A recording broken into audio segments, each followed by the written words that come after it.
influential enough to tell the right people. And it's getting to the point like normally when people would come in here, I'd like hop up, I'd be like, hey, let me tell you about all that. And it, I mean, I still do that to some extent, but it's getting to the point too where it's like if if our paths align, that's great. But I'm going to continue doing what I'm doing, and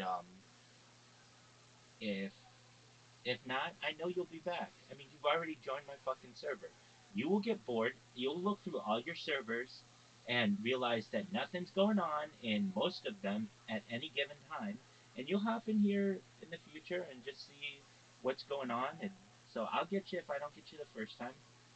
And yeah, so I'm enthused about that. I um I really think the one I know I could be wrong, but this one Wall Street Bets server, it has 66,000 people, which isn't the biggest of servers, but it's still big enough to be serious. And I get a lot of haters in there, really mean haters, like guys who are just over the top mean, and that's great because it tells me that they are interested in me. And I've been banned there so many times. I have been banned there quite a few times. I can't even count. And because of that, um, I've like won them. I've worn them down. And then also, these guys, these guys, um, love to fuck with me. They love to kick me out. And I've got this robot that just brings me back in, which confuses them because it's like, hey, I'm watching this guy sleeping, and how is he coming back into this Discord? It confuses them, and I think that that's somewhat hilarious. Yeah. So with that, I'm going to use the restroom. I'll I be right back. I was gonna say I'm gonna do the same.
you living, pimp?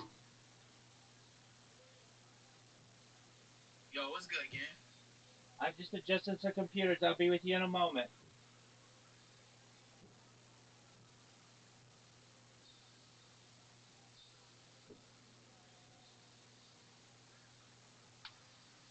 How's your day going? It's doing alright. How's your day going, bro? Excellent, excellent. Just one moment. I'm almost done.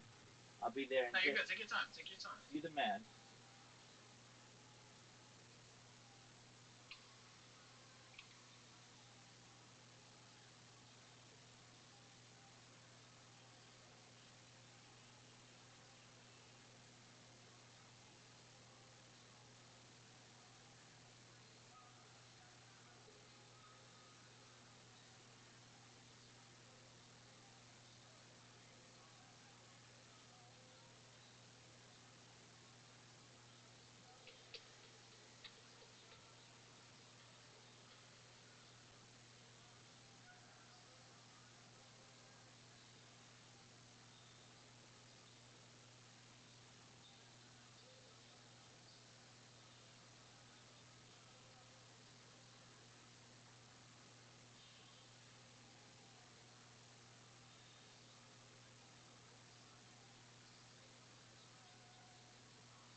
There he is. Kick Halifero. How you doing, big dog?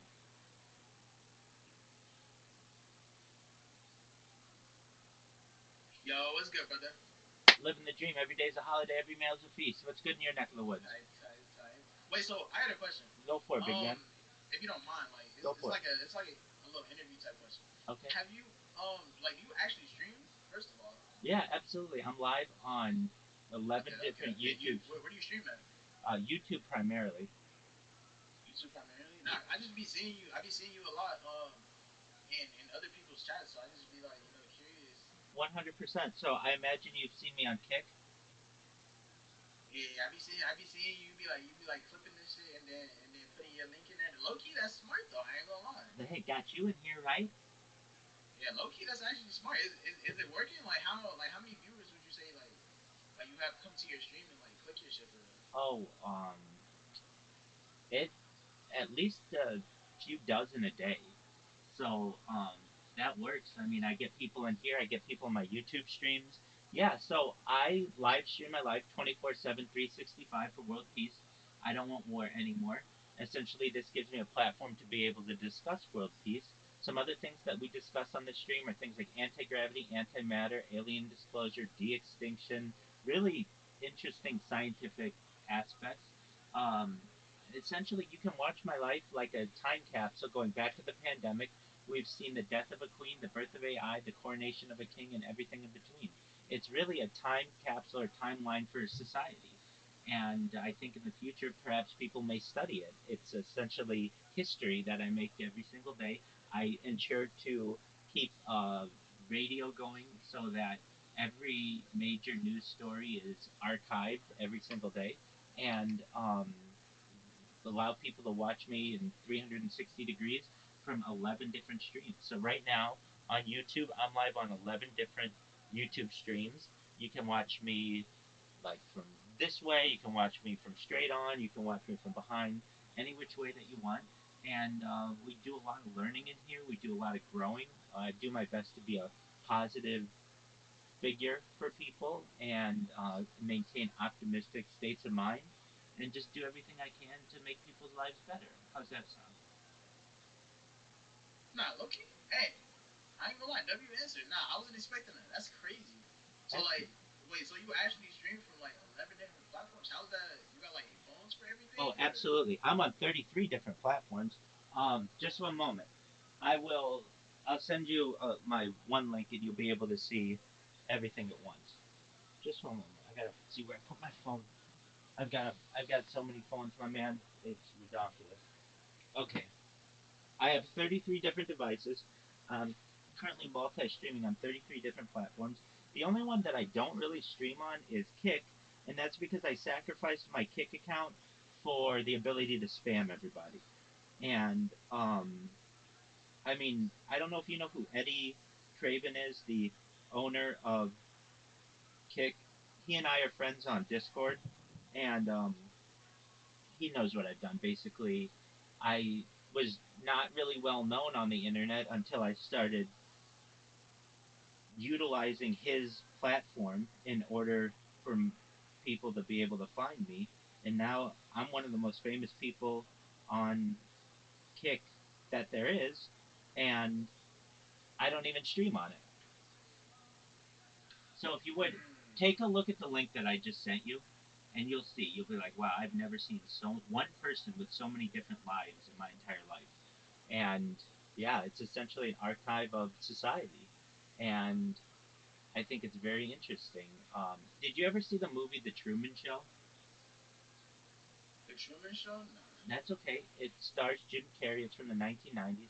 It's essentially a story of a person whose entire life is on camera, and the only difference between Truman, the main character of that movie, and myself, essentially, is that we have my um, um, consent to do this when that in the movie was done without his consent. I'm sure you're aware of like television shows like Big Brother where they put cameras all over a house. Well, I've just done the same in where I live and ensure that I do my best to have every waking hour of my life recorded for the last 3.5 years, going back to the pandemic. Damn. So like, do you shower? Do you do everything on stream? I ain't gonna lie, bro. I be seeing you in Aiden Ross's Discord a lot. What's up with that? Is that just like to bring more people in, or? Yeah, definitely. I'm the number one streamer in the history of his Discord, which I think is quite cool. Meaning, no one has streamed in there more than I have. Um, and yeah, it's just it gives people a way to find me, and I think that you got to be able to find me to know who I am. And I've given anybody in his Discord a portal into my life. They essentially can watch me do what I do on a daily basis. And I really want to bring attention to people of the world that we're not all that different, that we all laugh, we all cry, we all yawn, we all bathe, we all go to the bathroom. We all are much more have much more in common than we think. And that the big message is that we don't need war anymore, and essentially we need leadership to be able to discuss the fact that we can have peace. And the reason why I'm so passionate about peace is because I'm a big thinker. I want to eventually help the world with space tourism and terraforming of different planets and eventually interstellar travel. And if you're like, well, Rabbi, how are you going to do all that within your lifetime? There's technology out there, life extension technology, things like human growth hormone and stem cells and nootropics and cryonics, cryogenics, ambrosia therapy, where the platelets of younger people are utilized for the benefit of older people. And these types of things will get us past the current life expectancy of, let's say, age 80. It'll get us to age 100 and 120. But eventually, my body's going to break down just like yours is, and then we need a new option, and that new option is known as mind uploading technology, where we scan your brain into a computer like a CAT scan or an MRI, knowing where every atom is in your central nervous system and your peripheral nervous system. And we take that information for later download into an android, an avatar, a clone of yourself, a cybernetic being, a cyborg, a robot, an ethereal being, whatever you want to be. But essentially, what I'm saying is that you have an opportunity perhaps at digital immortality. And when we start thinking really in big terms like that, and then the idea of space tourism and terraforming other planets, interstellar travel, intergalactic travel, faster than the speed of light, all that shit becomes real. All right, well, that shit happens.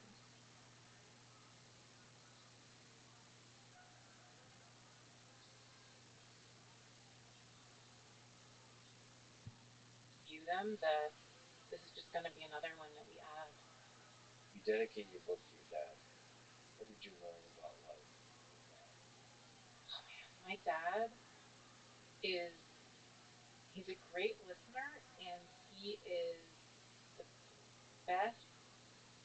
person I know at um, this type of cognitive empathy that's like perspective taking. So not like emotional, like crying empathy, but trying to see someone else's point of view and trying to put yourself in their shoes. And he really instilled that in me from an early age. And then he made me read a ton of science fiction, which probably led me down this path. Taught you how to be curious about the world and how to be open-minded. Yeah. Last question: what role does love play in the human condition? Since we've been talking about love and robots, uh, um, and you're fascinated by social robotics, it feels like all of that operates in the landscape of something that we can call love. Love. Yeah, I think there's a lot of different kinds of love. I feel like we need like the Eskimos have all these different words for snow. We need more words to describe different types and kinds of love that we experience. But I think love is so important, and I also think it's not zero sum. That's the really interesting thing about love is that I had one kid and I loved my first kid more than anything else in the world, and I was like, how can I have a second kid and then love that kid also? I'm never gonna love it as much as the first, but I love them both equally. It just like my heart expanded. And so I think that people who are threatened by love towards artificial agents, they don't need to be threatened for that reason. Artificial agents will just, if done right, will just expand your capacity for love. I think so. I agree. Beautifully put. Kate, this was awesome. I still didn't talk about half the things I wanted to talk about, but we're already like way over 3 hours. So thank you so much. I really appreciate you talking to me today. You're awesome. You're an amazing human being, a great roboticist, a great writer now.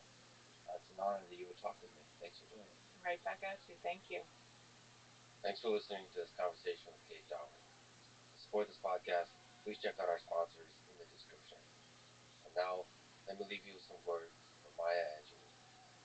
Courage is the most important of all the virtues, because without courage, you can't practice any other virtue consistently. Thank you for listening, and hope to see you next time.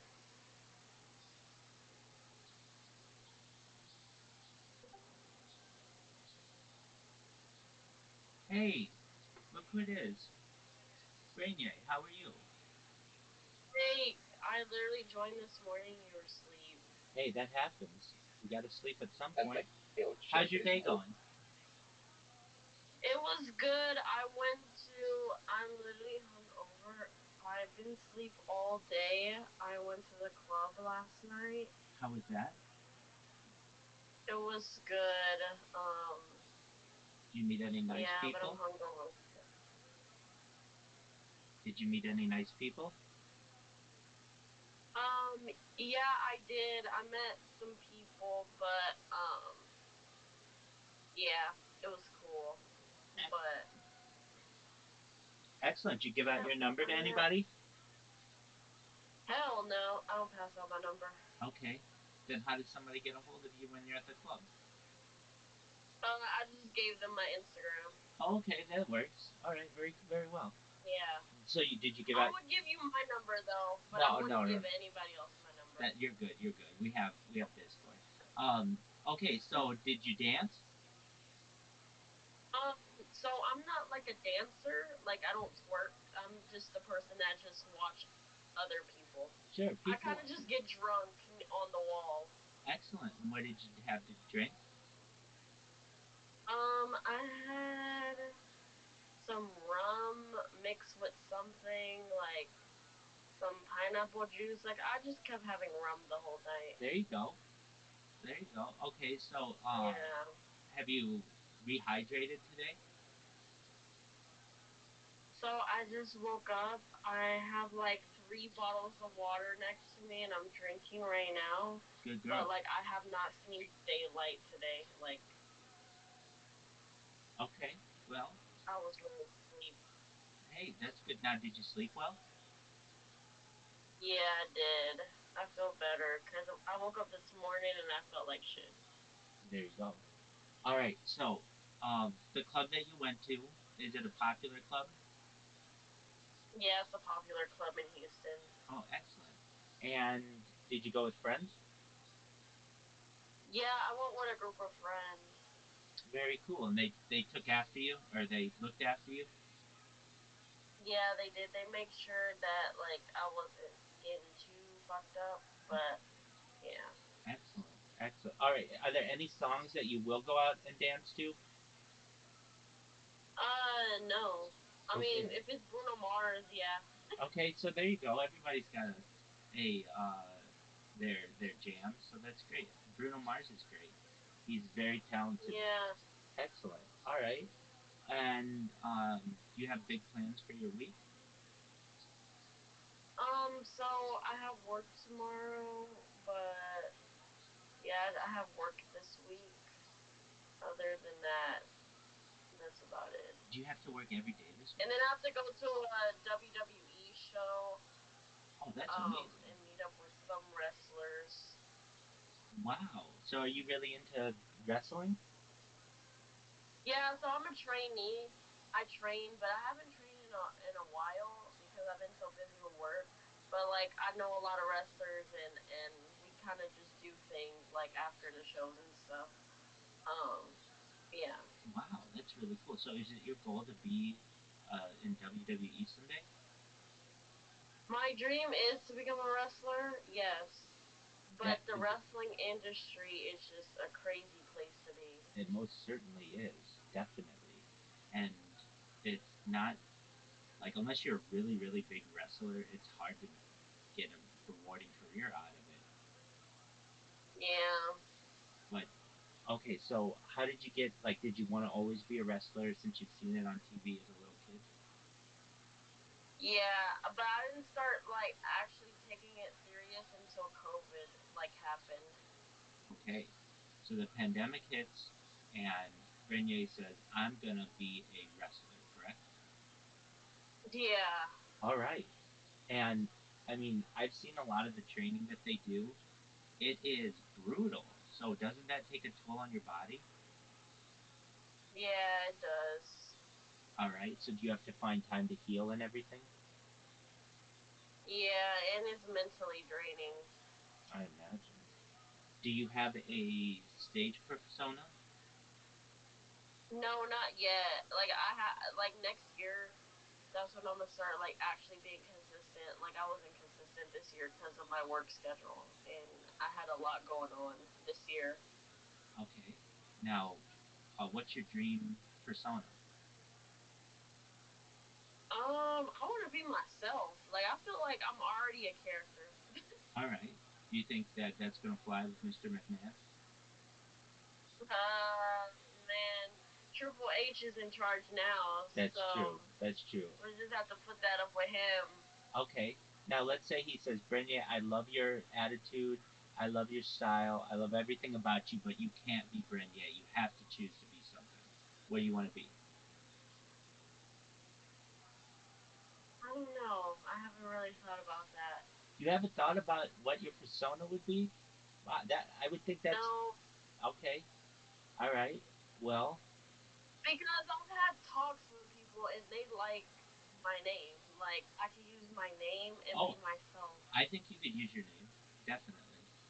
Um, Like a lot of people don't use their name, but I feel like I'm already like a vibe. I agree with you. I think you are a vibe. I so like normally when I see wrestlers, they're either like one of two styles. They have a gimmick, or they are kind of themselves, and I think that you can fit into that. You're just gonna be you.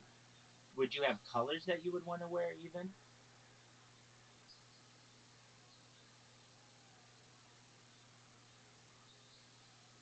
I don't know if you heard me. Would you wear like a certain colors that? It had exited out, like it kicked me out of Discord. But anyways, what did you say? What colors would you wear as your outfit? Pink, Oh, cool. because my hair is pink. Oh, your hair's pink. Very cool. Well, yeah, then you are a vibe. They'll probably walk in and they might say, you need to tone it down, girl, for the WWE. You are on your own wavelength, but that's excellent. Okay, so you'd wear pink. So that means like pink elbow pads, pink knee pads, pink boots, pink shorts, pink top, everything pink. Probably wear pink, but like I'm not gonna lie, I am in my vintage era. Like I'm now into blonde, brown. Like I am in my Bruno Mars era in Okay. life. Oh, you're So allowed to do that. I'm trying to tone it down on the colors because I've had some very vibrant colors, but I want to go back like to just to natural for a minute. Okay. Now, I imagine you like. I've always been impressed with the choreography of wrestling. Do you actually get in the ring and go through the motions with the people? Yeah, but like I haven't made it yet. But like we do like cut promos and things like just for practice. But like I haven't made it yet as a wrestler because yeah. Well, I mean, everything in time. Um, have you ever had a match against someone? No, not yet. Okay. Hopefully I will soon. Okay. Do you like to wrestle? Like, did you wrestle in high school or anything like that? In high school I did like wrestling, but like I only did it for like a month because I moved high schools and the high school I moved to didn't have wrestling. There you go. There you go. But at least you have some experience doing it. Um, do you Yeah. do you find that? I mean, the thing that I would worry about is like getting injured, because I know a lot of these guys get injured pretty badly, or guys and girls. Um, how is it? Are you like a natural? Naturally, are you able to fall pretty well? Yeah, I can take bumps and fall. Robbie, I'm getting a FaceTime call. You Hold take on. you go ahead and take it. Hold on 1 second. Absolutely.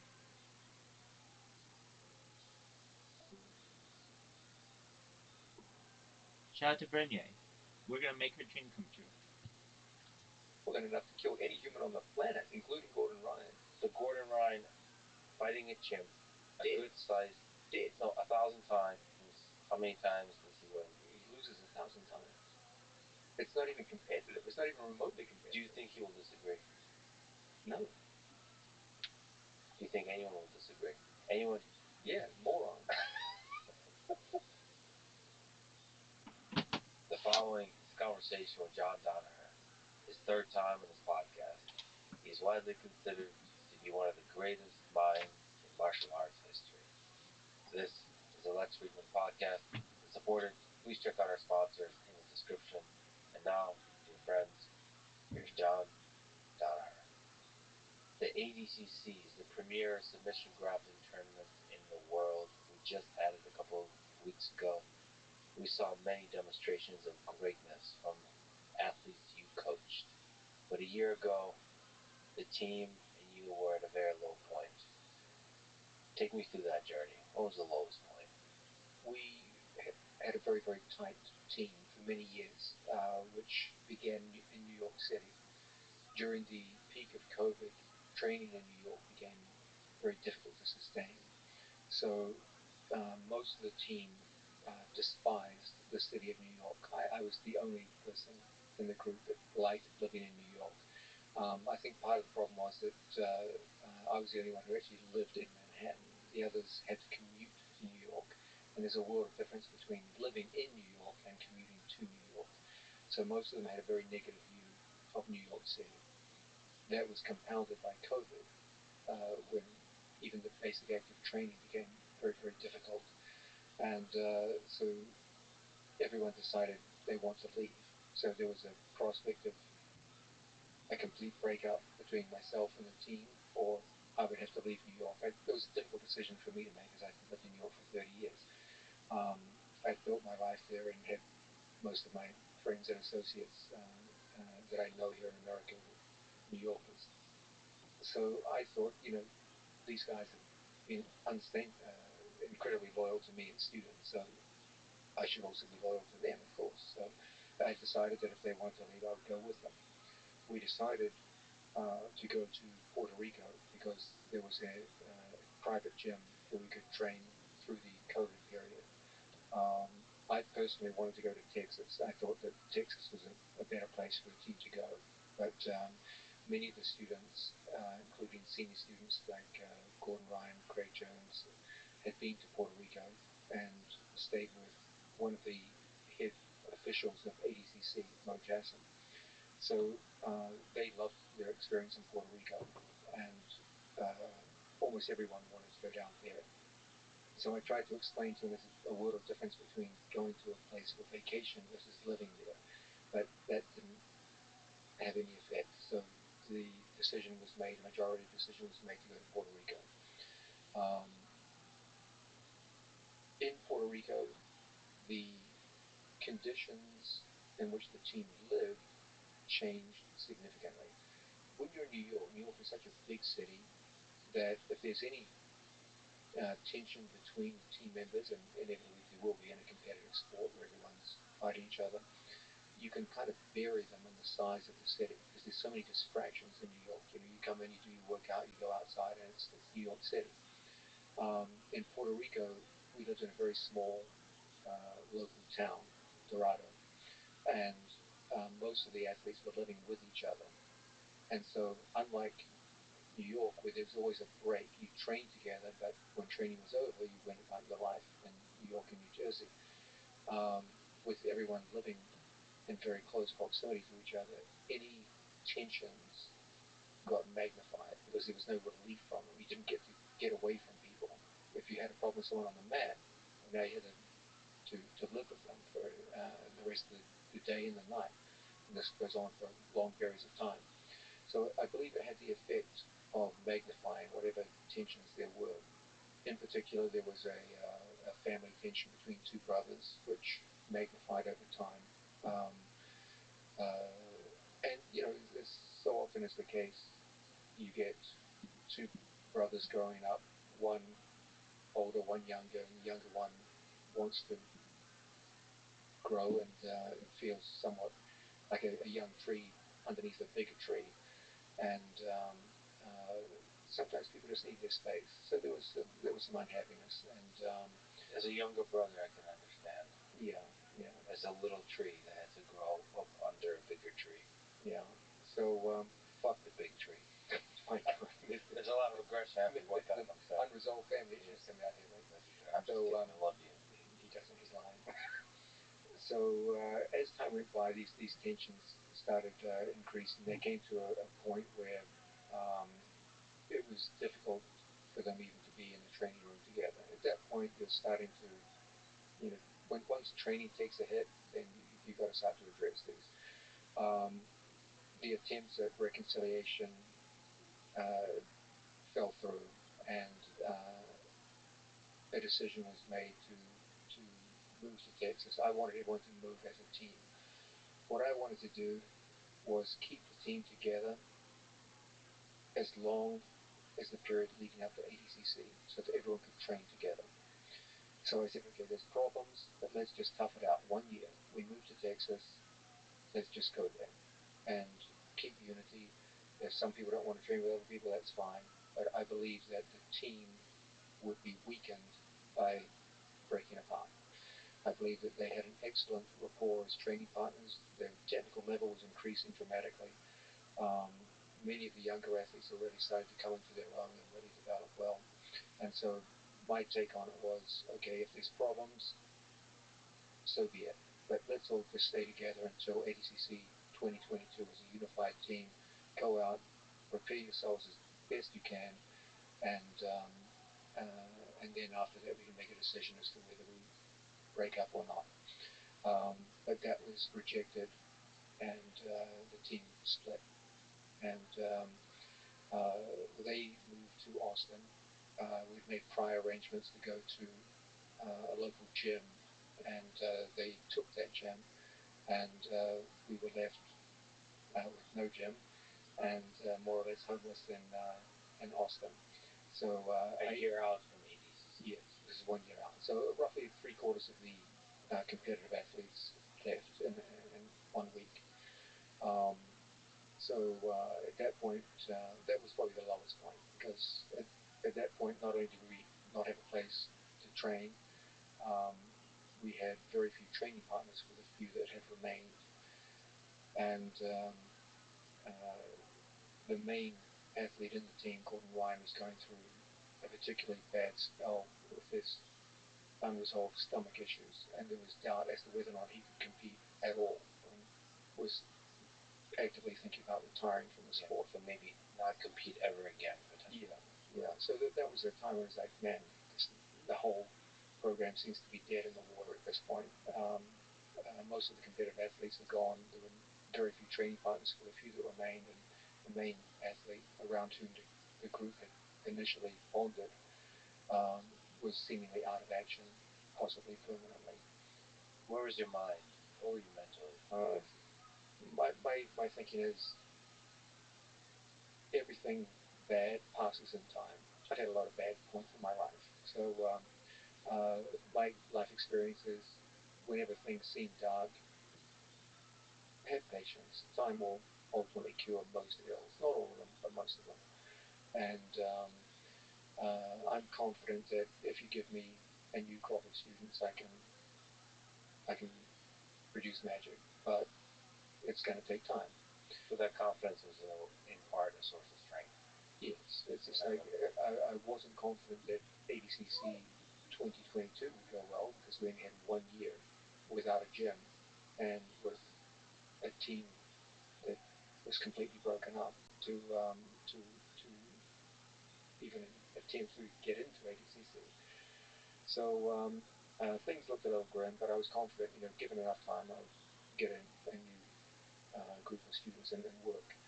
Um, as it turns out, one of the demonstration partners that I used during filming for instructional videos, he lives in Boston, John Carlo Bedoni, was interested in the idea of coming down and training. But he'd always felt like it would be difficult because there were people in his weight class who were already there, and he felt it would be awkward. But now that they had left, that opened up an area for him. So he was the first one to come down. He moved from Boston to Austin, Texas. I began teaching at a local school. It was rather like going back into my earliest days in jiu-jitsu. I went from teaching at the big Henzo Gracie Academy to a tiny school in Puerto Rico and now an even smaller school in Austin, Texas. And locals would come in and train, and I would watch every day, teaching there twice a day, 7 days a week. And I would see people come in and train, and I would say, this guy has some potential, this guy has some potential. And I would recruit people and bring them to another gym where they would train with the professionals. And if they proved adept and hardworking and someone who can work well in a team, they would stay and build their skills. As time went by, more and more such people started coming in, and we had some remarkable people like a young South African purple belt, Luke Griffith, came in. He had lost in the European trials for ADCC, and he was down on his luck. He came into Austin. He did a show against a local purple belt and lost again. So he was feeling bad about his performance and his future. He came in, and I thought he was a lovely kid who worked hard and trained well. So he became one of the main training partners. He was similar size to Gordon, so I encouraged him to train with Gordon whenever he could. And more and more people started coming in to train under that kind of basis. One day, I got a text from Gordon, who was filming an instructional video in Boston. He said, "Hey, Nicholas Marigali was training at this. He was shooting video at the same time as me. We just did some grappling. He's a really nice guy, and he's literally never trained without a gi before. He's for those of you who don't know, Nicholas Marigali is one of the outstanding gi jiu-jitsu competitors of his generation. He has an amazing game and is a superstar with the gi side of the sport, but had never even trained without a gi once in his life. So his first ever no gi training session is with Gordon Ryan, the best no gi competitor of all time.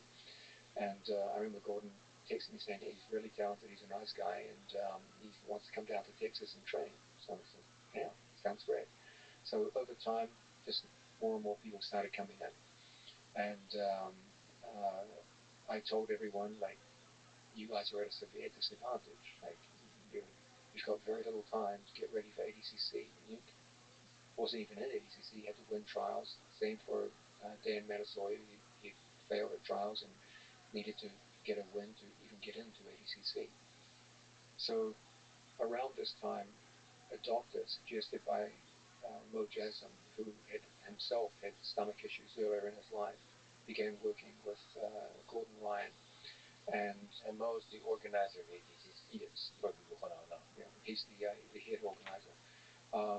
He was able to get Gordon Ryan not cured, but significantly better than he was before, and to a level where Gordon could train up to 5 to 6 days a week, and it was a big improvement on what was going on during the end of the time in Puerto Rico.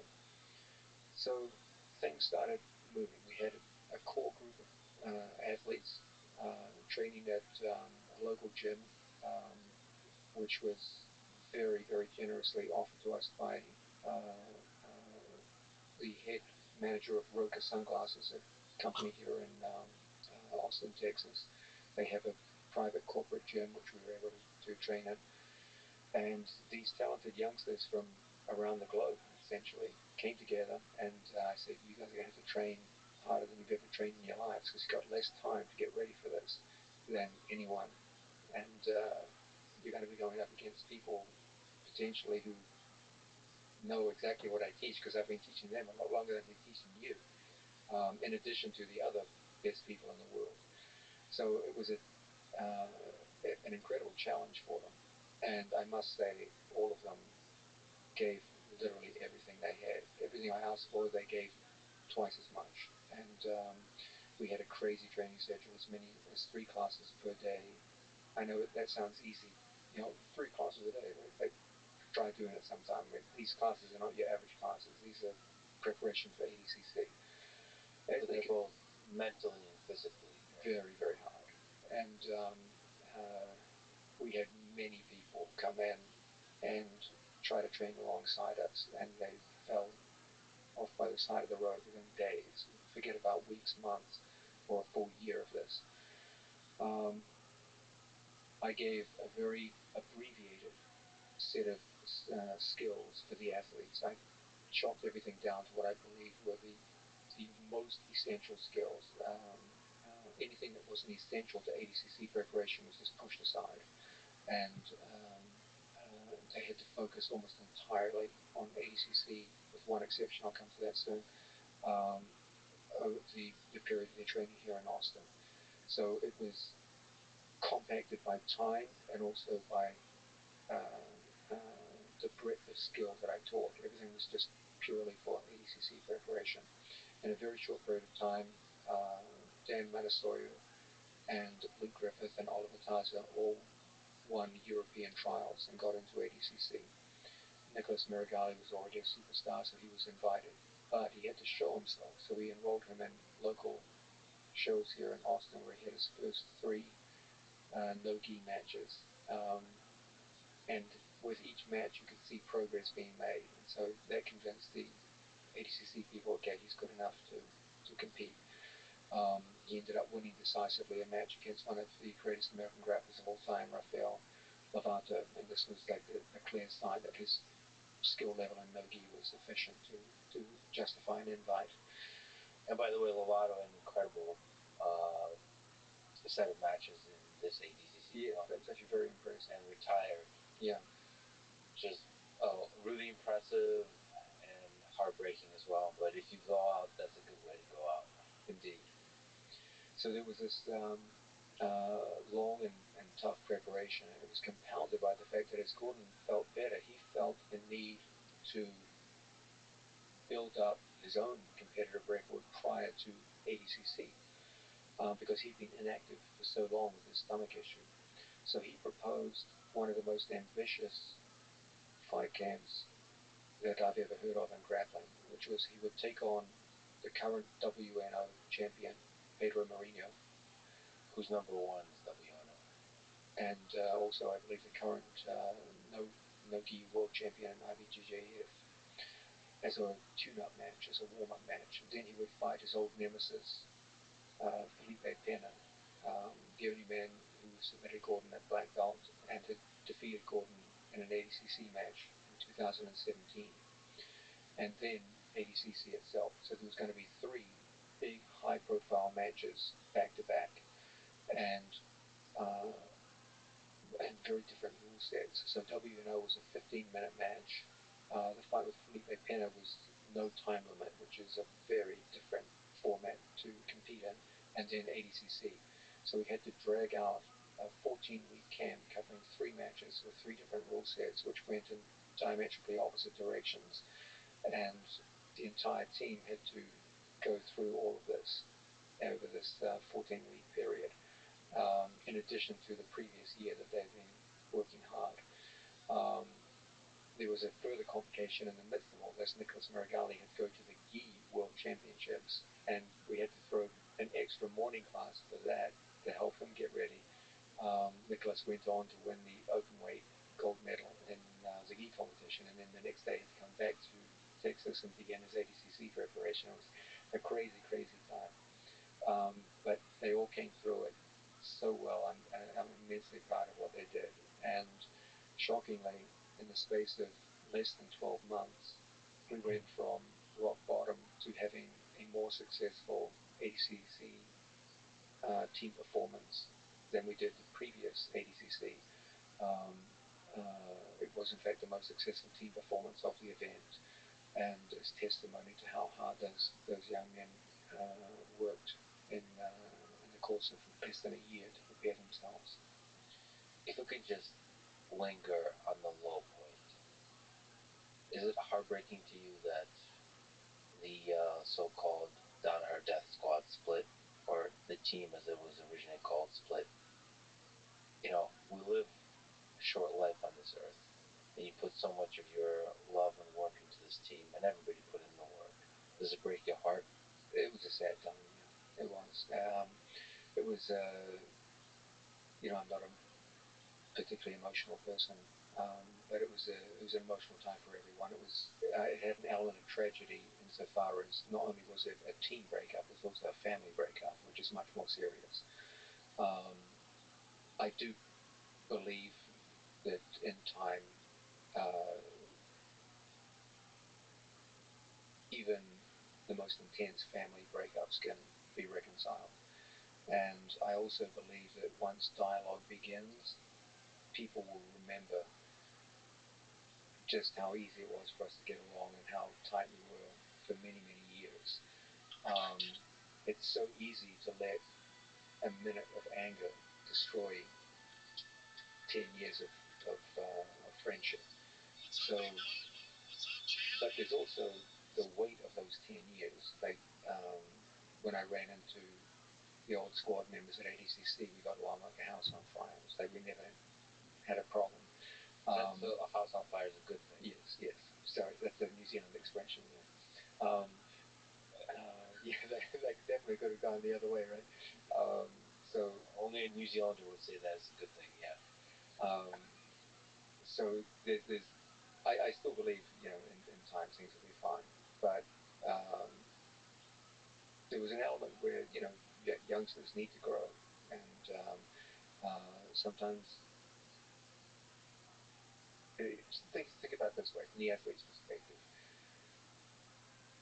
There's definitely a generational problem. I'm much older than my students, okay, and the years and the viewpoint that I have is a reflection of the time in which I grew up, and they're from a completely different generation with a completely different worldview.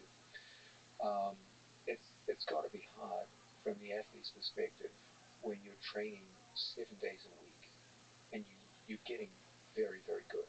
You're beating everyone that's getting put in front of you. You're losing very, very rarely, and it's always a tough competitive match when you do. Everyone around you is calling you a superstar, and you look phenomenal. You check social media, everyone's saying you're a god on the mat. And then you come into the gym, there's some old guy telling you you're not good enough. And every day it's like, well, what does this guy want from me? How hard do I have to work? Like, you're not good enough. Like, I want you to be the best in the world. If I want you to be good, I want you to be great. and all of your friends are telling you, "Man, you're incredible. It would be so easy to do this, do that." And then this old guy's just saying, "No, you got to get better. You got to work more. You're not working hard enough." At some point, you're going to be like, "You know what? Fuck this old guy." Like it's tough. Mentally, I get my, they left. When I was 20 years old, I didn't get along with authority figures at all, and to have someone telling you you've always got to work that little bit harder, your skill set's not complete, you still need this, this, and this, when you're already doing very, very well, and far better than all like a tiny, tiny percentage of people, and then you've got this guy who's constantly telling you, no, more has to be done. You're not there yet. Um, I think that, of course, I understand. You just want to really just enjoy this more. Like, it's always a choice in life. You can be the best you possibly can, or you can go a route where you just get to enjoy life a little more, do other things. Like there's more to life than just the inside of a gym and learning how to do a better heel hook or a better double leg. Um, so of course, years go by, you want to try other things, and um, you have to make this choice in life between extreme excellence versus being incredibly good, but maybe just enjoying my life a little more. Yeah, it's so interesting that incredibly good is a hard thing to deal with. I saw like when Kayla Harrison won her first gold medal at the Olympics. To go back to the gym and to trust again maybe the old man. You're being you question yourself, but to trust the old man. So Jimmy Page and Jimmy Page's senior in that case to say, okay, I'm gonna go back to this grind, and there's still a path to improvement. There's still a lot to grow, and still have the humility, even though you've just demonstrated greatness. So really good is just a stepping stone to true greatness. That's really tough for athletes. Like winning is actually very difficult. Yeah. Gold medals are very difficult. Plus, there's the personal stuff of depression that comes with that, which is you give so much of yourself to trying to win that. And once you do, there's a lot of personal stuff you have to deal with, which is like, what do I want from life? To understand what am I chasing? Is it just winning, or is it some bigger picture of excellence that's beyond just winning? So that's all that mixed up together, and then when you have to be as a team really close together, there's the personal relationships, all of that gets exacerbated. Yeah. Do you think the team ever gets back together? I think there's definitely a chance of that. Right now, I think they have an excellent team themselves, and they're doing very well. They had an excellent performance at ADCC, so there's not a need for them to come to us. It's not like they lack anything. They still remember everything I taught them. They still coach and teach with the same methodology that I taught them. So I don't think they have any need to do so. If they did, it would be because they wanted to. Um, I still think many of the same personality conflicts that originated the conflict would re-emerge currently if they started training together. By the way, to pile on the compliments, they have really nice merch too. The t-shirts are just excellent. Um, what have you learned from that process about how to have a team with personal conflicts? You have to deal with these giant egos as well. Yeah, ego is a part of superpower too. So you don't want to. Yeah, you don't want to suppress egos. I always laugh when people say leave your ego at the door. It's like, what do you think drives competition? Like, if you want to be good at anything in life, you got to have an ego. Um, uh, no, I don't believe it's good or even a healthy thing to suppress egos. I'm a realist, and I understand that this is a sport where they make one gold medal per weight division. As guys get better, they're going to be looking at their training partners and thinking like, I'm going to have to fight this guy one day. And they're training next to each other. Of course, there's going to be tension. There's always going to be disagreements about, what's the right way to act around certain people, certain issues, and people are going to come into conflict. Everyone's being programmed to be an alpha competitor. You get a room full of people like that, there's going to be conflict. Your question was, well, is there a way to resolve this? Yeah, there was, and for 8 to 9 years, I was very successful with this. But there's also a tipping point where things can flare out of control. and there will be periodic breakouts. You're not the first students I had that left. I've been coaching a lot longer than I've been coaching the squad, and I'm sure in the future there'll be other students who leave, and that's just the nature of the beast. It's sad when it happens, but life goes on. Like Bukowski said, love is a fog that fades with the first daylight of reality, or something like that. So even love is temporary. Uh, Let me ask you about leading up the preparation for the athletes. I mean, this is such, given the darkness from a year ago, from which you had to find glimmers of light and try to get greatness out of athletes. What was the mental preparation like for Gordon, for Nicholas, for Giancarlo, for the other athletes? What was the mental side of things like? Is there some key insights you can give to their mental preparation?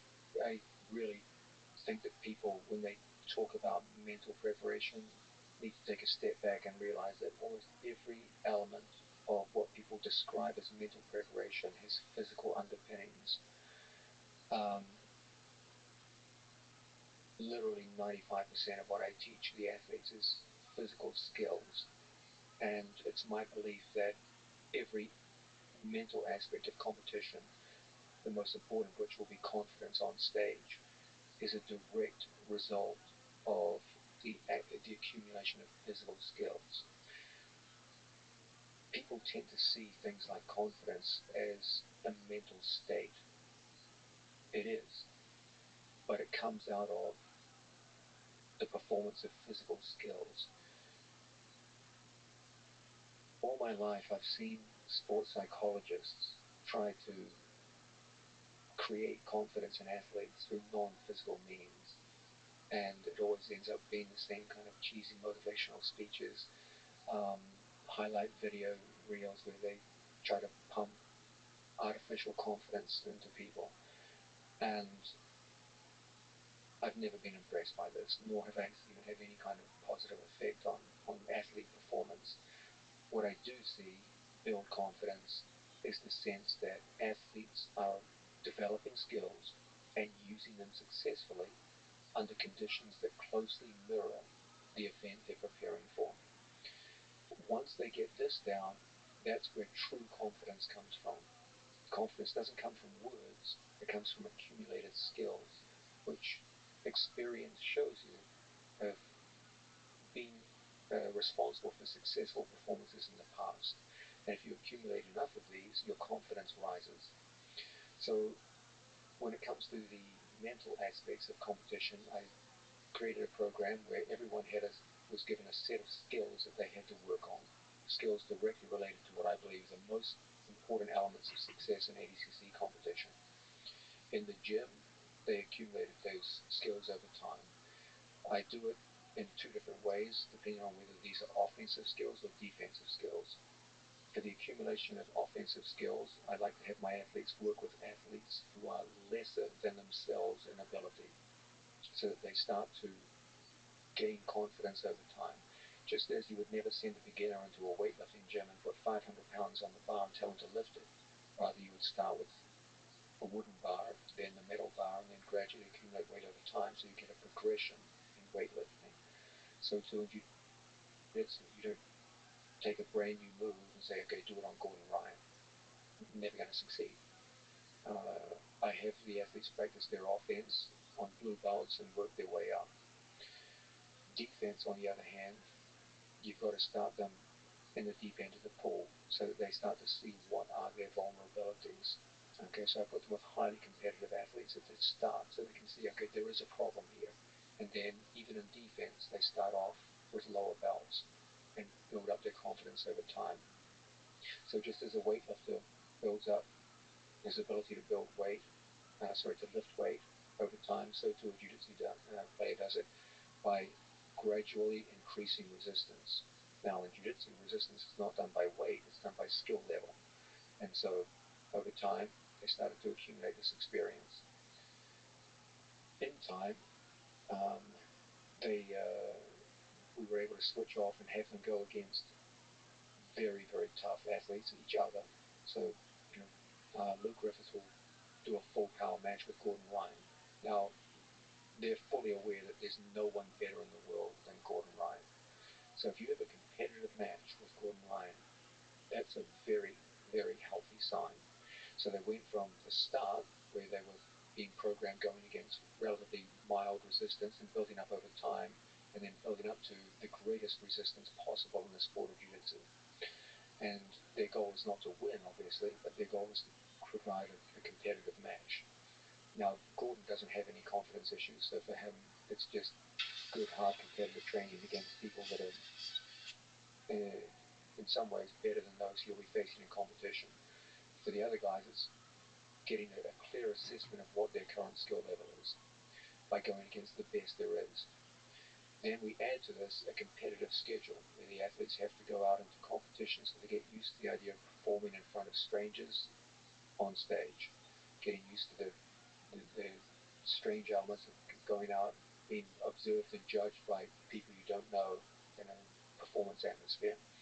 And so they were all given matches in WNO competition leading up to the event, ADCC trials, local grappling events here in Austin, and given a competitive schedule to fight and prepare them for ADCC. Obviously, as ADCC got closer and closer, this was pulled back because of the danger of injury. So within about 3 weeks out was the last time we had a competition. And by this method, confidence starts to grow.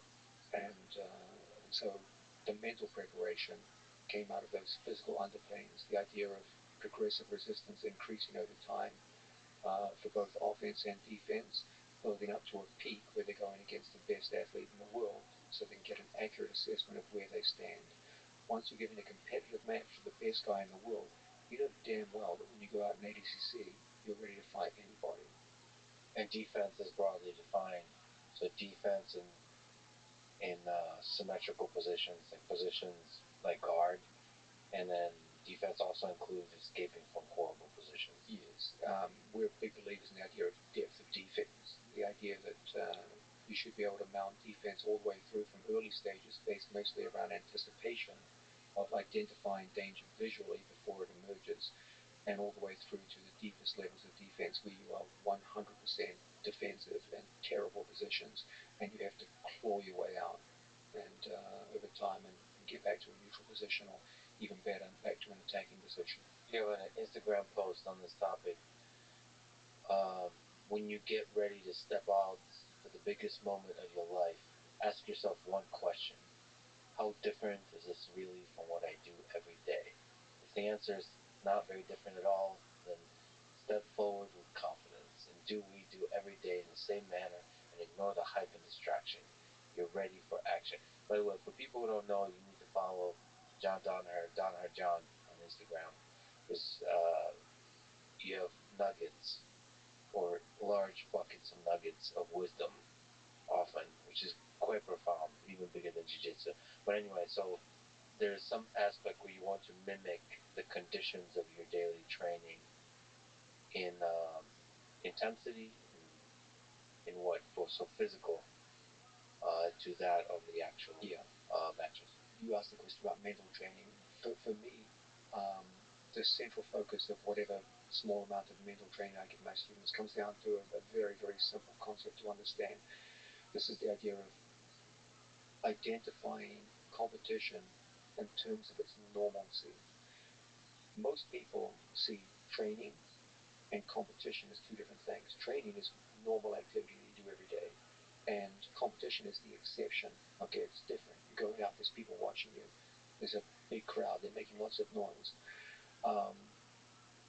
In fact, the promoters of shows go out of their way to reinforce this. Look at, for example, ADCC, when Gordon Ryan went to fight Andre Galvão. Okay, do they just come out on the mat and fight each other? Absolutely not. There's music, there's pageantry, there's fireballs. They're literally shooting fireballs. Yeah. Some dude in a tie sitting with Joe Rogan. I heard about that guy. Meathead podcaster, comedian, whatever. Which one was the meathead? Well played, John. Well played.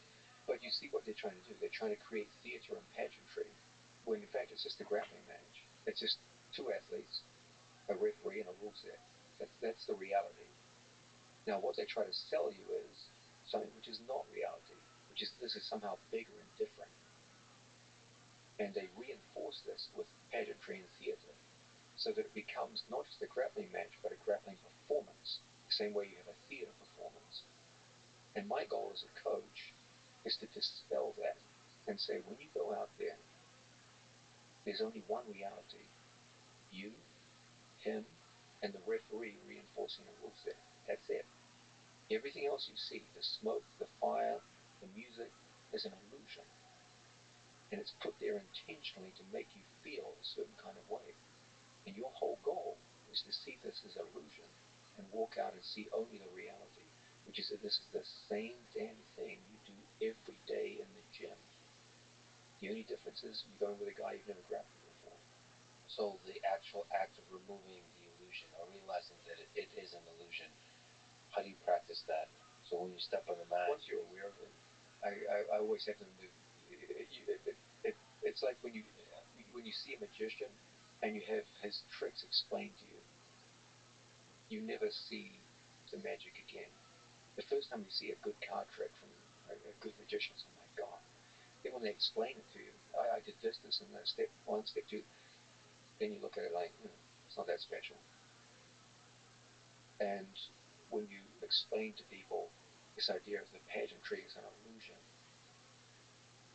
then just as when you watch the magician and you learn the trick, all the magic flies out the window, so too with the nervous response. So that's for the pageantry, but what about maybe the physical intensity in competition? Isn't there an extra? No, it's the same in every competition. It's not like they're twice as strong in ADCC as they are in the IBJF World Championships. The physical intensity is always pretty much the same. They experience it every day in the gym, and like if you go out and you grapple Gordon Ryan, it's not like the next guy you grapple is going to be twice as strong, or twice as fast. It's be a little stronger, a little faster, but not so much so that it completely changes your approach of the game. Um, there's not that much difference between the human bodies out there on stage. So if you've felt intensity before, you're not going to be shocked by ADCC. But in terms of in training, do you have to try to match the intensity of competition? No, that would be foolish. Every athlete in the gym would be injured. You can do it for short periods of time, but the training has to be carefully monitored in terms of intensity levels. Remember, we're training 7 days a week, a minimum of twice a day.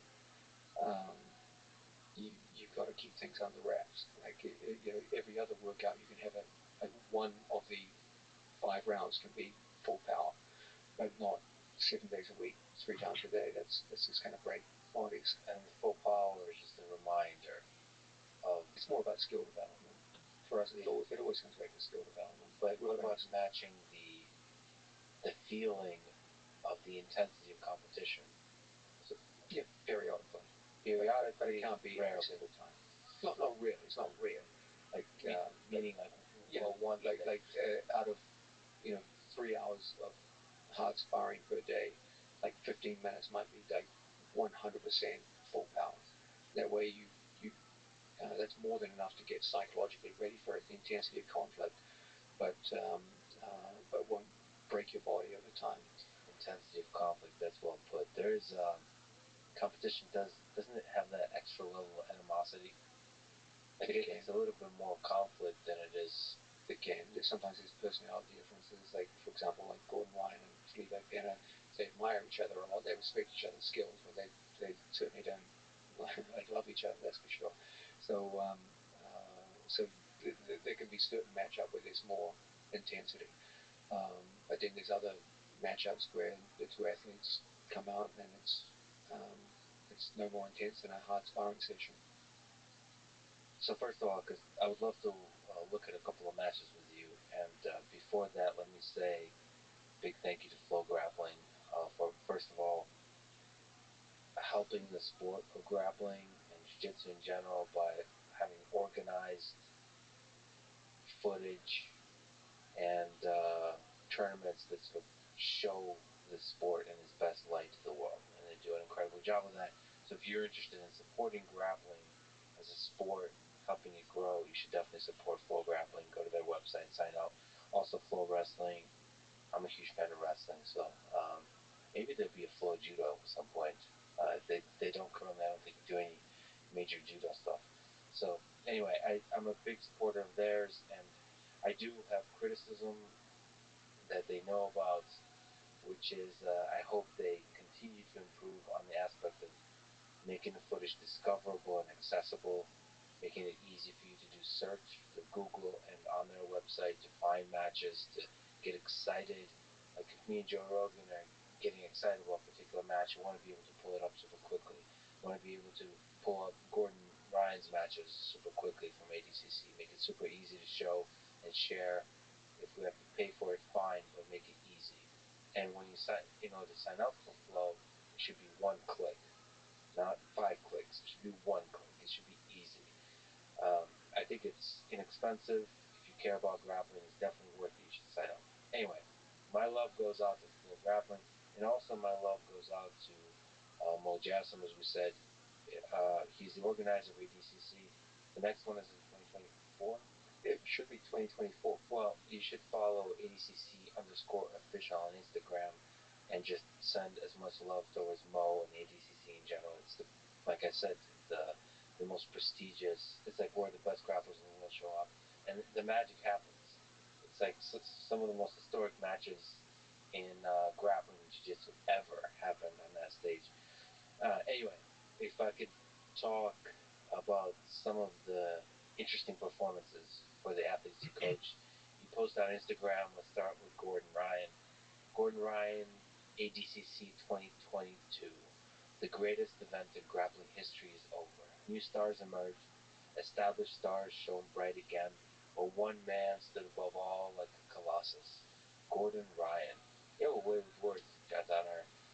I have seen many incredible feats of grappling, but I've never saw a performance like this. For many, Mr. Ryan is a polarizing figure in the sport. For many others, an inspiration to look up to. But after this weekend, there was no disagreement amongst haters and fans about his merit. He is the best ever. It was a long and difficult journey to ADCC 2022. Just 1 year ago, and so on as he told the story. It was a virtuoso performance of unmatched technique, preparation, and confidence. No one else can claim credit for this achievement. This was his and his alone. No one else today brings together technical depth, tactical insight, and confidence to use them on stage as he does. I had many students, but I only one Gordon Ryan. I think Gordon responded, "All this is true besides the credit that sits with you. Thank you," and a heart emoji. Very nice. So anyway, that's as a way of introduction to Gordon Ryan. Can you take me through his set of performances and maybe any matches that stand out? So he competed in his division, which is the plus 99 kilos, and in the super fight against Andre Golovkin. That's correct. This was, in fact, the first time in history that this was allowed. To your listeners who don't follow grappling, we may have been very rude and just throwing a lot of stuff at me without explaining ourselves. First of all, ADCC is like the Olympics of grappling. It occurs every 2 years. You can either qualify for the event through winning matches in a qualification process, or you can be invited.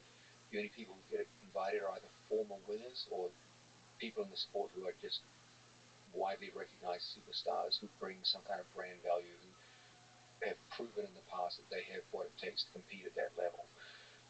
In this format, there are two kinds of matches. There are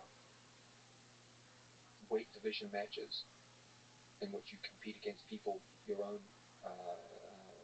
roughly your own size and weight. There is an open weight where anyone of any size can enter. So you can have very small people fighting very large people. And there is a second category called the super fight, where established champions who have won previous open weight tournaments fight each other in one-off battles, one athlete against another. So in most of the matches, you will fight repetitively over time towards a gold medal. But in one category, you fight one fight, the so-called super fight, which is usually the headline fight of the event. Traditionally, if you were in the super fight, you could not compete in the weight categories. it was seen as too risky because you might get injured during the weight category, or you might have to fight 4 very tough fights in a row and get exhausted, so that you're ineffective during the main event of the show, the super fight. So throughout its history, ADCC has always resisted the idea of an athlete being allowed to do both weight category and super fight. It's never happened before. Gordon Ryan requested to be able to do this because of his extraordinary stature in the sport. The ADCC organization granted his request. That was the first time ever. In addition, Gordon Ryan would be fighting to be the first person to win 3 gold medals in 3 different weight categories. This has never been done before. So it was a huge event on Gordon's part. And bear in mind also that prior to this event, he had fought just a month and a half earlier against a former ADCC openweight champion, Felipe Pena, who had defeated him in the past in a completely different rule set, and then previous to that against the current world champion. So there had been a build-up to this. So he had been very active coming up to the event, and then he went in to fight arguably the greatest ADCC champion of all time, Andre Galvão, which would occur late on Sunday, and would have to fight the toughest people, including the possibility of fighting his nemesis, Felipe Pena, in the weight division prior to getting to the super fight. So there was genuine concern here that he may have completely overstepped himself. The biggest concern I had as a coach, and I'm sure the organizers, Mo Jason, must have had the same concerns, that he would get injured or exhausted fighting in this weight division. There were 2 athletes in particular, Felipe Pena, who had given Gordon a very tough 40-minute match in a no-rules setting shortly before ADCC, and his former training partner, Nick Rodriguez, who were expected to give Gordon very, very tough matches if they came up against each other. So there was a genuine concern that Gordon may burn himself out before he even got to fight the guy who most people believe is the greatest ADCC champion of all time. So our concern was, how do we manage this? So what we looked for is extremely efficient methods of reducing the time of the matches, making the matches as short as possible. Our favorite way to fight bigger, stronger athletes, and I think Gordon was the lightest athlete in his weight division. Everyone goes, oh, Gordon's so big and strong. He's actually quite light. I think he was outweighed by almost all of his opponents. It's nice to see Gordon looking small relative to his opponents, which is absurd to say, but it is the open division, plus 99 kilos. It was plus 99 kilos. Right, that's what I mean. Sorry, by open, plus 99 kilos. Everyone looks like the Incredible Hulk. Yeah, yeah. So our big thing is when we fight bigger, stronger opponents, we always go in 2 directions. You either go for the legs or you go for the back. And so we constructed strategies based around those 2 methods. So going for submission. And we should also mention that AGCC rule set is, for regular matches, it's 5 minutes and 5 minutes. Total is 10 minutes, and then for finals matches, it's 20 minutes. And half the time is spent with no points. So these can be very, very long matches. I mean, to put this in a perspective, a modern judo match is 5 minutes. A modern wrestling match, I believe, is 6 minutes in international freestyle. So these matches can be 40 minutes long. Now, that's a long, long grappling match. And depending on how you compete in it, that can have a huge toll on you. Absolutely. You can get to the finals and just be absolutely spent. So our whole thing is, okay, Gordon's got to not only get to the finals, then he's got to fight the toughest ADCC grappler of all time after that. So we were looking for quick and energy-efficient matches, and that meant going to the back or going to the legs. And in the overwhelming majority of cases, that's exactly what he did. He was able to get some very, very quick matches, courtesy of leg lock finishes, and in the few cases where he didn't finish on legs, then he would simply take his opponent's back. And that's a very low stress position to occupy. In one case, his opponent deliberately kept his back on the ground to prevent the back take, and we just chose the mounted position instead. And so he was able to go through his weight division with extremely low energy expenditure, which set him up well to go into the finals. No injuries, very little energy expenditure. Now, it sounds easy to say that, oh, okay, the strategy worked. But in order to get that strategy to work, you have to have one hell of a set of skills. And Oh man. And we can see those now. Would you like to? Yeah, I would love to go through them. And I should also mention, for people just listening to this, I'll try to commentate on different things we'll look at. But the thing that was made clear, maybe you can speak to that. Maybe to you it looks like efficiency, but to me it looked like Gordon was not even trying. There was a relaxed aspect to the whole thing. So maybe it had to do with saving energy, but he made it look very easy. Yeah. And he made the path to submission look very easy. So here, the first match against an opponent that again looks bigger than him. Okay, I'll just give an initial comment here. First, you'll see that Gordon elected to sit to the bottom position. The hardest work in submission grappling is when two athletes take the standing position and joust for takedowns. That's where most of the energy gets burned up. So, working on the idea of energy efficiency, let's go out and we chose to sit into guard position and then start looking to access our opponent's back. Because of our opponent's head position, the far side arm drag makes a lot of sense. Gordon's able to beat the arm and quickly get behind his opponent. Now the question is going to be getting into a scoring position. It's too early to score at this point, but we're just concerned at this stage of just energy expenditure, make the other guy work harder than us. So Gordon did arm drag to the back, and now is working on the hooks. The hooks are not particularly important here. He'll use it just to get stability on his opponent. But interestingly, his opponent here had an interesting strategy too, which was to occupy bottom turtle position and look to get to the critical 5-minute demarcation point where points begin to get scored. His idea, I believe, I'm speculating here based on his actions, was to keep Gordon at bay in a defensive turtle position until the 5-minute mark occurred, in which case he would shake Gordon off, walk away, and force a takedown battle. How many people are comfortable in that? And what do you think about the defensive turtle position versus always trying to come back to guard? Turtle position is the second bottom position of jiu-jitsu. Many people only associate guard position with bottom position in jiu-jitsu. That's naive. There's two. There's guard position and turtle position. Now, as a general rule, guard position offers a much, much greater variety of attacking options than turtle position does. But that's not to say turtle position absolutely can be an effective bottom position. You can work effectively from there. So there's some case to be made that to wait out 5 minutes, turtle might be. I mean, I personally think against Gordon Ryan, I admire the fellow's courage. It's not easy. But there was a logic to what he was doing.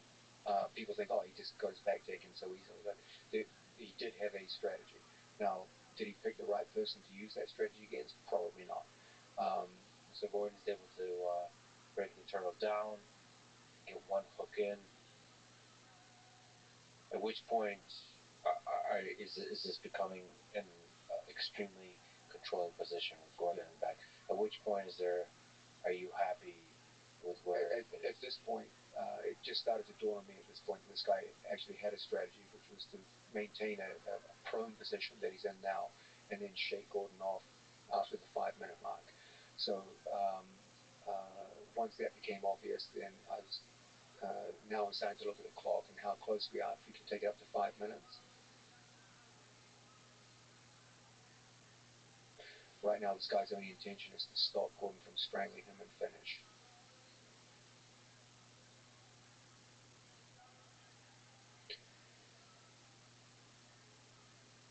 Okay, now the guy's trying to go up in vertical freezes there.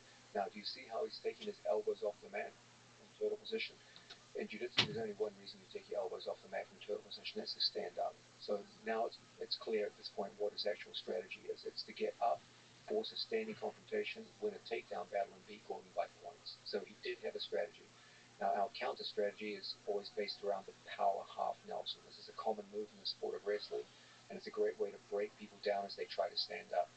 Gordon's so heavy. Yeah, I mean, Gordon is a master of it. And so there's a power half Nelson that Gordon has on him as the as the elbows are off the ground and knees are off the ground. He's going to return his opponent to the mat. And as you can see, he's successful in doing so. And now it's clear what the man's strategy is, so I'm going to break him down to a hip. If you put a man on a hip, he can't stand up.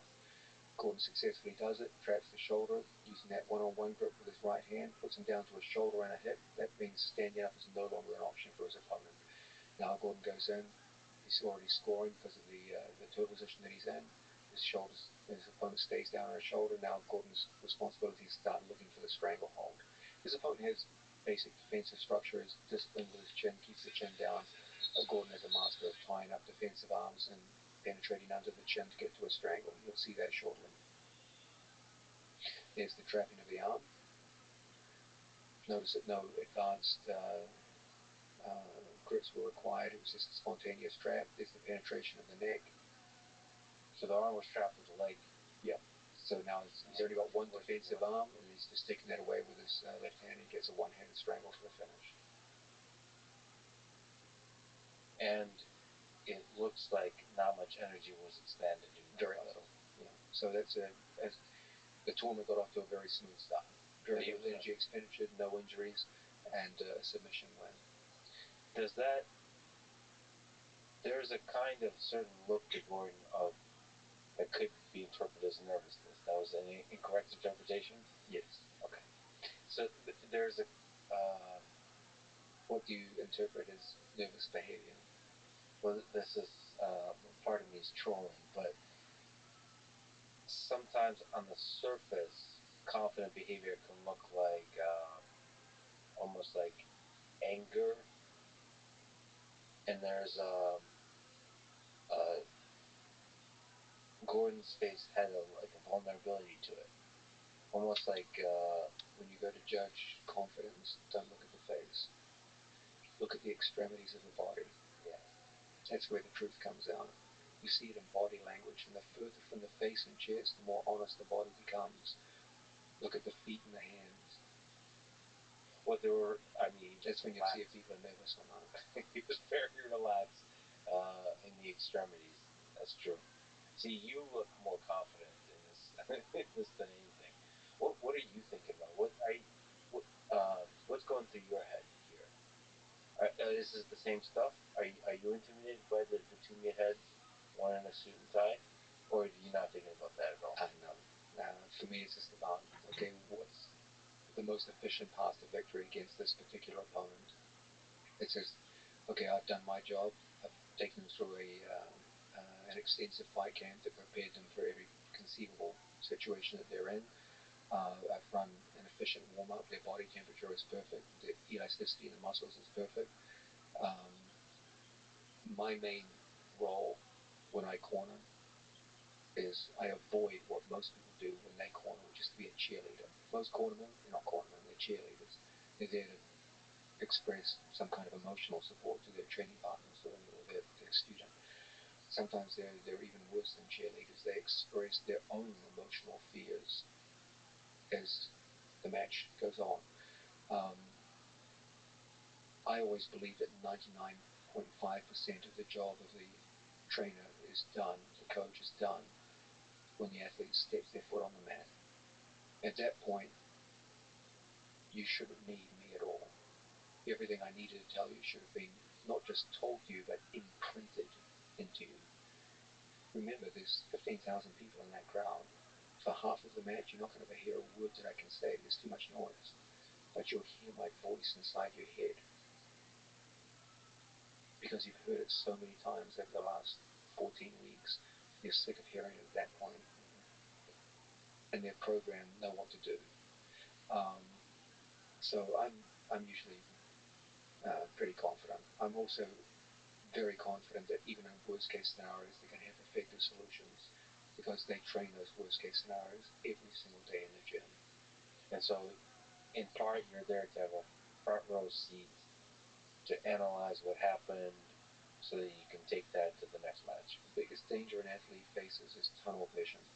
Sometimes they will hit upon a certain move or strategy and just say, I'm going to go with this, when there's much easier alternatives. But because they're so focused on the alternative they've chosen, they get this tunnel vision and just focus only on that. the most constructive thing the cornerman can do is alert them to the presence of time, which is very important in an ADCC match because all the scoring is structured by time, and to alleviate problems associated with tunnel vision. That, okay, you're doing this, but if you just did this, it'd be so much easier. So that's the main goal. So here, this was one of several anticipated matches against the second one against Victor Hugo, which is a very tough opponent. And again, this was a situation where Gordon was considerably outweighed by his opponent. So the main thing here was efficiency. His opponent elected to avoid the standing position by jumping into guard. So now, guard, yeah, Gordon would be in top position this time. He has a very good close guard. But unfortunately, Gordon has very good guard passing.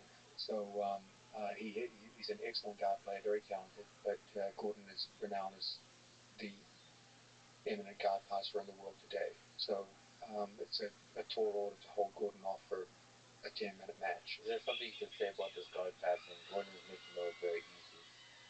Middle distance guard passing here.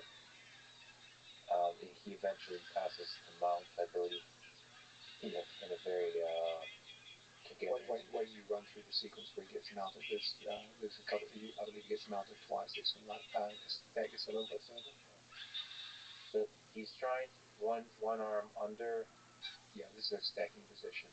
Now, normally we always insist on the idea of getting advantageous angle first, controlling the feet and getting angle. But there's a height advantage that Victor Hugo has here, and the length of his legs means that he can play very, very wide with his legs. So getting an advantageous angle might be difficult. In these circumstances, it often makes sense to go right up the middle. Now, Gordon could just go back for legs because the legs, Victor Hugo's legs are so far apart at this point that you could easily isolate a leg and attack that. But Gordon wanted to show off his passing prowess. Very often he'll go into a match and say, okay, I'm gonna show this skill, and he'll often use it as a demonstration of techniques he teaches in instructional videos. So he wanted to show that he could pass the mount readily on a world champion. Like this part here, this little step. Okay, just freeze it right there. Go back one step. Okay, you can clearly see that all of his opponent's defensive frames are built on his opponent's left-hand side. So everything is defense on the left. But you can see this comes at a price, and that price is back exposure on the right-hand side. You can literally see his opponent's back on that side. So Gordon's whole game is to place sufficient pressure that the opponent overcompensates on the side of pressure just to set up a quick switch across to the other side. There's the vulnerability. There's the back exposure. His opponent has to put his back on the ground, switches back. That's a world champion right there on bottom. He does a good job of recovering from the first danger, but unfortunately Gordon has been here 1,000 times and just switches his hips and kicks out.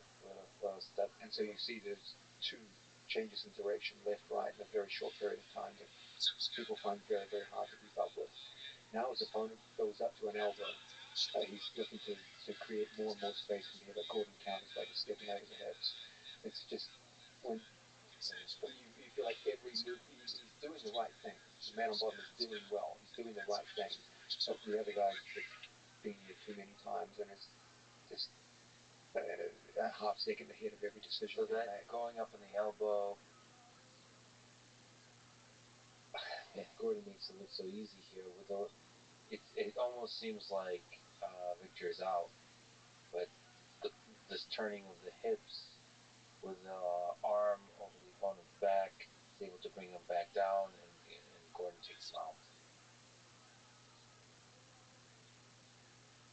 Notice how Gordon is never satisfied with the mounted position itself.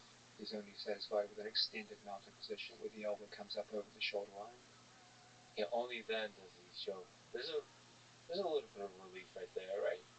Right? There's a little bit of relief. No, that's the look of the man. It just proves the point. It's very method. Jordan like sticks his tongue out. So yeah, I mean, there's no points at this stage. He really is going for submission.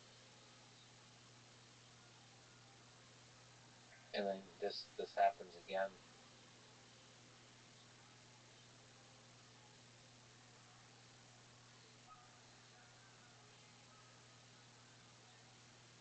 Is this the match that wasn't Gordon's? This was the only match where Gordon didn't finish his opponent by submission. Was this very frustrating for him? Was there? It's actually interesting that when he came off the mat, he was visibly frustrated. He wanted to get a finish, and I think he was more upset about not finishing Victor Hugo than he was delighted by winning his 2 gold medals. So I think that says a lot about the perfectionism of Gordon Ryan. Most people would be thrilled to beat one of the great grapplers of this generation decisively in this fashion, but he was not happy. And so this is Gordon's 3rd match against Souza, Roosevelt Souza. Now this another guy. This is different because now we're on to the 2nd day. Your listeners should be aware that the event occurs over a 2-day period. So the previous 2 matches occurred on Saturday. Now we're into Sunday. Now this puts a different context on things. If we could just freeze it right there, maybe go back one step. Now we're on Sunday morning, and the idea is that Gordon will be fighting the biggest fight of his life late that afternoon. So now we're into the idea of energy conservation. Okay, it's okay to have 2 hard matches on Saturday because you get to rest on Saturday night. But now Gordon has to beat 2 people back to back and save energy for the biggest fight of his life on Sunday, late Sunday afternoon. So now the emphasis is on a quick win, and you can see Gordon Ryan certainly delivers on this. Now, when you go to entangle your opponent's legs, the basic choice you have is between straight ashigarami and cross ashigarami. In the last 5 years, cross ashigarami has proven to be statistically the more important of the 2. And as a result, many people have forgotten the value of straight ashigarami, leg-based leg locks, and undervalued them. Gordon has outstanding heel hooks from both straight and cross positions, and his opponent was probably more concerned about the danger of a cross ashigarami, left the right leg undefended for far too long, and as a result, Gordon goes into a very classical ashigarami you would normally expect to see from 5 or 6 years ago, and gets a very, very quick finish. So with his opponent, there's the ashigarami, the entanglement of one of his opponent's legs with 2 of his. Now he's got to turn and expose his opponent's heel. So there's an initial off balance to the left to get a defensive reaction. The opponent overcompensates, exposes his heel, and then there's the submission. There's a danger of the leg being broken here. Gordon has an absolutely ferocious outside heel hook kick. Until you felt it, it's quite different. So the opponent, probably before he even felt the heel hook, felt the control that it's he's screwed there. He doesn't even want the. Yeah. When someone who knows what they're doing gets a bite on your leg like that, you feel it deep inside your knee and ankle tendons immediately, and there's a sense in which you almost tap. He got a couple of taps, almost like as if they're early. People came up to us, obviously this guy tapped early. No, he knew. Yeah. He knew that late would be a big problem. Got it. So this is within that 30 seconds, within 10 seconds. Within 10 seconds. So this is an excellent example of someone saying, okay, I'm going to conserve energy with a short match. I'm not just going to go down into a neutral position. I'm going to directly pull into a leg lock attack from standing position. You don't see that much in heavyweight divisions. That's something you see more in the lightweight divisions. So we got to go to the final match of Gordon's within his division, which I think, as opposed to facing Felipe Pena, who lost to Nicky Rod. Nicky Rod had a great match against Felipe Pena and passed Felipe Pena's guard. I think only the second person in ADCC competition to accomplish that. I believe with a body lock. It started as a body lock, but he converted to half guard, top, head, and arm, and passed out of half guard top, chest to chest. I think I listened to Craig Jones' sort of interview summarizing what happened at ADCC, and he briefly mentioned that Nicky Rod might have the best body lock pass that he's ever felt. So like, Very, very good. the way to face Nicky Rod is don't let him get the body lock. But there's a problem if you stand up, he's a good wrestler. So there's a dilemma there. Like you have to sit down to guard, but that goes into his body lock. But then if you stand up, now you go into his wrestling skill. So it's a great dilemma that he has. And that's what uh, in facing Nicky Rod, Gordon Ryan here chooses to yeah, if you look at the limbs, there's a relaxation there. We should also explain some things here. This is a finals match, so instead of being 10 minutes long, it's 20 minutes long with the option of a 20-minute overtime. So this could potentially be a 40-minute match. So you can see why the ADCC people were very concerned about Gordon doing this match, because what if this match had gone 40 minutes and then an exhausted Gordon Ryan has to go out to fight Andre Galvin, who's fresh and ready to maul him. And on top of that is two former teammates who know each other's game very well. So there was a high likelihood in most people's minds that this would go the distance, because when you train with each other for years, every single day in the gym, 7 days a week, you get to know each other's tricks. One big problem here for Nicky Rod is that his body lock guard passing game, which is his main weapon on the ground, was taught to him by us.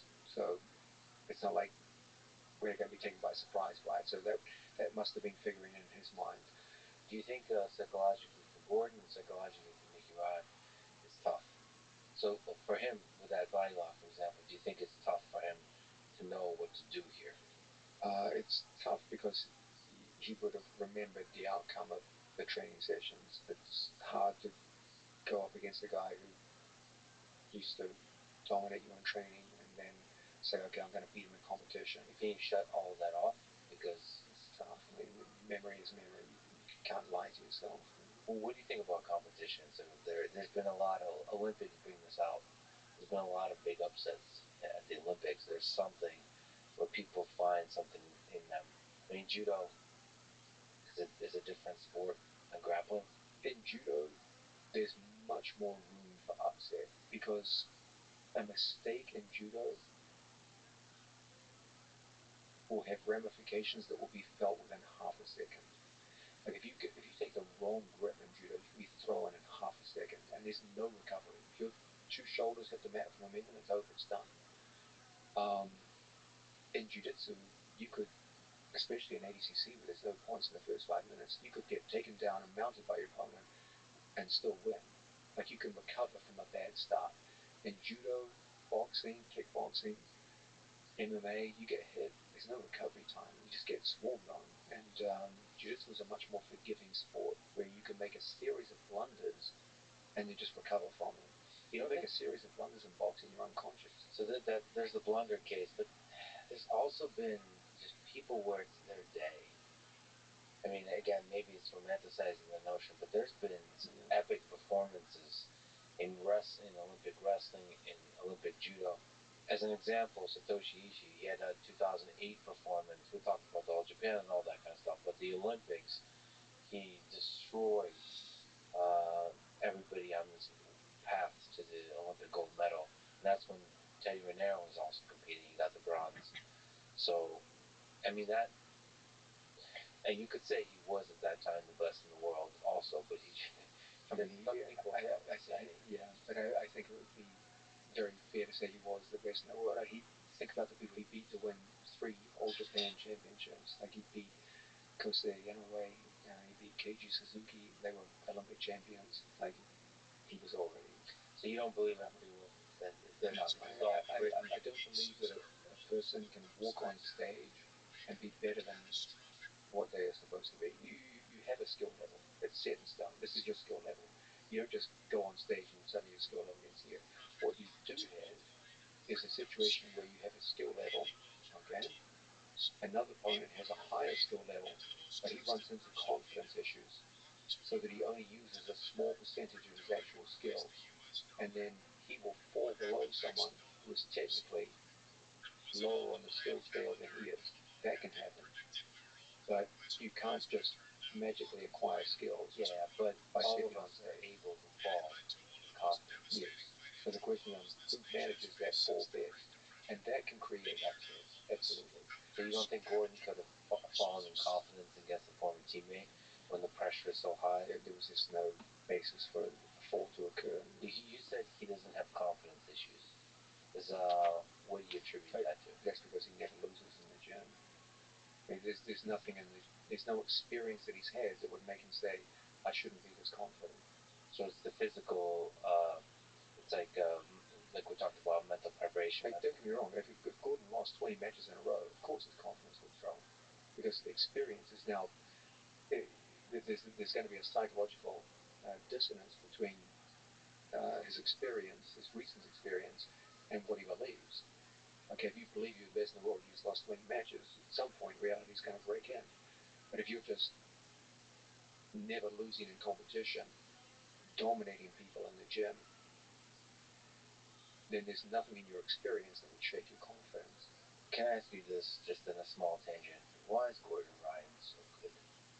So we're looking at, you've trained a lot of special athletes. You're a special human being yourself. I can just look at human history. There's a lot of, not a lot, there's some special humans. It seems like Gordon Ryan is one of them.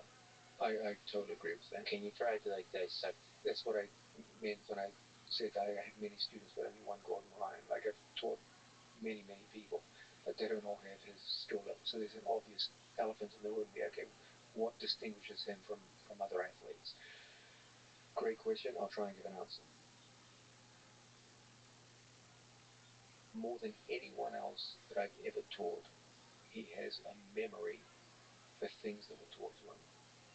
He has an ability to recall information that is extraordinary compared with other people in the room. So that's definitely a big part of it. Secondly, he has a pride in technique and technical prowess that will not allow him to settle for anything less than perfection. And he will hate himself when there is imperfection. So there is a love of excellence and a hatred of anything less than excellence.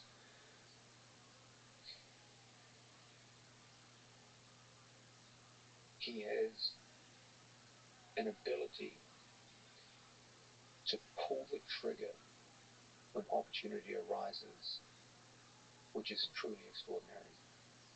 Many people know what to do, but when the moment comes, they back off and they'll doubt themselves.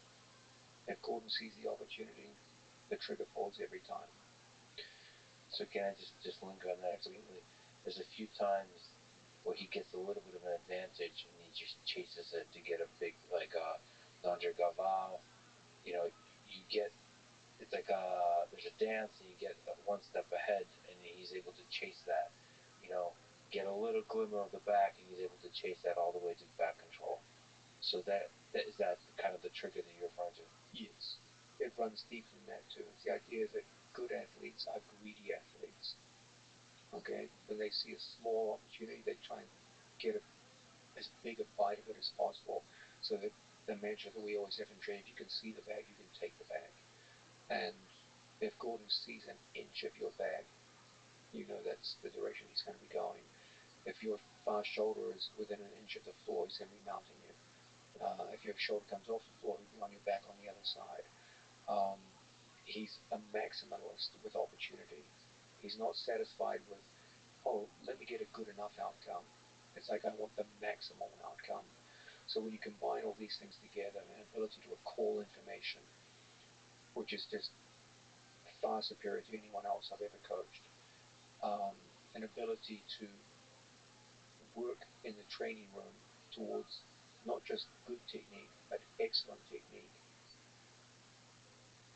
the confidence to pull the trigger whenever the opportunity arises, a maximalist mindset where it's never enough to have a good enough outcome. It's always got to be the best possible outcome.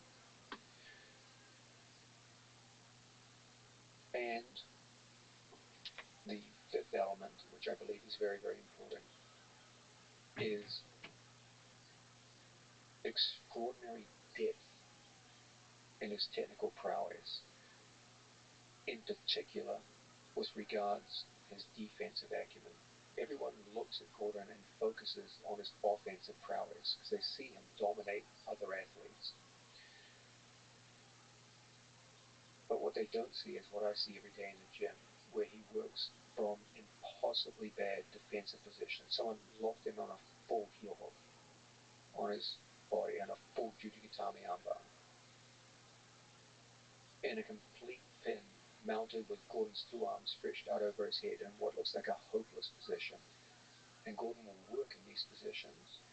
And of course, because it's such a bad position, sometimes he'll have to tap.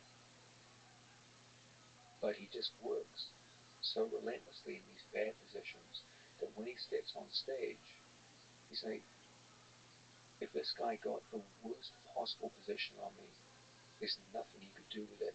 And within 30 seconds, I could turn it around on him and win this match. That gives his game an overall breadth and depth, which is very, very hard to deal with. It means there's no obvious weak point where you can just say, okay, I'm going to attack him here and use this strategy to beat him. And that goes back to his confidence. That the reason why most people lack confidence is because they fear bad outcomes. Okay, if you're a strong guard player, you've got an excellent guard, but you're terrified of leg locks, and your opponent has strong leg locks, you will shut down your own guard and won't play as freely and well as you normally do because you're afraid of the leg lock danger. You'll pull your feet in, you'll play a very conservative guard game. But if you had extremely adept leg lock defense, then you just play with all the confidence you normally do from guard position.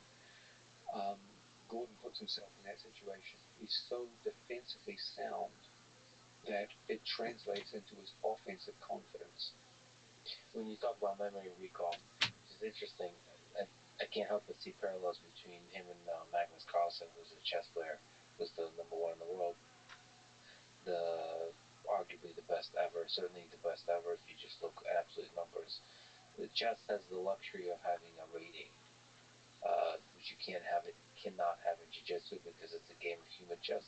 Chess is just a board game, so you can actually calculate the probability that you could win. So he has the highest ELO rating ever, and he's maintained that rating. He can, without competing against the number two in the world, he could just prove that he's the number one in the world for many years. Anyway, there's certain similarities.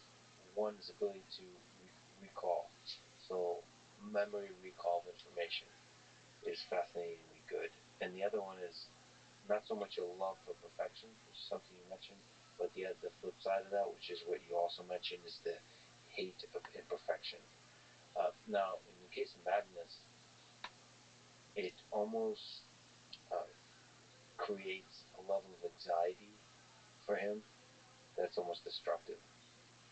So the thing he seems to hate the most is imperfection against people he knows are worse than him. So the thing he loves is competing against people that are close to his skill level, or the favorite is people who might actually be better than him, especially in certain positions. He loves competing against them. He hates competing against people that are um, still, from the perspective of everyone else, what are called super grandmasters, so top three in the world. He knows he's much better than them, and the anxiety of being not perfect against those people. That's why he. I don't know if you're paying attention, but he stepped away. He's not going to defend his world championship because he hates the anxiety of playing people worse than him. Interesting. He figures they would somehow make him look bad, or No, he just, for him, at least the language he uses, it's just not fun, and he likes having fun.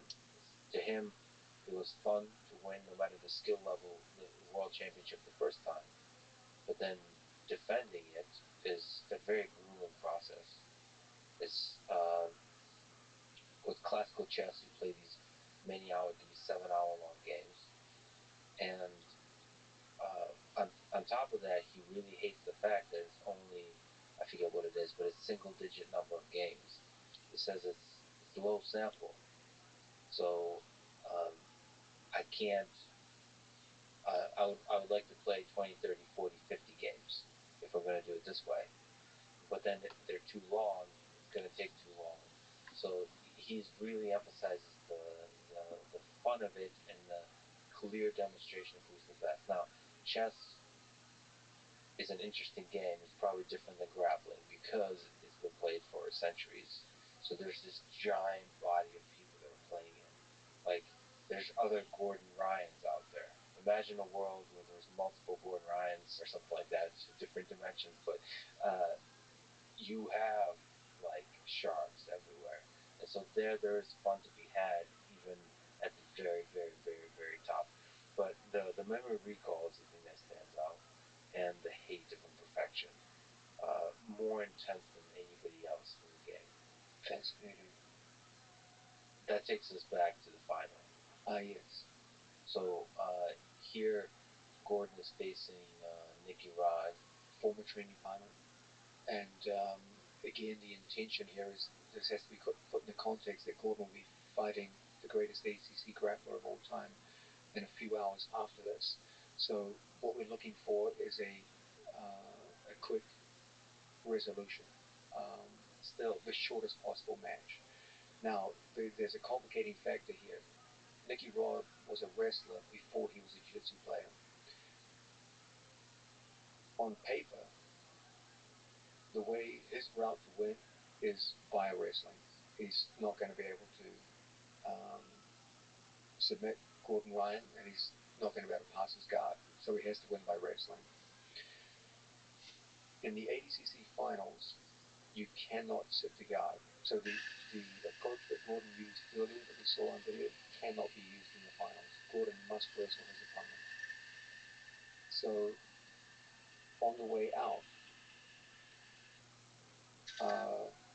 Gordon and I were talking, and we'd had discussions obviously during the camp, what's the appropriate thing to do here. And there had been some matches earlier in the event where it was becoming obvious that stalling was being heavily punished by referees. So I said to Gordon on the way out, just give him your leg. Let him take you down. Because in the first 10 minutes of the finals, takedowns don't score anything. Well, there are no means of scoring the first 10 minutes, but you can't sit the guard. That will award you a negative point. So I said, just let Nicky Rod take you down. And he's like, Nicky Rod's not going to take the bait. And I said, if he doesn't, I'll call him for stalling. And so. And then Craig Jones also commented after the fact, is I don't know why Nicky Rod took the bait. So if we see the start of the match, you see Gordon comes out and offers a leg. Now, it's not that, Nicky Rod is smart. He knows what's happening here. And what's he going to do? Stall for 10 minutes and get like 5 stalling calls put against him? So Gordon gives him the takedown. That way they go to the ground immediately with no effort. And the match now favors Gordon because Gordon is significantly more skilled on the ground. The question is, how can we make this match as short as possible? And as is so often the case, the answer comes back to legs. So for people just listening to this, Gordon's in an open guard, and Nicky Rod appears to be trying to keep his hips away from Gordon's legs. Yes, Nicky Rod knows there's a danger here, so he's elected to go to his knees. That will set up his favorite body lock passes, and it will, in some ways, mitigate some of the dangers associated with leg locks. So Gordon's whole thing is, how am I going to get my body weight underneath him? He has a choice between linear entries, where he enters between his opponent's knees, and circular entries, where he inverts and spins underneath his opponent to get under a center of gravity. Is there a way for somebody to try to get a body lock without giving Gordon an opportunity to get under them? Well, the body lock is an excellent way to shut down leg lock entries if you can get to the body lock. But you can see Gordon's very, very disciplined with his elbow and knee position. Elbows and knees working in a position where it's very, very hard for his opponent to access his waist. That shoulder is always either across the hip or in front of the shoulder. Sorry, his knee is either in front of the shoulder or in front of the hip. And we're 1 minute into the match, and just if I were to look at the video player here, it appears that the match is over soon. So, so I guess Nicky Rod is facing this. I need to get close in order to do the body lock, and the closer you get, the more danger there is to let Gordon get under you and get the leg control.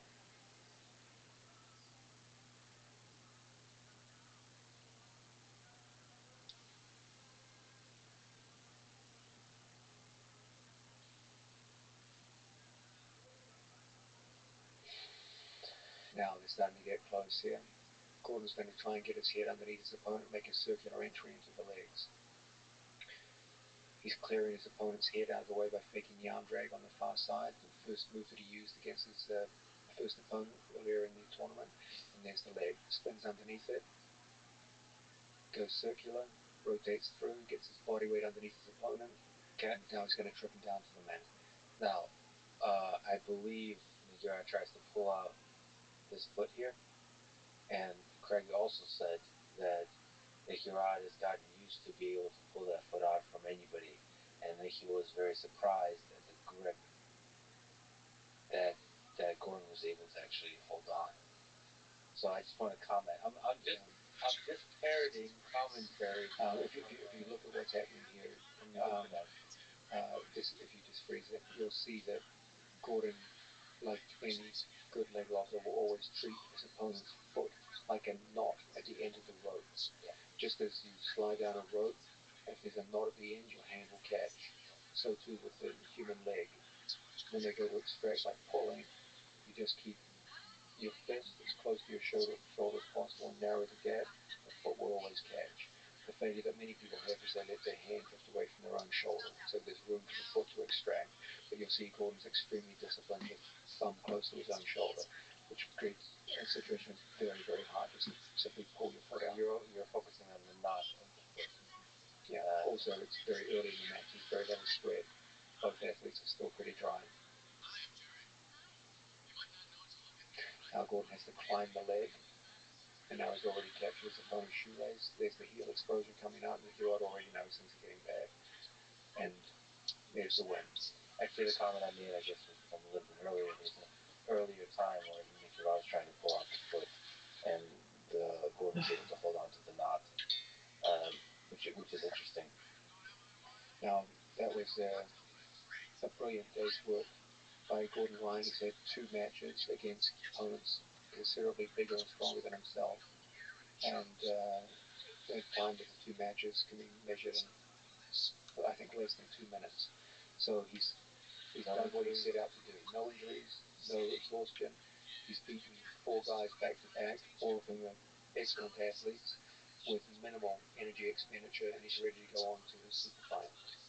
So, in that respect, one of the greatest, arguably, for a long time, really, really up there, jiu-jitsu practitioners, competitors, grappling competitors of all time, which is Andre Galvao. Yes, Andre Galvao is almost certainly at this point the greatest ADCC competitor of all time. He won more super fights than anyone else by a landslide. So, if I may just read a few words you've written on Instagram about this match, about Andre Galvao, on greatness. How great you become in any given endeavor will always be assessed by the degree of difficulty of the barriers you had to overcome to get to the top. Just as the lion became king of the jungle not by living among sheep, but by dominating a world of elephants, hyenas, buffalo, leopards, crocodiles, so too the greatness of an athlete will be determined not just by his own ability, but by the greatness of the athletes he faces. Thus, in his quest for greatness, Gordon Ryan owes his debt to the greatness of his toughest opponent, Andre Galvao. And you go on to sing him praises. So, and that introduces this match. There was an interesting moment. I didn't even listen to the words exchanged, but because I had the great fortune of sitting next to Hacho Gracie, there was this fascinating moment before the match. And I can't believe Gordon is sufficiently relaxed to do this. But he walked up to Hajo Gracie and had a discussion. What do you think? you faced Andre Gavard before. What are your suggestions? And they've talked it back and forth. They brainstormed ideas like minutes before the match, and it was just a beautiful moment of like I don't know, like Tiger Woods and Michael Jordan talking to each other, something like that. I mean, I wonder how much brainstorming there really was, or and how much was it just kind of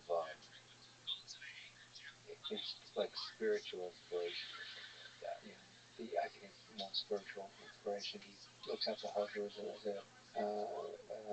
Hodger's a very close friend and mentor of mine, so I always tell my athletes, look to Hodger as your example. This is a guy who always fought for the finish. He tried to express the highest ideal of jiu-jitsu, which is control leading to submission in every match he was ever in. He even lost matches on tactics against people that he could easily have defeated if he adopted a different tactic. But he always insisted on victory by submission. It defined his career and made him who he was. And I always try to have my athletes emulate him. So, what was the strategy going into this match? What were you thinking when you? Okay, for Andre Galvin, he there's a sense in which Andre Galvin had to fight literally the perfect match to win this. Okay, this is a match that's going to be 20 minutes long, and potentially 40 minutes long. Andre Galvin cannot win by submission. Gordon's submission dominance here is just too great. It would be exceedingly difficult for him to win on the ground. Gordon's ground positional game is just too advanced. And so for Andre Galvin, he had to win. If he was going to win, it was going to be in a standing wrestling exchange where most people assessed him as having a measure of superiority over Gordon Ryan. The problem is that it's hard to just keep a potentially 40-minute match on the ground, off the ground that whole time. It's very, very difficult indeed. So he would have had to fight literally the perfect tactical match to make it happen. And he would have to do it without getting called for stalling points. Gordon has the luxury that if at any point they go to the ground, he has complete dominance. But Gordon, too, has a problem that he can't pull guard without being penalized. And if Andre Galvin can play this tactical game of forcing Gordon to pull guard and then staying at a distance where he's doing enough action not to get called for stalling, but not so much to engage with the dangerous Gordon Ryan on the ground, then it's feasible he could have won. But it would have been, as I said, it would have required the most perfect application and integration of technique and tactics that he's capable of. How much intimidation was there? Was there, or are these athletes already beyond that? When you say intimidation, be more precise. Do you think there was some degree, if you were just to empathize with Andre Galvao, do you think there's some degree in which Gordon was in his head? Because of the trash talk leading up to certain events, because of the level of dominance that Gordon has shown in this competition and in the months and years leading up to it. Also, the fact that Andre Galvao is also a coach of a large team. There's some pressure to demonstrate to the team that the old line still got it. Yeah. I can't speak for Andre, but I know for Gordon, it's hard to be intimidated when you know the other guy has no method of finishing you. It just takes so much pressure off when you just go in and saying there's literally no way this guy can finish me, and there's no way this guy can pin and control me. I can't be finished. I can't be pinned and controlled. The only way I can lose this is if this guy plays a tactical game. So in his best case scenario, I lose by a tactical game. But from Andre's perspective, it's like if I make one screw up, this kid could finish me. Like you can see which way the intimidation game goes. Now, for the start, things get interesting here. We've already said, if you just freeze it like this, Andre's only realistic path to victory is standing grappling. Okay, that would require him to take Gordon down, presumably multiple times after the first 10 minutes, and not be taken down at all by Gordon. So it's a tall order. It's possible, but difficult. And here's where things get interesting. I told Gordon before the match, just go out and offer him the leg. Same way he did with Mickey Rods. And that's where things get interesting. I must say that I loved what Andre Galvin did at the start of this match. He's a little crazy here. There was just so much energy in the room at this point that his hand finally got to For it. people just listening, there's a bit of hard slapping. Yeah, That should be considered a strike. it's fine. There was just a lot of electric atmosphere in the room. So now things settle down a little bit. But here's where things get interesting. Andre throws the whole tactic game out the window right from the start. He goes for the takedown. Gordon doesn't try to fight the takedown because it's in his interests to go to the ground. I love this about Andre. He's literally like, "Fuck you, kid." Like, let's see how good your ground game is.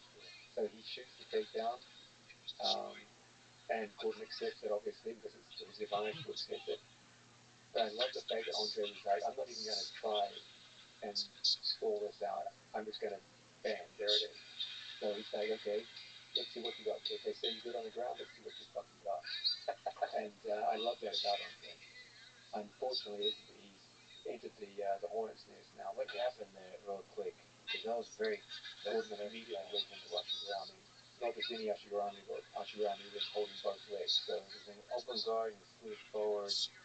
Oh wow, that's really nice. So he splits the legs. Now he dominates the space between the knees. So there's a guaranteed straight Ashigurami here.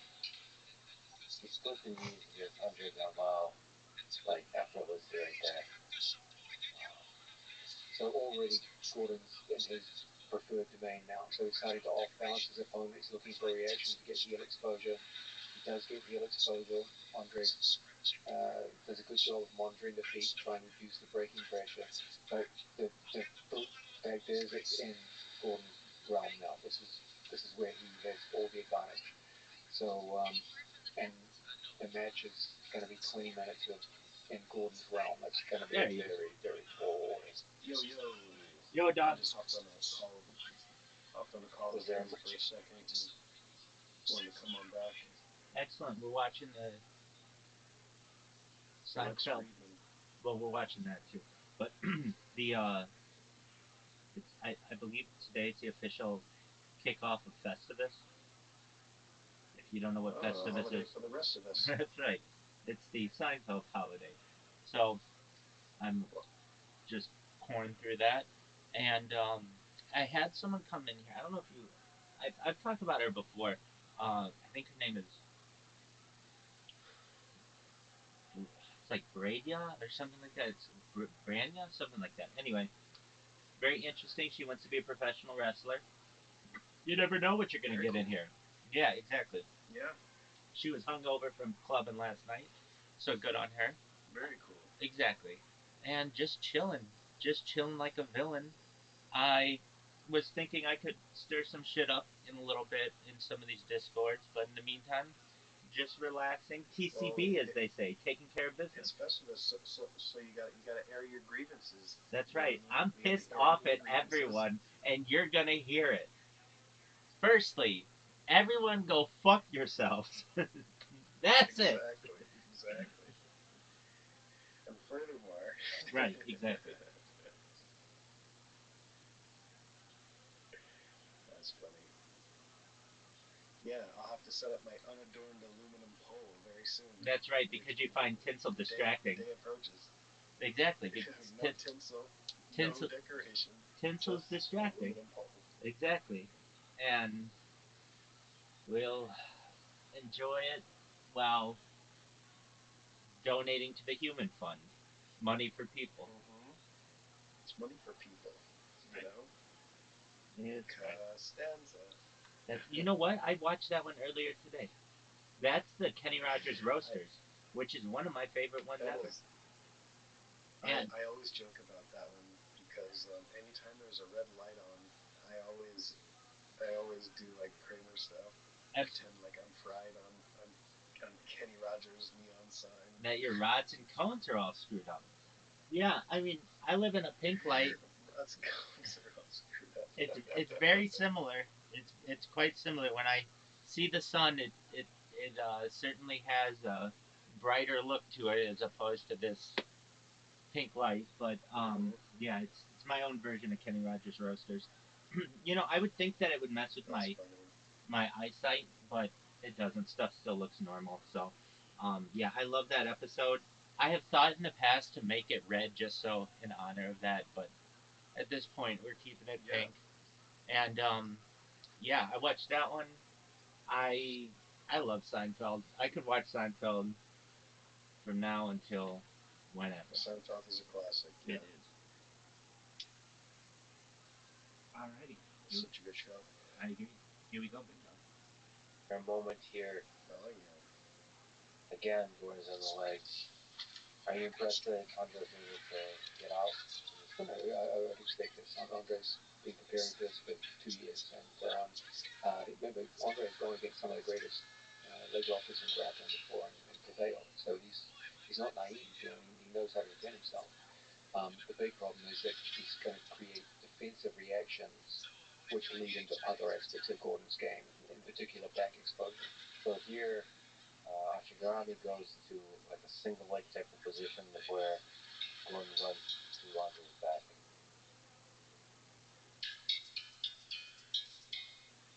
Now he has to return him to the mat. The most efficient way to do so is always courtesy of foot sweeping. So he pulls out a Diashi Harai from the back to sweep him down to the mat. And now Gordon's on top. And this is a serious problem for any grappler in the world. Once Gordon gets top position, he's just relentless. But just getting Andre Gavaz good, just getting the guard back, all of that is great. There's also a sense here in which Gordon is pacing it too, just to physically fatigue an opponent. So it's passing the guard, but not rushing it. Now, what Gordon's looking for here is complete chest-to-chest contact.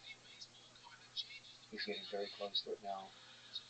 And once he gets chest-to-chest on the opponent in top position, past one of his opponent's knees, it's going to be awfully, awfully difficult for an opponent to recover.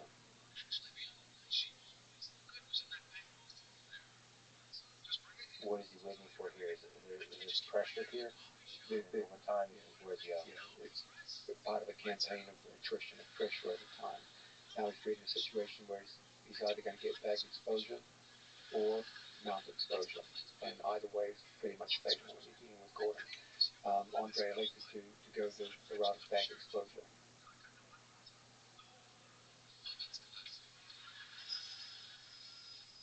Now Gordon got the body triangle, he's on his back. Now it's Now there's one physical problem here. That's that Andre Galvan has a neck like a bull, and he's a very short and very thick neck.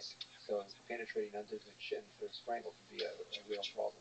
He also has extremely well developed shoulders and upper arms. So when the head comes down and the shoulders go up, there's very little real estate to work with regards to strangle holds. So Gordon in time will trap one of his opponent's arms with his legs in order to take away one of those strong defensive arms. There you can see the arm has been trapped, and now he can start gliding towards the strangle.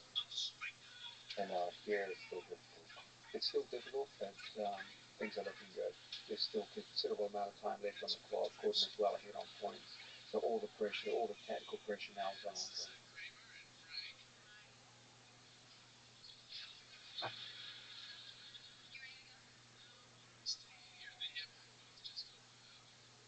You'll see the critical penetration of the jaw With the right the now. wrist, yeah, wow, yeah. Now Gordon elects for a one-handed strangle.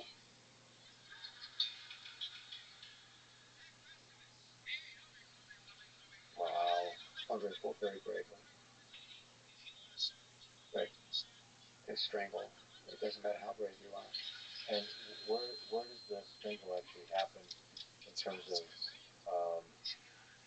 it felt like the strangle was at the blade of the it wasn't even fully sunk in. So where is that like the fulcrum is like one handed There's a sense in which once you get underneath, you know the inevitable yeah. fall off is But coming. again the inevitable, you're doing the inevitable. It's like to go back to your chess analogy, it's like resigning in chess. Yeah. And chess is considered almost like impolite to let it run out when you understand that death is on the horizon, and there's a lot of respect. That was a beautiful thing with all the trash talk and everything like that. Gordon always shows respect. I love that about the drama of combat. It's trash talk in the beginning and respect at the end. I think it's when you feel someone Andre has great skill, and when you grapple someone, you feel just how skilled they are, and it whatever issues you had prior to the match evaporate when you feel okay they're just like you, they do the same moves and same kind of concepts, and you see that there's more that bonds you together than separates you, and that's the feeling at the end of most grappling matches. So if we could talk about Giancarlo, who had an incredible performance. I mean, there's a lot of things we can say. We could probably go through his matches, but if we could just talk without that about some of the most impressive things that you saw about him. One of the things I think you mentioned elsewhere in here is about confidence. So one of the things you saw that could really benefit him as an athlete and competitor is to build up his confidence. Is there? Can you speak to that? First of all, I should give you some background. Giancarlo Bodoni was a strong local black belt in Boston, um, teaching at Bernardo Faria's school. When I would film instructional videos, I would often talk to him and talk to him about his competitions and training. And he would do local competitions. He was trying to go from gi training, which was the majority of his competitive background, into no gi, and he was struggling in local competitions, especially for things like leg locking, where he had no background in leg locking and would often get submitted. So as we worked together on instructional videos, we would talk and discuss. He would periodically come to the gym in New York City and come to work out with the guys. And he often struggled in the training room. He had no experience with things like body lock, guard passing, and just used to. He was many of the training sessions didn't go well for him. So he was always like a very polite, well-spoken young man, and worked hard. Um, when we went to Puerto Rico and the team ended up drifting apart, um, when we moved into Austin, uh, he said, now that many of your athletes have left, could I come down and train with you guys full time? And I was like, yeah, I'd love to. I thought he'd be a great training partner for Gordon and Gary. We didn't really have any training partners at that point. And sure enough, he just picked up everything he had and moved down to Austin. Um, Now, anyone who just moves halfway across the country to begin training, that already gets my respect right there. That's a big commitment. And he began training. We put him on a training schedule where first he had to cover up his big weaknesses. He had limited attacks from bottom position. He had poor leg lock defense, and he was very, very vulnerable to certain kinds of guard passing, which weren't part of his experience. He's still a year out from GCC. Yes. But we should also maybe give the spoiler, which is he wins his division in a dominant fashion. He also does incredibly well at the absolute. It was an amazing thing. To give you an idea, when he first moved to Austin, he competed in a WNO event, and I don't think he scored a single point, lost a couple of matches, and including matches to people who were in this ADCC. So he came out of that looking very depressed, and he lost to Kenneth Duarte, he lost to Mason Fowler. So John Cutler always struck me as someone who was positionally sound. He had like good guard retention, things like this, but he had no offense, he had no leg off defense, and he just wasn't able to assert authority on matches. He was a guy who was always going to be tough to beat because he was hard to pass his guard, that kind of thing, but he wasn't dangerous. Can I ask you a question on that? Yeah. Because my interaction with him early on when he came to Austin, I remember he interacted with me a bunch on the mat, showing me stuff. But I wonder if that kindness is a detriment to the confidence. Is there some No, connection? again, The confidence. skills could be nice too. Absolutely. Confidence comes from skill level. And confidence is a much more rational thing than most people describe it. People think of confidence as like this esoteric, ethereal element that you either have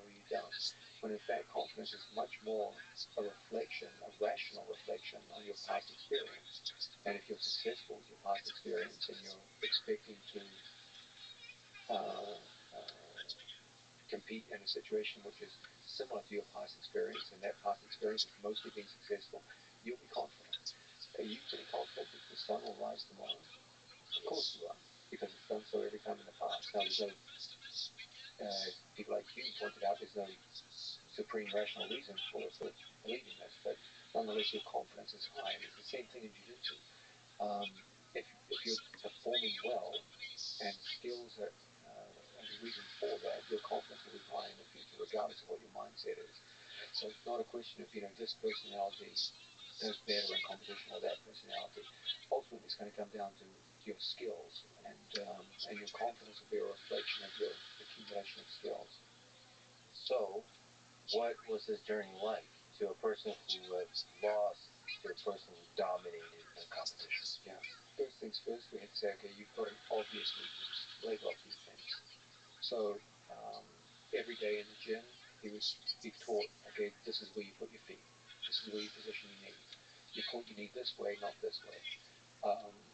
Then he would have to start sparring situations in leg locks and have to work his way out.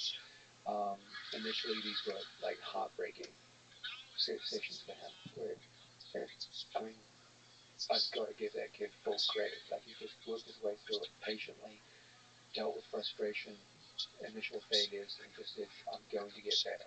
Can we expand on that? So, what's the experience of those early training sessions like? From an athlete perspective, are you basically dealing with the rational thought that you're not going to ever be good? Yeah, you're wondering, have I even got what it takes? Like, think about it. He's an established player. He's been in IBJJF competition. I believe he's a brown belt world champion in the gi. And suddenly, a group of kids that he's never even seen before repeatedly submitting him with leg locks in the gym. And he's like, man, this is terrible. Like, a year from now, I'm supposed to fight ADCC against people like Craig Jones, like some of the best leg lockers in the world. Like, it must have been hard. But he just stayed in there, and no one worked harder than him. He just was in the gym 3 times a day, studying every day. And unlike so many other people, every time he was shown something, he consciously and deliberately tried to enact it, even at the price of initial failure. Do you advise that that's a good way to go? It's the only way to go. Like, if you can't wrap your head around the idea that trying to acquire new skills will create a temporary time where your effectiveness diminishes as you're trying to bring on new skills, you're never going to make it, because you'll always stay at whatever skill set you are. The whole mental trick is to imbue this idea of delayed gratification, that you have to accept that when I bring on new moves, my overall effectiveness will diminish, but there's the belief that in time, as my skill performance increases, it will increase over time, but it will come at the price of initial frustration and failure. And Giancarlo made that mental switch early on in his time in Austin, and to his credit, just stuck through. Within a very short period of time, again, very hard to leg lock, and even the best leg lockers in the room had a hard time with him. And that was the first step in confidence. To say, okay, I'm not getting finished quickly anymore. Then he had to bring in a whole new set of upper body submissions. He neglected upper body submissions. Well, when you say upper body submissions, do you mean the Strangleholds, holds, arm locks, things like that. And in particular, he put very, very hard work on his strangleholds. He had always been someone who was positionally strong. He could get to the back, but he could never finish from the back. And then suddenly, in the gym, he started finishing from the back. And then, as gym performance against the lesser students increased, then you bump them off against better students. And then this goes on all the way up to the best guys in the room. And in time, in a relatively short period of time, there were significant increases in performance. And success begets success, and this get going. We started to get a hint of his developing confidence in local competitions. I remember seeing Giancarlo compete in a local fight to win competition against a tough Brazilian kid.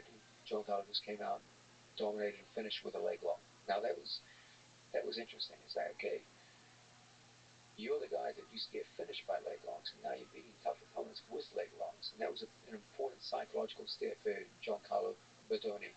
And with each little step as we went further and further, then he got to ADCC trials and had one of the great performances. I believe he submitted all of his opponents in ADCC trials and put on a fantastic display of grappling. Shockingly, no one paid attention to it. They were just like, oh yeah, he won. And Giancarlo flew into ADCC completely under the radar.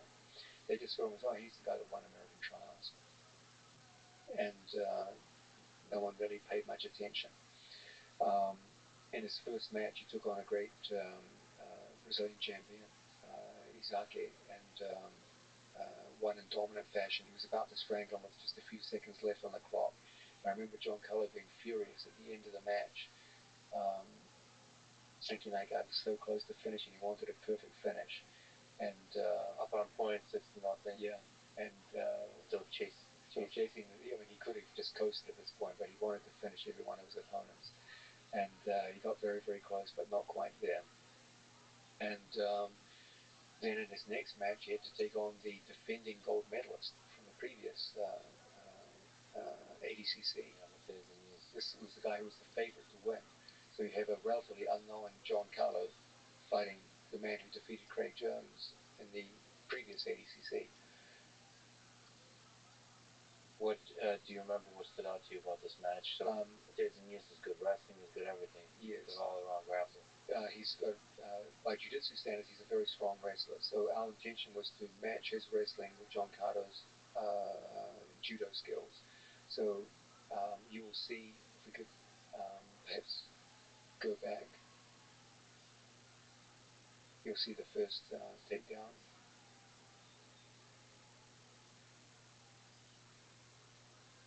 Arm drag. And took him down with a simple dragon peg. So that was Giancarlo's first takedown. That was more wrestling oriented, and good for his confidence to see that he could score a nice takedown.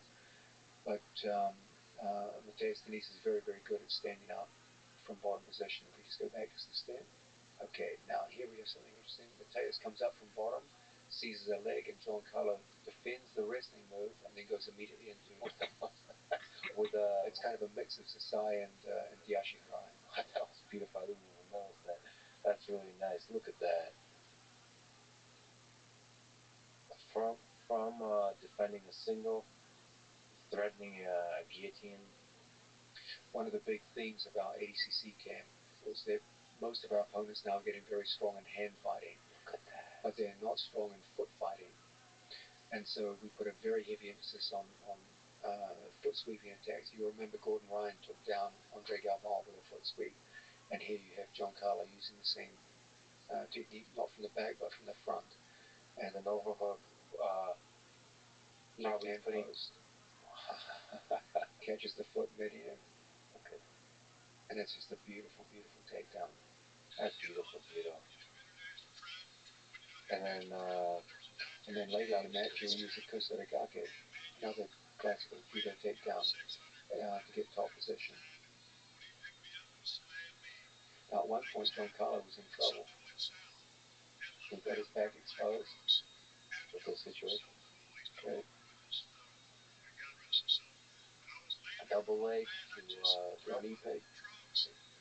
So he has to expose his back in order to avoid giving up takedown points. But here, the defensive training that we work on is coming through. He's defensively sound, shuts out the hook, prevents a score. Keeps his body at the right angle to prevent a power half Nelson.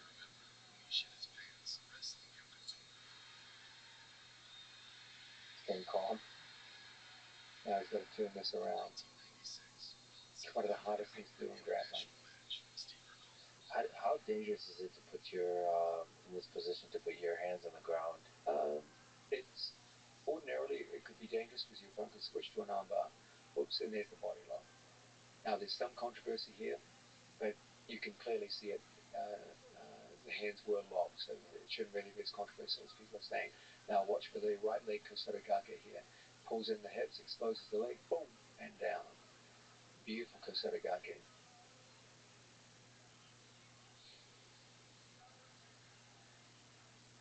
Also, probably a lesson that complaining to a ref does not protect you from a good takedown. Yeah, that's why they say in combat sports, defend yourself at all times. But now the great advantage of judo takedowns over wrestling leg tackles is they confer upper body connection after the takedown, which is very, very important for ADCC. That's why we put such a heavy emphasis on them. And now John Carlos is absolutely in the driver's seat. Just scored 4 points for that takedown, so he's well ahead at this point against the established favorite for the entire weight division.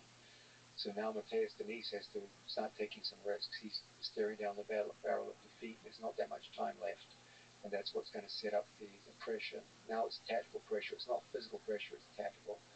Mateus has to turn away, and that's going to create back exposure, the most dangerous kind of exposure in ADCC. Oh, there it is. Mount to back, and Giancarlo capitalizes. Mateus is smart. He's keeping on his side so that less than 75% of his back is on the floor to deny the mount points. But that comes at a price, and that price is back exposure. So the thing we talked about with Gordon, the circumstance of fate, which is he has a lot of grueling tough matches and still chooses to do absolute. So and he seems to just power through all of it. How much of it, how much of the calculation is how to survive the cardio, the grueling cardio aspect of all of this? It's a great question, and the truth of the matter is, you can't afford to pace yourself. Because if you say, I'm going to hold myself back for this match, in the expectation of the others, you could end up losing your first match. So he didn't pace himself at all for any of the matches. Yeah. You have to just be in good shape, and that's what the camp is for. No, it's mostly physical. That's what the camp is for. Like, he's felt more pressure in the training room than he felt in any of his matches. But still, so attacking. Look at this. That was a beautiful transition. From back, from whatever the heck that position was. Right, from looking for the back, transitioning here. What the heck is this transition? So Mateus is engaging in a very good tactic, which is to get most of his back off the ground to deny the mount points. So as back exposure starts to occur, he turns in. Threatening an arm lock. Yeah, but you can see what's happening here. As the left foot goes under, it's going to create a beautiful triangle entry. Right foot penetrates through underneath the neck. And now he's locking a triangle, a senkaku, but not just any triangle, a triangle with the figure 4 locked on the back of the opponent's head, which makes any kind of stacking defense very, very difficult. It makes it very, very hard for an opponent to pull away and creates a much tighter strangle than average. And as a result, it's a quick submission. Beautifully done. Still chasing the submission. Yes. With a minute left up on points. Against the former champion. That's match number 2. Now, that's the first day. That's Saturday. So John Carlo goes to sleep that night thinking, okay, I just beat a world champion in my first match and almost submitted him. And I just submitted the defending champion. So, of course, he wakes up on Sunday morning feeling pretty damn good. Now, there's an interesting twist here. His opponent is a talented young Irishman who won European trials, I believe, almost entirely with leg locks. And almost all of his major attacks in the tournament so far have been leg locks. Now, bear in mind that a year ago, Giancarlo was losing to local blue belt competitors via leg lock. Yeah. So, in my mind, I'm thinking, okay, how's he going to handle this? Will the leg lock training kick in? And you'll see the result.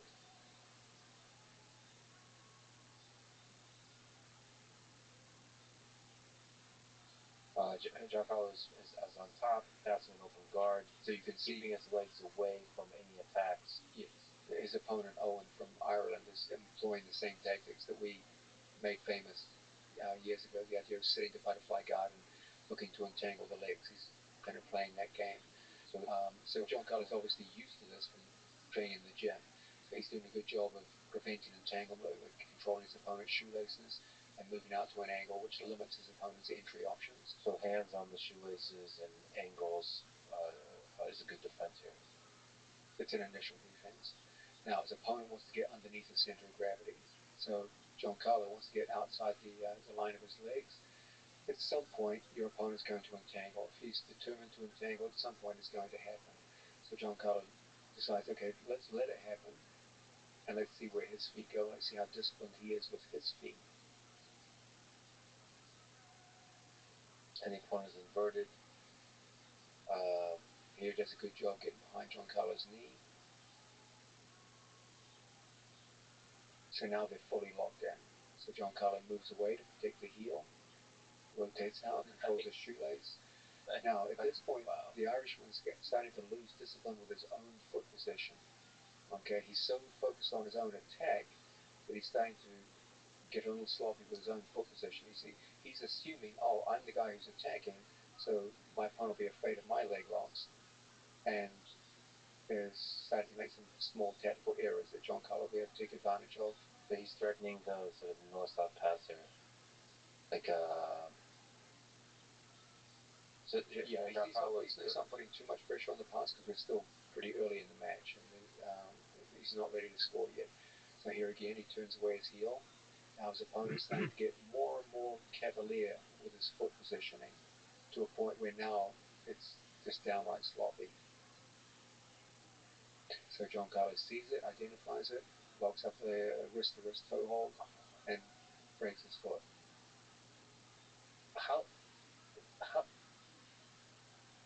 where's the dumb question? Where's the control here? How is he? The control comes from his opponent. The entanglement is his opponent's. His opponent is holding his own body in place with his own legs. So he's the root of his own problem here. So he got sloppy. Well done. Well done. And a little smile from Giancarlo. Now, the reason for that smile, you can probably guess, is because a year ago, this would have been a disaster. And now, instead, it's a guaranteed ticket to the finals in either a gold or a silver medal.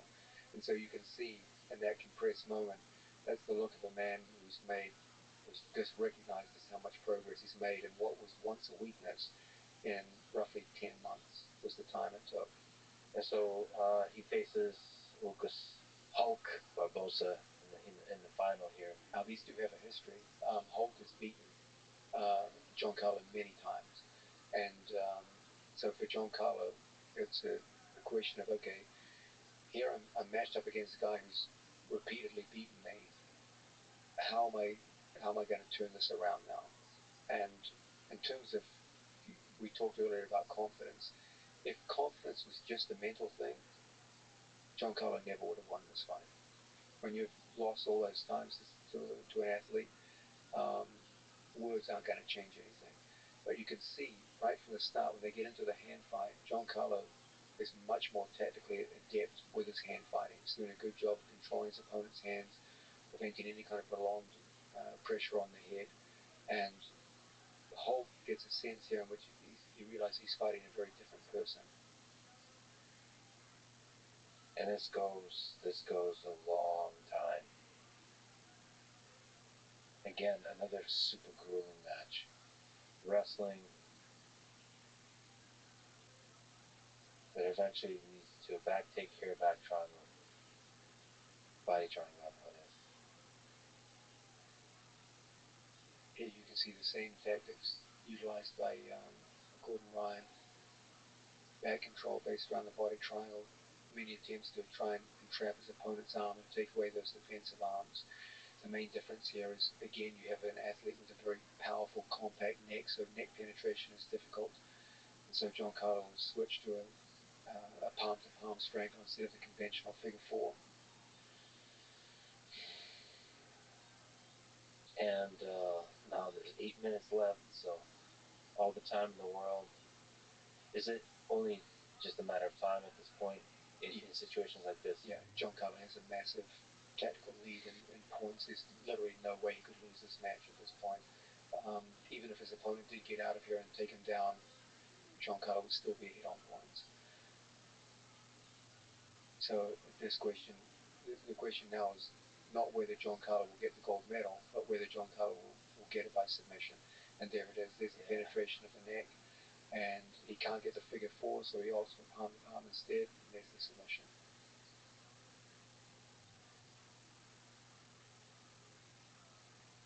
Now, What is Jeremy? What is John Carlo's a relatively unemotional man, but you can see there's emotion. That's not fake. That's genuine, and that's the emotions of a man who 10 months ago couldn't have done that, and then 10 months later, by dint of his own hard work and dedication, and his ability to actively attack his weaknesses and turn them into strengths, and then develop an ability to finish. That was a truly remarkable achievement. Well, let me ask you about Gary Tonin. So he is one of the, at least in my opinion, greatest submission grapplers of all time. There's a lot of components to that, but he lost in his first match. Not only did Gary lose, he lost to the bottom seed of his division, and that in itself is something pretty remarkable about what's happening in ADCC. How there's a sense in which the days of the invited athletes being far superior to the trials winners are over. It was a clear signal that anyone who makes it to ADCC can beat the best people. Sam McNally is a very talented submission grappler from Ireland. He specializes mostly in arm bars, but he has a good positional game as well. There's a very modern look to his jiu-jitsu, and he did a fantastic job against Gary Tonin. I think tactically, Gary perhaps got a little far away from uh, his true nature in grappling, which is relentless submission attack, and perhaps I should be given blame for this because I put such a heavy emphasis on the training camp overall on positional pressure. I feel that worked very well for all of the athletes except Gary Tonin. And interesting. So his nature, you have to acknowledge the nature of the athlete. Yes, part. And I think I was coaching so hard to the new people in the room on positional pressure that I neglected Gary's innate ability to the fact that he does best when he attacks exclusively by submission. So I think if anyone should get blamed for the failure here, it should be me. There's another comment is maybe I'm um, overvaluing now sort of just the physical aspect of this, but it seemed like Gary looked skinny. Is the weight cut? Yeah, this is the first time he ever went down to 66 kilos. So, it wasn't critical. There's other guys who were bigger than him who made the weight. But the weight cut, if you can just comment on, does that ever play a part in the athletes, the physical, the mental aspect of the weight cut? It is a thing like in wrestling that could break even some of the toughest minds. Yeah, but no, it wasn't a weight cut that would break someone like Gary Tonin. It's more physical. You train lighter and weaker. You tend to get injured more in camp because you're lighter. We have a team now after the breakout that's mostly comprised of people over 215 pounds. So there's very few small people left in the gym. Most of the smaller athletes went to B team. So Gary's been struggling a little bit with training partners. And but here I think the chief problem was that Gary focused perhaps a little too much on the positional tactical game and got away from his true gift, which is relentless hunting for submissions. And as I said, I think the person to blame for that is me because I had to put so much emphasis on the positional game for the developing athletes that I didn't pay enough attention to Gary's unique attributes. So this, I mentioned I posted some stuff on Reddit. So there's a relevant question here. Somebody on Reddit asked, Gordon has said, and perhaps you have said as well, that there are two types of jiu-jitsu practitioners. Ones who move themselves around, like Marcelo Garcia, and ones that control the motion of their opponents, like Gordon. What are the strengths and weaknesses of each approach? And how do those different approaches apply depending on which weight class you're in? That's a great set of questions. Yes, I'm the person who promulgates this idea that there's two broad ways you can go in jiu-jitsu. You can either focus on promoting your own movement to create opportunity or by restricting the other person's movement. If you're a slower, less athletic opponent, then you should definitely focus on the idea of restricting the other fellow's movement. That's how slow, unathletic people win in jiu-jitsu. If you're quick with the ability to change direction, stand up quickly, go down quickly, and move like a leopard, then you're almost always better off generating movement in order to create opportunity. So one is based more on movement as the source of opportunity. One is based more on pressure as the source of opportunity. So you'll get someone like Gary Tonin or the Ruotolo brothers. Their game is based around the idea of promoting their own movement to create opportunity. Whereas someone like Gordon Ryan or Roger Gracie is about restricting movement and using that pressure to create reactive opportunity. Those are the two paths you can take in jiu-jitsu. Because our team now has become mostly associated with people over 200 pounds, and because most of them are beginners, I took the more high percentage approach of, okay, let's focus primarily on controlling the other fellow's movement. But Gary's a unique individual, and I feel like I let him down by not uh, giving him special attention in regards to what he does. The fact that you've mentioned this now like 4 times in the span of a few minutes, just I love that all of this stuff weighs so heavy on you. And he is a truly special person, and it is truly interesting to see what is the nature of a particular athlete that if you highlight makes him shine. Let's go to the part where Gary actually loses the match. Okay, so the match is pretty innocuous at this point. The guy does a good job of turning into the arm, and Gary gets caught reaching from the knees. Okay, that's always a mistake. And the guy I think, does a great job capitalizing on it. Now there's limited time left on the clock. This guy realizes, oh, this is my opportunity. He's got good flexibility and he gets the hook, so he just frees it right then.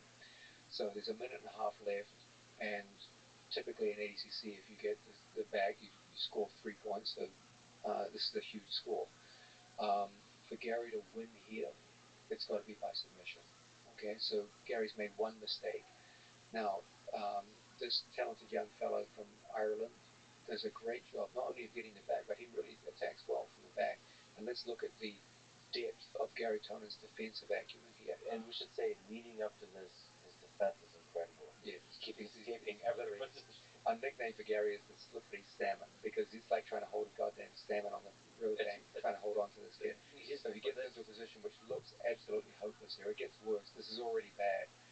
But it's one of the most fun things to watch about Gary is the skill in these escapes. It's incredible. It's beautiful to watch. So the guy has an excellent opportunity to transition off here into a rear triangle, which is one of the hardest things in the world to get out of. And from here, if this was anyone but Gary Tonin, I think it would have been curtains.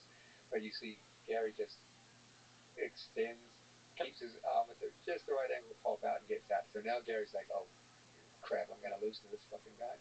So he's got a minute left to do something. So he goes back into his submission mode. He goes back to who Gary Tonin is and immediately goes into leg lock action. Now, the young man from Ireland realizes, hey, I'm going to win this match against the number 1 seed. So Gary goes into the legs, gets to one of his favorite techniques, the heel hook. Now Gary has a brutal heel hook attack and gets real pressure on the kid's leg. Now, yeah, but to his credit, the kid is smart. He's like, you know what? Let me take some. Is there a weakness to that? Like, well, he turned his hips. Yeah, it's unclear from the video whether Gary's arm slipped off. There's considerable braking pressure there. Oh, it slipped. Yeah. I see. Yeah, it's unclear. But even before, but sometimes the heel can slip because something's popped. So it's unclear what happened there. There seems to be a reaction from the part of the opponent. Like it definitely did some damage. So Gary goes back for a second one. Oh no! And again, you get that same kind of pressure. Oh no! All right. But I like the Irish kid's reaction though. He's just like, you know what? Let me eat this because I'm going to win this match and I'm going to be a legend for beating Gary Tonin. So I admired his internal fortitude. And but now Gary knows he's lost it. So there's a sense there in which you see how close it gets in these situations, how little there is between winner and loser. And sometimes you just get these heartbreaking situations where someone who ordinarily you would probably do very well against, and you make one mistake, and it's an unrewarding, uncompromising sport. One mistake can be fatal. In class, you talked about escapes or arm locks in class here as well. So you were teaching arm lock escapes and I think choke escapes, and, and the question came up of when should an athlete not tap and risk their arm being broken, and you quoted George Patton, as of course you would, that no bastard ever won a war by dying for his country. He won it by making some other bastard die for his country. So what's your view on when to tap and when not to tap in competition? First off, in training, you should be tapping very early because you're not getting paid to fight in the gym. You're getting paid to fight on stage. So be a professional in the gym. Tap early, tap fast. That way you'll last a lot longer. In competition, things are a little different. You also have to specify what is the situation. Okay, if you're in the first round of ADCC, your first match, you get caught, I would always expect my students to tap because if you get your leg broken or your arm broken in the first round, you still got 3 more matches before you get to the final. There is a escape clause there, as if you're a guy from Ireland and you're fighting the #1 seed. There's always an escape clause, yeah. Like let it snap. Yeah, let it go. But Your students, yes. Yeah, I would expect them to tap. I also think that if you're in a stranglehold, it doesn't make a lot of sense in not tapping because you're going to pass out. Okay? And it's like using it in chess. It's kind of impolite to make the guy take it through to its conclusion. So I don't see any heroism in just letting yourself pass out. Now, things change when you get into a final. If you're in a final and you're ahead on points and you're willing to, most people at that point are going to be willing to let something break in order to win a gold medal. At that point, I leave it up to the student. It's a deeply personal decision. I would never say to a student, I expect you to let your body break in order to win a gold medal. I think my students are more than mature enough to make up their own minds. I would be angry if they let their bodies break in a meaningless fashion in some random tournament or in a first round match where there's no way you could go on to the second, third, and fourth matches with a broken limb. But in a final, in a gold medal match in ADCC, I would leave the decision to them, a spontaneous decision in the moment. I would be confident that I had prepared them to do their very best to defend themselves. But what ultimately they do is their decision. And winning ADCC is, for a grappler at least, life-changing. You're a world champion forever. And no one can ever take that moment away from you. So I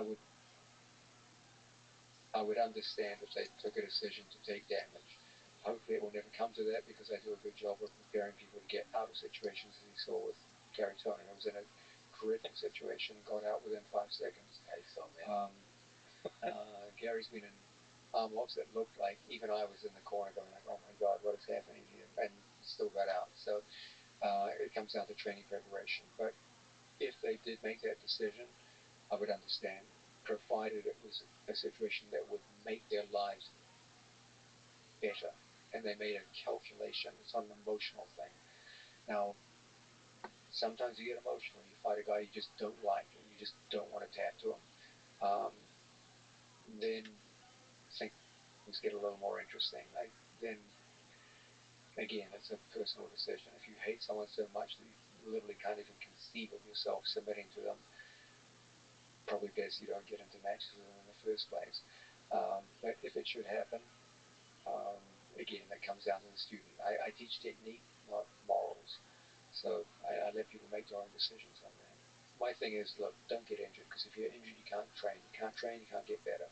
So stay away from injuries as much as you can.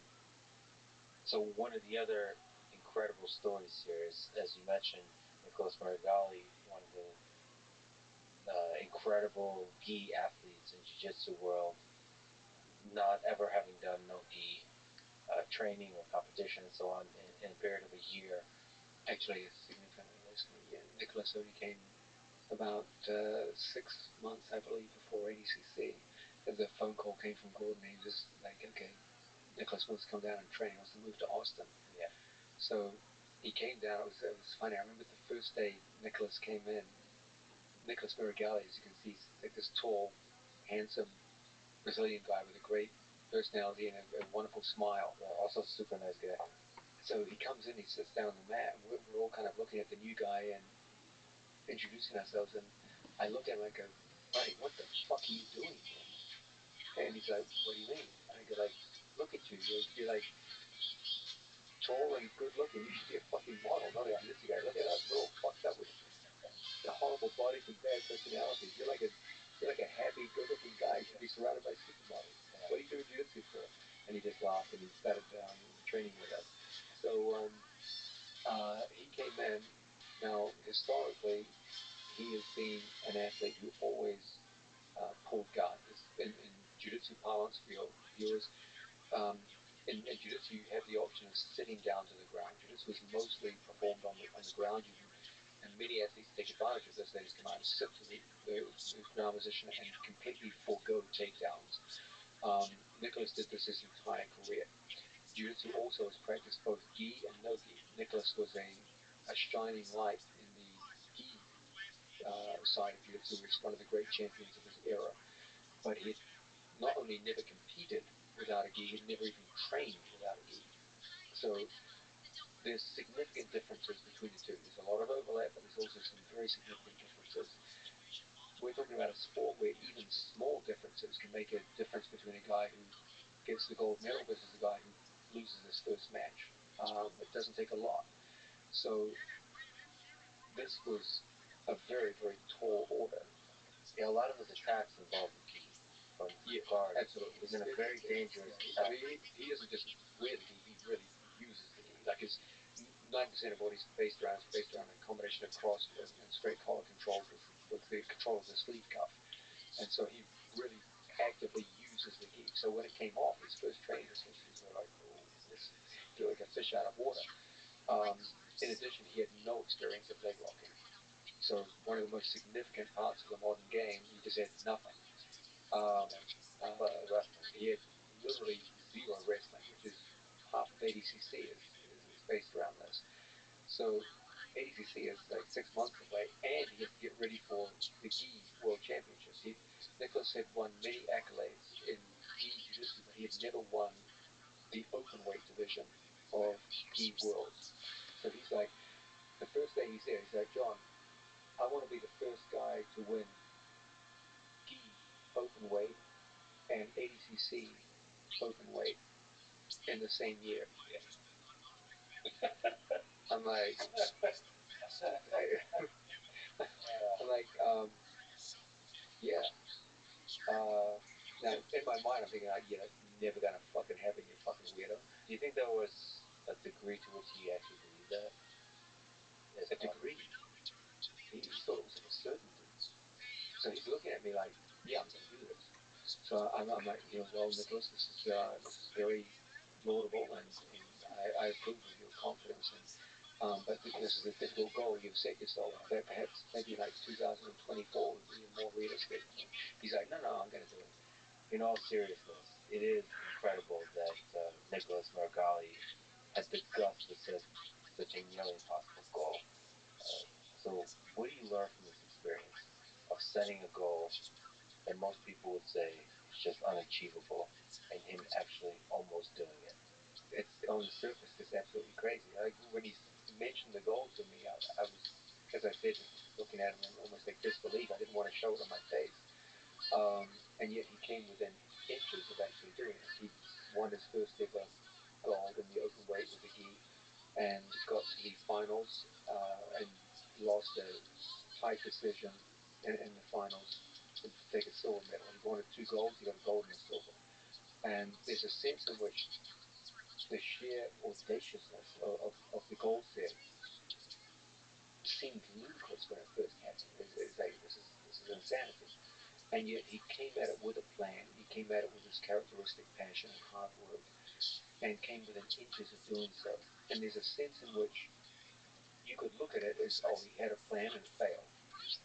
And yet, of course, no one in their right mind would look at it that. They would say he set an audacious goal so high that it seemed impossible, and it pulled his entire performance up to a level where even failure creates something truly memorable. Do you encourage athletes, or do you not get in their way when they set such a goal?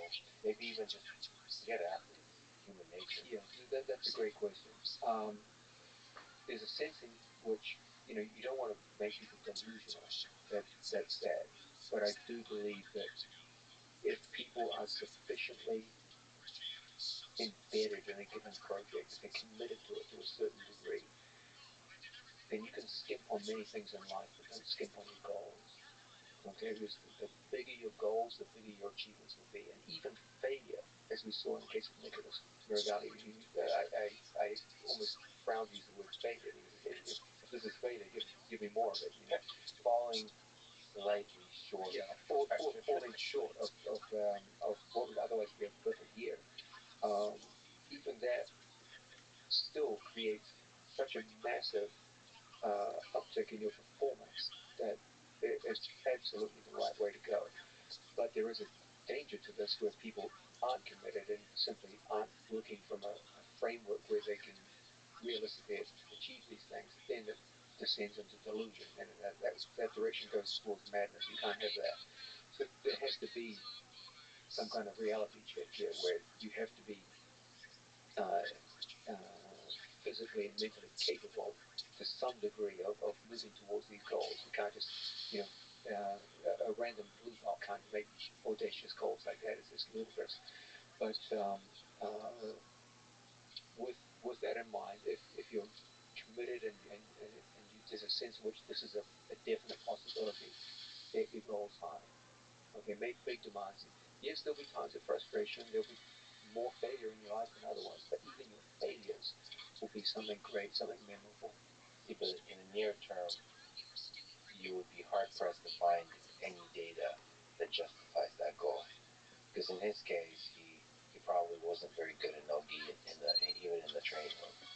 So it's like, where do you look for even inklings of hope? We saw incremental progress with each successive competition that he was in. His first competition, uh, he looked good, but not great. Second competition, a little better. Third competition, took on one of the legends of American grappling and won decisively. So there was a sense in which it was becoming more realistic with each outing. So now putting that inspiring philosophy aside, what was the actual plan on how to make it happen? So So the leg locks. first, same thing with John Carlo. First, you got to learn how to defend a leg lock. So initially, just as John Carlos struggled, he struggled. Then he had to learn not just takedowns, but just how to set up a takedown. He had to learn basics like stance and motion and how to fight with the hands, etc., etc. So he had to learn from the ground up. And then he had to improve. He always had a very good triangle. Always had very good armbar. Those were his two strengths coming into the no-gi training. And those translate pretty well between gi and no-gi. But he had no guillotine. He had no. His strangles from the back were. He has great collar strangles from the back, but he really, really struggled with finishing people from the back. So um, he's learning all this, and then he's like, well, now I've got to get ready for the gi. So we had to switch his training to gi training, and that took out a couple of months. Then he went back briefly to Brazil and got a terrible rib injury right before the World Championships, and came back like more or less unable to move. So the World Championships is a week away, and he's like, John, I can't move. So I'm like, what are you going to do? He said, I'm going to compete. So I'm like, sure. So we fly to California. He goes out, competes. His first opponent is literally the biggest man who competes in jiu-jitsu. This man is almost like 400 pounds. Nicholas has got completely broken ribs. We're taking up his ribs backstage before he goes out to compete. He beats everyone by submission and wins for the first time the open weight. A title he had never won before. He steps off the mat, looks at me, and goes, "Well, I got the first of them. He got it." He open weight and now ADCC. And now he can barely move. He's still gone through 2 days of brutal competition, and his ribs are completely screwed up. Takes a week off to try and get his ribs somewhere back in order, and then begins light training, building up to ADCC. We start putting him in no-gi competition. He fights two opponents of good quality, but not like world-beating quality. And then as his game starts improving, getting closer and closer, he's starting to develop a sense where he can wrestle confidently on his feet. He's no longer easy to leg up at all, and is starting to leg up people, and is starting to get his very strong guard passing, which was based mostly around hand grips and the gi, to adapt to leg no gi grips. In addition, he's starting to develop strong chest-to-chest positioning, which was never really part of his game, a pressure top game. And so things are looking good. He's matched against Rafael Lovato, one of the great competitors of ADCC, and wins a convincing victory featuring a lot of takedowns and a lot of pressure passing. And people were just absolutely shocked. I remember the staff of Flow Grappling coming and going like, "Who is this guy?" He's literally transforming into a different person. So he goes into the World Championships. In his weight division, he was matched with a fellow Brazilian in the first match, and they had an absolute barn-burning battle where at one point Nicholas was picked up and slammed, and then ended up winning by Kimura, beautiful Kimura. Then he took on the man who ultimately wins ADCC openweight division and defeats him. And he had grueling matches. Yeah, tough match. Now Yuri Samoy at that stage was two-time gold medalist in ADCC.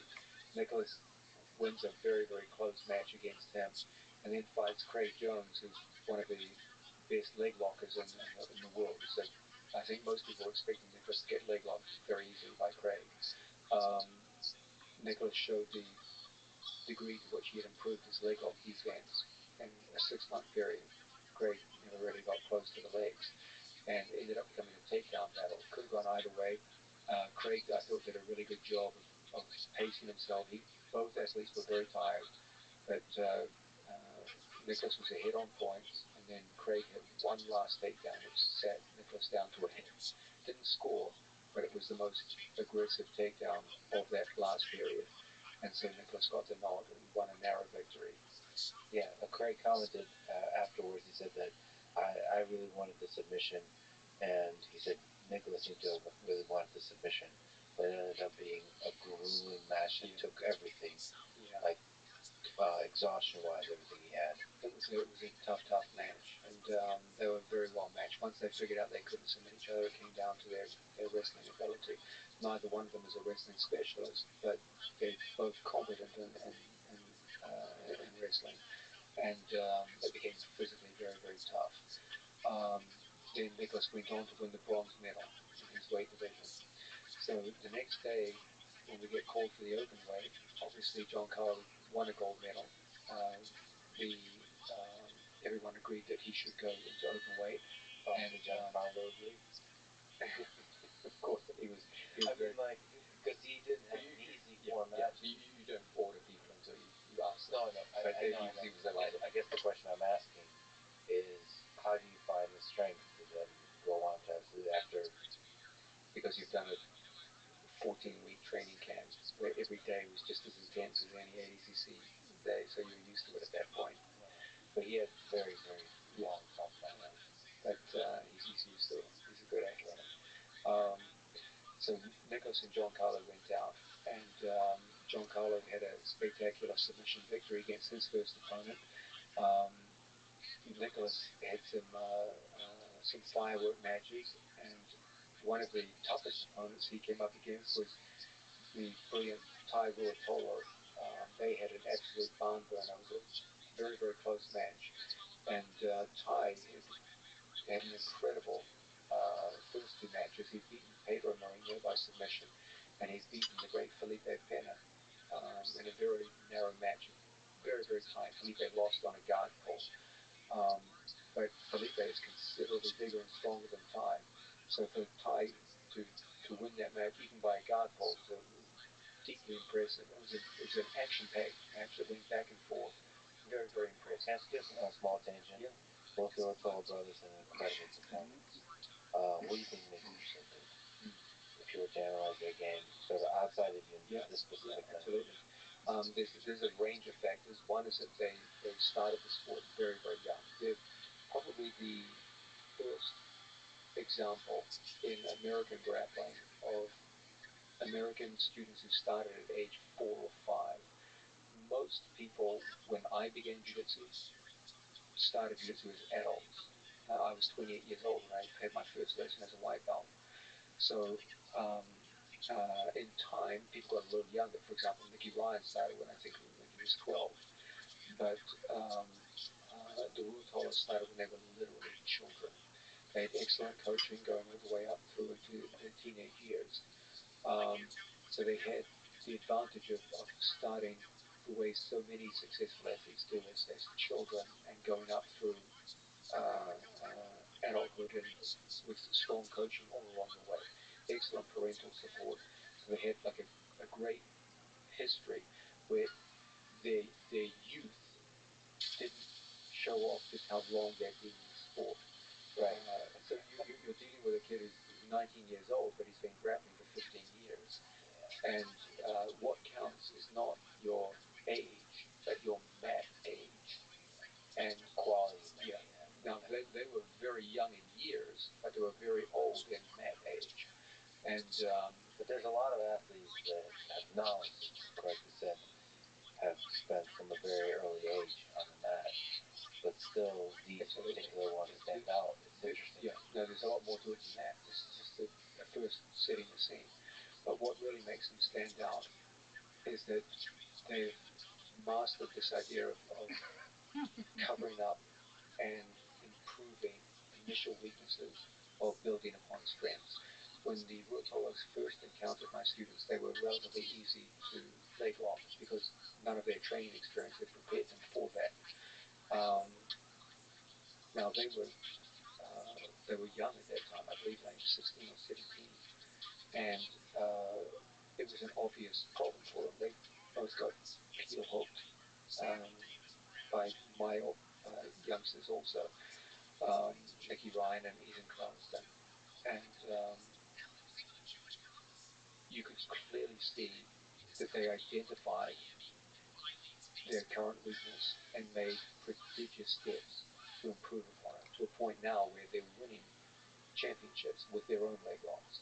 I love the fact that even as teenagers, they had the maturity to say, okay, here's an obvious weakness. Let's get around this. Let's turn it into a strength. Um, I love the way they did that. And focusing on the weakness and let that guide you to the thing you're working on. But they also they covered up their weaknesses, but they also understood what are our actual strengths. Now, physically, both of the brothers have extraordinary reach for their height. They both have extraordinarily long arms for their height. That means that variations of Katagatame, in particular Dasas, Anacondas, are going to be much easier for them in their weight division than for most people. These are all chokes. Yes, strangleholds. So they specialize in those. They adapted a game based around movement, which forces opponents not with physical pressure, but with tactical pressure into positions which expose them to those specialized strangleholds that they use. Um, Traditionally, when we looked at the Rotolas when they were young, we saw that there was a disparity between their top game and their bottom game. They were generally much better in top position than they were in bottom position. Again, they saw that as a potential weakness, and they turned it around using again their unique long limbs relative to their height, and they make use of a buggy strangle. I'm not sure why it's referred to as a buggy strangle, but basically it's a variation of karagatame using the legs done from disadvantageous positions on bottom. And they both make brilliant use of that, not so much as a strangle weapon. Occasionally they'll strangle someone with it, but they mostly use it to create pressure to make people back off. And as a result, they're able to, they overcame the disparity between their top game and their bottom game. Now their bottom game is part of their offense, and they're very, very successful from there. And so again, you had that really impressive sense in which they identified their weaknesses in leg locks and bottom position, turned it around and made it into strengths. And at the same time, they identified, okay, what are our physical gifts and how can we maximize their use? And they created a program of initiating movement that created tactical rather than physical pressure to set up their best strangleholds. I deeply admire what they've done. Those two young men have a huge future ahead of them. So here, one of the brothers faces in the absolute Nicholas Marigali. And bear in mind, Ty has just fought two very tough matches against guys bigger and stronger than himself. So he's coming into his third match against a third guy who's also bigger than he is. So hats off to Ty fighting open weight against three monsters in a row. Now, Ty and Cade, one of their best attributes is they're two of the best scramblers in the sport of jiu-jitsu. So whenever you go to shoot on the legs with them, there's a danger of running straight into a dar stranglehold. They're very competent at counter-attacking single legs with dar strangles. It's also very hard to control them after a takedown. They do a very good job of springing back up to the feet. So I told Nicholas to favor upper body judo-based takedowns rather than wrestling takedowns. And you see here a fine example of Nicholas's gathering skill in Uchimata, one of the great throws of judo. Set up with a bit of a foot sweep. Like good. The nice thing is he starts off with what it looks like it's actually a two-directional Uchimata. He threatens Uchigari to the back. That's a throw that throws your opponent to the back.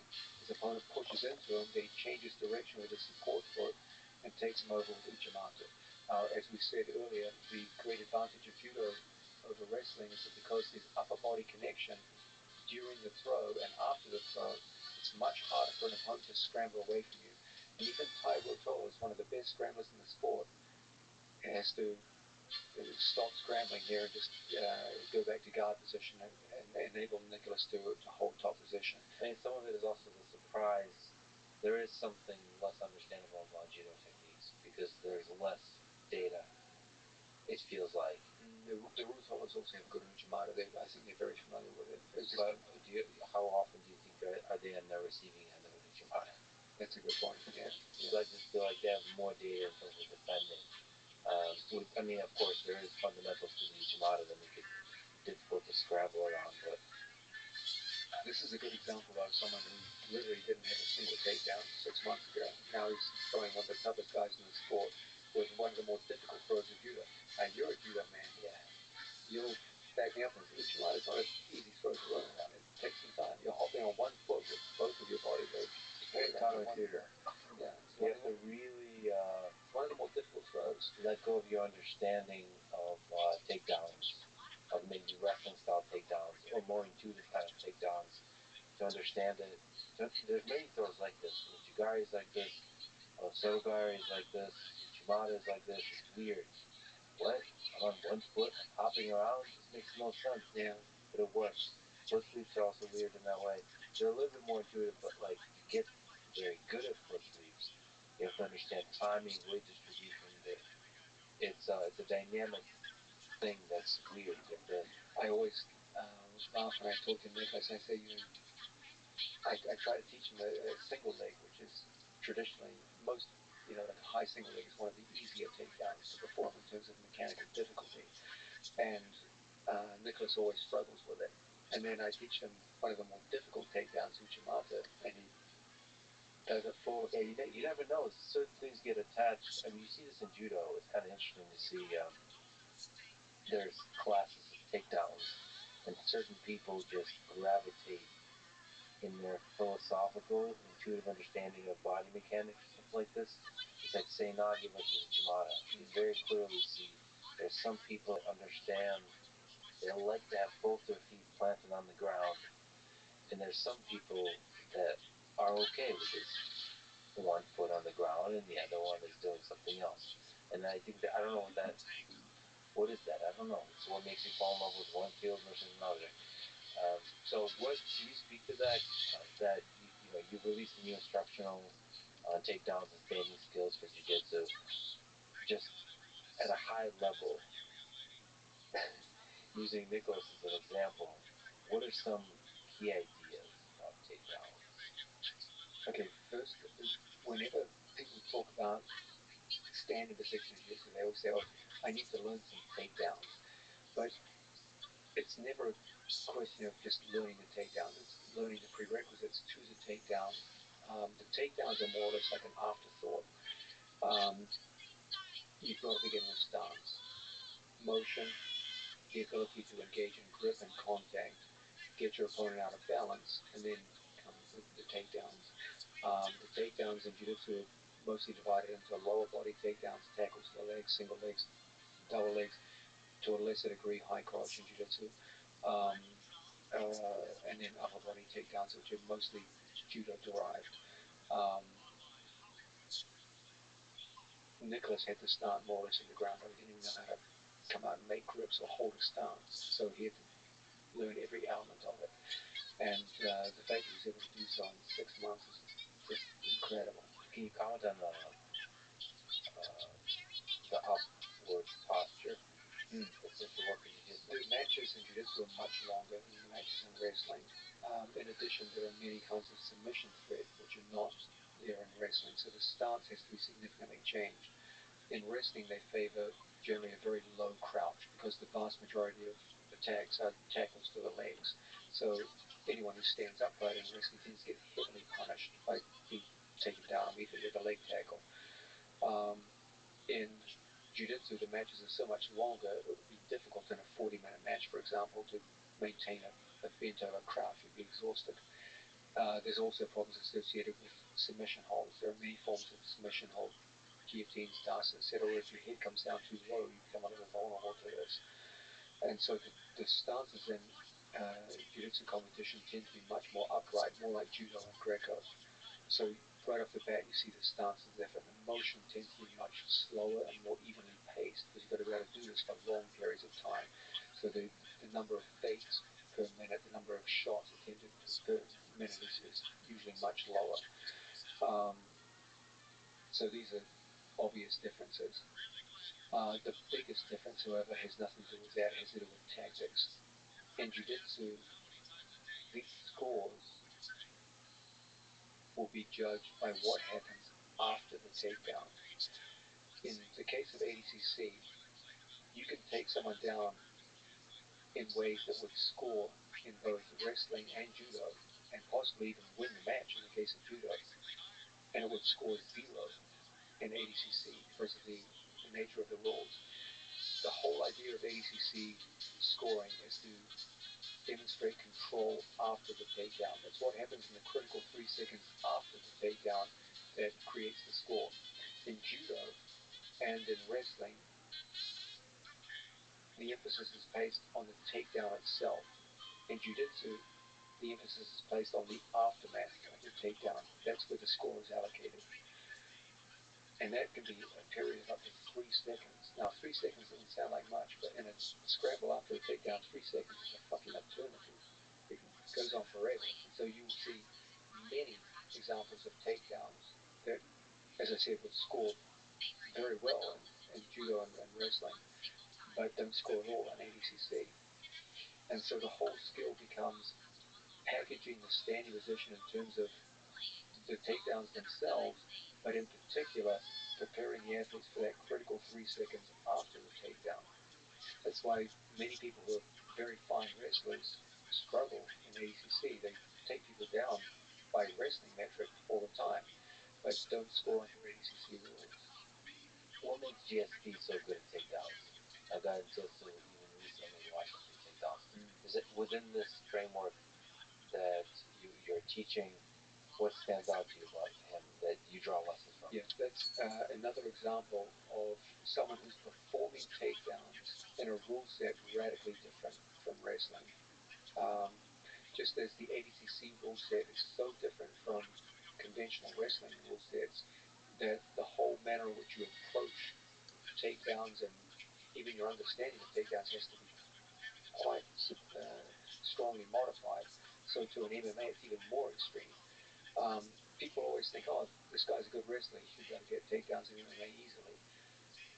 What you find is that the wrestling skills in MMA enable you to finish takedowns. If you get in on your opponent and get through the legs or the waist or what have you, your wrestling skill will enable you to finish the takedown.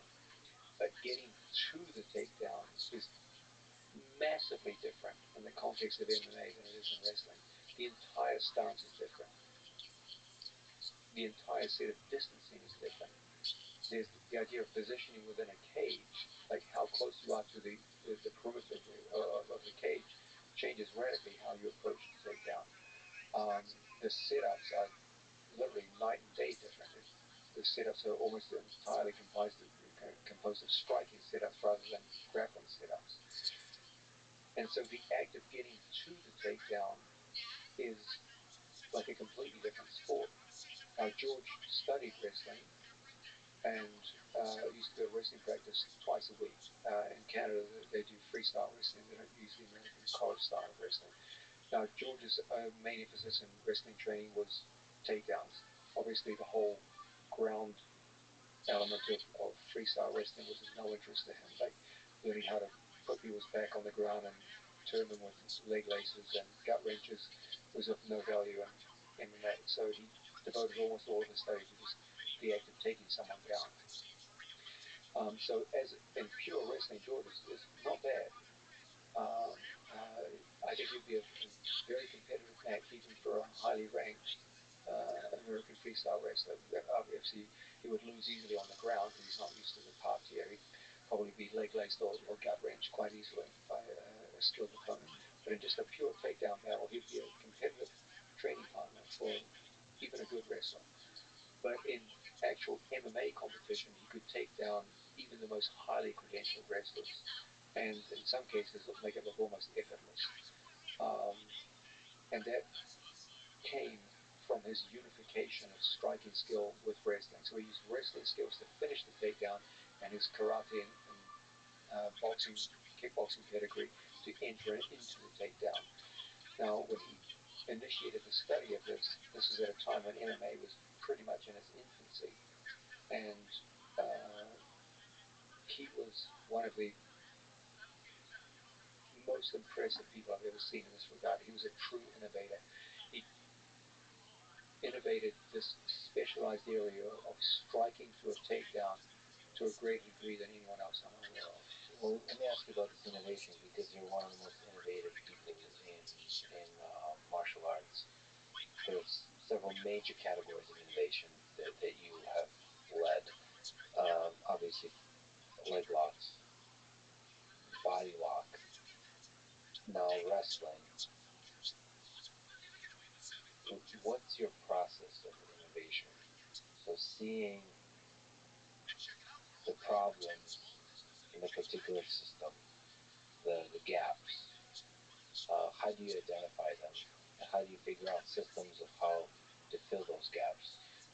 First thing I look for is what are the current weaknesses in a given combat sport. So in the case of jiu-jitsu, it was very obvious that historically jiu-jitsu had always been weak in leg locking. Jiu-jitsu had always been weak in standing position overall, and these were things that needed to be sorted out immediately. In its infancy, mixed martial arts was divided between grapplers and strikers, and uh, most of the emphasis in early mixed martial arts was on the idea of specialists in a given domain forcing the fight into their domain, and that uh, my early work with George St. Pierre convinced me that the right approach wasn't increased specialization and learning to force your athlete into that area of specialization at the expense of the opponent, but rather the real battles of the future would be won and lost not with techniques per se, specialized techniques, but rather the integration of techniques and the overlap between the various grappling and striking skills, so that someone who was an inferior grappler would have just enough grappling skill to be able to hold a grappler off, and then defeat them with striking. And a striker who was, if you went to fight someone who's superior to you in striking, you would have just enough striking skill to be able to hold him at bay and then enter into grappling. This went further and further until it got clear that there were whole areas of the sport that you needed to change your entire mindset about them. So that people went into early MMA thinking in terms of grappler and striker. Um, what I started to think is in terms of, okay, there are four fundamental skill areas of mixed martial arts. There is shoot boxing, which is the integration of takedowns and striking. There is clinch boxing, which is the integration of upper body clinch skills combined with striking. There is fence boxing, which the two athletes are locked up with each other on the fence, um, and they have to integrate takedown defense and striking skills. And there is grapple boxing, which is the merging of ground grappling with striking. And when you broke MMA down into those four categories, you saw that each one of those four domains transcends the specialized martial arts that form their components. So, for example, in clinch boxing, you would incorporate things from judo, Greco-Roman, freestyle, jiu-jitsu submissions, Muay Thai clinching techniques.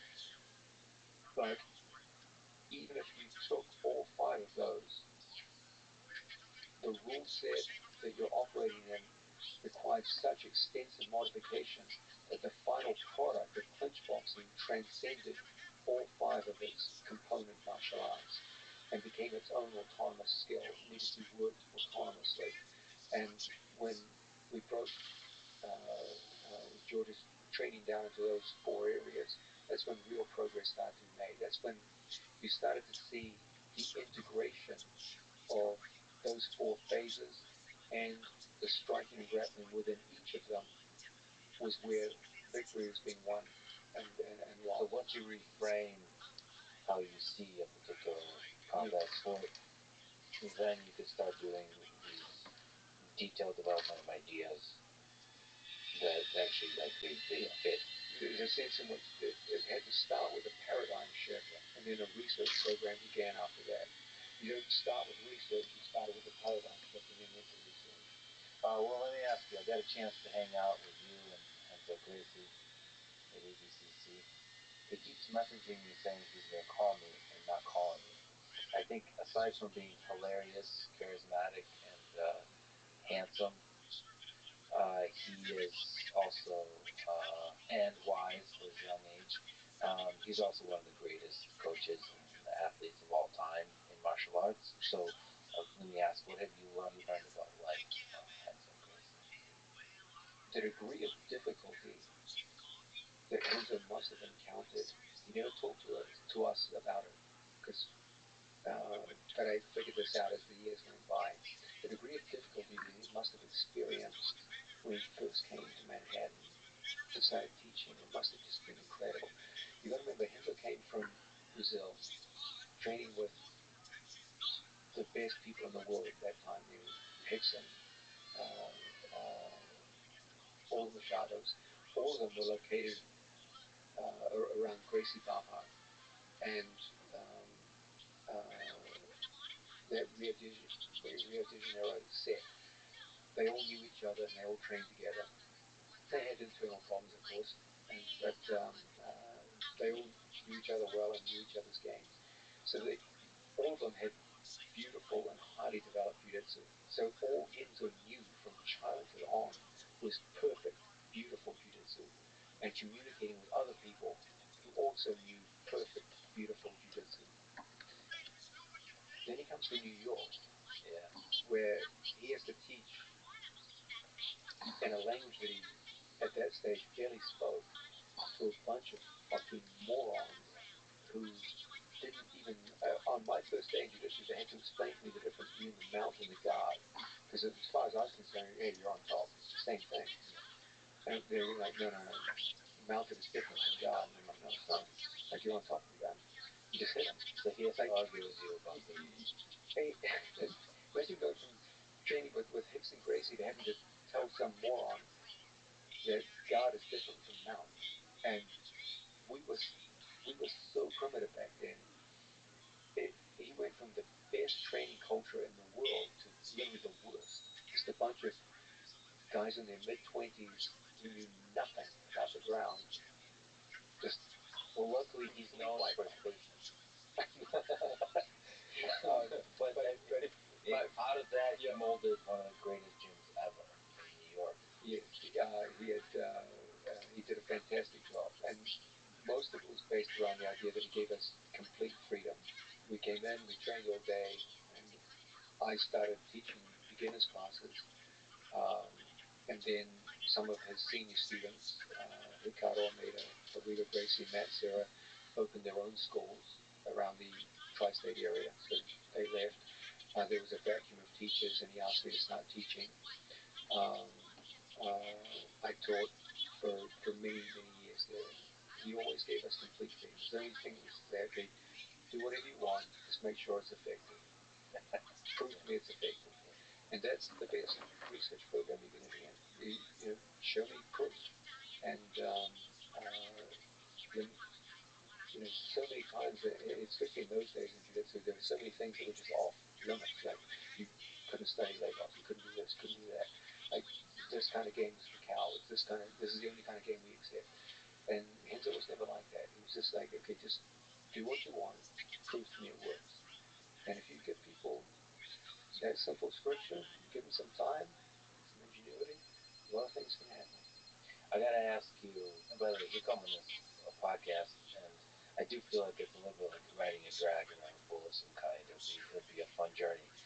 I can't, at least from my perspective, having interacted, having met him, it's hard not to smile. From He's the stories, easily one of the most charismatic people in jiu-jitsu. it's kind of fun to watch that humans can be like this too. It's just the love that radiates from him is incredible. I gotta ask you. This is from Reddit. There's a there's a few legends that come from that gym, but people on Reddit kept asking about some guy named Boris. Apparently, you coached him at Henzo's, and he was a legend, and he was terrifyingly good. What made him a legend, and who's this Boris character? Boris is one of my early students. I think he was either my first or second black belt. Boris came from Long Island. He was a wrestler. He was of Russian Jewish descent and highly intelligent. Yeah. And now he was short of stature, but very powerfully built and compact. Um, very nice, polite young man, um, but also slightly eccentric, which I always liked about him. He would always come dressed with glasses on, and he would leave the gym dressed like, to use the American phrase, a complete nerd with like this pocket protector. And now he was heavily muscled, but he would dress in such a way that he didn't appear so when he left. And we always used to laugh. Like, imagine some guy tried to mug Boris. They would see him with his nerdy glasses on, his pocket protector, and they would literally run into like one of the most formidable human beings in the entire New York area. Boris started training jiu-jitsu, I believe, in Long Island, and then um, when he got a tech job in Manhattan, started training with us in a morning class. Now, these were relatively early days in Manhattan and my teaching career, and he and a group of others, a very small group, used to train early in the morning, around 6 a.m. before work, and Boris was a legend in those days. Now, a very young George St. Pierre came to train with us at that time, and he would come in at 6 a.m. to his morning class, and he was one of the main training partners for Boris. And Boris, being a wrestler, used to generally prefer top position, and I would always encourage George to play bottom position. I said, you've got to get good in bottom position. You never know. I know you're good at takedowns, but one day someone's going to put you down, so you've got to work bottom position. Um, and Boris had very strong guard passing. I remember one of George's happiest days is finally, after like 2 years, one day he swept Boris, got on top and finished him. And I remember he was that was one of his biggest thrills in all of his training career. Was the last time that ever happened. No, Boris was he was a very formal man for that time. The funny thing about Boris is every time we would have a conversation, he would say, "I'm only going to do this sport until I'm 40 years old, and then I'm going to stop." And I was like, "Why? Like, why not be like a lifelong martial artist? You know, you got so good. You're good at jiu-jitsu. You've got great skills. You've worked hard. Why not just keep going?" He's like, "It's ridiculous for a man to train after 40. There's no need." And you never give any reason for this. It was just ridiculous. So one day, now this is the guy who came in literally every day, 6 a.m. every day.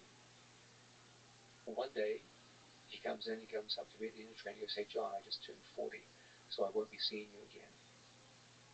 And I thought that he's joking.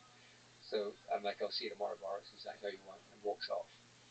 How gangster is that? And then he never came back. I've never seen Boris since. He came in, was one of the best grapplers I ever saw, and just said, "That's it, buddy, I'm out." And to this No day, one to walk away. Yeah. I also got to hang out with Ali Abdelaziz. He's a Henzo Gracie black belt, fourth degree judo black belt, and friend and manager of Khabib Nurmagomedov, who's coming down to Austin soon. We'll do a podcast. Hopefully, get on the mat and have a bit of brainstorm.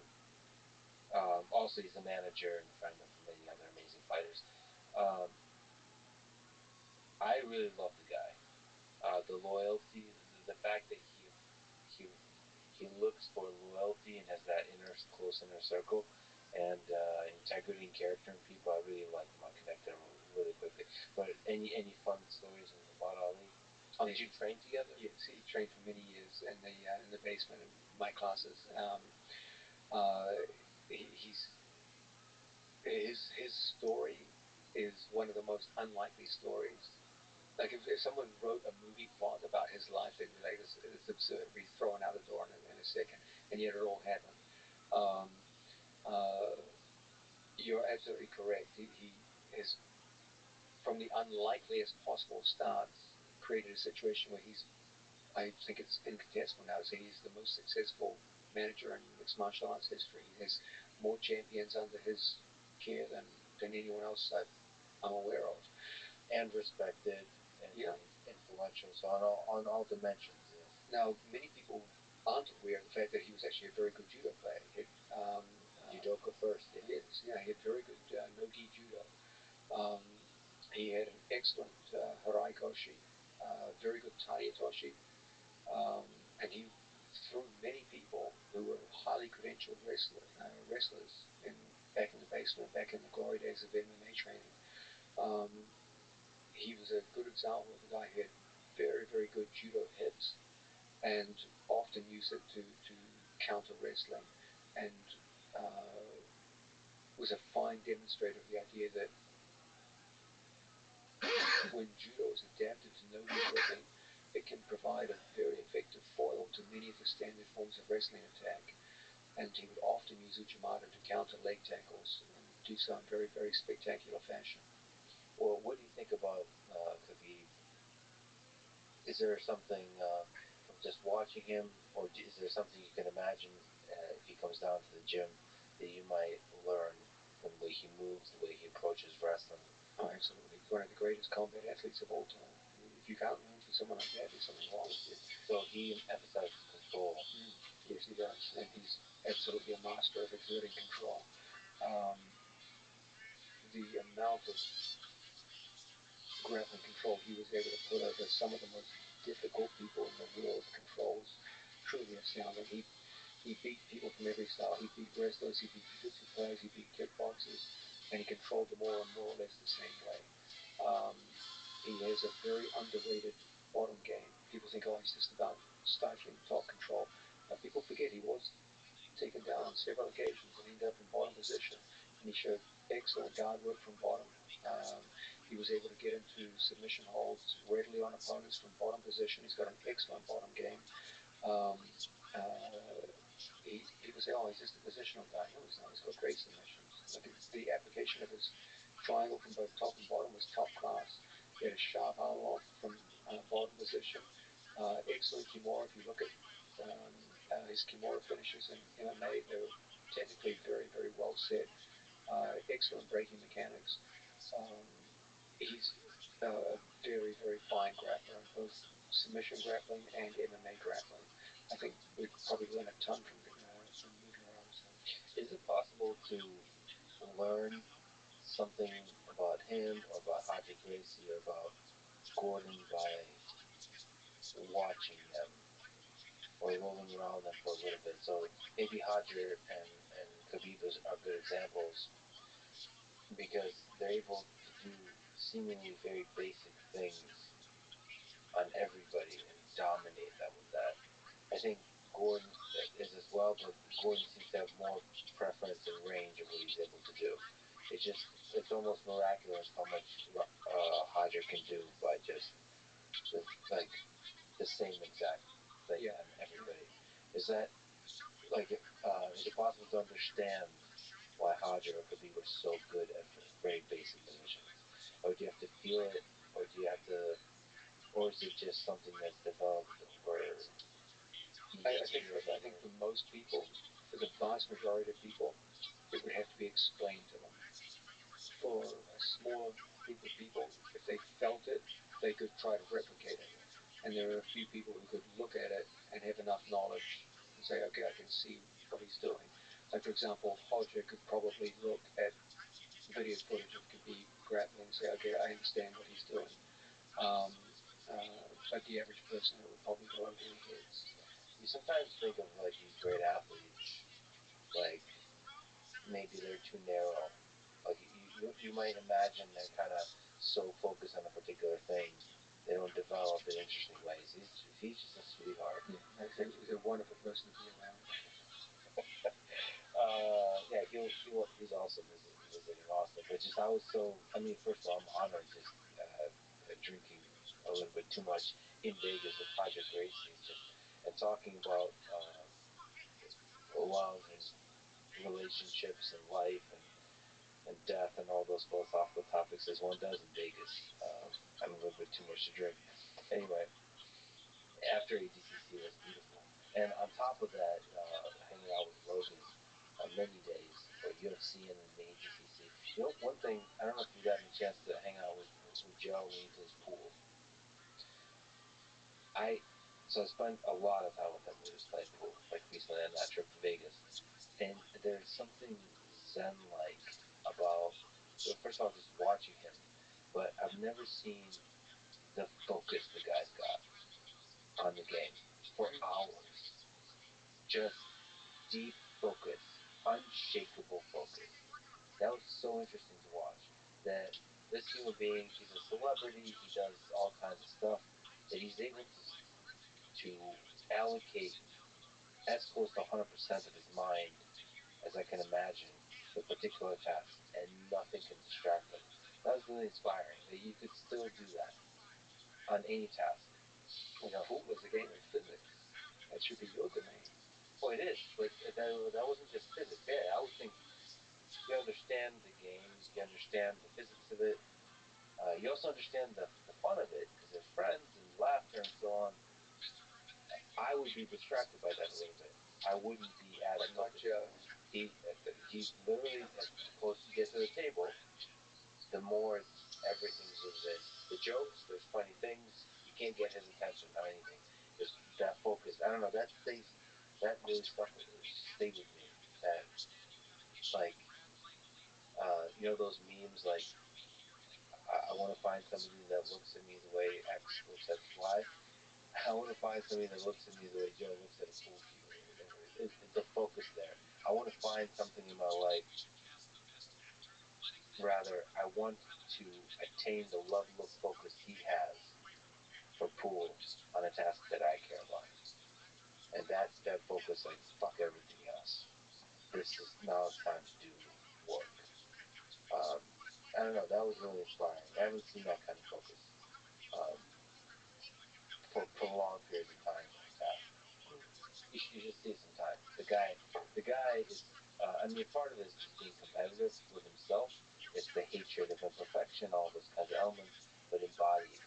in a singular focus.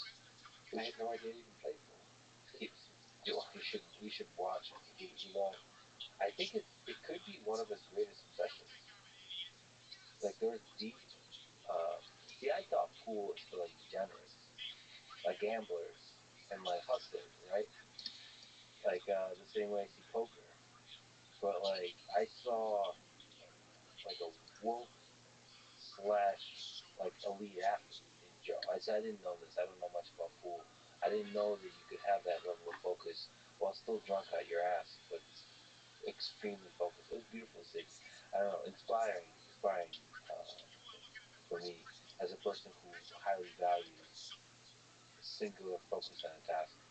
Let me ask you from a perspective of a hobbyist, what major practical changes can a hobbyist who works regular 9 to 5 job do to improve their jiu-jitsu? So they're in a gym, and there's a lot of excellent gyms throughout the United States. What can they do to improve their jiu-jitsu? About the way they think about jiu-jitsu, about the way they approach their actual schedule, those kinds of things. That's a great question. Okay, the less training time you've got, the more you want to maximize its effect. So the question becomes, okay, well, if I'm training, say, twice a week, and sometimes even once a week, what can I do to make sure that that 2 hour period is used maximally? Um, the less training time you've got, the more the onus is on you to have a plan before you walk in the door. If you go in just saying, I'm going to roll around and see what happens, or I'll just follow what the instructor says, you'll get a certain amount out of each class, but it will never be what it could have been. Go in with a plan and enact it. Many people go in with a plan and don't follow it. Let's say, for example, we start with a program that goes like this. First, try to create the most honest assessment of yourself as a jiu-jitsu player. It's tough to make an honest assessment of yourself because you never actually get to see your game.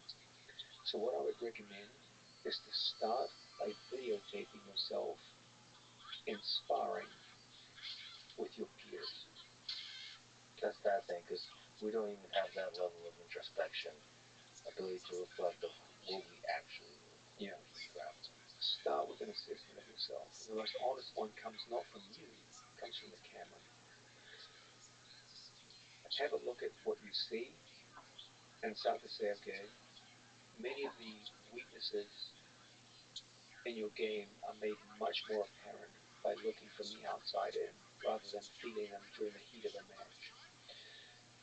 Identify 4 or 5 of the biggest weaknesses that you see and start actively attacking those weaknesses.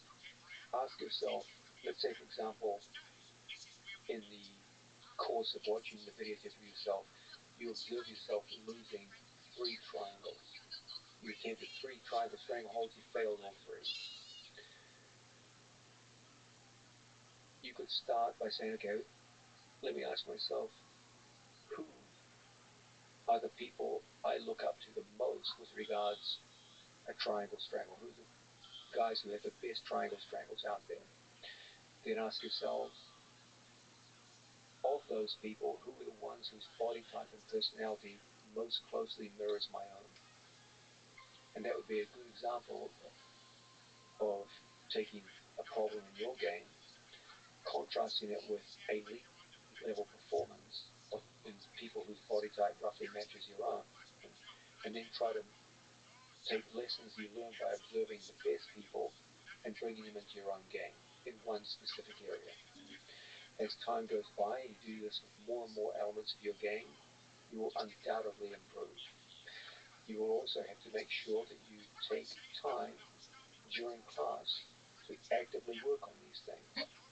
Now, sometimes in class you don't get a choice. The instructor sometimes says, okay, today we're working this, this, and this. But there's always time after and before class where you can do your own drilling, where you can make your own inquiries. And during sparring, there's no rigorous control over what you do. You can try to work the game into the areas of focus. So, for example, if you want to work on front triangles, it would be wise for you to do most of your sparring from bottom guard positions. That will give you the most opportunity. Um, and in this sense, it always begins with an accurate assessment of your current skill level. You've got to start there.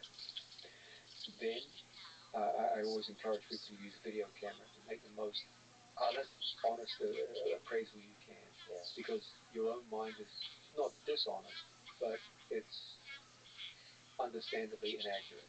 You tend to feel things rather than see them when you're performing jiu-jitsu. Then make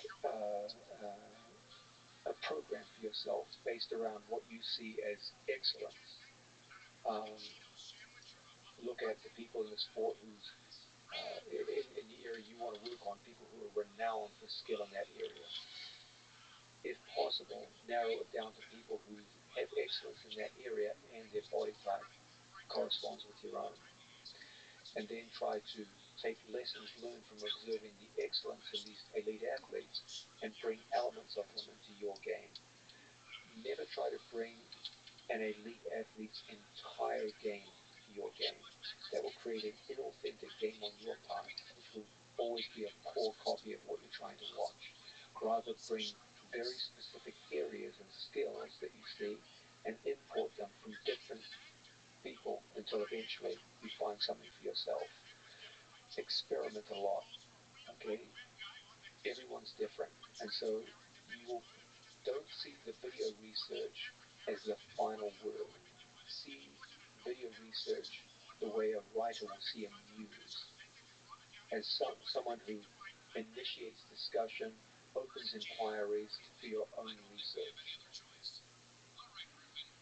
The most powerful moments you will have on the mat come from making discoveries for yourself, not being told what to do, not observing someone else doing something, but self-discoveries.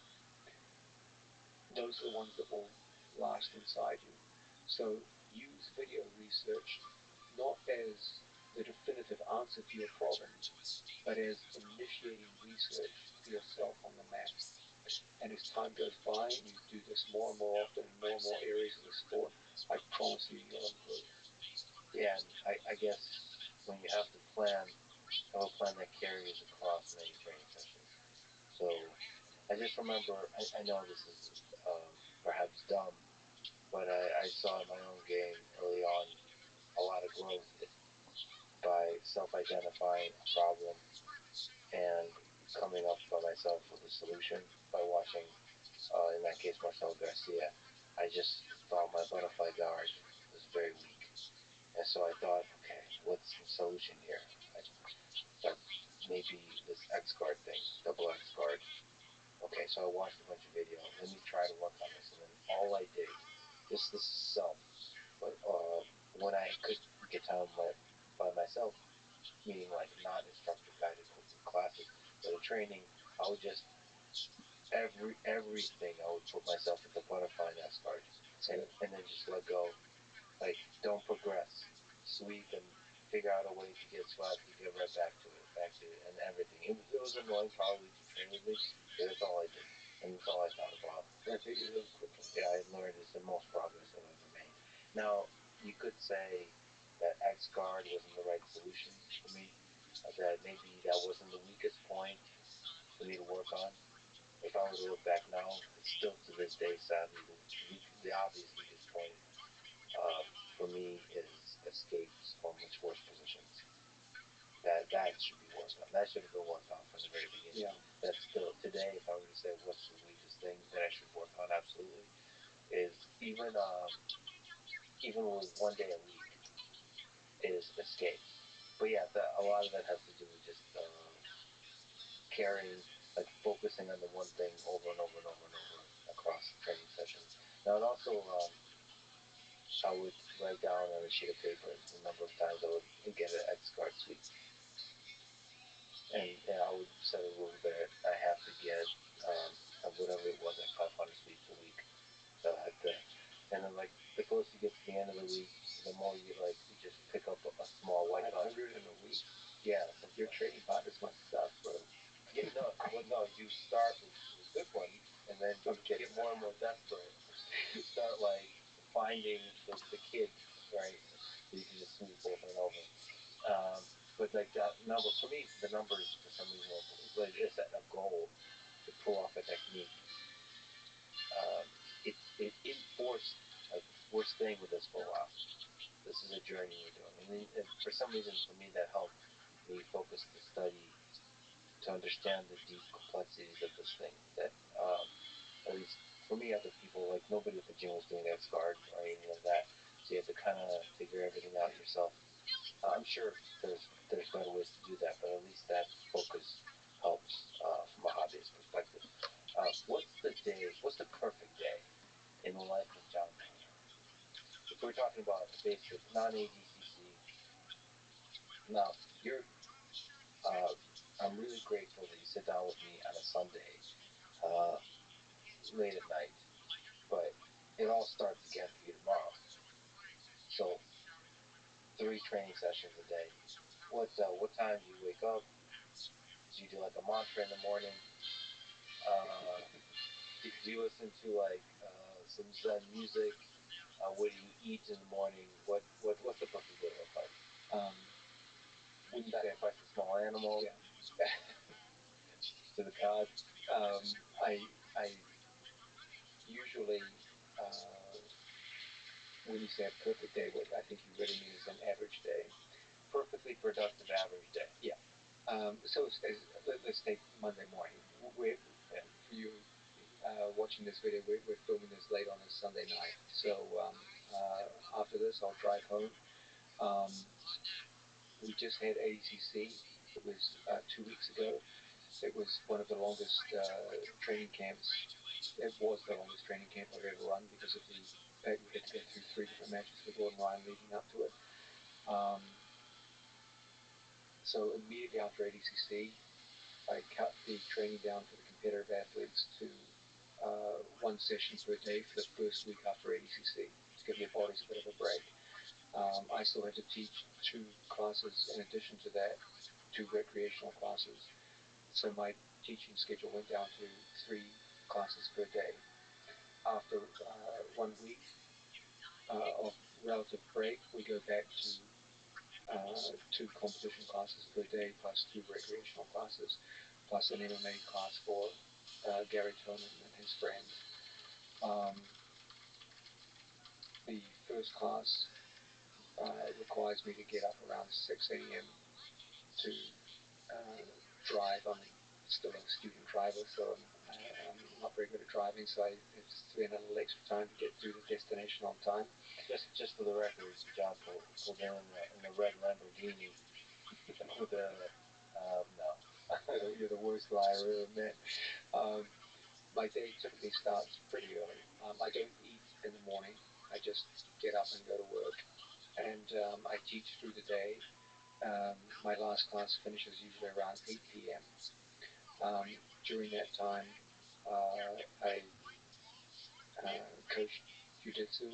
I try to find time for 1 Instagram post per day, which usually describes some basic theme of jiu-jitsu in most cases, unless we've just had a competition, in which case I'll talk about upcoming competitions or what happened after a competition.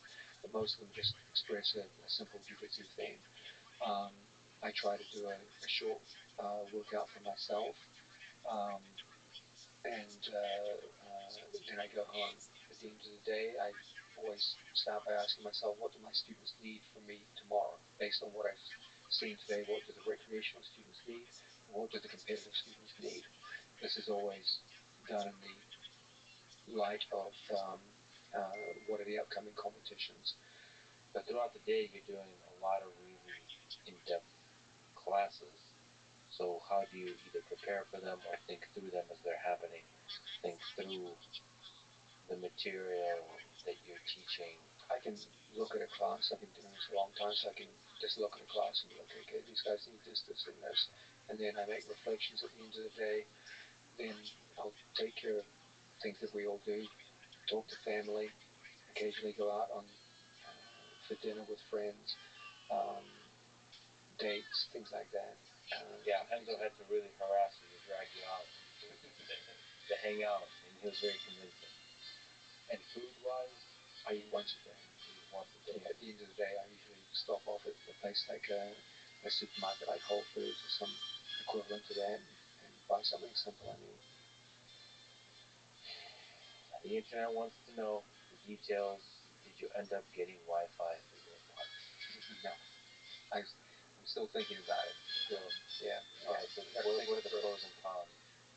There's no cons, lots of pros, but I just don't put much importance to it. Things that are unimportant, I just ignore. Yeah, there's a lot of things in life that have a lot of pros, but like they're low on the priority list. Why? Why? Because the 5G already. 5G's got it covered. Do you watch much video? Do you watch video? Do you watch footage? Video footage quite often, yeah. Especially things from freestyle wrestling, Greco-Roman wrestling, judo, and mixed martial arts. Also, subsidiary sports to mixed martial arts like boxing, Muay Thai, and European kickboxing. Just for long-term idea generation. Yes. Like it plants a seed. Yeah, this is an interesting thing. How could this be incorporated in the context in which we use it, MMA or jiu-jitsu? Maybe it's immediately obvious, or it might become obvious in a few weeks or months. Is there some aspect to the way you approach life and training and martial arts that amends itself to minimalism? It seems like you live a pretty stoic life. Or is that just a symptom of focus and consistency? My life wasn't always like this. I've gone through different phases of my life. I was a university student and teacher at university. I was a nightclub bouncer for more than a decade. I've been through different areas of life. I've seen most things. I've experienced a lot. I've traveled the world. At this point in my life, people think I live some kind of like monk-like existence, but I have a private life. I like to go out and have fun like everyone else. I'm not like some kind of like monk who just sits under a waterfall and meditates or anything crazy like that. Well, that's what I'm currently going through that stage of my life, the monk-like existence. So I would be amiss not to ask you one of the most important questions one can possibly ask John Donaher, which is on the topic of animal combat. Who wins in a fight to the death? Or maybe in a sport competition setting, but let's go with a fight to the death. A grizzly bear, a silverback gorilla, or maybe a lion or a tiger, an African lion, or one of the flavors of tiger. I don't know who you think is more ferocious. What are the parameters to consider here? Maybe I can throw it to you out, and maybe you can give me some thoughts about how much of these parameters matter. First of all, intelligence. I do believe the gorilla is the most intelligent. I did research for this, as you could imagine. Uh, the gorilla, or with Joe Rogan. the the expert advisor to this very podcast on this very topic is indeed Joe Rogan. Yes. So in captivity, gorillas have been documented to show complex emotions, form family bonds, the ability to use tools, and to be able to reason about the past and the future. That's impressive. So that's something that at least in captivity the other animals have not been able to do. They already so much more advanced than I am. Uh, yeah, so that's intelligence. Then there is weight. I think that's something that you think of at first. The lion, let's go with the big ones. I took notes here. 550 pounds for a big lion. That's exceptionally large. Like most male lions are around 450 pounds. It's an exceptional beast then. Thank you. The tiger can be larger than that. Yeah, much larger. So we got the grizzly bear, which is probably the biggest of the bunch. That the large ones get to 1,500 pounds. Correct me if some of this I believe most grizzlies are around 1,000-pound mark. It's a big beast. I was looking up the biggest, but I didn't want to do the biggest ever. Just what is the big one, like the top of the range, because there's always a range. You can put it in at roughly double that of even a very big lion. Of course, how that weight is used is very important. So there's also things which I find is interesting is anaconda. Just let me throw that in there because it's 200 pounds. What I really like about that is it's not just the weight; it's the form factor. And I think out of all of these, the anaconda is the most non-standard form factor. I totally agree with that. You know, that comes, it's like the knight on the chessboard. It comes in from a completely different angle. So we got that. We got also a strength in which could be measured in ability to carry stuff. So this was surprising to me. I did look at this carefully. The grizzly bear at 1,000 or 1,500 pounds can only carry at most its body weight, which is a lot. But a gorilla can carry 10 times its body weight. A gorilla can lift over 2,000 kilograms. That's over 4,000 pounds. And gorillas themselves, their male weighs in around 350 to 400 pounds. Yes, yes. So I like how in this particular place where I found this, 2,000 kilograms is as heavy as 30 average humans.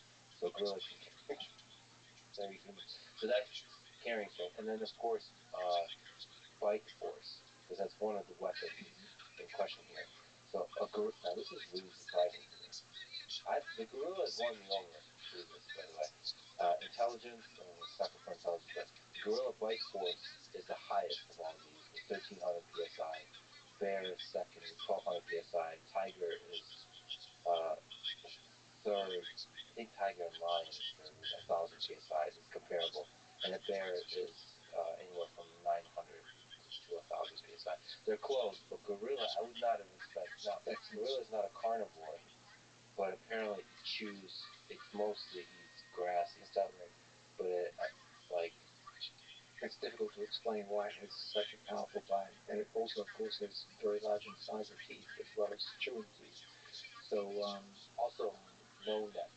Yeah. So its neck begins at the top of its head and it goes down to the shoulders. Well, a lot of the way they use their teeth, all of these animals, the ultimate kill is to go for the neck, to bite in the neck. I don't know exactly why that is. Probably has to do. Why is that? Because it's a very strong controlling position, not just that it's a. Is it the same as jiu-jitsu, you think? Because they get to also choke them out? It's very much in line with jiu-jitsu. Like lions are famous for using strangulation as their primary method of killing. They get a hold of the neck and hold it until the animal drops. Plus, claws. There's the tiger and the bear with claws. And the lion too. The lion, right? And the lion. Uh, this is something that the gorilla doesn't do, and anaconda obviously doesn't do. Yeah. So what do you think? How do we think about this? Also, there's I'm just not letting you talk apparently. There's levels of aggression in terms of these are also very important considerations. Yeah. What is all the considerations you've raised are very important, and we have to address them if we're going to go through this topic. First things first, whenever you go into a discussion of this kind, there's a kind of natural impression that we all have as to which one would be the most formidable. And it's important that you become rather skeptical of your first intuitions because they're often very misleading. Just as every boy thinks his father is the strongest man in the world, and then when he grows up into adulthood, he realizes his father is not even close to being the strongest man in the world. It's not because of anything other than inexperience. Like to a boy, his father seems overwhelmingly strong. He literally can't even imagine anyone else being stronger than that. So naively, he thinks his father is the strongest man in the world. So too in our relationship with animals. When we look at a silverback gorilla, it just looks overwhelmingly strong to us, to a degree that's almost absurd. Like, you picture the greatest combat athletes that humanity has ever produced, like prime Mike Tyson, Gordon Ryan for grappling. They would literally be torn limb from limb by an angry gorilla. It wouldn't even be remotely competitive. And so there's a sense in which we look at them in awe because of what they could do to us. But that can be very misleading. And just as a boy looks at his father as like the pinnacle of strength, you can't necessarily, from a position of inexperience and weakness, look at a given animal and say, oh, that must be the toughest animal in the animal kingdom. There's levels to this game. And I think we can point out that the gorilla ultimately would be pretty low on those levels. Oh yeah, I got some pushback to this analysis because the data, we don't have much data on this. We actually have slightly more than we think, I believe, on the way. Well, it's anecdotal. I feel like it's out of context. So these species don't use. This is not MMA. They don't do interspecies fighting often. Yeah, but there are some ways of looking at this which can take this already interesting question and make it a lot more interesting. First, we've seen that intuitions aren't to be trusted. So if intuitions aren't to be trusted, well, what is to be trusted here? Well, I've always believed that there are three general elements that determine what level of success or failure anyone will experience in combat. And this is true both for individuals and for groups and even all the way up to nations. The first is, what are your skills? The second is, what are your physical and mental attributes, like skills, attributes? Those are the two primary ones. And there's a third, which is your experience in using those skills and attributes in real world scenarios. Okay, so we start with two humans. When two humans get into a fight, ask yourself, what is their skill set? What are their physical and mental attributes? And what is their experience in using those in real world applications? And that will give you your first look at, okay, who's going to be the more successful. Then, in addition to those three general elements, there's also four more specific elements. What is the ability of the combatants to initiate combat? Because initiation is a big deal in fighting. The one who sees the enemy first and can create ambush conditions or initiate combat in an area or terrain which is favorable to them. This is huge in determining the outcome of battles. Second, not only is initiation important, but disengagement is important. A lot of battles don't go according to plan. And so your ability to disengage at will and break off and away from a battle is key to success. So initiation and disengagement are big. The third big element, what is your ability to end a fight? Okay, do you have an efficient method of ending conflict? Without that, the conflict could go on to a point where you no longer have the ability to continue. If you have some succinct method of finishing, this is huge in combat in determining winner or loser. So both from a winning and a losing position. Yes, if you don't have one, there's a much higher chance you'll lose. But if you have an ability to finish an opponent in the conflict reliably, this is very, very important in determining success or failure. And third is your ability to endure conflict longer than the person you're engaged in. Okay, so engaged with, sorry. And so you get these four more specific elements now. Do you have the ability to initiate contact at will? Do you have the ability to break contact and disengage at will? Do you have the ability to finish your opponent efficiently? And do you have the ability to endure longer than your opponent does? If you have all four of those, that's huge for combat. So that probably applies to human on human, everything, military conflict, everything, even all the way up to nations. Also ask yourself, what are the most efficient methods of combat across the globe, across all species, all times, etc., etc. And you'll see that ultimately they always come down to three things. The first is concentration of force. Okay, one of the most successful combat strategies of all time is the ability to take concentrated force against the zone of weakness in your opponent. And if you can do this, You will often break through to a point of vulnerability and attack that vulnerability in a way where your opponent cannot respond and cannot recover from that vulnerable point being broken. Do a high amount of damage with precision. So this is one of the great combat strategies across the animal kingdom, across human history, etc.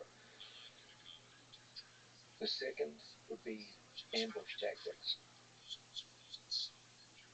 If you can ambush an opponent with the element of surprise, this is huge for success in combat.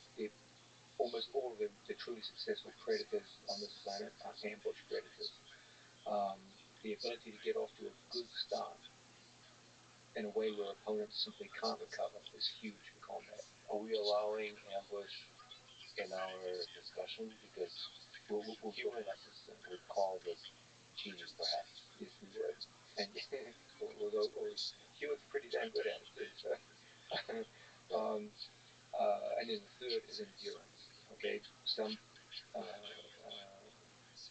species, some people, humans actually are pretty good at this, use endurance as a weapon, and they simply wear an opponent down over time and break them. Internationally, this can be done economically through numbers, etc., and you can destroy someone with just sheer endurance. Yeah, a lot of wars throughout human history has been siege warfare. Yeah, and so when you ask yourself, okay, which one of these animals are going to be the most successful in combat, ask yourself, well, there's these three elements which tend to determine success or failure in warfare. Which animals exhibit these three principles the best? And we'll discuss this. But as far as generalities go, whenever you ask a question, who will win between A and B, ask yourself in terms of the light of what we've just discussed. What is their skill set? What are their attributes, both mental and physical? What is their experience in utilizing these in real world situations? And then the four most tactical elements. Who gets to initiate contact? Can you break off contact at any given time? What is your endurance? Can you keep going longer than your opponent does? So with skill set, I wonder if a big component of that of how much practice there is off the battlefield. Exactly. So how much, quote unquote, you would probably call it play, like play now, fighting. Let's start going through our animals. Okay, when you look at the gorilla, you will see immediately that almost every experience a gorilla has of combat is theatrical. Yes. They don't engage in killing things. They scare rival males away in order to gain ownership of females. But there is almost no intra-species death in those conflicts. They're almost entirely theatrical. They have, for example, enormous canine teeth, but there is no record of them ever being used in combat. They appear to be used purely for intimidation purposes. There's a sense in which they have this tremendous appearance and they have tremendous potential. Like they really do have freakish levels of strength in many different ways. And yet their actual track record of using it is negligible. So strange that evolution would develop such a powerful killing machine. Like their bite force just makes no sense with regard to what they actually eat. I think, well, no, I think they have the presence of canines doesn't make a lot of sense. They're not going to use them. What is it? It comes down to this idea of their big thing is intimidation. So the show, you want to fake it and don't care if you don't make it, because fake it is good enough given that particular dynamic. Now let's contrast that with a male lion. Lions take on the biggest, meanest, toughest animals in the most competitive killing war on planet Earth, which is continental Africa. And they literally just take, I mean, occasionally they lose, but it's rare. And they take out everything. Just in order to eat, they have to take down wildebeest, Cape buffalo. Like Cape buffalo are incredibly dangerous beasts just by themselves, and yet lions regularly take them down. Um, Occasionally, large numbers of lions will even swarm elephant and over 12-hour periods take down elephant on some occasions. This is all on video, it's not just speculation. So they just have a level of combat experience which no other animal can if I were to also project to the Eastern European style of wrestling, where they spend so many hours on the mat, they really value the number of hours on the mat at play from childhood.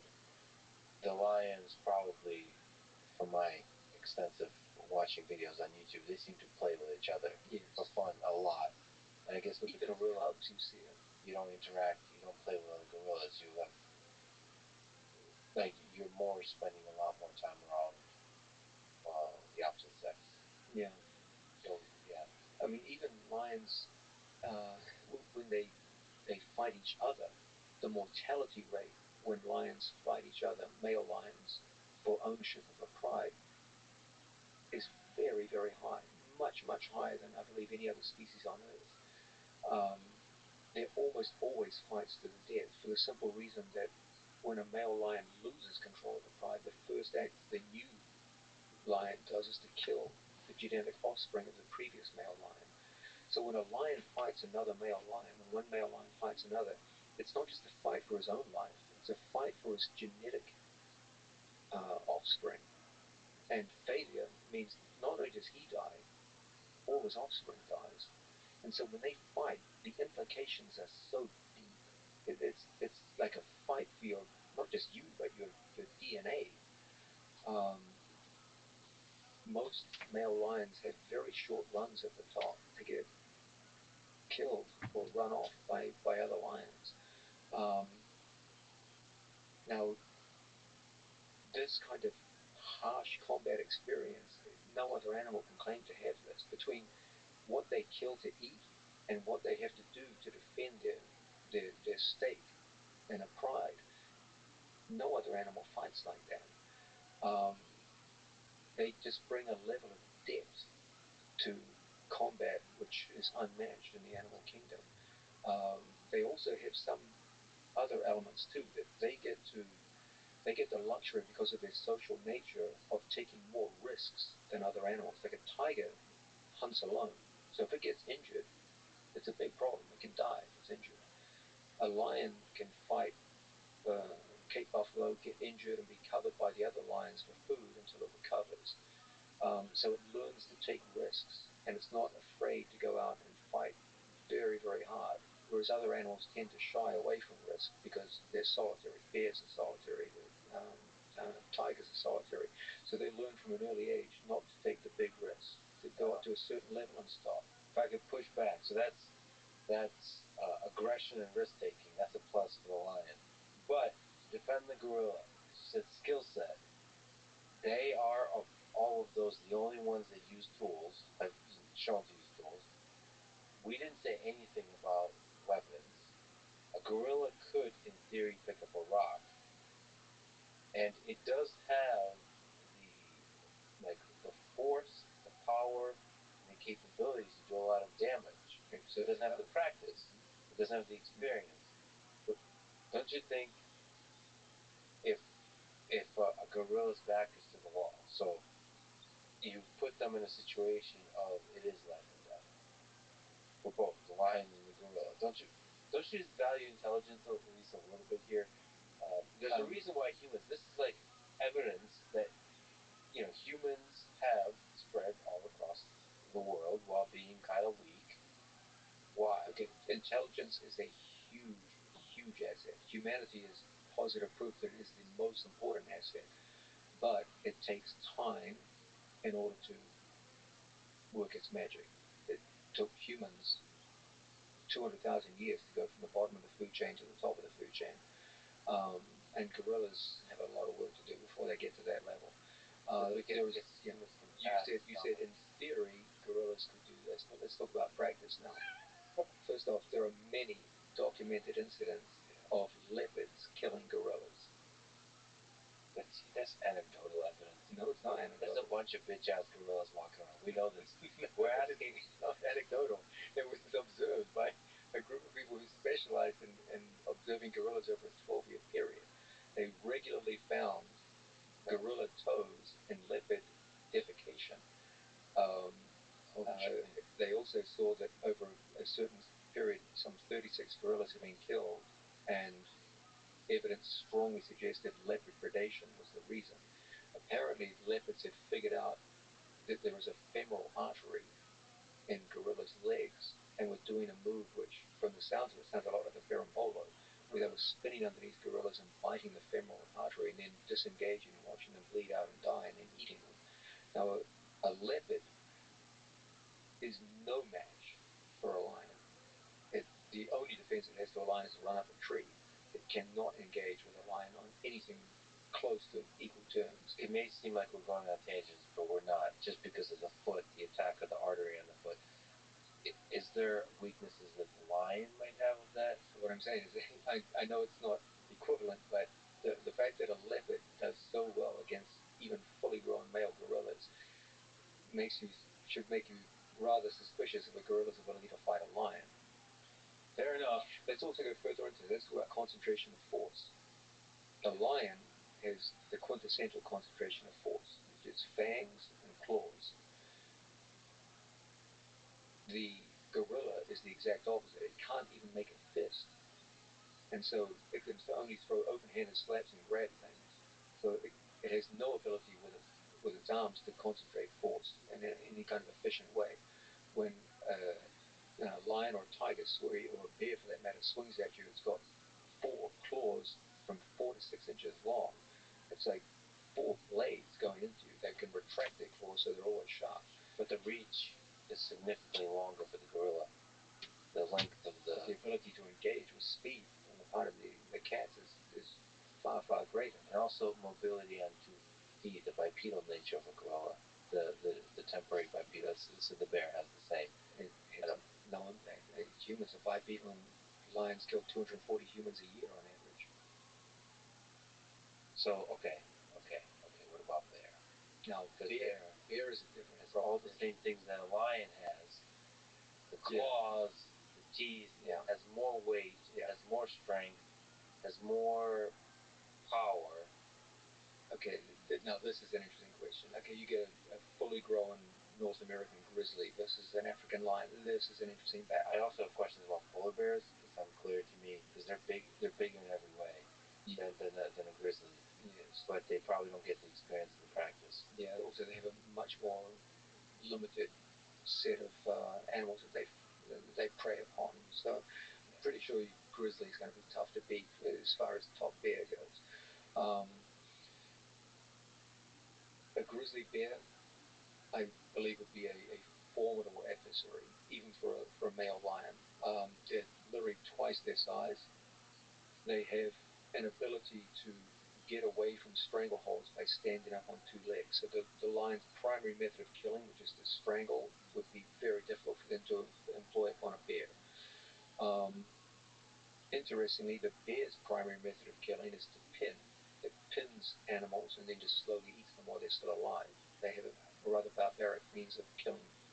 Lions are much more humane in the way they kill.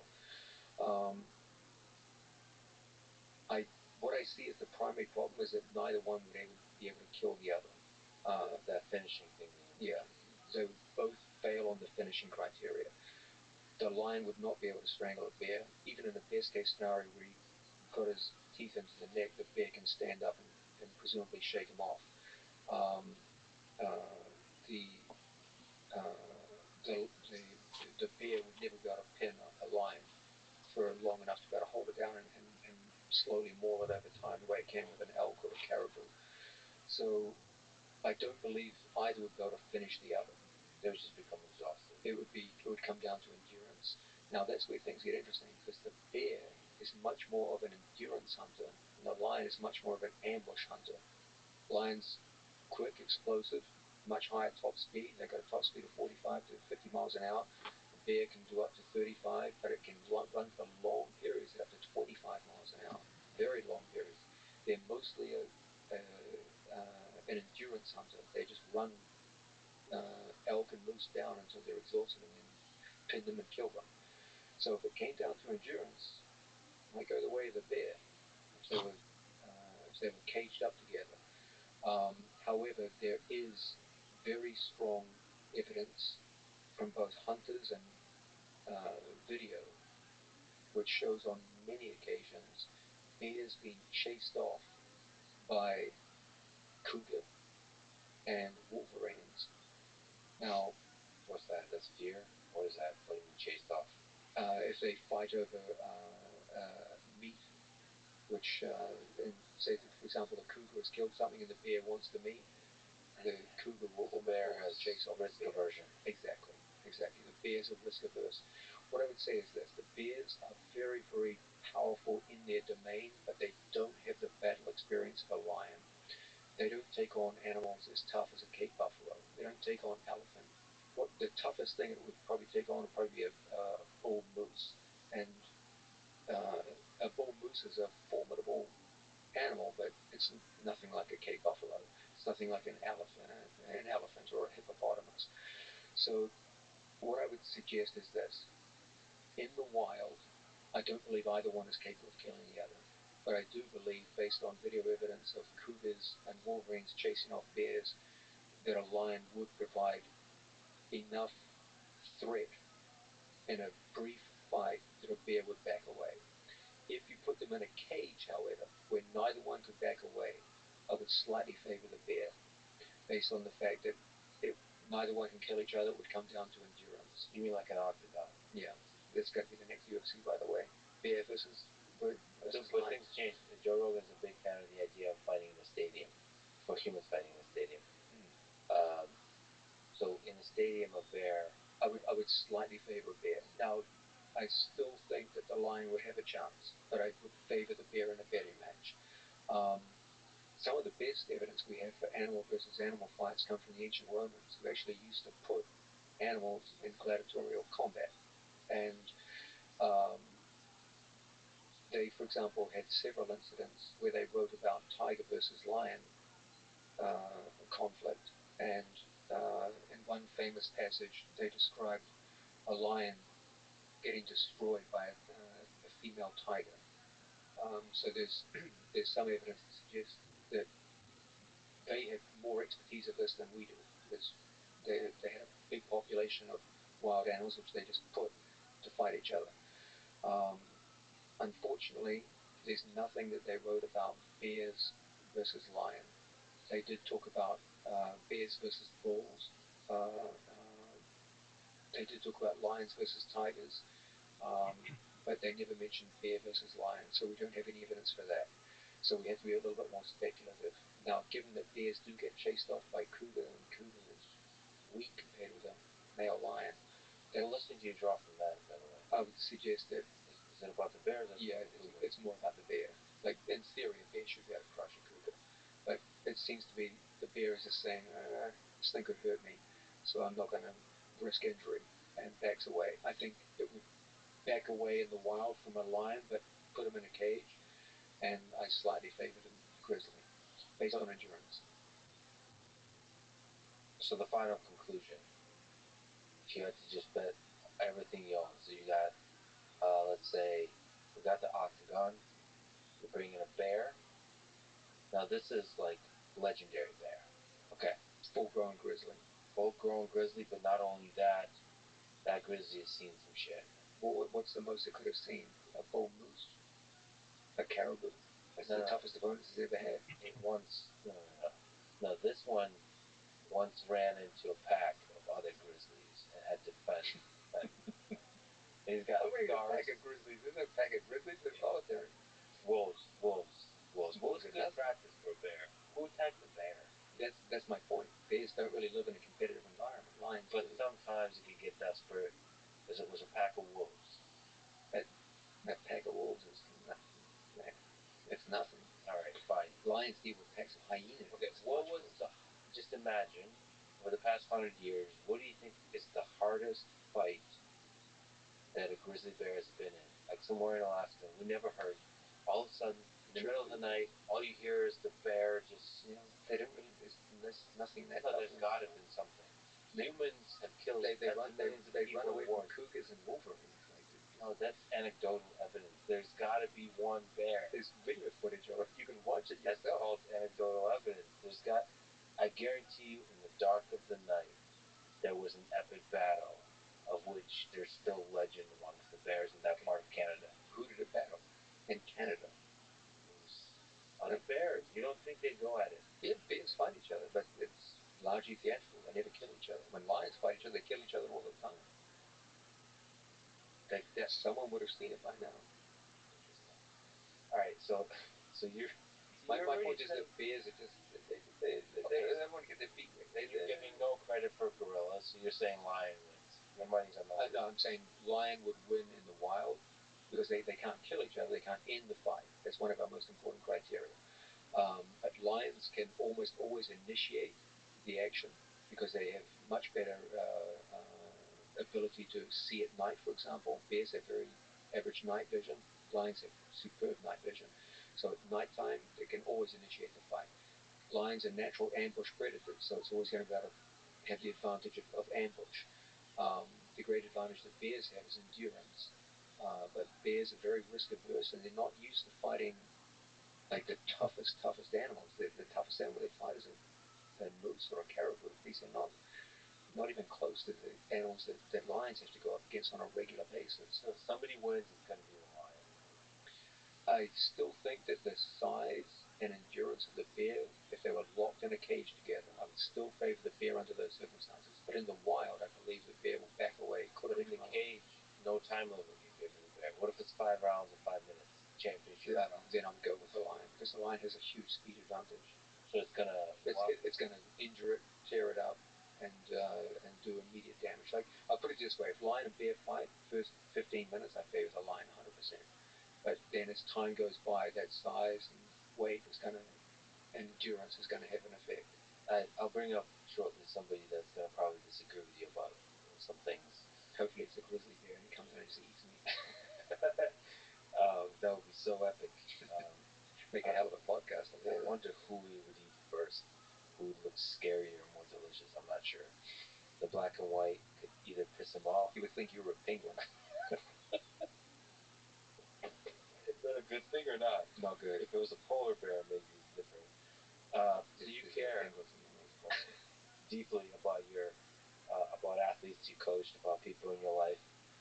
So I have to ask this question: if one of those athletes, let's say Gordon Ryan, now I was the dictator of the world, and this would entertain me, so I force you and Gordon to do this, to fight a bear or a lion. Gordon has to. How would you coach him to do it? To have any chance of winning? He goes in empty-handed. Empty-handed. You can choose stadium or cage. Gordon Ryan, empty-handed versus a lion. You get to choose lion versus bear. It's up to you. Okay. My advice would be very simple. Yeah. I would say, Gordon, you're fucked. You're going to die badly. Choose the lion because it will strangle you to death rather than pin you down and maul you to death. Didn't we just talk about audacious goals with Nicholas Murgoff? This is not a question of audacious goals. This is a question of minimizing pain. So you coach your athletes to quit before the battle has been fought. 100%. Yeah. You don't think he has a chance? You don't think he has a chance? How? What's he gonna do? You don't think there's a technical? First of all, intelligence. So technical. What's he gonna do? A heel hook? No, not. Well, first of all, maybe. He has to do a double leg. He's got 4 fucking legs. Okay, what if Gordon gets any starting position he wants? Oh, yeah, that's gonna be really useful. You don't think he can have back control? On a 1,000-pound beer? Yeah. What would get back control? Shaken off. He'll get torn off. With what? Like reaches back. He's got 4 6-inch claws. Oh, okay. I wonder what is the reach. Whatever he touches, he's gonna. What if it's not a flexible bear? So you think there's no control? What about like a low, like a some kind of controlling position from? Yeah, like you said, Barbo, like from underneath. Nothing. This discussion is so insane that I didn't even know where to begin criticism. I didn't think you're open-minded. We could turn this down. Forget about Gordon fighting a lion or a bear. That's completely impossible. An adult male chimp will destroy Gordon. So not even a gorilla. What about the aggression? Yeah, the aggression. A male chimp is more than enough to kill any human on the planet, including Gordon Ryan. So Gordon Ryan fighting a chimp, a Dead. good sized, Dead. no, 1,000 times. How many times does he win? He loses 1,000 times. It's not even competitive. It's not even remotely competitive. Do you think he will disagree? No. Do you think anyone will disagree? Anyone? Yeah, moron. Okay. Somebody that I think you might know is a famous actor, Tom Hardy, but he's also doing quite a bit of jiu-jitsu. The reason this makes sense to bring up now is he's also, I saw, narrating a new Sky original series called Predators, coming out in December, where they follow 5 different predators and tell their full story about all the fighting and killing and all that kind of stuff. And he's doing that. He's like, it's like Morgan's, like, it's like Morgan Freeman for March of the Penguins. It's Tom Hardy for the Predators. So I saw a bear and a lion in the trailer, but they also had something. I didn't watch it too careful, but they had something like a hyena. So I think they were talking about. I don't know if it's a hyena, but something like that, like pack animals. Yeah. That attack and hyenas are formidable animals. So it's not all about size; it's about like strategy. Yeah. The most important thing in nature is numbers. Like, a pack of animals will always destroy a single animal. And I think that show in particular is not 100% about who wins or so on. It's about the fascinating stories of how these predators sort of dominate their particular environment. Because it's not about these like artificial matchups. It's about given your environment, how you succeed and all that kind of stuff. Maybe we could do Gordon Ryan versus a house cat. Gordon might have a small chance against the house cat, maybe. See, now I know you're just trolling me. I think Gordon has a chance against, well, definitely against the smaller apes. But I have no way of proving it, and the internet will say I'm an idiot. So there you go. The internet is correct every so often.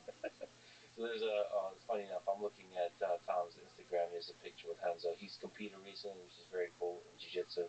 That's tough to do for a celebrity to step. Oh yeah, absolutely. Yeah. He used to consult with me a little bit on moves when he was starting out. He's a very, very nice person. Oh, about jiu-jitsu? Yeah. He asked questions about jiu-jitsu. He struck me as being a very, very nice person. I would love to be a fly on that wall, but he made a post on Instagram, which I'd love to get your opinion on. It has very much like a John Danaher style of digging into the philosophy of the impact of jiu-jitsu on one's life. Is his Instagram post 18 pages long? Yes. Oh, he's got potential then. Yes. With a profound, deep picture of somebody practicing the art of jiu-jitsu. I think he's at least a trainee in this art of the Danaher style of communication. If Miyamoto Musashi would be alive today, he would probably be doing these 5-page Instagram posts like you do. Addiction, writes Tom Hardy, addiction is difficult and complex stuff to navigate, as is mental health, subjects which are both deeply personal for me and extremely close to my heart. It is an honor to be able to represent the charity of my team, ReOrg, and the great work they do supporting the mental health and well-being of veterans of service, military, and first responders through the therapeutic benefits of jiu-jitsu and fitness training. He represented them in this competition that he competed in. Simple training, for me, as a hobby and a private love, has been fundamentally key to further develop a deeper sense of inner resilience, calm, and well-being. I can't stress the importance it has had in the impact of my life and my fellow teammates. And he goes on to talk about this organization, ReOrg, that uses Brazilian Jiu-Jitsu to form a therapy to overcome physical and mental challenges, strengthen social connections, and improve overall health and well-being. This is for veterans, for people going through PTSD. They have saved lives around the world by not only providing an effective and positive means for navigating and managing the challenging psychological aspects of military and first responder careers, but also has allowed many to find a renewed sense of purpose, identity, and community that's often lost when transitioning to civilian life. Do you have thoughts about that? Sort of the effects of jiu-jitsu on folks who've gone through some really difficult things in their life. First off, I think that's just a beautiful statement by Mr. Hardy. I must give him a phone call after this and talk to him. It was beautiful to read. Um, One thing that's always struck me when I train people who either have a military background or on more than a few occasions we have special forces soldiers come in and train with us for a week or two. And when you talk to them,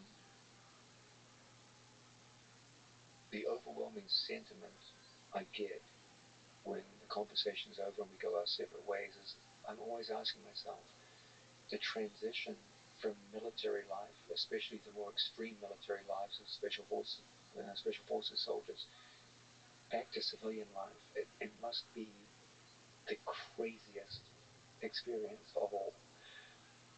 You've got people who are fighting and dying alongside their comrades in the most extreme circumstances that any human being can go through. And then they're pulled back into a life where people are arguing with them over parking spots.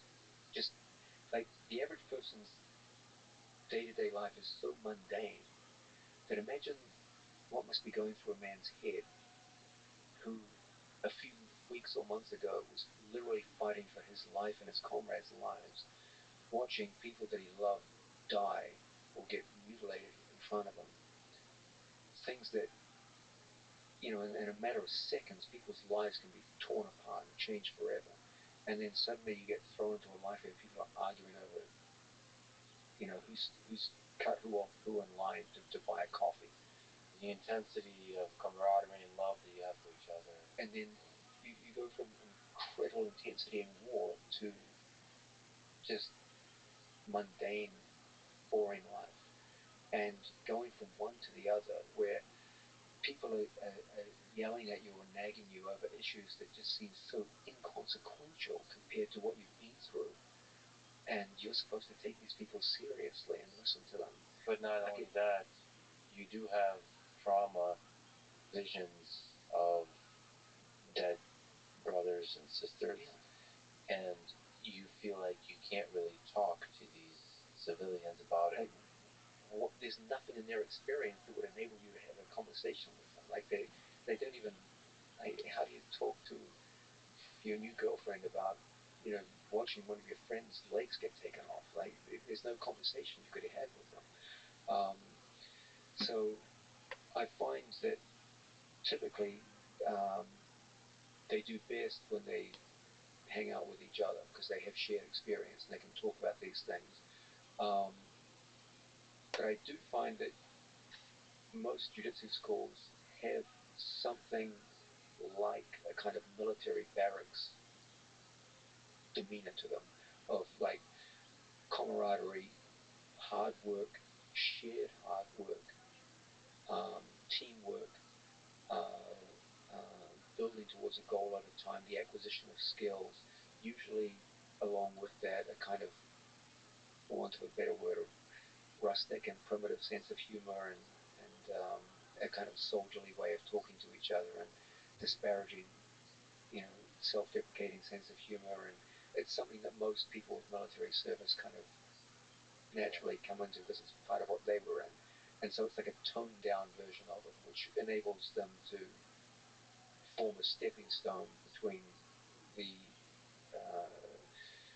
the military life that they were in all the way down to civilian life. And jiu-jitsu is kind of like a bridge between those two. And also the honesty, so you said like the skill acquisition, the honesty of really testing that skill.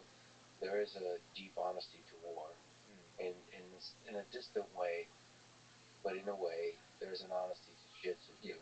Yeah. Technique working and not, and there's a final, there is simulated death. It's not real death, it's simulated death on the mat. Yeah. There's a similar kind of honesty there. And there's also a similar kind of esteem towards skill.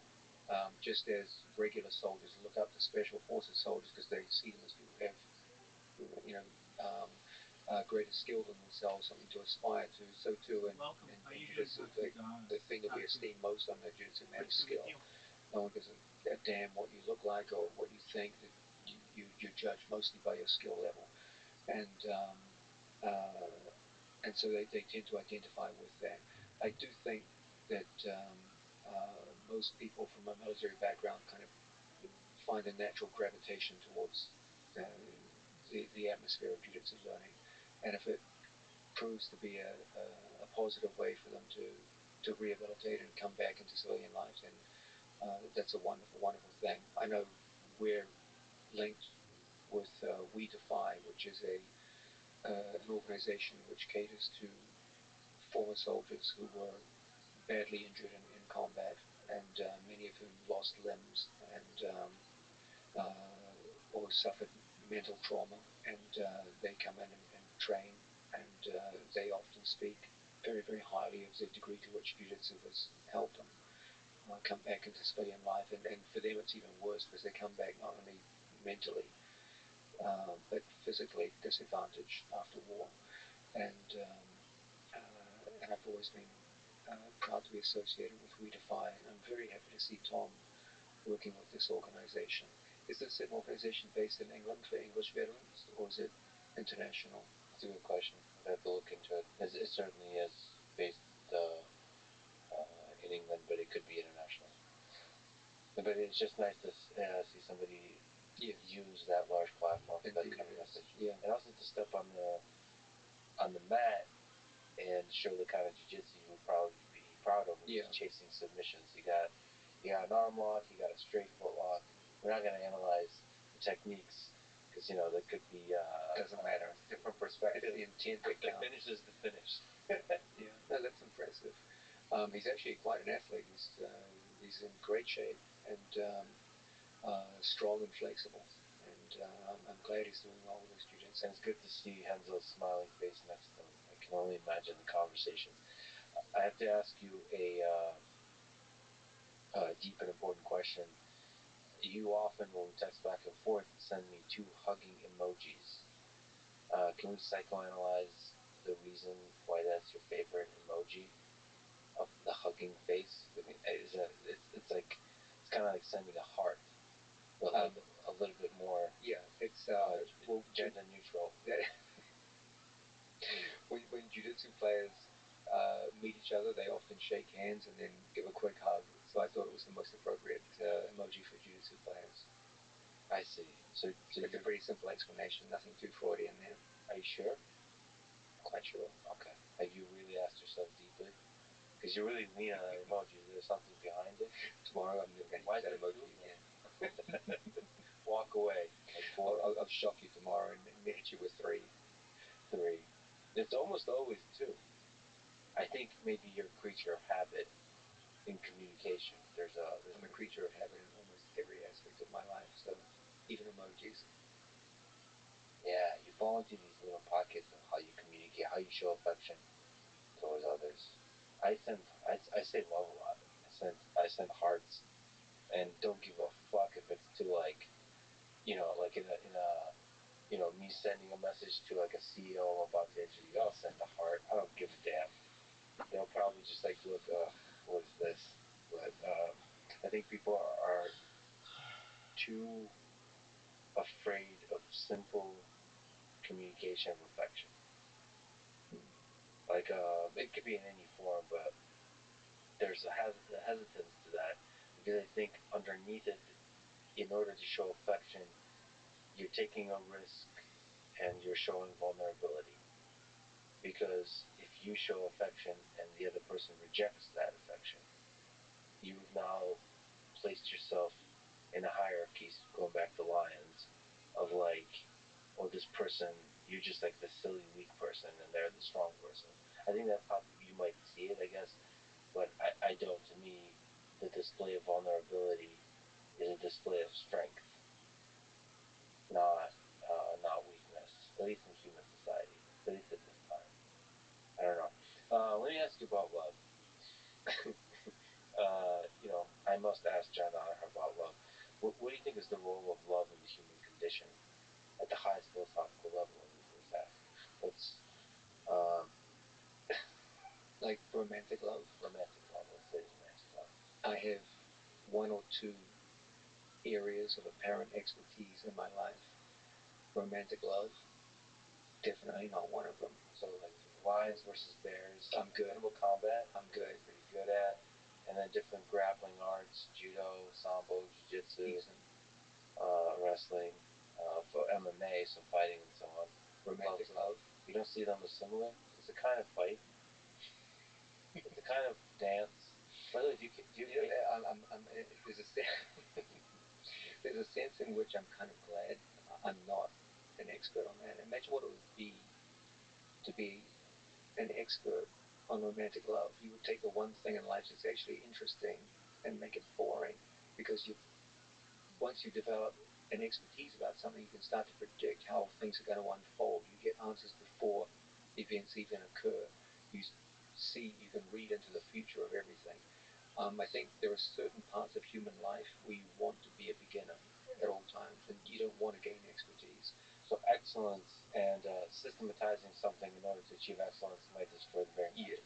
Yes. And I think that the magic of romantic love is the fact that we're all beginners at it. And the minute you try to gain expertise in it, what does that even mean? Like, what would it mean to me? And would it be good? I don't think it would. I think you're better off just having fun with it and plowing through and making dumb mistakes and looking like a fool, and then whatever success, whatever that means, comes in a kind of light-hearted, frivolous kind of way, and that I think is, over the course of a lifetime, far more desirable than having expertise and affairs of love. So I don't think it's even a good thing to study too much. And I think if you did, you would actually take something good out of your life. Yeah, there's communities of people called pickup artists that try to optimize this particular aspect, which is of dating, of guys picking up girls, and turning that into a system and seeing what's the most successful. Yeah, I think that would be.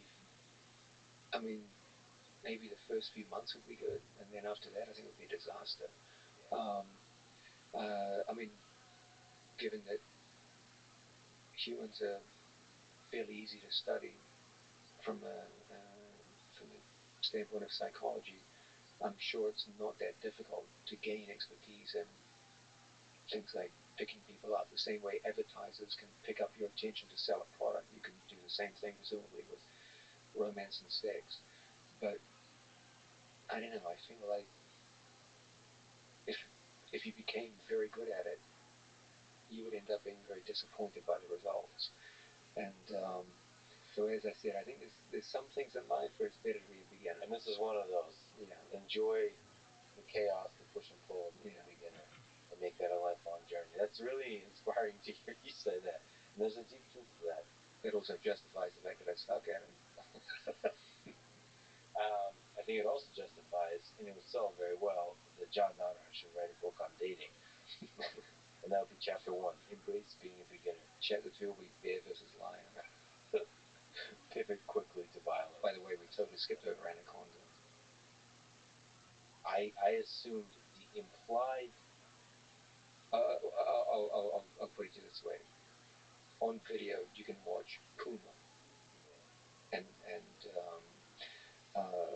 similar-sized cats, jaguar, destroy anacondas, even in water, which is the anaconda's preferred domain. So, given that puma and jaguar are several orders below lion, you have to go with the idea that lion would utterly decimate anaconda. So it's probably good that we did skip over it. And I think going back to the original thought that you had about this, don't trust your first instinct. Also think about the other elements. An anaconda has no ability to disengage from the fight. Once the fight's on, it's got to go until the end. It has no ability to disengage and get away. Its only hope would be ambush, and it's got a tiny, tiny chance against a truly formidable animal. And the fact that if we look at actual concrete real-world results, when puma and jaguar are kicking your ass, lion and bear, it's going to be a lot worse. Science is not to be found on YouTube, or rather, YouTube is not science. I bet you there's a bear somewhere in Canada that has seen some shit. I'm just gonna leave it at that. You're a fan of knives. There's guys like Miyamoto Musashi, who instead of doing who's number one type of tournaments, when both competitors walk away, only one competitor walks away. Miyamoto Musashi is known for somebody having John Danaher like philosophical skills, but also is known for having fought 61 duels to the death and won them, obviously. What do you think made him so good? I don't feel qualified to talk about him because I haven't made an in-depth study of his life and times, and we also don't know how much truth there is to his recollections, and there's a lot of controversy over this. So I don't feel like you can give it like a definitive statement of, and certainly I can't give a definitive statement of his prowess.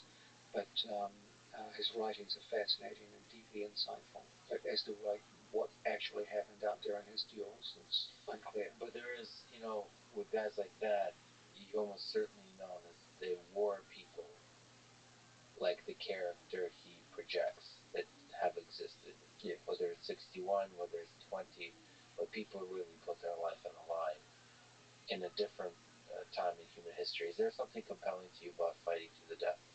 I think it's not just compelling to me, but to anyone. I mean, there's nothing we value more than our lives, and to be able to say I'm prepared to die for a sense of honor, things that are so foreign to our modern society. Um, Imagine, we criticize people for something as simple as like road rage, and yet you can imagine someone who has a sufficiently developed sense of honor. If you took them out of the 17th century and put them in a modern car, they might be killing people on the side of the road on a regular basis, just over smallest acts of honor. To say that your your sense of self overwhelms your sense of self-preservation. It's a very unusual thing in the modern age, and yet it appears to have been quite common back then. You often wear a fanny pack. I'm not going to ask you what's inside the fanny pack, but if you were to design a perfect killing machine that also wore a fanny pack, what would you put in that fanny pack? Would it be something mundane and practical, or would it be something surprising and hilarious? Would it be something of philosophical significance, or maybe sentimental significance, or would it be empty as a troll on human civilization? But if it was a perfect killing machine, it would have to be some kind of weapon. But in a fanny pack. Then it would have to be a very compact weapon. We mentioned offline that there's also things in the chess world where there's different kind of vibrating devices that can be used to communicate information in communication with AI systems that can help you in your particular pursuit. I don't think in jiu-jitsu it's possible for a machine to give you information that gives you advantage. You can in chess and in poker. So you could put one of those vibrating devices in your fanny pack, but jiu-jitsu would not help you. Any idea what kind of weapon? To fit in a fanny pack. So you're a fan of knives. Where's the interest in knives come from? That's more metaphorical. The truth is that in the modern world, a knife is not an efficient weapon. You easily be overwhelmed by firearms. My fascination with knives comes more in the sense that they convey a spirit to my students, where a knife is made of steel, and steel begins as ore in the ground.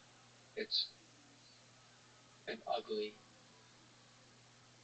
unfinished product, which, through the enactment of knowledge, time, and discipline, can be transformed into beautiful, shining steel. It can have something it begins as something which has no real function and becomes one of the most functional and important tools in all of human history, without which human civilization could never have even begun. It's what separated humans and took us from the bottom of the food chain and began our gradual rise towards the top of the food chain. So it has immense historical and cultural value, but it has this metaphorical value insofar as the martial artist begins as a white belt like iron ore, but over time transforms into some beautiful shining steel, which can have immense value. Um, in addition, there's a sense of maintenance. As remarkable as steel is, it is in need of constant maintenance. It will fall apart through rust, and neglect will destroy a blade, both in terms of rust and the edge falling apart. And so, just as the martial artist, it's not good enough just to learn the techniques, you need to maintain them over time. And just as steel is perishable, so too are the skills of martial arts. And that when I give a gift of a knife to a student, these metaphorical elements start to emerge. They see, okay, I began as iron ore, and I want to become the finished blade. There's another sense in which a knife is morally neutral. A knife can be used to save a life. It can be used to cook a meal. But it can also be used for murder, for the worst possible purposes. Jiu-Jitsu is the same way. Jiu-Jitsu can make you a better person, it can make you a worse person. Jiu-Jitsu is just a power. It's not a particularly great power, but it is a power. And like all power, it can be used for both good and bad. It's morally neutral in itself. It's up to us to make sure that just as the knife gets used for good purposes rather than bad, so too the Jiu-Jitsu be used for good purposes rather than bad. There's also an element where the basis of the knife is steel. And historically, there's always been a riddle of steel, which is steel has the property of both hardness and suppleness. The harder you make steel, the better its edge retention becomes. The longer that edge will stay sharp. This is good, but it comes at a price. The harder you make steel, the more brittle it becomes. And now that edge can be damaged easily.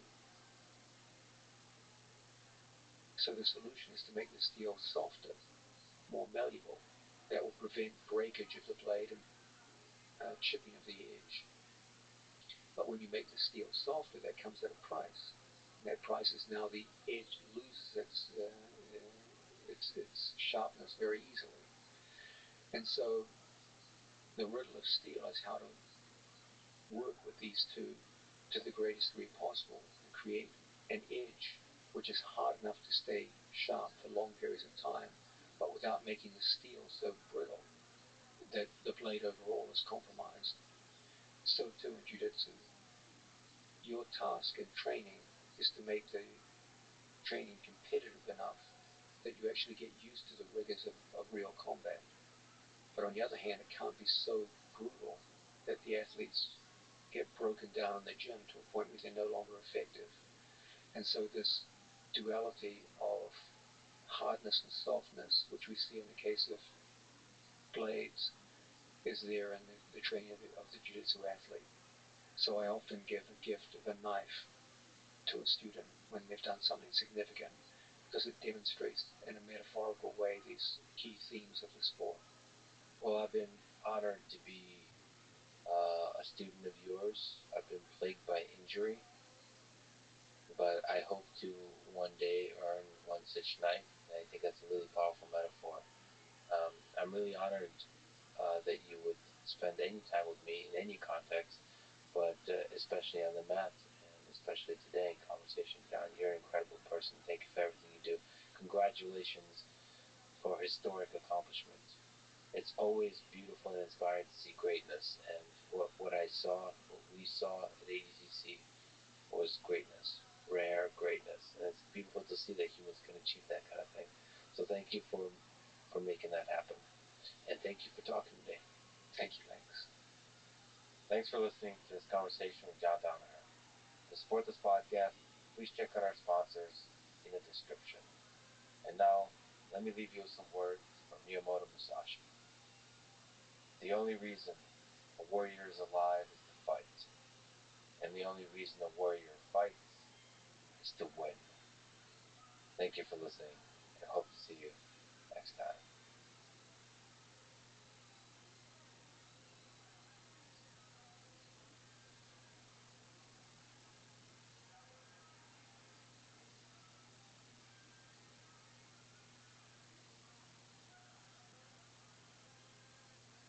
I have anal beads that are communicating with stockfish via Bluetooth. We'll get to that. If you cheat, you play God.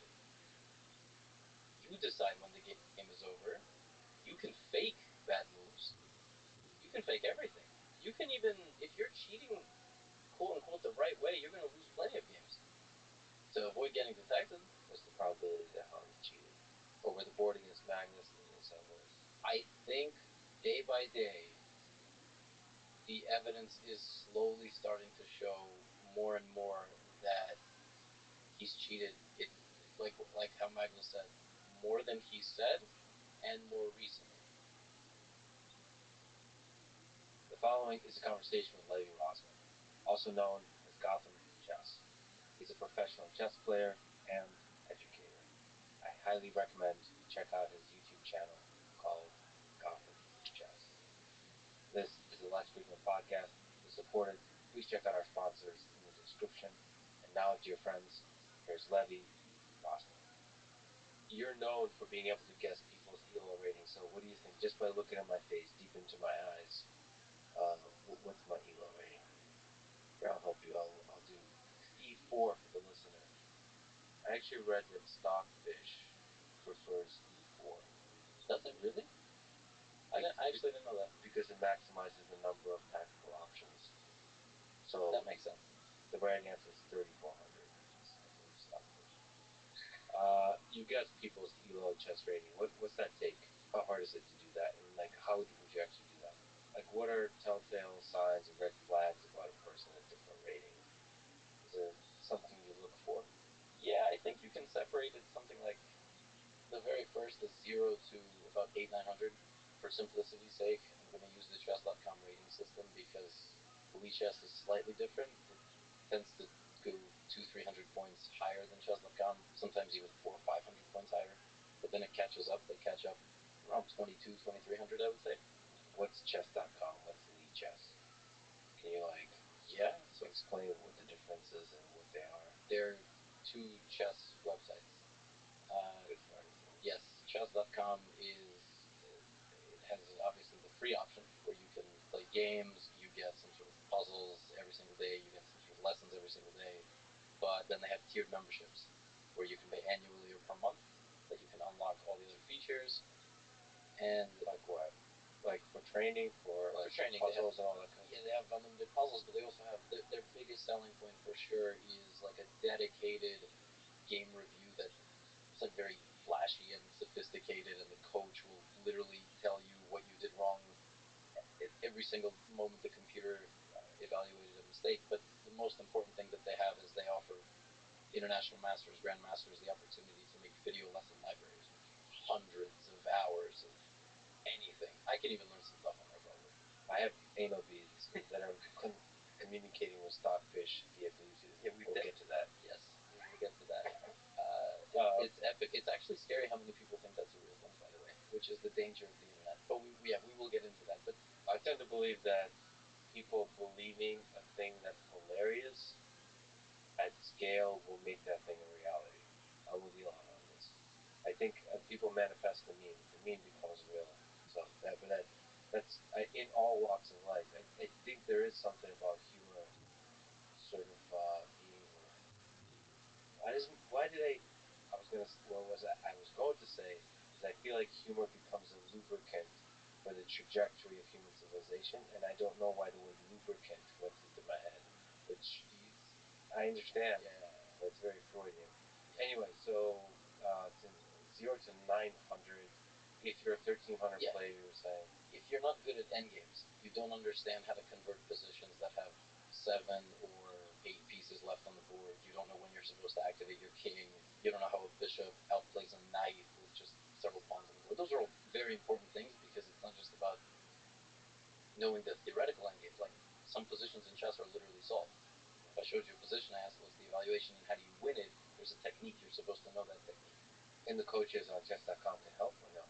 Yeah, so these lesson libraries, it's not like a live lesson, it's pre-recorded training position, walk you through it, and then there's a dynamic factor as well where you can practice. You can practice the theoretical and you can practice a practical game where there's no set format to do something. It's just based on your previous experience.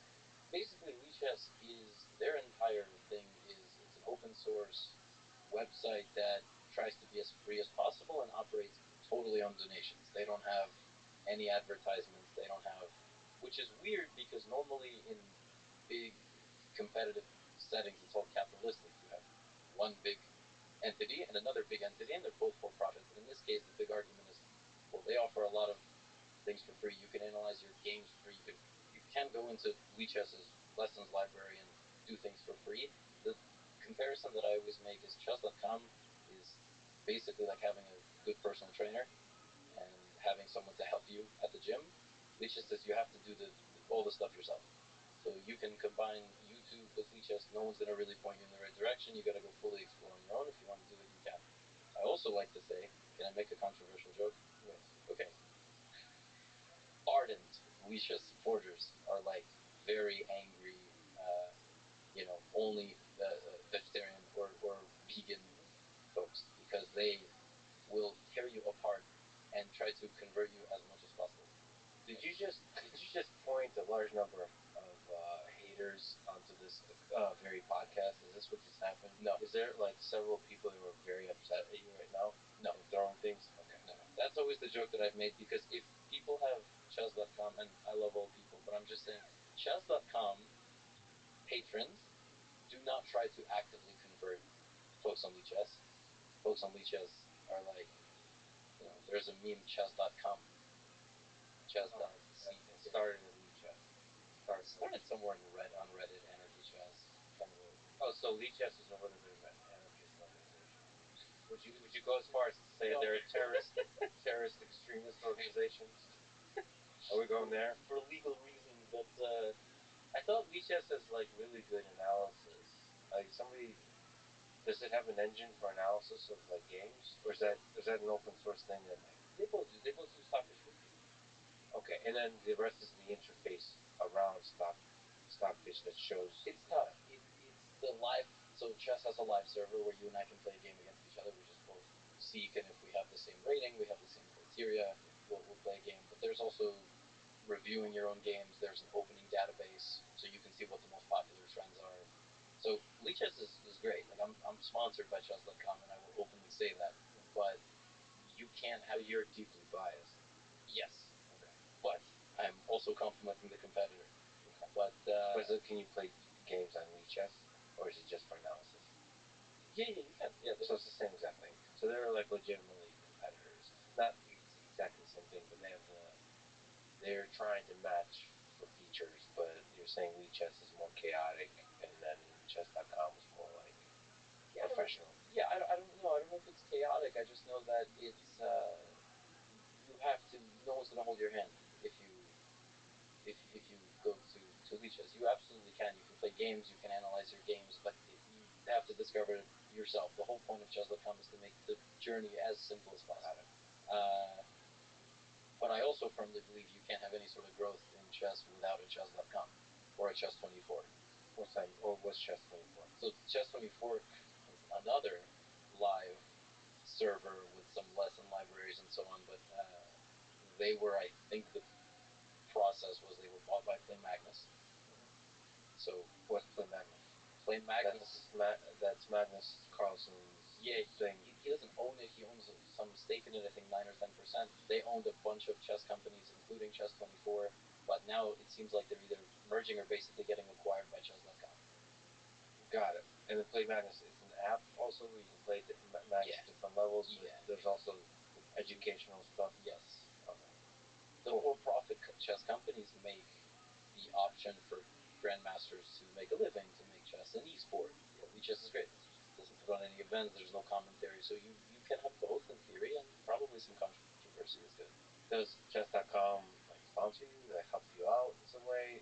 Like, what's the connection between your videos and streams and so on and chess.com? Like, are they supporting people in that way or no? My content, they don't necessarily. I just make whatever I want. Like I don't have. I'm not sensitive. If they do something stupid, I will call out their leadership. It's not like.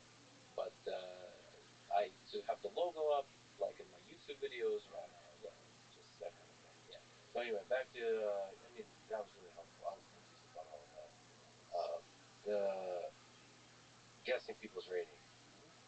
So the thing you mentioned about the end game, if you don't know what the hell you're doing in the end game, what does that mean about your rating? If you don't know how to finish with just a few pieces on the board, You could be my rating. so End game is tough. That's the self-deprecating humor we tuned in for. End games are hard, man. They're So they're tough. very Yeah, difficult. you can't have. There's a reason Magnus is the best, because 7 hours into a game, when everybody's given up, he's still squeezing juice out of the fruit. So that's the way I would describe it. So that's not good social manipulation. No, within the first 15 moves, generally you can tell, because you can tell how well they played the opening, so how well they knew what they were supposed to memorize, what they were supposed to play, and then how they react to piece interactions. So if they are faced with a move that a more advanced player would deal with very swiftly because there's kind of a natural response, that gives you information. If they move their king when they're in check when they didn't have to, that's a massive giveaway. Some people just think, oh, I'm in check, so I have to move my king. Okay. So it's like how direct the response of your play is to the danger. So like if you're more moving like multiple pieces at a time, meaning like you're moving like the pieces are like tied together in interesting ways, and then okay, okay. Like what about the opening? Can you tell also? Because a lot of people can memorize opening, right? Yeah, but it takes two to tango. So you could memorize a bunch of stuff, but if you're 900 and I'm 900, your rating is fluctuating all over the place in this podcast. I think. Yes. So if there's some 900, you can memorize things. I'm going to play some crap, and you can't play the way you memorize it because I have to respond to you in certain ways. So you will either respond the way you think you're supposed to respond, and that will probably be incorrect, or now you have to figure out how to deal with the fresh position. Oh, so the 900 will reflect itself in both cases. Yeah. Yeah, yeah. I wonder if actually, so do you know your current rating or no? Or your top rating? What was your top rating? I know both. My current elo, like over the board, now is 2320. My peak was 2430. Oh, cool. So, can you play like a 900 player? Like, can you force yourself? Yeah. So you can like, given that you've guessed a lot of elo ratings, can you kind of emulate that? Kind of an interesting question. Yeah, yeah, of course. Before I was doing YouTube and Twitch, I was teaching kids. So I had to. Not only did I have to play at their rating, I also had to play and sometimes even behave and explain things in a way that the kid could understand. So absolutely, yeah. I think that's what contributed to the growth of the channel, frankly. I kind of understood how beginners thought about the game. So yeah, you did. You taught people chess. You coached people for many years. I guess in New York. Yeah, New York. What did you learn about the way people learn from that? So like, how how did people that were successful at getting good at chess quickly? What were some of the commonalities, some of the patterns that you saw? Obsession. Yeah. What does obsession look like? I would say it's obsession and also love of the game. So if you're bored, you don't want to watch a show. You want to boot up chess.com or chess just so I don't get flamed by anyone in the audience. And you just play. So you're saying the chess people are the ones that would attack aggressively? They're the kind of people. Probably the chess 24 people. Oh, that's another. So there's not. I didn't know. I thought Chess24 was part of the Chess.com. Well, now, yes. Cult or tribe or whatever terms you want to use. No, I'm sure there's even more places to play live. There always have been more places to play live, but Chess.com just dominated. No, Chess24 is rough for live interfaces. Of course, they have good courses and everything, but Yeah. I got it. I got it. And some are even good people or whatever. yes, Is that quote goes. yes. Okay. Like obsession. That means the way they look at the board. When they're bored, how quickly do they return to the chessboard? That kind of stuff. Just like how many hours a day they want to spend. Yes. They spend and want to spend. Some kids definitely have a talent. Of course, there's this eternal debate: talent versus hard work. I don't necessarily know if it's a talent for chess specifically, but it's a talent for. I'm sure there's some sort of spatial visualization in your mind. You start picking up what squares are controlled by your pieces and opponent's pieces faster. Your memory is much stronger, so you don't just learn openings like we discussed. You learn literal patterns, such as, oh, I remember this from 2 tournaments ago. I remember this from a game I played just yesterday, and you just keep playing and playing and playing. But I think the one commonality I think I've seen in all kids, it's obsession. You have to play a lot, and I've seen kids who are brilliant kids. You give them a page of tactics puzzles, they solve faster than anybody. They can pick things up here super fast. They're a pleasure to teach. They go to a tournament, disaster. They can't handle the anxiousness. They can't handle that silent face-to-face war with another 6-year-old. They can't even handle. There's also trash talk. It's like one sentence by a kid can throw off your prize student, and I've seen kids just totally disintegrate. I've seen also my student bully other kids who aren't. My student wasn't that strong, but their verbal warfare, which is not allowed, but goes unnoticed. It's not even verbal warfare, like just going like Yeah. little like facial expressions you make at the board. Yeah, I didn't even think about that. That's pretty creepy. The intensity, not creepy, that's not the right word, but there's an intensity in that silence over the board. Like you can probably hear stuff like just like it's super quiet. It's like a library. Yep. And then there's just a tension that builds. You can hear the breathing. Yeah. And at the highest level, both sides are involved in a battle that they both foresee 99% of the time. That's the scary part, is that you both see the exact same thing. It's very rare you play a move and I don't see it. It's that I misevaluated it. I saw the move could be played, but I missed something 3 or 4 moves deeper. We play that move and suddenly you're excited and I'm nervous. But all of a sudden you make an inaccuracy and now the tide shifts, right? We could be on totally different planes throughout the game, or we could be on the same plane throughout the game. So it's really fascinating. Yeah, so your thought is when you see a move that to you seems suboptimal, you start to think, what was that? Start to try to make sense of that. Did you miscalculate or did they miscalculate? What isn't that what Magnus is really good at? Is taking people away from like making suboptimal moves, to take them away from the known openings, or is that unfair to say? Yeah, he gets part of his really dominant reputation, I think, from not letting people get into ultra theoretical positions. He just won this tournament, this online tournament, and he said he had a young player strategy. He had an anti young player strategy. What's that mean? It means that by move 7 or 8, you go to the database, no games. Kid is on their own. They have to swim on their own. Yeah. And they have to deal with the strategic complexities of the position, which he gets. And he might get from just an enormous database within his brain of historical games that have similar structures, or just sheer genius. We won't know. Yeah. It's a mix of the two, for sure. The younger you are, you can't remember a game played in 1951 in some bar in the Soviet Union, but he does, because he read a book once, or a magazine once, and he remembers the structure, which is just, it's not fair. Yeah. It's crazy, right? What do you think makes him, we can sort of link on it, what do you think makes him so good? I think it's the memory, and I think it's,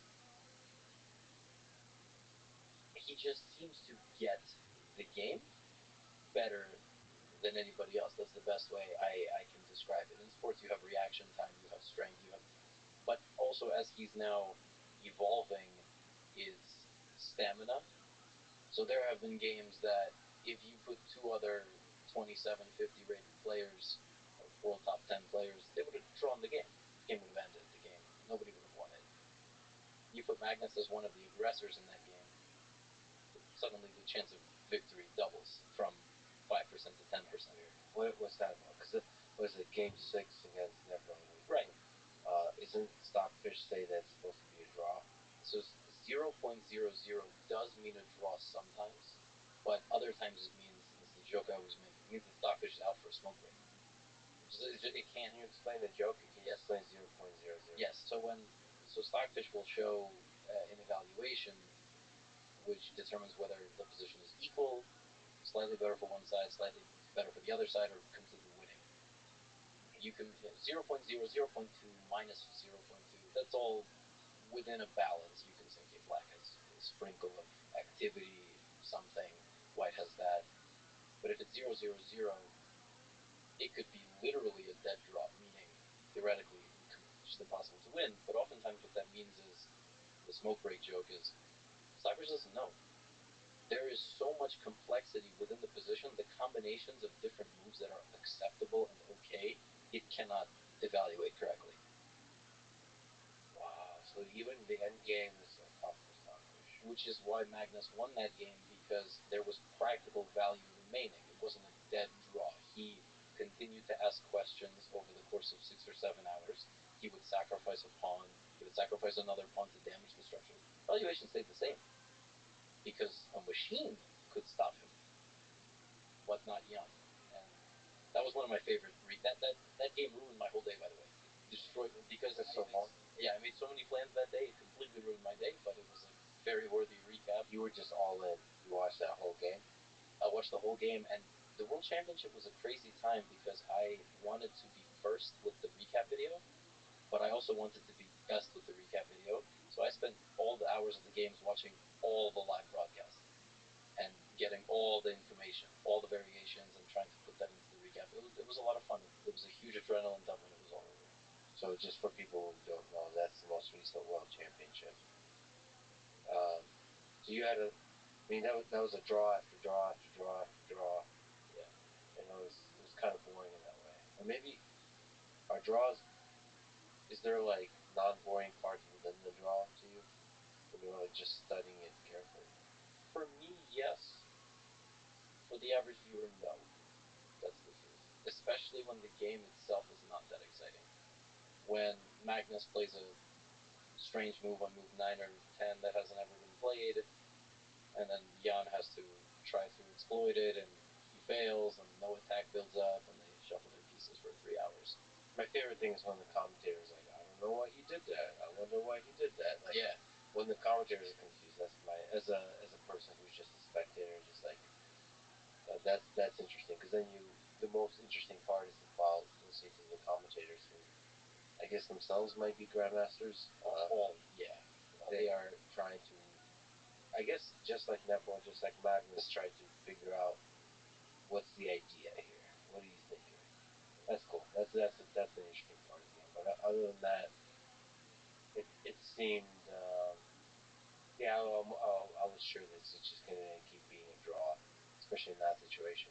So it seems almost remarkable that because Magnus was able to pull out and win in Game 6, and after that, at least Magnus said that ends it because now Neville's going to have to take more risks, and that opens it up to pure chess, and then it's who was it?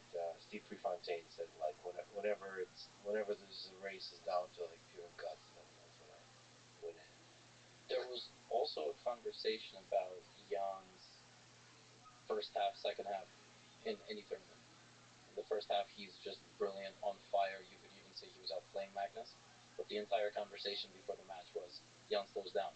And at the first sign of a loss or a setback, the match might fall apart. And that was the worst way to lose.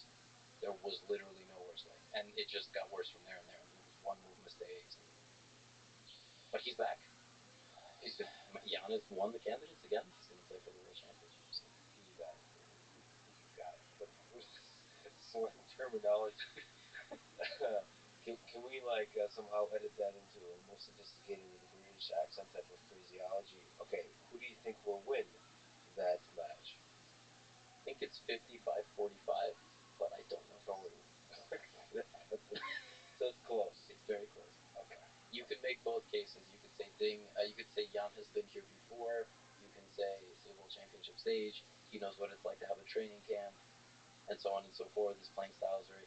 But you can also say Dingleran is one of the most stable, unemotional chess players, and Ding oftentimes goes from down to up. So the candidate he lost to Jan in the very first game. 14-round tournament, he got demolished in the first game. I'm sure he was suffering from jet lag, the flight. He came to Spain like 2 days before the games began, which was crazy to me, and he got second place by the end. His chances of finishing in the top two were like 2%. After that first round game, people wrote him off completely. So he doesn't go from top down, he goes the opposite way. And if he loses, he might come back. But the truth is, I don't know. The truth is, it's going to be an interesting match. And it's also disappointing we're not going to get Magnus. Yeah, what do you think about him stepping away from the World Championship? Are you a romantic about the World Championship? No, I'm not a romantic about anything, I don't think. I can't imagine what dark. I went dark quickly. I don't think I'm sophisticated enough to be a romantic. I think I taught chess and now I make YouTube videos. I'm not qualified on the subject of romanticism, but you don't think it's a beautiful game?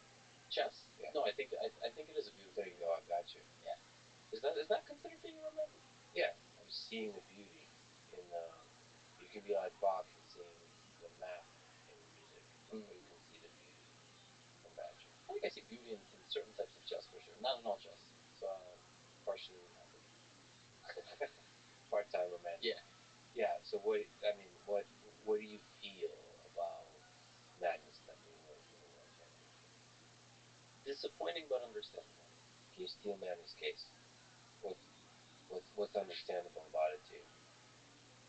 I don't think it's as prestigious as it could be. I don't think the World Championship. Yeah. Why does Magnus still sign everything as world champion?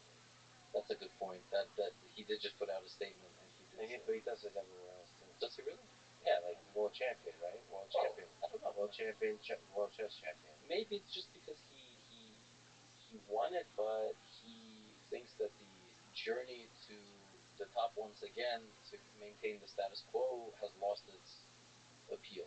You know what the example that I like to make? I'm a big fan of UFC. So we've never really seen, with the exception of George St. Pierre, walking and Khabib, but Khabib was kind of a different story, walking away from a belt at the absolute zenith of their career. But also in the UFC, champions are extremely well taken care of. And champions have some of the best lives. Of course, you can obviously not all champions. You can say some of the lower weight divisions, yes. But what I'm saying is, a lot of them get all the sponsors. They get massive paydays. They're international celebrities. I don't think chess has that. In fact, the World Championship of Chess prize fund has not changed much in like 40 years. So you could probably make more money on YouTube. Yes. Playing not randos, but having fun and playing really challenging games, playing other super grandmasters, like an ad hoc events, maybe a little bit organized events, but not the World Championship. Yeah. And still have a lot of fun, make a lot of money, get everybody excited, all that kind of stuff. Yeah. So for Magnus specifically, and we're using him because he's the world champion. If he wins every tournament that he plays in over the course of a year, which is really not even that crazy of an estimate, because that's really how it seems sometimes. Yeah. I don't know how much money that is. I haven't tallied, but if he dedicated an entire year to being managed on social media and doing various things and growing all his brands and getting sponsor deals, I think he'd make 5 times more than being the world champion, which is crazy. Yeah, but money isn't everything. I know that's totally so fair. People dedicate their whole life to winning the Olympics. The Olympics is an interesting one too, because like I didn't even watch the Olympics as carefully as I usually do. This year, yeah. Yeah. It's really strange. I'm not sure why that is. And during COVID, I'm not sure. That was weird. I don't know if it's losing its magic. Part of it is also the people that own the Olympics and the way they distribute it. They make it a little bit more difficult to watch. Like it should, in my opinion, it should all be just available on YouTube and easily accessible. It's like the difference between like SpaceX and some other, like even NASA. Because SpaceX is better at streaming their launches and commentating them. And they've made NASA better as well. But just like the ability, it sounds ridiculous, but making it more frictionless for people to watch, get excited, to share, all that kind of stuff. Yeah, like I'm not exactly sure where the magic like balance is between the classy traditional world championships and the kind of dramatic, exciting streamer world. And it feels like for the world championships to be relevant, they have to find that balance. Yeah, well, this recent one had, I was, It's pretty good commentating. no, I'm not even necessarily talking about myself. There was a lot of. No, that was the worst part. There was, well, No, you did amazing. Yeah. I appreciate that. It was a lot of. It was a big arms race, so every major chess platform tried to get one super grandmaster. Vishwanathan Anand, Fabiano Caruana, you name it, they were basically involved. And to go back to that point, yeah, the big question is money, and if Magnus is not motivated by money, if the prize fund for the next world championship was $10 million, would he play it? If he says no, then it must be something else. It must just be a matter of something's not worth it. It's not worth it. You gotta take him at his word, and his word is like there's too much stress to the low sample play. Yeah. Like I want to play many more times. Yeah, he wants to play more. He wants to Shorter make more. games. Yeah, exactly. Yeah, more shorter games, like where you can increase the possibility of pure chess. Whatever the heck that Yeah, means. but we can't go back to the first Karpov Kasparov match, which they had to stop due to health concerns. I mean, the guy went down 5-0, and it was first to 6 wins, and draws didn't count. So draws didn't amass to the total score. There was no best of system. So what happened then? The match went something like 7, 8 months. Kasparov started making a comeback after being down 5-0. He was 5-3, and they called it off. They said both players are in poor health conditions. Kasparov stormed down, yelled that this is a farce, and the match was 15 games long. Even more, maybe. I made a video, and I don't even remember how many games it was. It was so long.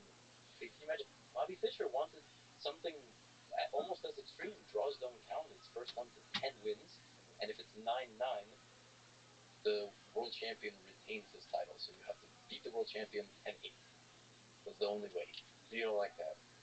It's just grueling. I don't know. Maybe I like it for the YouTube recaps, but do I like it for the players? Do I like it for general public? No. For sure. Yeah, it's 3-4 hours, right? You imagine your favorite tennis match was 6 months long. What are we doing? Yeah, there's still magic to the World Championship. I wish they could make it something interesting. They make it work somehow. But I think Magnus is really challenging D-Day and everybody else to step up and try to figure that out, which is great ultimately. Who would you say is the greatest of all time? Can you make the case? You mentioned Kasparov. Can you make the case for Kasparov? Can you make the case for Magnus Carlsen, Bobby Fischer, Tall? In my opinion, you can make a case for Magnus, Gary, and Bobby Fischer. I'm not one of the folks that's like, oh, I mean, Capablanca was brilliant.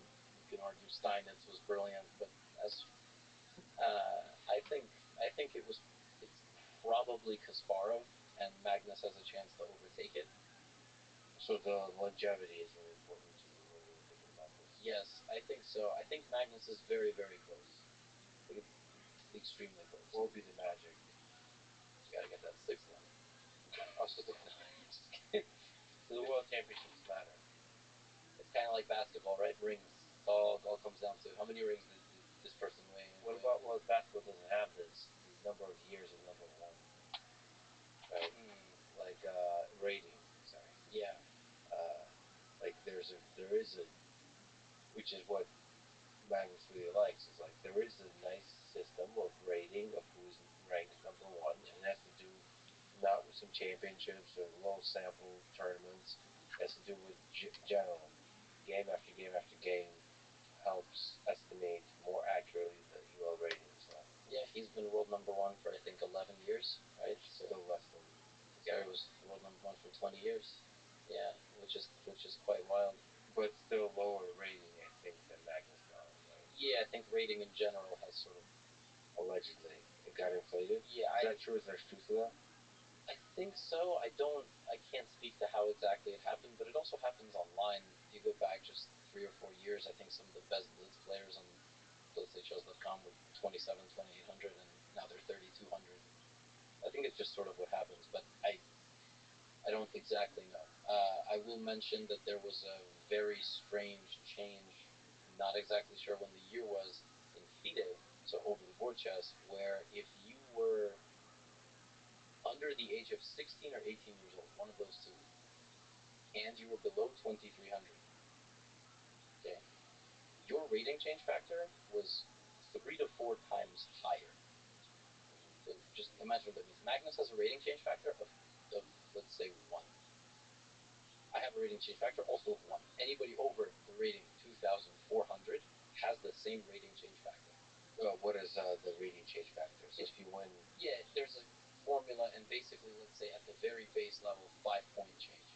If your rating change factor is 1, you beat somebody, you gain 5 points. Those kids who were under 18 and under 2300, their rating change factor was 4, so their ratings were going up 4 times higher and 4 times like up and down compared to normal folks.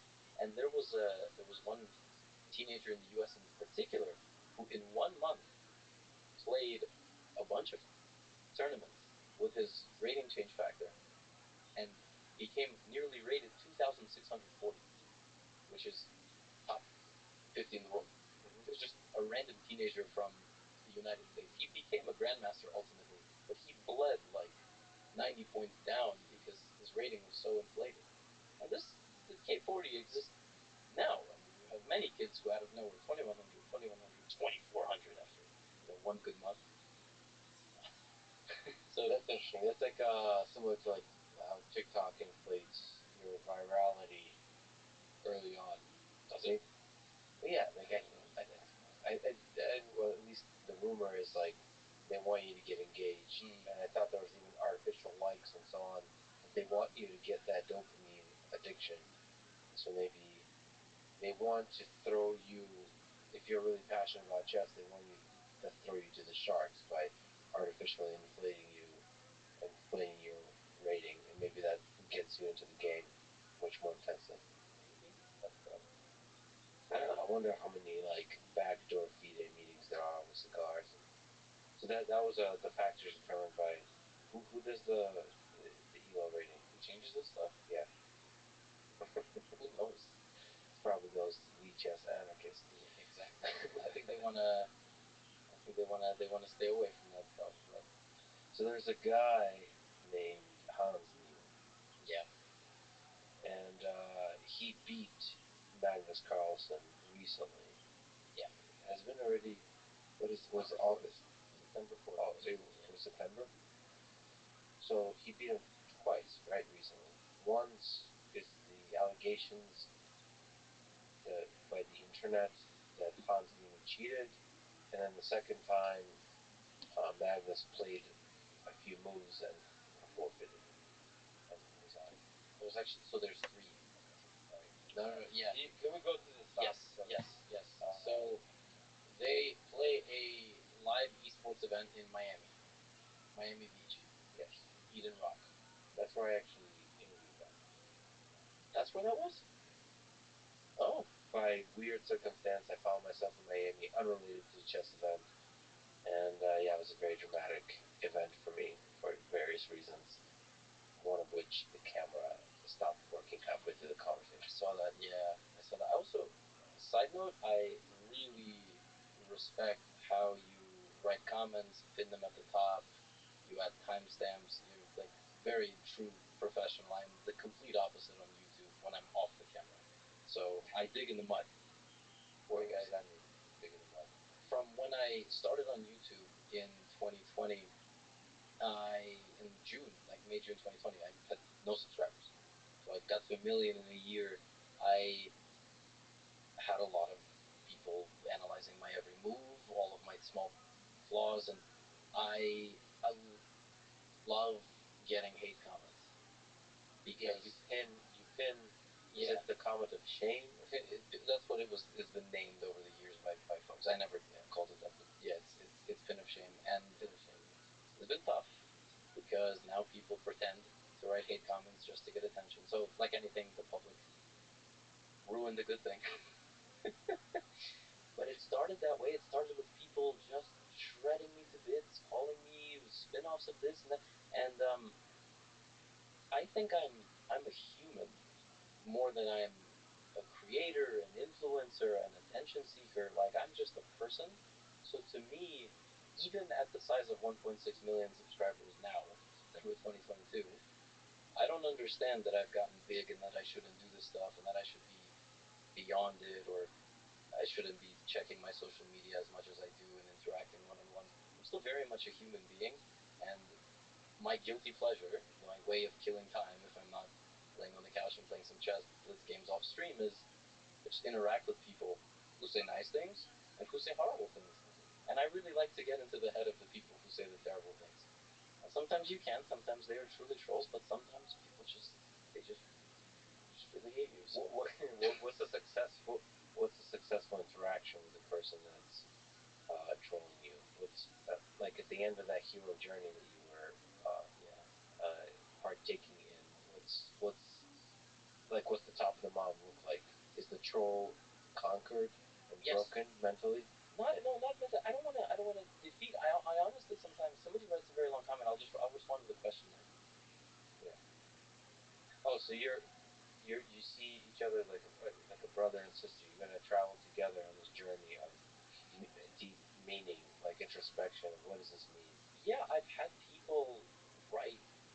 I can't quote now, but something about my persona, my behavior, this and that, and I just like respond to them and I say, hey, it sounds crazy that a large creator might do something like this, but this kind of goes back to you speak to folks on a very respectful way. If you make a mistake, you completely own up to it. So I have to sometimes these one-on-one interactions where I say, I think you're reading too much into this. I think you're kind of don't understand maybe some of my humor or sarcasm as such. So you form this opinion that I'm this kind of a person, this and that, and now you're sort of anything I do, you're trying to attach to that reasoning, and here you are writing this lengthy essay of why nobody should watch my content. And sometimes people go, you know what? I think you have a point. Maybe I should relax a little bit. And I was like, okay. Yeah, I would love to sort of interview and understand the lives of the folks that post that kind of stuff. I mean, they're human beings. They have interesting journeys. Also, yeah. I think they don't realize their comment will be read by anybody, especially you. Maybe they think like they also don't realize you're a human being. I feel like because it's so interesting to watch it. Like some guy, because I posted on Twitter for like a minute that I'm talking to you and asking for questions. I deleted that tweet because yeah, like because you didn't like 95% of the people were talk about cheating, talk about the cheating. All right, I got it. Thank you. This is not going to be helpful at all. So I was like, all right. But in that time, like, there's one comment, which it's hilarious to me that you found that one comment. The one comment says like, "This seems like a waste of time" or something like, "Why lame guest, lame guest, lame guest," and then used like responded something like with a question mark. Yeah, yeah. I wrote, "Why am I a lame guest?" Why am I? Made a sad face. Let's talk about this. Yeah, I was like, "Why am I a lame guest?" And he responded. He responded even after you deleted the tweet. He said he doesn't know what value I would bring because I just make videos about chess games. And that's true. You've had some absolutely brilliant people on, but I also looked at this gentleman's profile, and his he was one of the folks that put things about his family and God and his politics in his Twitter bio, and I started thinking maybe I said something in some video and I made a joke about religion or something, just some offhand 5-second thing somewhere that someone turns me into just an absolute outcast in their household. They can no longer watch me, and that has happened. Yeah. That has happened. I'll record a 30-minute video and I'll make a joke about something and some phrasing, and that's it. What up, Tim? How you living, baby? Let me know. They will write me an email. What's good? I just don't think people living the dream, dog. Every day's a holiday. Every meal's a feast. How are things in your neck of the woods, my G? I'm going good, but how are you? I just said every day's a holiday. Every meal's a feast. We're just watching a podcast on chess. You guys are chess fans? Yeah. Absolutely, it's phenomenal. Yeah, I'd love to improve in some chess. All right, well, feel free to watch along, my friend. I should be that serious. Yeah, there's some of that because I've seen people say that sometimes about me, but I've seen more with others. They'll say, I used to like Joe Rogan gets this. I used to be a huge fan of Joe Rogan until he said this. Right? It's like one. Um, First, I do wonder if you were ever really a big fan. That's one question mark I have. But the other is like I think we should be more lenient with each other in terms of how much stupid shit we say. And you know, if you actually, I wish people were able to sort of introspect on their own, on the own, on the stupid shit they say themselves. Like to have a little bit of empathy.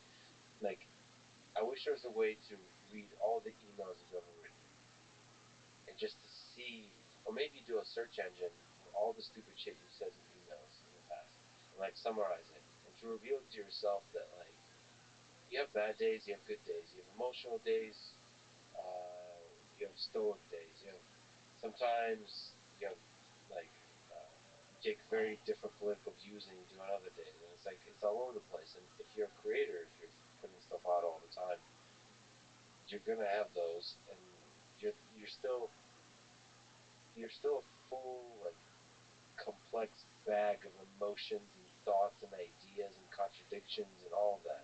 Like you shouldn't judge a person by a single statement. And even if when you do, you should try to infer the best possible interpretation of that statement. I feel like that's just a healthier way to interact with the world and with other humans. It's like I wonder what's the best possible interpretation of the thing they just tweeted or they said. Like what let's imagine that the person saying those words is actually a really good human being. And what did they mean when they said that thing about anal beads? Right? They're so good for so long. Yeah, right. Or whatever it is. Like, they didn't mean to be offensive to the sexuality of a certain group. They're talking shit about anal beads. Like, they're not, like, sometimes it's humor. Sometimes it's actually genuinely embodying, like, a political viewpoint and, like, walking with it, thinking through it for a few days. Like, and like taking it seriously, but empathizing not just for a brief moment, but for a time, like walking with an idea and allowing yourself to express it, like playing devil's advocate. I do that all the time. With yourself? With myself, yeah. In conversation, I do too, and I find I have to say, I'm playing devil's advocate. Like you have to be very explicit, but with myself, I'll just do it in my head. Like I have different voices, like obviously just in I've been getting so much information, so many thoughts in all of the complexities of the war in Ukraine, for example, and all the different voices within Ukraine. I just interviewed hundreds of people, and they have very different perspectives in nuanced ways about the war. Some are full of hate, some are full of love, like hate for the other, love for their own country, love for family and tradition. All of it is a beautiful mix, and I have to like carry those ideas in my head and empathize with them deeply. And then I have to listen to people that live elsewhere, that live in India, that have a very different perspective. There's a lot of people in India that have a very different perspective than the people in Ukraine. And so, I don't know, and some of that will bleed out into the thoughts I express publicly. And, like, when people judge you harshly for it, it first of all, me as a human being is psychologically difficult, but also it makes me less willing to be fragile. I still try to be strong enough to be fragile in front of the camera, just say things that are on my mind, even if I know it's going to create people that are going to be like ruthlessly negative towards me. So I try to wear my heart on my sleeve and still try to be fragile, but it's harder. You're gonna pay a psychological cost. Like, I'm, in some sense, I try to be tough, but like I can be a softie in that, in like certain like attacks can get to me. So I'm surprised that they don't get. I mean, does some negativity get to you, or is this the way you deal with it by responding? Like that guy saying, like, what value does talking to like me add to the world? Yeah. No, but that was so good. I was thinking at various moments when to jump in, and I was kind of letting you speak. One of the things I wanted to mention was it's significantly simpler to talk about chess than it is to talk about some of the things you talk about, and you have a big responsibility because you have to absorb information like a sponge, but you also then need to present it in a way where you potentially have an opinion while trying to be fair to everybody. And you're talking about things that will literally never please everybody. Just literally, so we're going to talk about some issues that are going to get out there into the, people are going to watch it, eyes, right, the ears of millions of people, and not everybody is going to be satisfied. And these are issues where people are going to be much more likely to speak up in all sorts of ways, tremendous support or tremendous hatred, vitriol, and God knows what else. Yeah, you. It's one of the reasons I'm blown away to even be sitting here, frankly, because up until a few months ago, you weren't talking to, I'm not saying you weren't talking to, but you hadn't spoken to chess players. You were speaking to people who were doing much more substantial things in the world. I appreciate the humility there. No, but chess to me is incredible. It's a beautiful game. But I think the reason comments hurt is not. I mean, they hurt no matter what. To me, like not to me, because I'm in a simpler space. That's what you have to understand. Even if it's chess-based criticism, it doesn't hit as hard. No, if you had a podcast about no, I'm launching this. If you had a podcast launching a new podcast, photography, you gotta realize like it wouldn't be the same way. You talk about potentially existential things. You talk about cyber, things in cybersecurity or AI or people who are massive heads of companies that are just inherently going to be a bit more controversial. So that I can't imagine being in your shoes because you have so many complex emotions about situations where you may not necessarily agree with everything that someone has said publicly, but you still invite them for a conversation because they're a human being. It's totally different. I don't know. Not the way I experience it. To me, I think what hurts is it's not even online because I'm super self-critical, usually way more than the internet can be. It's that like human beings can be cruel to each other. So like the reason it hurts for some reason is like it's almost like this disappointment in people. They don't give each other a chance.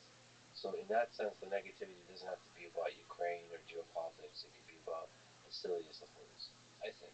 And like to me, it's like why be mean to each other in a context where the meme doesn't like it's out of place. Because like for example, there is like a gaming culture where they just talk shit to each other nonstop.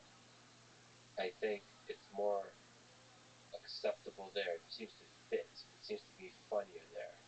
And it's like when streamers talk shit to each other. I've been listening to several streamers recently, and it's like it somehow works a little better, even if they're just like cruel to each other. Yeah. It makes more sense. But I think when people are genuinely trying to educate or to help and so on, and you still get the shitty comments, I don't know. It makes me sad. No, it doesn't. It doesn't make me. It doesn't make me sad. I think part of that is also the way I was brought up. So I skipped kindergarten, so I was always the smallest kid, and you were picked on. I was picked on, and then I did picking. So I had kind of both in my life. I kind of know I went home from summer camp crying, and I also made a kid cry once in fourth grade. Nice. So I had the balance, and physical or mental abuse, or both. Verbal. No, I didn't beat anybody up. I was tiny. I think the kid in the younger grade was bigger than I was. And you still broke him. Because I was So I had to use my mental warfare. I had to use my words. I had to be. And growing up, my parents split when I was super young, and I played chess. So all things that make you super self-trustworthy. If you believe your first instinct, you don't listen to what other people tell you. And if people give you advice, say, okay, I'm going to think about that. I'm not going to go and do that. I wasn't impressionable. You couldn't convince me to do something. That's stuck to this day. My wife has had to deconstruct some of my stubbornness I didn't even realize was incredible stubbornness. It's just something that you brought up with. So to me, that stuff doesn't bother me. And it's so fathers don't shape you quite. They can't mentally shape you like psychological stability. No, they haven't. I think when it got probably at its worst point was in combination with being unable to perform well in overly wordplay, but that was also self-driven. I wasn't performing poorly because I was getting comments, but because I was performing poorly, the comments got to me more. The cycle was sort of in the opposite direction, and that was probably the most frustrating. People have said some wild things to me. You know about my whole Indonesia thing? Oh, this is good. This is gonna give the anarchist a lead chef. Let's go to what's the Indonesia thing? Yeah. What you said. Okay, maybe we don't want to talk about it. No, but let's talk. No, it's totally fine. Who did you kill? I was gonna say I wish, but I'm not even sure I can make a joke like that. Yeah. So the Indonesia thing was I was streaming chess on chess.com, I might add, and I got booted up a 10-minute game. Just a random account from Indonesia. That was the flag. Now, mind you, on these websites you can pick your flag. It can be from wherever. You don't. It's not geo tracing. You can change it. I was like, okay, account from Indonesia. And as always, I looked at the account because it was an untitled, high-rated account, and looked through the games. Win rate was suspiciously high. Average accuracy was suspiciously high. Okay, I think this is a cheater. I said it out loud. It's not the first time I've played cheaters on stream. And I said, okay, I'm still gonna play. Let's see what happens. The game was not crazy suspicious, but definitely suspicious. A few critical moments where I just clearly thought I had a good position, and then the person or the bot played some move that just killed my hopes, and I lost. Okay, I lost. And I wrote to the chess.com fair play team, but behind the scenes, I wasn't even saying anything publicly on the stream, and the guy got banned. He was a cheater. So that night, right before I'm going to sleep, because Indonesia's 12 hours ahead of New York, I go on my Twitter. What the hell is going on? I see hundreds of responses to my recent tweets. Levy, you gotta check Facebook, man. You gotta check Facebook. Here's a link. So allegedly, that account belonged to an older gentleman, and his son made a Facebook post that said, "My dad played a big streamer in chess, Gotham Chess, and Gotham got mad he lost to my dad, so his community mass reported my dad, and he was banned for cheating." Oh, it went viral. Did you know that Indonesia has the fourth largest population in the world? I didn't know. I learned it the hard way. Interesting. Tens of thousands of DMs every second. Instagram DMs, because I had my DMs open. I was never afraid of that stuff. Uh, my YouTube videos went from 99% upvote, downvote to 50, 50, 50. Oh, wow. They swarmed my So comments. all negative. All play him again. You I mean, I don't know how much swearing there is on this podcast, but I mean, it was just all sorts of. All of the fucking swearing you want. They Just everything. Ruthless, vicious. They were going to kill me. They were going to rape my family. They were contacting people I followed on Instagram. They were contacting them and telling them crazy things. It was, I'm not joking, it was tens of thousands of people every minute. It was unbelievable. And I didn't know what to do because the guy cheated. I was in the right. Yeah. People. Well, how certain were you that he cheated? 100%. 100%. I'm okay. I don't know if you can say 100%, but. So chess.com also had a suspicion. Because they have like good detection algorithms. Yes, Danny Wrench would be able to. I legitimately know nothing about the behind the scenes because it's only kind of tech people. But one thing I did not realize was that this account, whether it was the son playing or the father playing, we will not know. We don't know who played. It could have been the son. It could have been the dad covering for him. Whatever. But at some point, that account won 27 games in a row at 95% accuracy. I mean, even Magnus can't do that. Even this took a month. This story took 1 month from start to finish. First, I had to work with a media company to geo block my content in Indonesia on YouTube, so Indonesians could not see my channel. Oh, so you didn't want to like lean into it. go full Donald Trump. No. Let's because you're in the right. You feel like you're in the right. You, as far as you know, you're in the right. Yeah, and I hated watching all my work burn to the ground. Like, oh, you felt it would be. Yeah, and one thing I'm learning about myself is I'm not a good crisis actor. I need someone to like slap me so I don't do something emotional in the moment when crisis is ongoing. What would be the emotional act that's not productive there? Partnering with an MCN that makes you give away a bunch of your revenue, and then when you break with them, I wasn't monetized for a week. It was a very big decision to plug in. I think they're called MCNs, but what are they? Sorry, I don't. What are they're like there's specialized agencies that work behind the scenes with YouTube. Yeah. That if you connect your account, they say they can give you certain ad benefits. They can geo block your content. Which you can't do normally. They have certain perks that only YouTube allows behind the scenes. You pay them 10% of your monthly ad revenue, but they claim to do a handful of things for you. I just needed them to geo block my content. I just didn't care how much money I was going to give away per month. But so why geo block it? You just didn't like the algorithm. Yeah, I didn't want. You wanted positivity, like you're being educational. I mean, they're like you do a bit of shit talking, but it's more like fun and easygoing. You didn't want this kind of viciousness. Yeah, my comment section was just being completely flooded. Like they were destroying my channel. And to be honest, maybe all of the views and the downvotes out of would have actually been beneficial. Maybe it meant my videos would have actually started getting recommended to more people. Yeah. But I'm a person. This all goes back to the same thing. So this got to you. Yeah, this was like I was just watching it and I'm like, this is not fair. This is I don't know what to do. So I'm gonna stop this as much as I can. They still got through. They have VPN. And they were like, "You asshole! You don't think we have VPN in Indonesia?" It was this whole, it was this whole thing. Um, this father and son got invited to every major news network. I'm not joking. They got invited to the major podcasts. They like to say the Joe Rogan of Indonesia. Yeah. Deddy Corbuzier, who's this mentalist.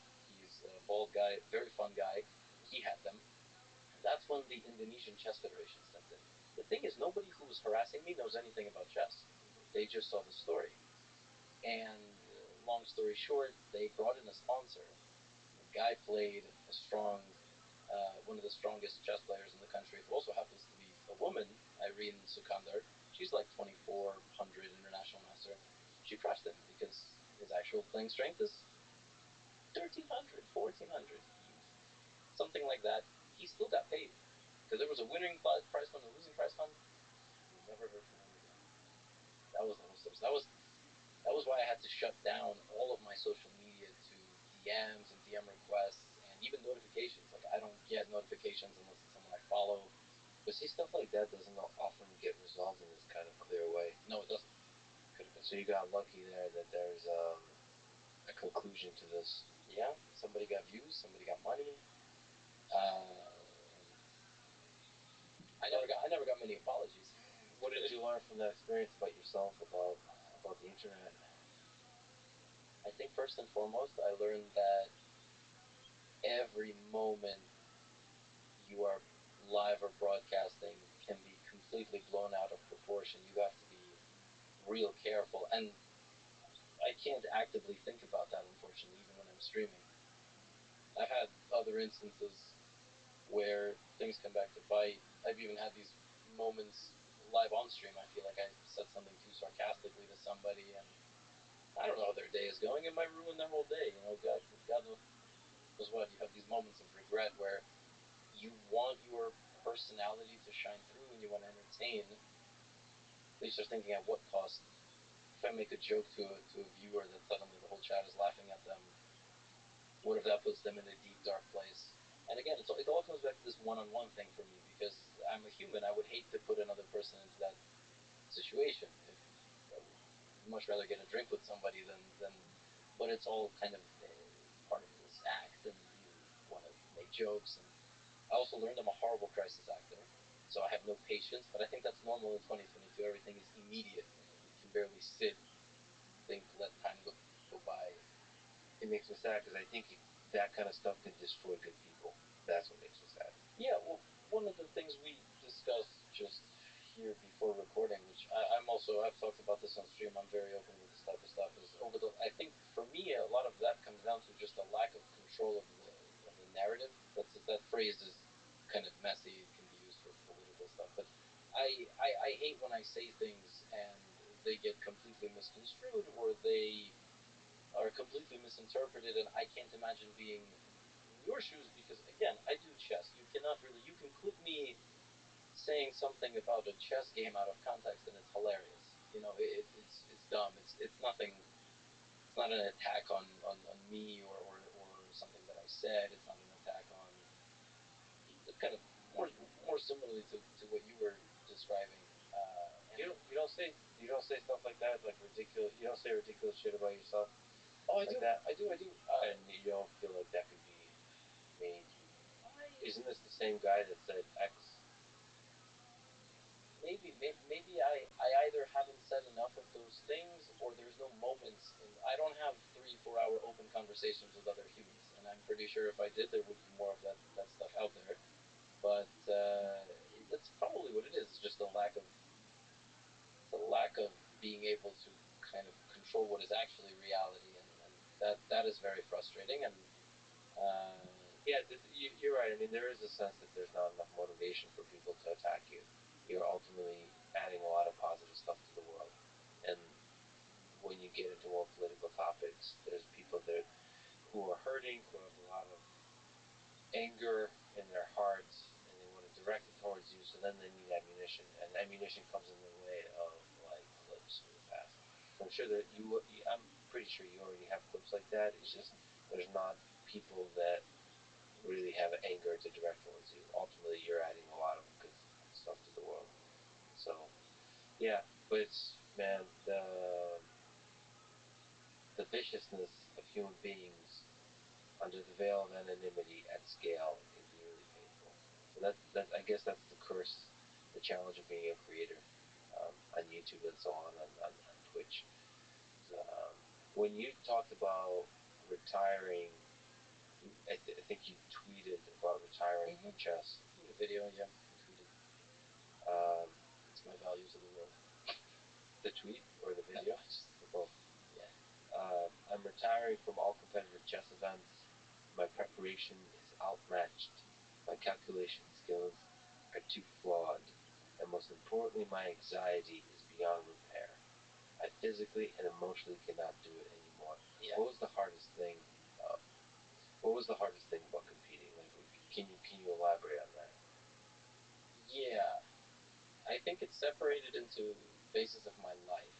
So after being a creator and coming back and playing over the board and making recaps of all my games, I think the constant feeling that I had at the board was a kid who hadn't studied enough for a test, which is a very unique type of anxiety.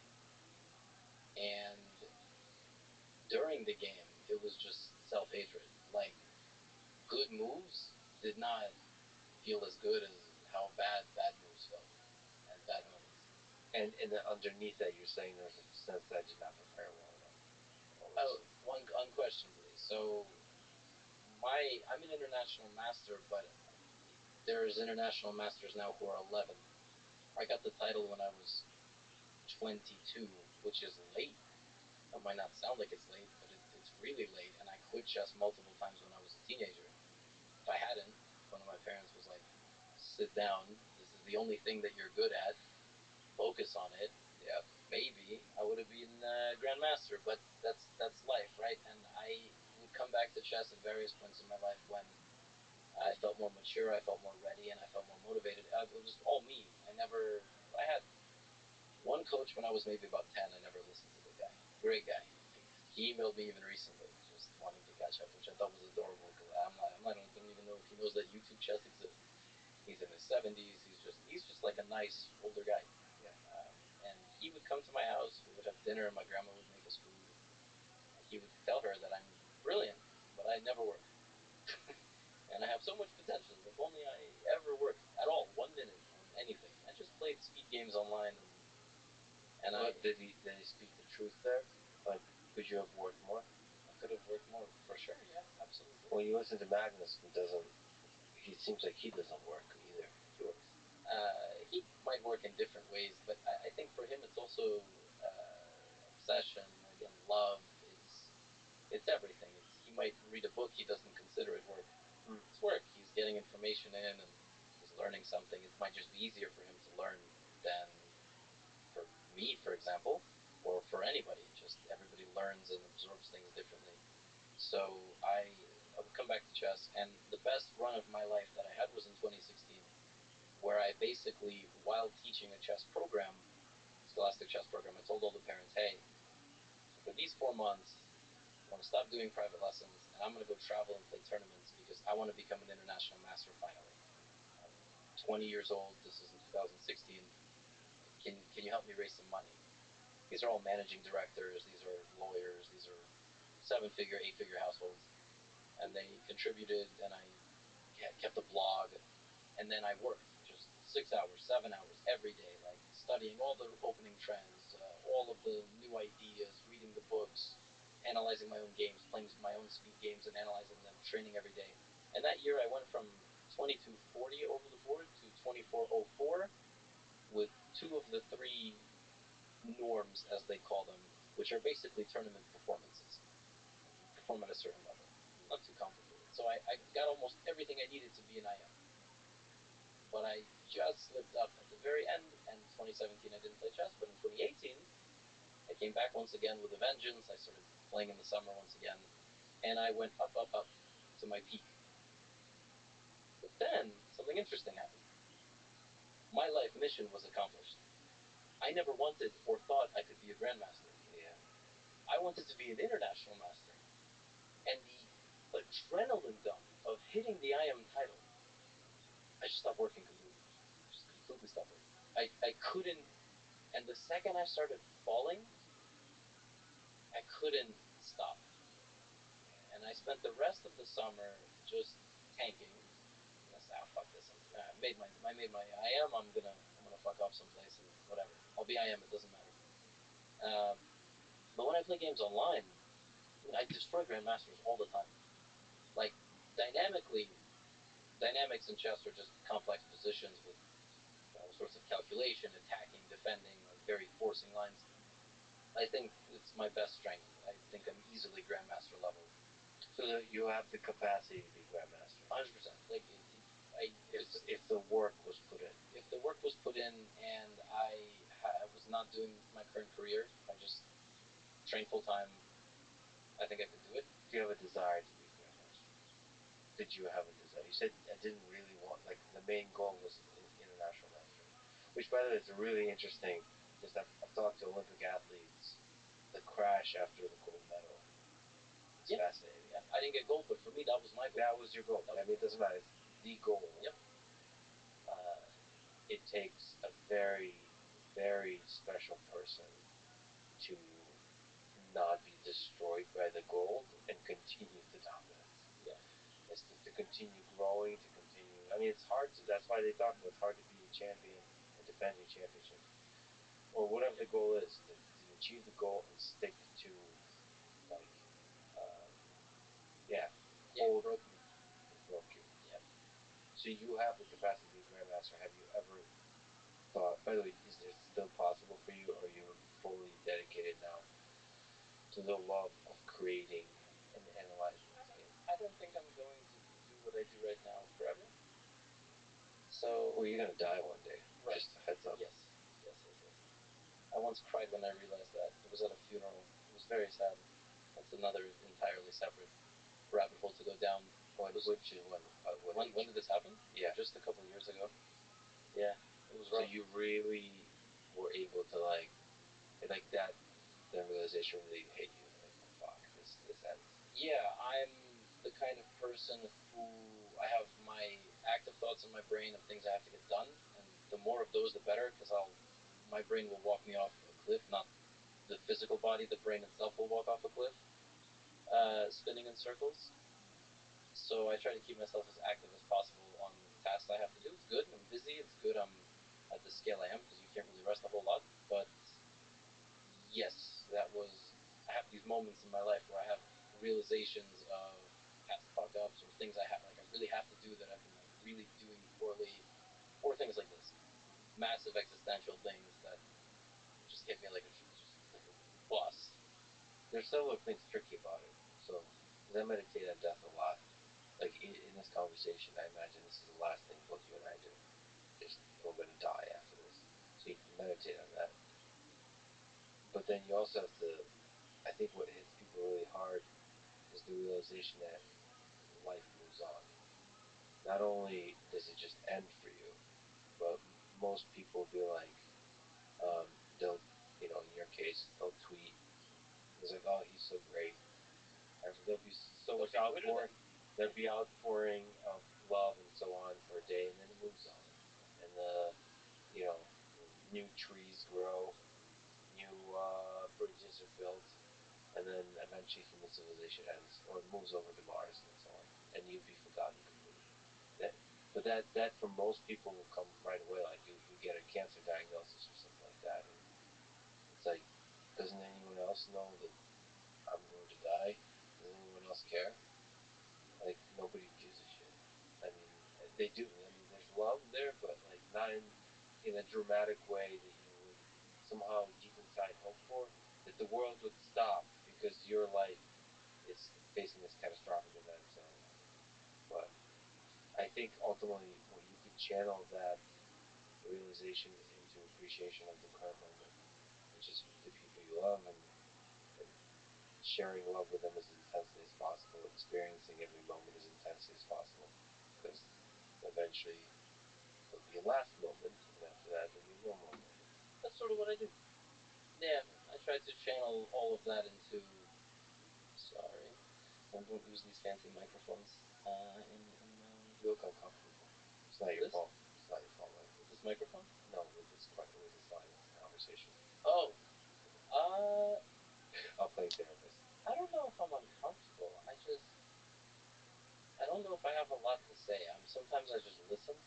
Yeah. Like sometimes I'm intimidated. Like you say a lot of good things, and I'm like, shit, what am I gonna say? Like at the end of it. On this subject especially, I'm like, that's sort of what There's nothing. What do you think happens after we die? No, that's a rhetorical question. What were we talking about? Grandmaster. Grandmaster. So, how hard is it to reach? What are the requirements for Grandmaster, by the way? Because and what are the requirements for International Master? You mentioned a few requirements and so on. Yes. So the first one is you have to know how to use a Shure mic and an arm. Slowly. You were impressed by the Shure microphone, by the way. For people listening, we're using this Shure SM7B that a lot of podcasters use. I don't know why. And Michael Jackson Thriller, which Grimes told me. Really? That's when I think it looked a little different from this same underneath it. A few musicians used it in the studio. I don't know where it became popular as a podcasting microphone because I think most broadcasters use condenser mics that look like really fancy. Yeah. This looks a little. No, this one's great. It sounds really, really good. And I told you before that I wanted to use it, but it requires an external dashboard of some sort, and I'm way too lazy to learn how to do it. And my microphone doesn't sound that bad for YouTube and for Twitch, but this is a long thing. I still have to figure out how to stream stuff. I haven't figured that out because you want to go down into the world of Twitch? No, I don't. You just want to learn how to do it. No, for do you know what we have over there? So first of all, yes, it is. It's like I feel like The Hobbit going into like Mordor. Like yeah, Twitch is a very intense one, but there is useful cases when you should have your microphone work like the processing chain work in real time, so you can do like interviews and also I try to play a video game once a month. So I've done that like 3 times already. So stream that kind of stuff for like an hour. Like play Skyrim. I love playing Skyrim. I actually love the idea. I haven't done that yet, but apparently in Skyrim you can turn off the monsters. And you can just walk around. So I love the idea of just walking around Skyrim for a couple hours, just like because it's beautiful nature. Have you Do you know anything about those? I know very. I know little about Skyrim, but So it's kind of like chat. No. Yeah, it's this beautiful world. So there's games that are able to create this sense of, the way you feel when you go hiking, the sense of nature. Yeah. It's not that they're ultra realistic, but they capture some majestic aspect of nature. I think some of it is also music, something peaceful, that old timey, medieval type of music, and just the trees, like the wind, like, and you could, and then there's in the distance there's the mountains. You can, like, you have a sense of history that the nature gives you. You have a sense of space, like like this tiny little creature, and there's this big world all around you. I don't know how that's like an art for a video game to create that. It's not just about the monsters in front of you. Yeah. It's about this world and this feeling of a world. So I can just walk around and enjoy it. I get asked this question a lot. Why don't I stream more video games? Yes. And I didn't know that such video games, first of all, existed. I thought it was mostly just various sci-fi-ish characters and shooting and objective. Call of Duty. Yeah. I've played Overwatch on stream. It's the only video game I actually played a lot and got decent at, and I couldn't play it on stream anymore because my teammates would use racial slurs in the voice chat. Yeah. So that one of the, because I've been thinking of talking to a few streamers, and they're a little bit, I don't know, as far as that community broadly does use racial slurs and seem to make them okay, but for the ones I would talk to are a little bit, they're just harsh in general in the intensity of language, and I don't know if you, like, I don't want to be the guy who says, like, kids these days with their mean language on the internet. Like, you want to kind of adapt to the different communities, but at the same time, there's lines that you cross, right? Like, if you make everything into a joke, because that's what they kind of do. Everything ends in LOL. Everything is funny. Yeah. And that becomes a lubricant. That it's like a slippery slope that takes you to a place where you actually make pretty mean ideas, even evil ideas, okay, because it started as a joke. And so, you start getting into the territory of, because I've been reading a lot on Hitler and Stalin and so on, and you'll see those kinds of topics come up in that community, and it's like, oof, they have a very different perspective on that stuff. And to them, it's just a fun joke, fun time. And I see that the contrast of that with Call of Duty, where you're shooting, and I love shooting and killing things in video games, but there's a slippery slope there too, because then, just having visited the front in Ukraine, you get to see the real killing of people, and you see how one can lead to another. It's non-obvious, but there's a there's something that happens in video games where you're like, well, this is not reality. The same kind of things happens in war. Well, the people on the other side aren't really human. It does become a kind of video game, and that same mechanism, I feel like I want to be cautious about our brain going down that road. So yeah, I do worry about that community, but there are video games that don't have such community around them. I think Skyrim. I don't think Skyrim is an online component. Minecraft, I think it's relatively civil, from what I've seen. Interesting. Good community. I think it's a lot of right now. It's booming. It's a lot of young creators who are all seemingly quite close. Yeah. And I think the community then extends to social media. Some of them are intense, but who isn't?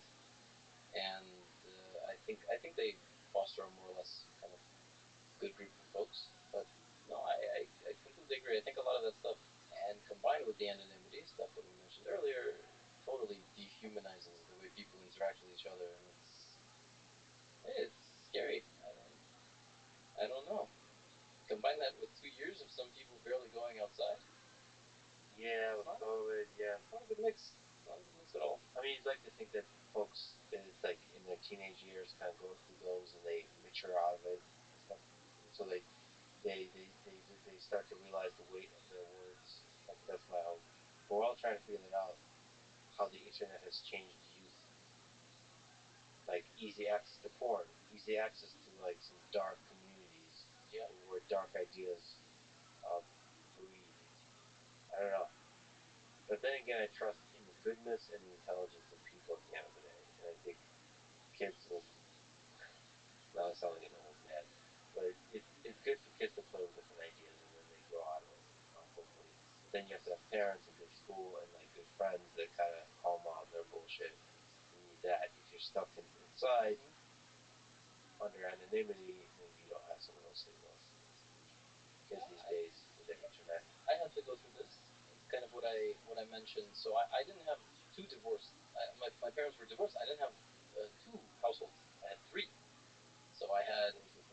So I went to school most of my childhood in a town where my grandmother lived, and she was kind of like the Switzerland.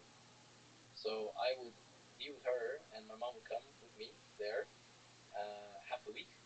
Dad would take me to his place for the other half of the school week, and my parents would split weekends. My mom's weekends were in New York, where my stepdad was, and that family. So three houses.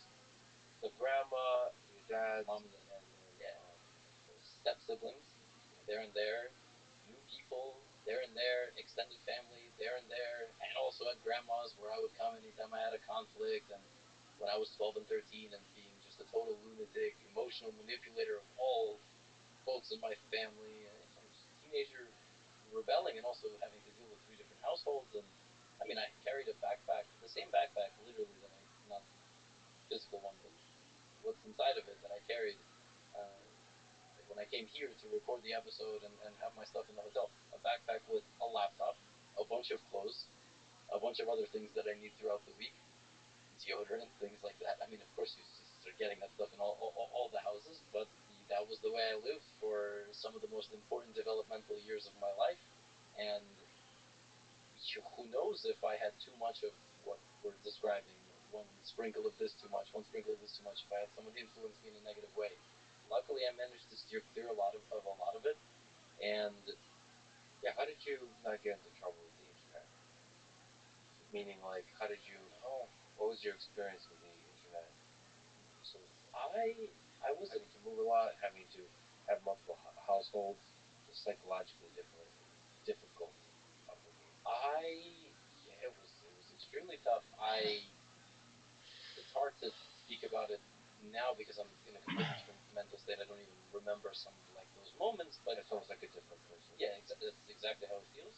But I remember I had a big video game addiction, just like most teenagers. I want to say teenagers, but probably teenage boys. But I'm not. I don't know. I don't know how addicted teenage girls are to video games. Yeah, I didn't. I definitely look back on things that I did in certain instances, like, well, I was a teenager. That was stupid. Oh, I scammed somebody in some video game. That was, that was hilarious. Like, and just it was just an idiot teenager. Like, I didn't do anything unforgivable, luckily, and for the most part, just kind of went about my life. And I somehow got older and started getting more independent and stopped playing video games. And to be honest with you, I would love to sit here and say I have some sort of logical explanation of why I am the person I am today, but I think you need elements of the right upbringing and support system, as you said, and you also need luck. Just I've been in some situations as a teenager where I almost got killed by some gang members. That's a very exaggerated story, but I was in a park in New York City and I got into it with a kid whose brother was in a notorious gang of that neighborhood.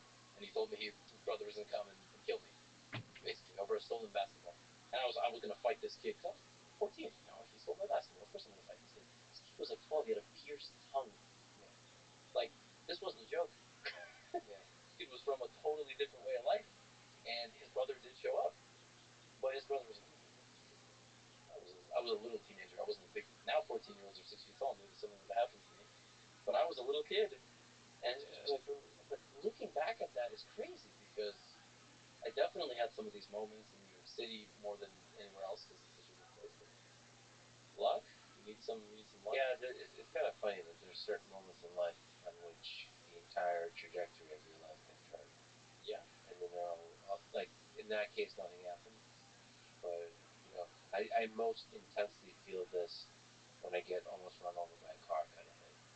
How many times did you almost get run over? I don't know. Maybe it happened like twice in my life. Oh, okay. That kind of stuff.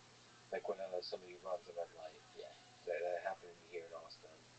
Um, you realize, oh shit, that was like your life flashes before your eyes. And those moments can turn. And then there's more meeting certain people where you meet them and for the positive, they're like, wow, this moment of inspiration, like, wow, this is possible. Wow, this kind of person can exist. Maybe I can be that kind of person too. But yeah, those things can like change the direction.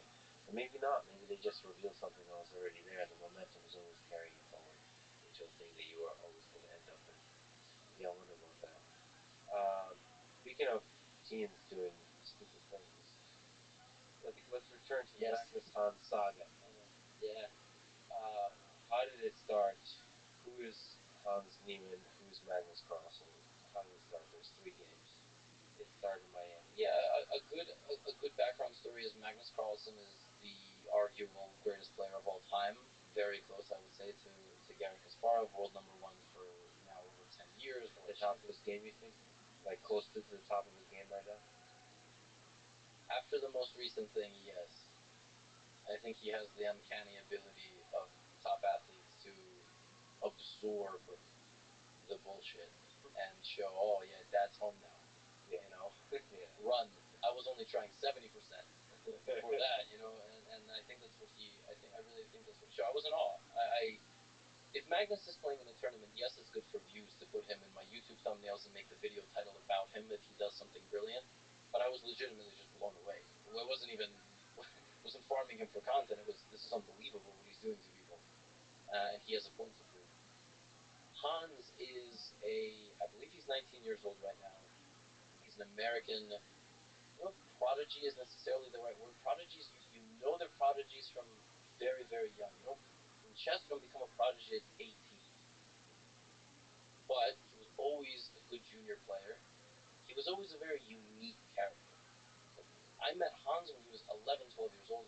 This little kid just trash talking folks at the Marshall Chess Club, and he already had a reputation. Literally, like he had a reputation with counselors, and the truth is, I was similar.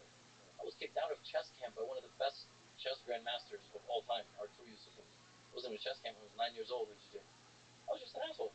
Yeah. I was too strong, so I helped other people with all their work. You let your ego shine. I was a kid. I mean, I wouldn't. Wait, not every kid lets their ego shine, but some do. Oh, yes. You did? Yeah. Hans does. There's interviews of when he's young. Yeah. Where, like, he's kind of. Yes. Talking shit. But it's entertaining. Yes. What I try to stay away from is just. Yes, I let my ego shine, but I don't think I even knew what any of that was when I was young. Yeah. So it's just I was just a loud, boisterous kid from a household where I wasn't paid attention to because I had three of them. So I just was like, here's where I'm going to show up and get my attention. And Artur Yusupov, I mean, he's a great, great man. I drove that man crazy. He was like top 5 in the world at some point in the 80s and 90s. He said it's either me or this kid. Oh, wow. So you really got to him. Yes, he said, I'm not going to come back and teach camps unless it's me. And I remember like going through this. I have very vague, distant memories of this. My dad calling, apologizing. Yeah. And did that make you feel good that you got the grandmaster? No, I felt horrible. I felt guilty. I feel guilty my whole life about it. I very rarely feel proud of bad things where I showed them. Yeah. Even things. It gets to the point you feel guilty about things you didn't do. That's what. That's when your brain really goes crazy. Yeah, I'm with you on that. So okay, so you can relate to Hans. Yes, to young Hans, and he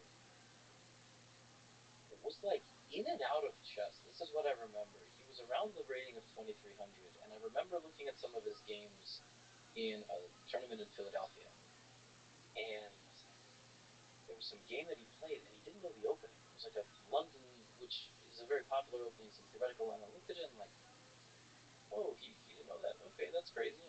And then I just kind of walked by, and I saw him in a tournament a few months later, and he did something very rare, where in an open tournament, not a tournament of 10 players where everybody plays everybody, open tournament, randomized pairings depending on how many points you have. He played 9 grandmasters, which is crazy. That means he was performing so well, so consistently. That was where he got his first eye on the norm. Oh, here it is. Here comes that like boom of a young player where he gets mature, he gets back into the game, and he gets stronger. I don't follow a whole lot. Pandemic happens, and he starts streaming a bit, and he's boisterous. He's kind of like loud. He's talking trash, and he's gaining rating comp. He's just, but so are a lot of people. So you don't think much of it. And then now you can go play over the board again, live tournaments, face to face, as opposed to online events. And he's like, I'm gonna go to this tournament. I'm gonna win it. I'm gonna get my last gem normal. And he does. And then he's like, all right, my goal is this rating by the end of this year. He gets it. He just demolishes absolutely everybody. And you're like, this guy's over the board. Over the board. You're like, this guy's for real. There's a lot of people like that. If you look at the top juniors of the world, it's crazy. Ali Reza Firouzja, 2,800. Vincent Keimer, 2,700. A bunch of kids from India, 2,700. Similar age or younger? 1 or 2 years younger, maybe a little older by a year. There's just this wave, and you're just hyped for the guy. Yeah. Like, this is fucking awesome. Like, we got a young American guy who shit talks every time he's on camera, and he beats everybody he plays. But then you start hearing sprinkles here and there, maybe in some stream. I think he doesn't get to play on chess.com anymore. Like, chess.com doesn't put that badge there on the account. Sometimes they just tell the player, listen, we know. The player's like, all right, you got me, and that's it. There's no conversation. So there's like these sprinkles, but people cheat online, especially when they're young. It's very, it's very captivating. It's a very nice thing to do. Just to be clear, I mean, just to make it explicit that the accusation, and I think it's proven, but they're still being shady about it to the degree it's done, is that he cheated on chess.com when he was 12. 12 and 16 and 16. That's what he said. He admitted to, but right now, chess.com put out a statement, and now Magnus put out a statement as well saying, we think it's more than that. And yeah, I've talked to Danny because he wants to come on the podcast, which I'm actually kind of interested in. I think he's a cool person. Um, and they're also doing some really interesting anti-cheating stuff, which to me, from an algorithmic perspective, is interesting. But he is also the man. Like, there's always, in every field, there's the institution. So he represents the institution because chess.com is the institution. It's like in the Olympic, it's the IOC. It's like I have to be careful. Well, in chess, FIDE is the institute. FIDE, okay. Yeah, but chess.com, they've outgrown. Way more people actually know chess.com. Way more people know me. Way more people know Hikaru. It's one of the reasons it's interesting where the power lays. Yeah. Who has the most power? Yeah, chess.com has the most power. Which well, power? I don't know. Maybe you have more power. No, just hear public opinion. It's a very good question. I have to think with my evil cap now. What would happen if? I'd rather you have the evil cap than Hikaru because I feel like he would really, the power absolute. If the two of you ruled the world, it'd be a problem. You mean side by side or the opposite? Yeah, it would be like, as rivals, it would definitely be a war. It's one of the reasons I would not chess boxing. Do you guys? How much do you like each other? I mean, do you admire each other as fellow? Tell you how I feel. As fellow entertaining. Well, we should finish Magnus Hans. Yes, let's finish. Yeah, I know. I feel like just inside we don't want to talk about it because it feels like it's been talked about so much. I'm trying to get. No, for you, just remember, for me, it's much less. Yeah, and for the listeners, the listeners, right. So like a Rogan asked me, like, so what? I know. I heard him even talking. What's this chess? Joe talked about the Indonesia thing. He did. Some super random small thing, and that was a very funny moment.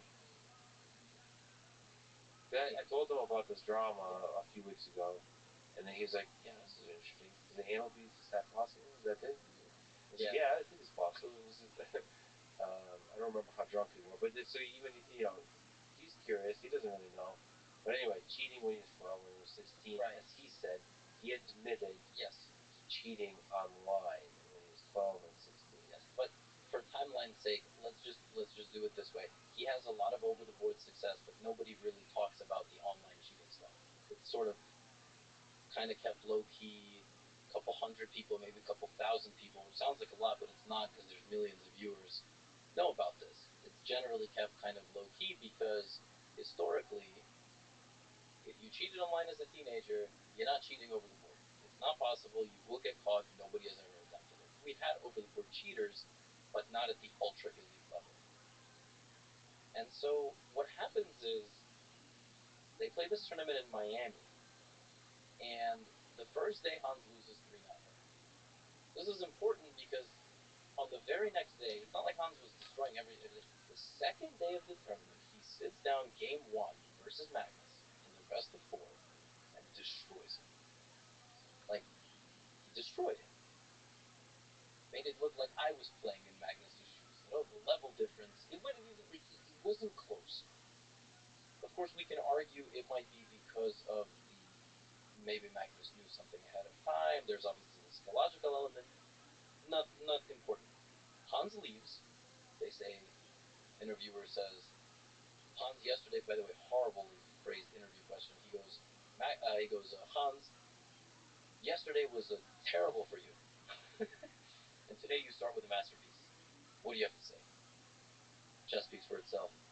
Walks away. You can argue it's cringe. You can argue, I thought it was cool. And then the guy then keeps asking a question with his arm extended because he's so shocked he doesn't know what to do. Like, he didn't even occur to him how ridiculous it was. And then, not only does Hans come back and loses the best of four, he loses like 2 more games or maybe 3. I think he loses the next 3 games. He then proceeds to lose every single best of 4 match for the rest of the tournament. He ends with 0 points and a prize money of $0. They put up the graphic. For Neiman, 0. I think he got some minimum, right? So, wow, this is like insane. This guy comes out with this crazy interview, and in my recap videos, I was like, the next time Hans has success, he has to stay away from the cameras. Don't let him talk. Just don't let him talk. It's gonna be bad luck. You know, I'm joking around. Like, next time he plays, it's crazy. He's gonna. That was their kind of first interaction there. There was some photos. They were having fun playing on the beach. I don't know where they had a chessboard on the beach. Chess players are such Magnus and Hans? Yeah. So they were still getting along. I guess so, yeah. Interesting, because I talked to him at that time. Would he have mentioned something? Right. I wonder what he would have said if I asked him about Hans, because I was clueless. Did anyone care about Hans? Nobody. No. Hans is not a super known entity, right? He became more known. He became probably a top 5 all-time popular chess player in the last 3 weeks. Yeah. So it's not. It wasn't. It wouldn't even be a worthy question. No, I'm not. You don't know. Maybe Magnus already kind of knew. A lot of the top players, it seems, are coming out now and saying we already were suspicious. And it seems like Magnus might have known, but maybe not enough to address it. He still might not be willing to address it. Yes. But anyway, so totally horrible tournament performance after. Correct. After Hans. Yes. Then the annual tradition of the St. Louis tournaments happens, which is a strong field of players first for a fast tournament, rapid and blitz, a classical tournament. The classical tournament is the Sinquefield Cup. It's named after Ray Sinquefield, billionaire chess philanthropist. And it's like St. Louis Chess Club. Yes. It's a prestigious place. This whole and a host of a prestigious tournament. Hall of Fame is there for chess. I don't know if it's U.S. Hall of Fame or Worldwide Hall of Fame, but yeah, other countries play chess. They do, but you know, I don't know who determines where the Hall of Fame gets. We say it's the Hall of Fame. Okay. One day, some other part of the world can be like, actually, it's over here. Yeah. So basically, what happens is we have a field set for the Sinquefield Cup. Set the top 10 players in the world. Some can't make it, so okay, you get number 11 in there or something. One of them can't come because of something related to coronavirus. It's not. Now we're going to get little asterisks on Spotify because it was mentioned. Get more info about COVID-19. So I don't know why he couldn't come, but he couldn't come. Okay, something happens, he can't make it. Hans Niemann is the replacement. Yeah. At the time, we didn't know this, but now weeks later, we knew Magnus wanted to not play. This is very important. Back then, we didn't know. Apparently, some other top players also didn't want to play. They also were suspicious. Also wanted increased anti-cheating measures, which, by the way, in chess are dog shit. Like, you give this little metal wand, and you put it on the ear's body, and there's apparently an argument a micro earpiece would not be caught, something in the armpit vibrating would not be caught, something in the shoe. They don't make the players take their shoes off because it's too elitist. How are you going to make players take their shoes off? That's, oh my god. But if these things are out there. Or if anything was inside any other orifice. Correct. Yes. I have to bring that I up. mean, that is, to be honest, yes, that is very truthful. So if nothing else, this podcast is about honesty and truth, so I have to be complete. Thank you. And transparency. So what ends up happening in the Sinfield Cup is Magnus ends up still playing, but the anti-cheat measures are not introduced. So the first few games, Hans has a very, very impressive first-round game against Levon Aronian, one of the best players in the world. Okay, draw. He was pushing, draw. Second game, demolishes like a top player. Mamadiyar crushes him. Dominant opening, but not like a perfect game. You understand? Like it was he made some inaccuracies here and there, and he ended up winning in a complex game. Game 3 happens versus Magnus, and not only does he beat Magnus with the black pieces, he dominates him from start to finish. So in the opening, Magnus played something with white that he had maybe played once or twice before. There was some big debate about it. I'm not going to get into it. Basically, a very niche, small thing that just he had never played in maybe a long game before, with some sprinkled in venom that might get Hans off guard. Hans proceeds to play like the first 15-20 moves absolutely perfectly, and then converts the game into a slightly better endgame and squeezes Magnus to death. Basically beats Magnus with black, which nobody had done in years, the same way Magnus would have beaten other players. Then he goes and gives this interview, where he claims that he had looked at those first 15-20 moves right before the game, basically. He got lucky. Didn't he say he looked at something very similar? No, it was either similar or literally that exact variation, which is possible. I've done that before. One of my best wins of my life. That morning I went, I'm not prepared. What if my opponent plays this Queen's Gambit accepted variation? And I literally learned the first 12 moves. He didn't know move 12. I killed him. Okay? Like, it just happens. Yeah. Unfortunately, when you combine that with other small elements of the interview, and now there's body language experts going all on this, it was odd. He gave an interview afterwards explaining the various details of the game. But not really explaining them. That's the thing. The standard chess player interview is you sit down and you go, something about the opening, something about, not, oh yeah, I looked at this right before the game. And then you explain various symphonies and compositions of variations, things that went through your head, things you were evaluating. But Hans's interviews are different. So everything about him as a chess player already is different, and his interviews are extremely strange and also different. That's fine. But not when you combine it then with the world champion withdrawing right after you beat him and ghosting the entire chess world. Yeah, so there's for people who haven't listened to it, there's a kind of sloppiness to the way he analyzes the game. Like he's like, oh yeah. It's very. This is very obvious. Like, what do you mean? I'm just completely winning here. Yeah, I'm completely winning here. And it's like, I just played perfect. I played perfect. Like, there's a sense of like, but it also doesn't. For me, again, a very outside spectator, it doesn't raise any red flags. It's just his personality. He seems to really like to talk this way. And plus, this could be crazy, but do you have a sense that he's more of an intuitive player versus like he's just not the kind of person that analyzes really well? Or is that a ridiculous notion? Well, let's put it this way. To succeed legitimately, because obviously this is a cheating scandal at the end of the day, at the 2750, 2800 level, the upper echelon of chess, you cannot be an intuitive player. You can be a little bit more intuitive than a calculator and a concrete evaluator of positions, meaning if I give you 5 seconds to play a move, you're going to choose the best move quickly. Those people are generally better at fast time controls. You have to be good at everything. And what raised red flags in this interview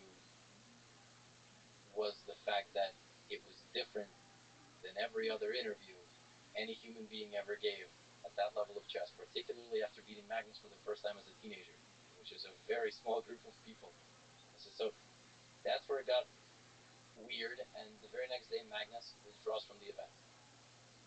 Chess World lights completely on fire for multiple weeks, and he also tweets.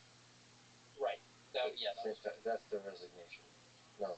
Resignation. The tweet was, "I'm withdrawing from the tournament in St. Louis. I've always enjoyed playing here, and I will in the future." And then it's a clip of Jose Mourinho. I cannot speak.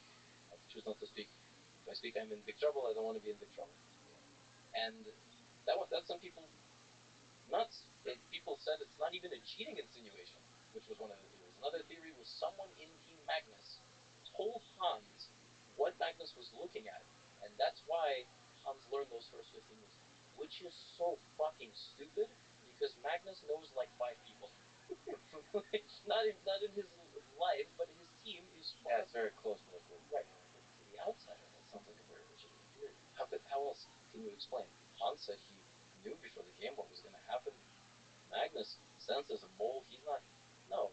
By the way, just so I know, like if that was, forget the cheating aside, if you knew, doesn't matter how, the opening your opponent is going to do, they prepared, is that a significant help to you? If that opening is ultra sharp and requires basically the game to be on the knife's edge, yeah, yes. Meaning one mistake can be fatal. Because then you can look up what the engine says. And yeah, you can know everything. You can know all the possibilities. So even if your opponent goes off that engine path, you will know how to punish it. In this case,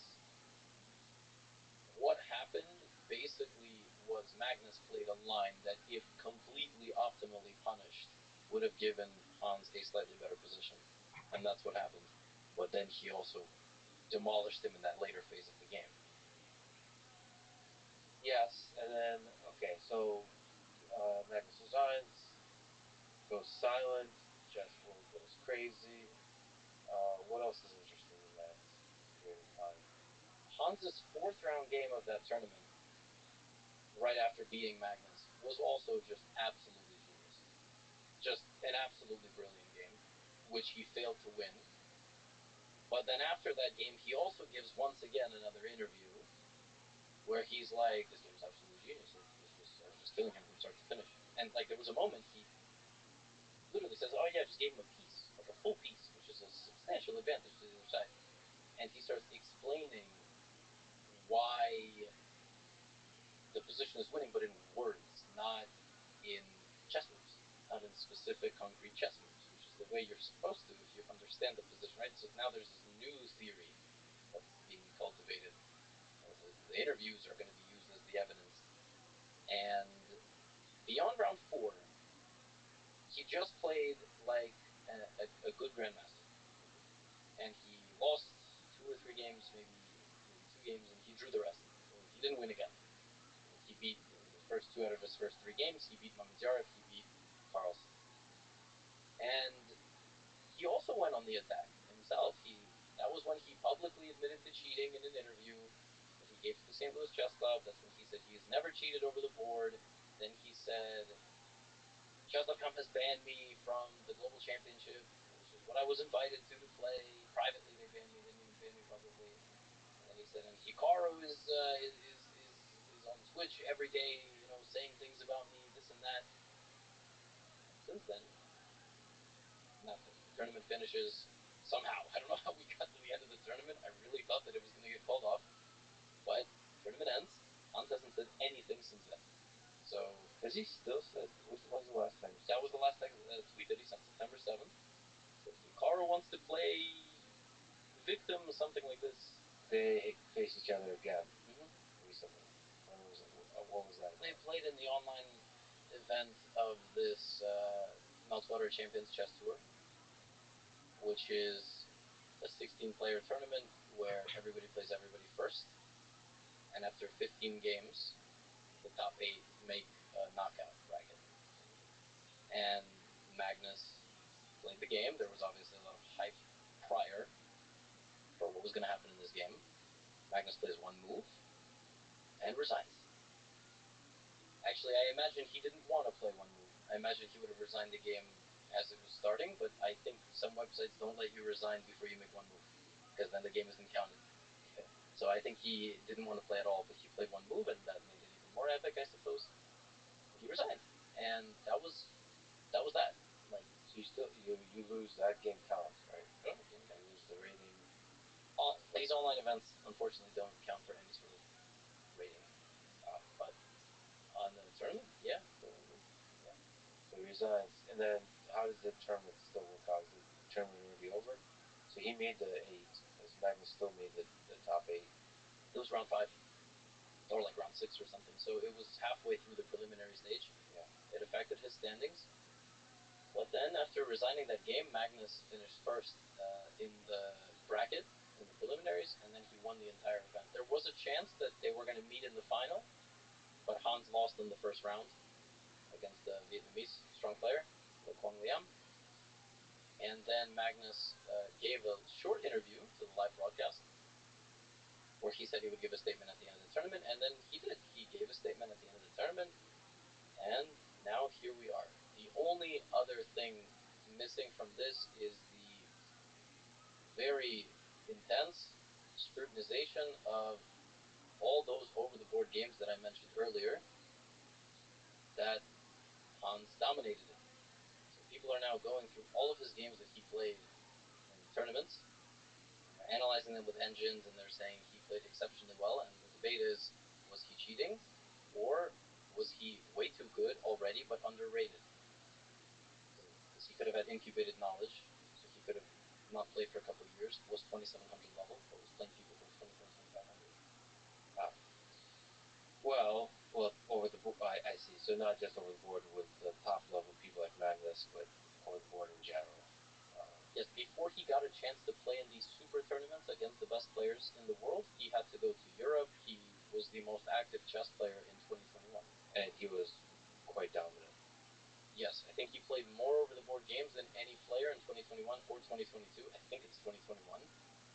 And yes, I think his rise was steeper than everybody, maybe with the exception of Alireza Firouzja, who got the 2800. See, I'd like to believe, because he talks about being very, he just became obsessed with chess. Mm-hmm. I like stories like that. I like stories of the underdog, especially with the scarlet letter of having been a cheater in the past. I like the idea of somebody who is flawed psychologically and ethically, and just a full, fascinating personality, and somehow just becomes obsessed. I mean, similar to Bobby Fischer, is also a tortured soul, also flawed, also just chaotic all over the place.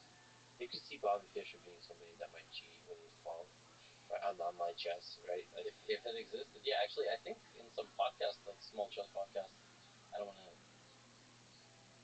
I like Ben Johnson, so I'm apologizing for calling it small, but compared to, like, let's say, Lex Fridman podcast, it's what's this podcast? It's perpetual chess. It's kind of like, oh, I love perpetual chess. What are you joking? Really? How dare you call? Yeah. Wait. All right. I'll show you, because it does a lot of it talks. Makes me feel special. Let me see. Where's it? Perpetual chess. He does like Improver series. Yes. Yeah. Yes. Yeah, he's great. Ben, I forgot. I'm so horrible with names. His name is Ben Johnson. Yeah, it is Ben Johnson. That's right. Yeah, the Perpetual Chess podcast. Awesome. See, like, when even individuals like myself who might have a large audience, when I look at you, you're just at a different level. I don't expect you to be listening to chess podcasts during the day. Just imagine you're doing something to change the world, or talking to some visionary people. Well, I should say, I've been running a lot, and I listen to podcasts a lot because there's such. I love human beings excited about stuff that really energizes me. And I've listened to a bunch of chess podcasts. I'm really energized by your love of chess. I really like. Yeah, sorry, I forgot his name, but Ben Johnson. I love it when he talks to grandmasters. I love it when he talks to the the regular folks, for the improvers, like to see how they balance life and chess and all that kind of stuff. He's pretty good at it. He's like super excited, and they talk about books. Yeah. And they get excited about different books. Yes. I mean, it also gives me a sense of where the chess world is from a different perspective. Is like people studying chess, like what they get excited about, how difficult it is. Yeah, it's nice to get a sense of the community, the language that's used. Because I did want to have a bunch of conversations uh, with folks about chess because I think it's a beautiful game and I think it's a beautiful community. So that's one of the podcasts I listen to. So yeah, anyway, it's great. Anyway, you were saying why did you bring him up? Yes, Great podcast. great podcast. I only reason I thought of it and I used the word small, no disrespect, Ben, is because even that episode, which he did with Hans, like it was a small episode. It wasn't seen by mass audience of chess. And you did an episode with Hans recently, or no? Some time ago, yeah. And in that episode, Hans very openly is like, Bobby Fischer was misunderstood and he was my idol. Said a couple of things like that, and Hans is an intense guy. Like when I listen to Hans, I get a little anxious. He brings out some sort of disturbance in my ecosystem. Yeah, it's just I can't really pin him down to like what's going on there. Yeah. As a person who's trying to read people. Yeah. It's difficult. Like I can this is the dark aspect. He could be both the genius Bobby Fischer and a genius cheater. And you can see like there's something chaotic about him which makes him very appealing in that way. Yes. So right now, late September 2022, the current environment is such that Hans hasn't said anything in weeks, and people are sort of dissecting every bit of circumstantial evidence that they can, and they're trying to present the case. I don't even know to who, ultimately. I guess it would be the FIDE anti-cheating commission or whatever.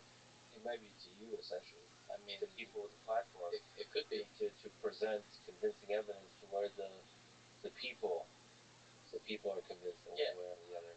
Because for people who don't know, and you should definitely follow Gotham Chess. You've been on this. You've covered it a lot. I'm sure if anything comes out, you'll cover it more. You've been quite balanced and thoughtful and kind of objective about the whole thing. Yeah. So the reason for that is I understand the power that I wield with anything, and if I say one sentence the wrong way, I might be sending 10,000 people or more to go do something. And I hate that. I want to present the evidence, and I want the video to end, and people go, okay, I understand. Not, I'm gonna go fuck someone up. Yeah. You know what I mean? Like, because that's, and I also believe that even if Hans is guilty, this goes all the way back. He's a human being, and you can argue that cheaters got to be punished, and you can argue that people who do things wrong, you shouldn't feel any sort of compassion. But I would hate to have the whole world pointing their fingers at me, the entire world that I've known my entire life. And even if I messed up, there's still a world after chess. There might still even be a world in chess. I don't know, but that stuff doesn't make me feel good to present all of the circumstantial evidence in my videos and start being like, yeah, it looks so. But at the same time, you deeply care about chess and the chess community, and there's some sense where was it you or was it Magnus that said that cheating poses an existential threat? Yes, Magnuson. I mean, there is some aspect of truth to that, which is like, the chess is in a state where bots, chess engines are much better than humans, and we're living in a world where technology becomes easier and easier to integrate with human beings, whether you put it in some orifice or elsewhere, and that does pose a threat to our ability to trust that a world champion is indeed a world champion, that somebody we think is good is indeed good. And so there is some aspect to the ecosystem that should punish cheating and perhaps over punish cheating. And the other thing is, in sport, you can take PEDs and have bigger muscles, better reaction time, but you still have to perform the action in a successful way. There's still a chance you can lose if you take PEDs. Maybe in some sports the gap between non-PED and PED user is significantly more noticeable. But in chess, if you cheat, you play God. You decide when the game is over. You can fake bad moves. You can fake everything. You can even, if you're cheating, quote unquote, the right way, you're going to lose plenty of games to avoid getting detected. So you can create bots that are 2800. Like, you can also just not listen. If you know all the best moves, but choose to play on your own, and I made a mistake, not a big deal. You could, yes, bots are all at a different level. But if you were to cheat, that you play God. You can decide when you make your move and when the engine makes its move. And if you know the top four lines of the engine, you choose the fourth one. So in hindsight, people will analyze your game and they will go, "Oh, it wasn't perfect." Well, no shit. Only the stupid cheaters play the top engine line the whole game. By the way, I'm not saying that this is what's happening here, Correct. but there's probably an excitement to playing God, to and getting away with it. Like I know people, I know adults, grown adults who are successful in their fields, and they cheat. They cheat in lessons. They cheat in. Like I don't want to say I've taught any. I may or may not have. For some reason, one of them watches this and they know they're guilty. And it happens. It happens. Not just teenagers, not just young adults, but full-grown adults will cheat when they play because they think it helps them learn. Oh, well, that's exactly just that justification. But I just meant like it might not be just about winning. It might also just feel good to have that power, huh? Like I bet you it's a drug. Oh yeah. I mean, like with a lot of criminals, I feel like part of like like mass murderers and serial killers. I feel like a lot of it is they can get away with it. The fact that they like everyone else is a sucker and they figured out how to do this evil thing. And obviously cheating is nowhere close to that, but there's still a feeling of getting away with it. Yeah, I wonder. I mean, you're pretty objective on the whole thing. Where if you were um, a betting man, what would you say is the probability? Are you changing day by day in your head? What's the probability that Hans cheated over the board against Magnus in St. Louis? Like you even allowed yourself to put a probability on it. No, not on that specific game because I think a lot of that game was affected by Magnus's own psyche. That was one of his worst games ever. So he played poorly too. Magnus did. Which doesn't help his case. Hans might have cheated in that game, but we'll never know. I I think day by day the evidence is slowly starting to show more and more that he's cheated in like how Magnus said, more than he said and more recently. It's undeniable. Like right, a lot of the statistics are there. The problem is you can't prove you're not cheating. Yeah. Unless you strip naked, like that site offered him $1 million to. Like everything about the which site? I saw some headline that said Hans Niemann was offered $1 million. And where I struggle to comprehend is how on earth he could pull it off. And like I'm a guilty. That my brain goes to guilt first, and resentment, remorse, guilt, that trio. Magnus put out a statement as we speak yesterday saying, "Dear Chess World, at the 2022 Sinkfield Cup, I made the unprecedented professional decision to withdraw from the tournament after my round 3 game against Hans Niemann. A week later, during the Champions Chess Tour, I resigned against Hans Niemann after playing only one move. I know that my actions have frustrated many in the chess community. I'm frustrated. I want to play chess. I want to continue to play chess at the highest level in the best events. I believe that cheating in chess is a big deal and an existential threat to the game. I also believe that chess organizers and all those who care about the sanctity of the game will love seriously consider increasing security measures and methods of cheat detection for over-the-board chess. When Niemann was invited last minute to the 2022 Sinkfield Cup, I strongly considered withdrawing prior to the event. I ultimately chose to play. That's the thing you're referring to, is that he could, like, now we know he was torn about the whole thing.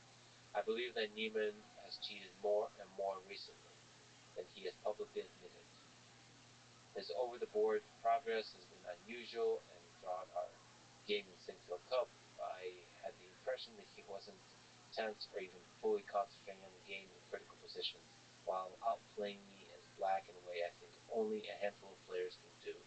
This game contributed to changing my perspective. He must do, we must do something about cheating. And for my part, going forward, I don't want to play against people that have cheated repeatedly in the past, because I don't know what they're capable of doing in the future. There's more than I would like to say, unfortunately. At this time, I'm limited in what I can say without explicit permission from Neiman to speak openly. So far, I have only been able to speak with my actions, and those actions have stated clearly that I am not willing to play chess with Neiman. I hope that the truth in this matter comes out, whatever it may be. Sincerely, Magnus Carlsen, World Chess Champion.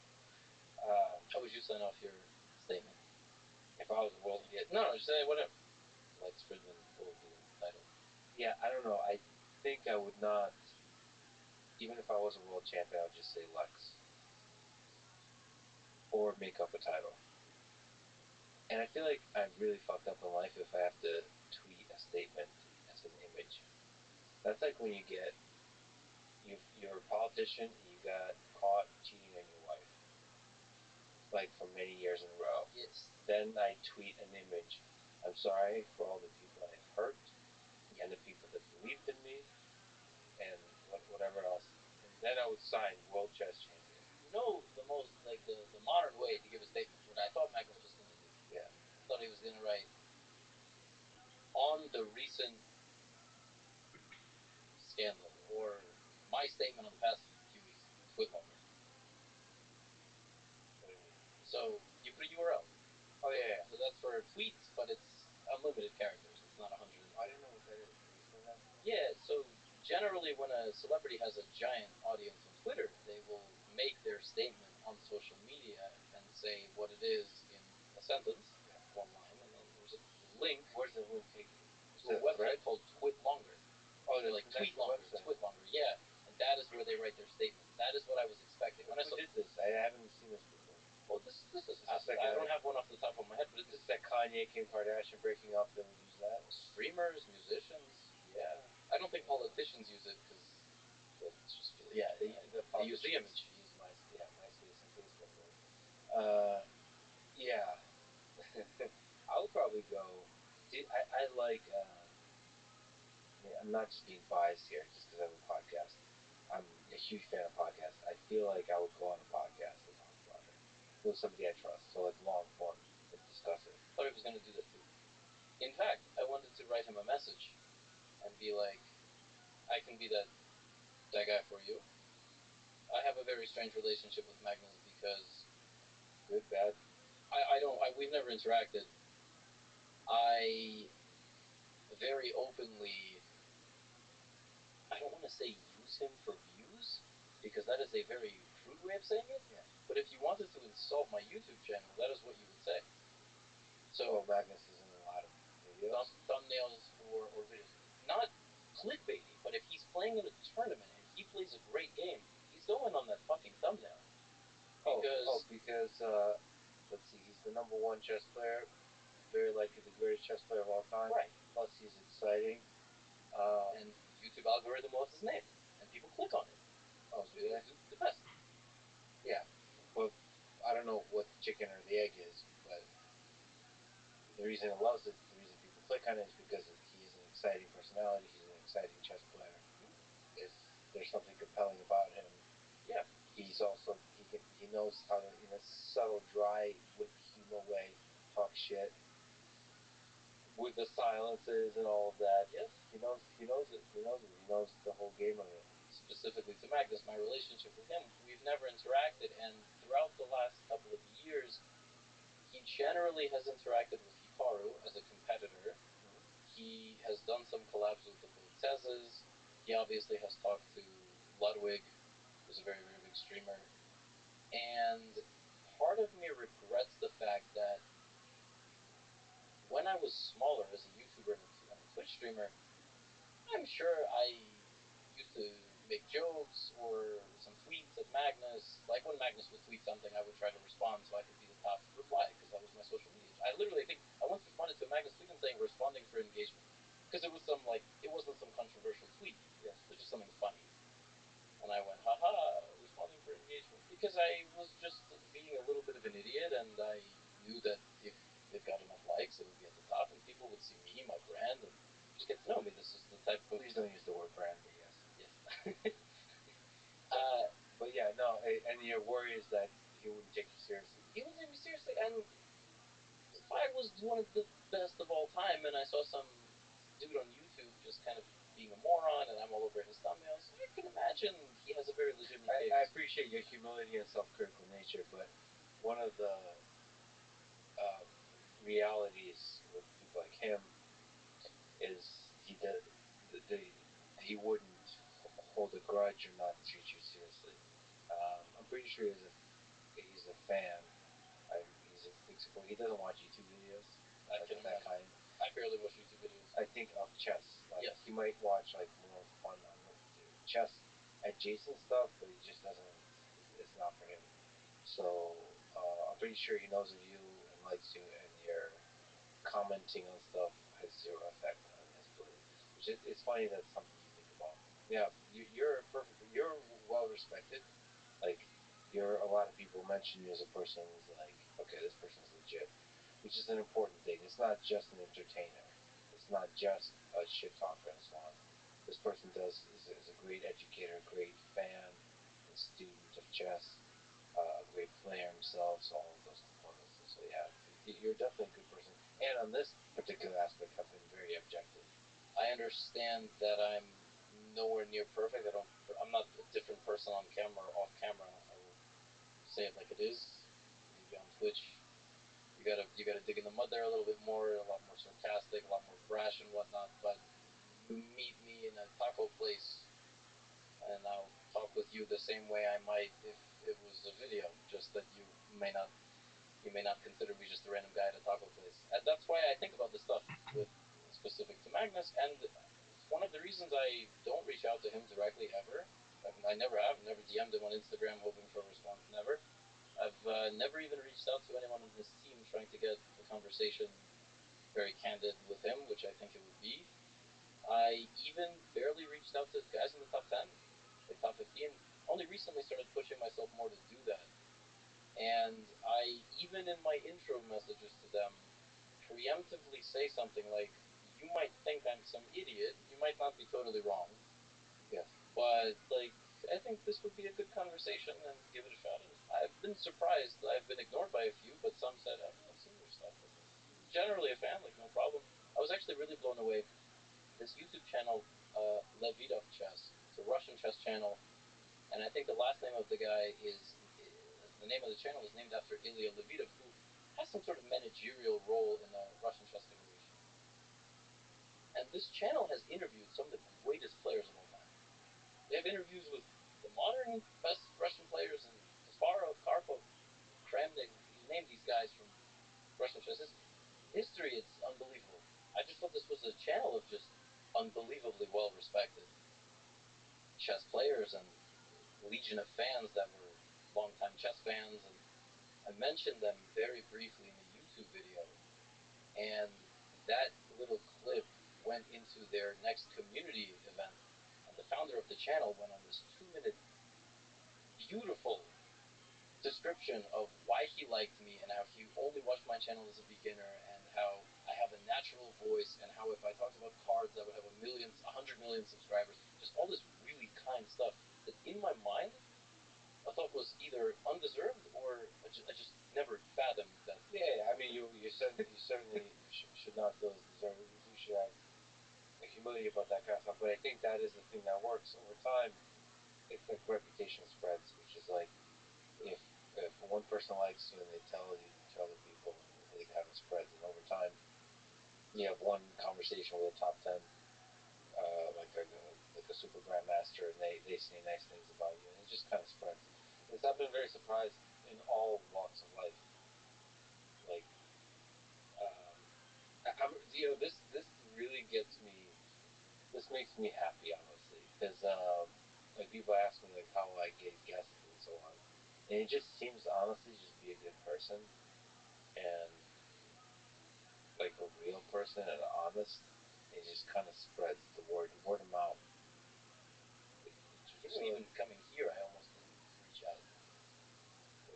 I think you had never talked to a chess person, and I've watched some of the things start to finish, especially if the guest I'm really interested in, like George St. Pierre, I'll watch that guy do whatever.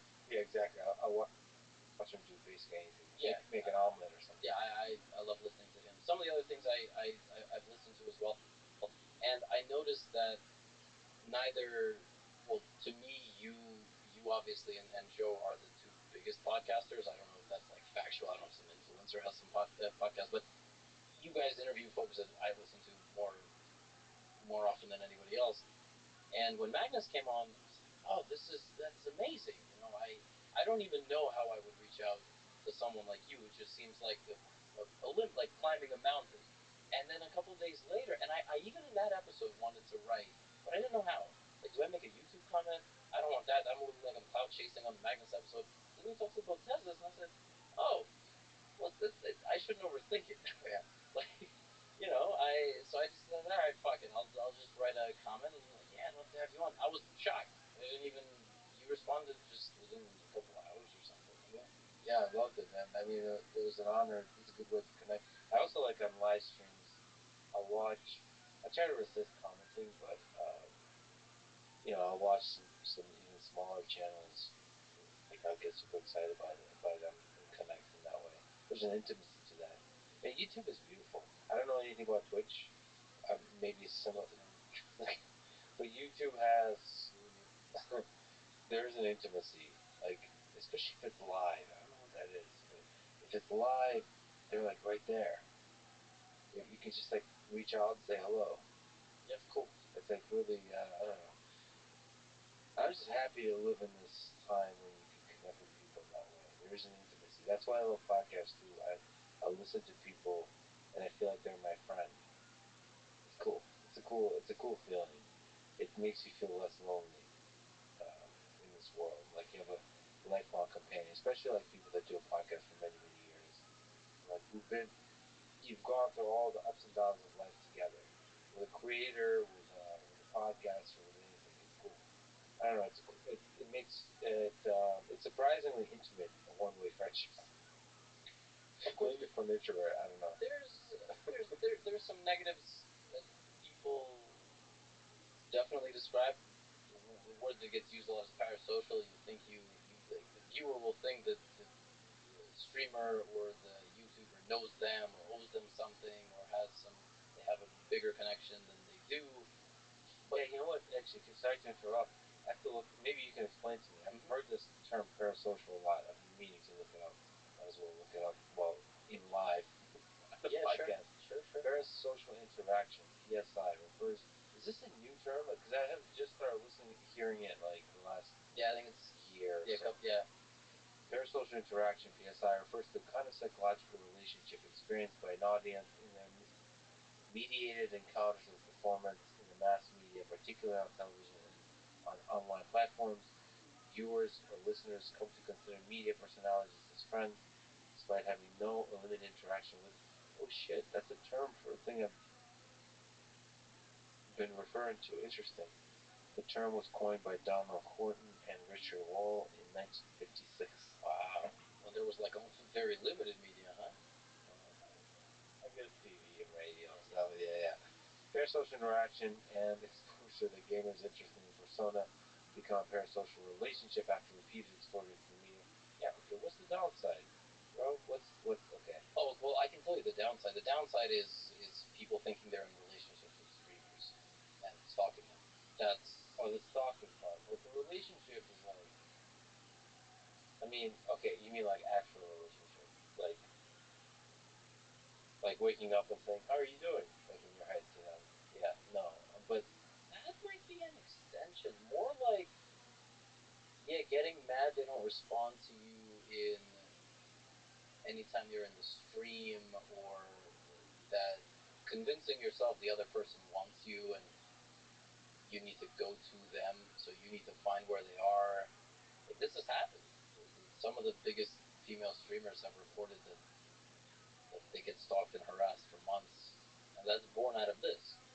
This, on a very small scale, is you come into a stream every so often and give an update about your academic career. That's not so bad. I was going to mention, I've streamed on Twitch for years, and I watched people have kids. People will come in over the course of months and say, "Hey, man, I just finished the bar exam. Yo, man, like, I'm having my first kid," and that's crazy. That's amazing. Yeah. But if they do it in a healthy way, that's one thing. But there's always gonna be downsides, but most of it is beautiful, man. Yes. I have I guess fair social relationships with people that take it a little too far, but it's all love. You also have a fundamental belief and hope in people to be good. Yeah. Yeah. Yeah. And I've been, I haven't gotten in trouble with it yet. That's a good thing. Me too. I've interacted with plenty of people in person, and no one's been negative. So yeah. And I've even gone to a war zone. There hasn't been. People have been very. I don't know. People have only surprised me in the positive direction, in the depth of the capacity they have for compassion. Uh, okay, so now we're in this weird place with cheating. Can I ask you a question about how it's possible to cheat? Like, if you and I,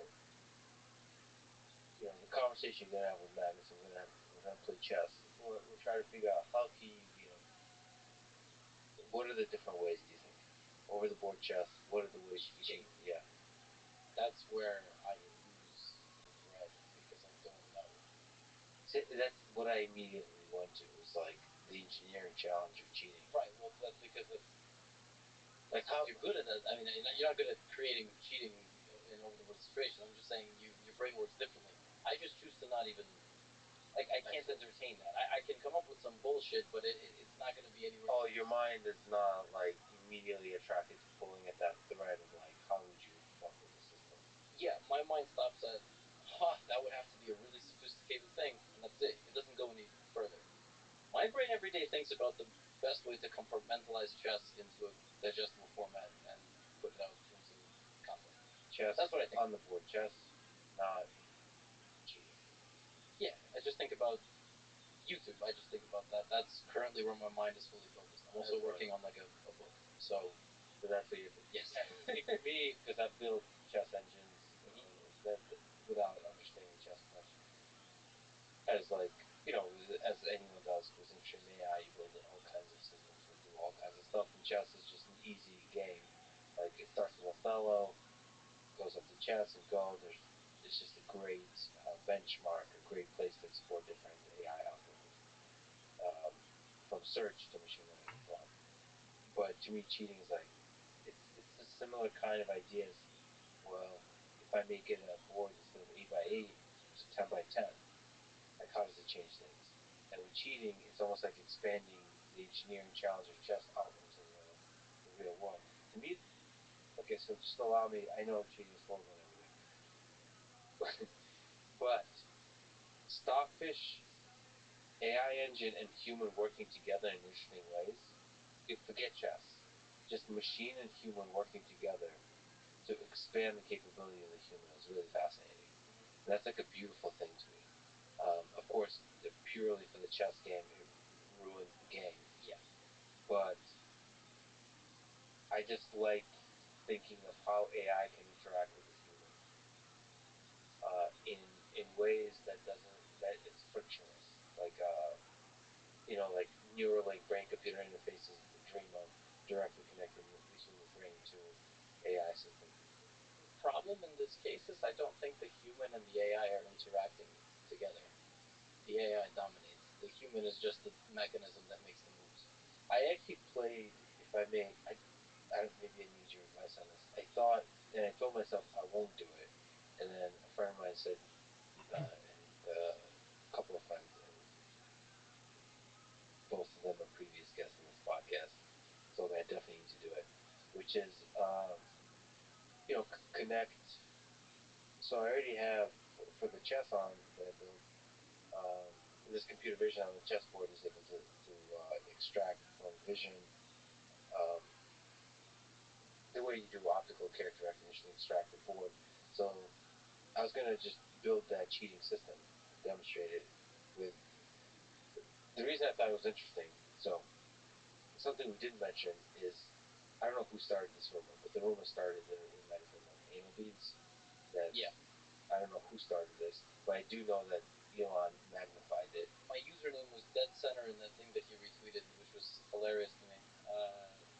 You're using what do you mean? Like For tweeting it. he retweeted the clip, but also the copy pasta, like the paragraph that was like describing the whole anal bead theory, and dead center in the middle of that paragraph is as Gotham Chess says, and the worst part about it was I was literally tagged, so it was as user slash Gotham Chess says.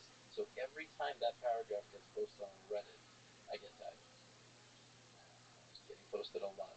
So yes, but yes, he tweeted. And then there's also the funny thing, which I really love, the weirdest, most entertaining thing. Was that part of the same thing where like plot twist? Magnus has been using anal beads this whole time. Yeah, yeah. That's how he got. Yes. I love that so much. Okay, but anyway, there's a. I quickly realized that there is. I have to admit that I know not much about sex toys. And then I quickly realized that there's a lot of sex toys that have Bluetooth capability that you can interact with. So it's very easy to connect stockfish to sex toys. Actually, wow. Actually, yeah. So apparently that's a popular thing. Like a lot of sex toys are Bluetooth enabled, so you can communicate with them. So this is actually pretty trivial to do. Not trivial, but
but then and then in fact there's several libraries. One of them is really active called this is on GitHub, friends.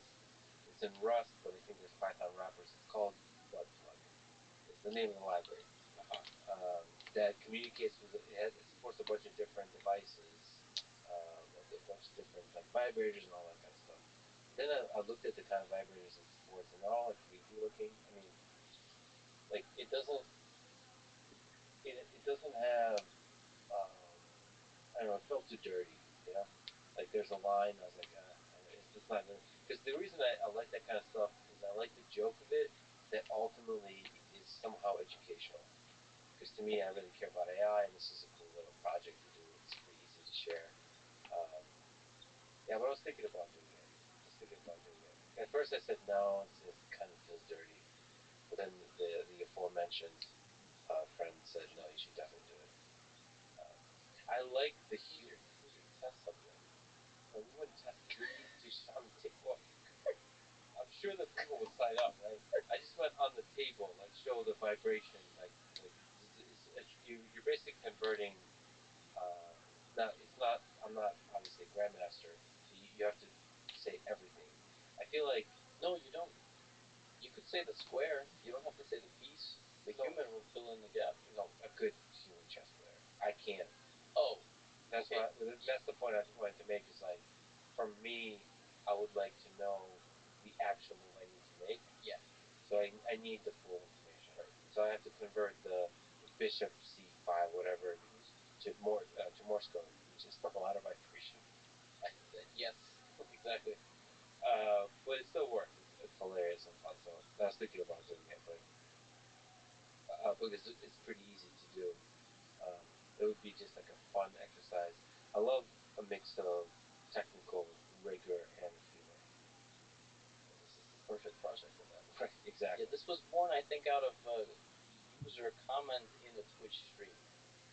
So I thought it was born on Reddit, this theory, but I think Eric Hansen was streaming Chasbra, and someone in his chat made that joke, and he read it out loud. That was the first time it was read out loud, and then somebody clipped it, and it became international news. Like, I don't. Have you followed how big the traction got on this anal beads thing? No. It was covered by every major news network, late night talk show, Trevor Noah, Stephen Colbert. No. International news. International news in countries like China, where I would have never thought that they would report about anal beads. Yeah. Did they? What was the tonality of it? Was it seen as a joke, or did they say there's a cheating scandal? I think to I think you would mention anal beads. I think literally anal beads, like just Accused. accused denies cheating with anal beads, which he never did. He never denied cheating with anal beads. It was a joke internet theory. If I was him, I would lean into it. Yeah, I can't imagine, man. Like that's I don't know what the right thing for him to do is, but it's. You're not touching this one. I've talked about it. I don't say the words anal beads in my YouTube videos, Yeah, but I'll say you don't beads. use them. Yeah, I'll. The thing is, Do you think I should do the code thing? Looks like it's cool. sure, yeah, I think it would be hilarious if you find a way to do it. Yeah, you can show that it is possible to theoretically vibrate via Bluetooth chess moves, and if someone shoves it up their ass, what? That was another joke. Okay, they offered you to play naked. They're gonna make you spread your cheeks. Yeah, I didn't understand why naked solves the problem. I think it doesn't have to be naked. I don't think naked is enough. Yeah. Okay, some questions from Reddit. Ask Levy if he deep down hates his office. I saw that. Yeah, I saw that was one. I have a love hate relationship with the chess subreddit. Yeah. So that's why some of those questions were going to be tough. I have a love hate relationship. You think that's a tough question, or is that come from a place of love? Very very tough to say. Very tough to say. Love and hate, like they're basically next door neighbors on Reddit. I feel like. Correct. They oscillate very quickly between each other. Yes. So Reddit chess specifically, I think, is mostly folks who are around before the chess boom. So the chess is the chess subreddit. Sorry. Yeah. Yeah. So a lot of them have been around for 5 years, 7 years, 10 years, even more. And I think the average age on Reddit is lower than the average age on the chess subreddit. I think the chess subreddit is beyond the age of 20, maybe even 25. Like a lot of folks there are ancient people in their their 20s. Yeah, well, I mean, not 15 or 16. Anarchy Chess is younger, so Anarchy Chess is basically chess memes. There's a subreddit. Yes, you got it. Yeah, Anarchy Chess is great. A lot of stupid memes on there. Do they like you or no? Or is it They did until my crypto sponsorship, which is a separate convo that I'm more than happy to have. Yeah, so my relationship with the Reddit chess subreddit is tough because my content on YouTube stops at a certain point with them. They can't learn from me because I'm tailoring to 95% of my audience, which is about 16, 1700 and below. And I have a lot of content where I jokingly make fun of low rated players. And everyone's in on it, and we all have fun, and I laugh at myself a ton, as you can even see in this conversation. Yeah. But just like you mentioned with clips and out of context things, folks have already formed the perception of my personality. There's nothing I can do to win them back. And I think the dominant percentage of the loudest I was posts on listening the to chess a subreddit, podcast they have a certain perception of me. It's not going to change. And you had lectures are something like part of cryptocurrency sponsorship, which my required people on Reddit just in general are relatively negative on the subject, is going to start, snowballing studying more and more. So if you ever look up a thread of should I buy a Gotham be more course, proficient and it's on Reddit chess, in just say no. Everyone's calling it a my scam, overpriced. Which I heard a lot of really positive stuff. I don't know where on Reddit in general. education. About me? Yeah. You might have been looking for it. You might have not been looking for negative things. And I was looking for like best educators online, like that kind of stuff. I don't. I'll. It might have not been Reddit chess. I'll be should totally be honest able with to you. listen If you ever go to there and look for lectures something like with best my camera on recaps or best without being accused educational of content intentionally for intermediates, sleeping on I'm not camera. mentioned. I Period. might not be mentioned because I'm I already did not expected to be on intentionally the sleep list. on They camera, just kind of want comma. to generally shout I out was smaller listening creators. to Totally fine with that. lectures, And which I'm not even I going on feel this whole should explanation be because I want allowed. to win folks back. It's just sort of the reality of the situation. A lot of my stuff is really clickbaity, and I'm playing the YouTube game. Yeah. They don't want that. Do you ever feel like a limit or a tension between your creativity and the YouTube algorithm? Like, do you feel like it has negative effects on it? Yeah. I want to cover more in-depth stuff in a 30-minute video that I think is super useful to people. It's only going to get 60,000 views. And you feel, why is that a bad thing? Is it good? It's good to mix it up. Yes, it's good to mix it up, but I make a video a day. I make one bad video. The other videos suffer. And then if I make two videos that underperform, the rest of the videos don't get pushed out as much. Your earnings can go down 40% day to day, which doesn't happen in other careers. And if I ever want to supplement, if I ever want to make a very instructional video, I try to do it in a very fun way. So something like 8 of Magnus Carlsen's best endgames. You can still learn a ton, but the concept of the video is going to be different. Like I try to still teach things, but in more interesting and exciting ways. Like the guy who was scammed for $1 million, Alexei Shirov, who was basically promised the world championship if he won his match. He won his match. He didn't get a world championship. So there's still stuff in there you can learn, and you can. My goal is just you click on the video, you learn something, and you enjoy yourself. That's it. Get people to click on it by any means necessary. But once they're there, have quality stuff they can learn. Yeah. Yeah, man, I wish. So I have zero of those pressures, but I also really, like, I turn off views and all that kind of stuff. I don't pay attention to any of that. But I wish YouTube would, like,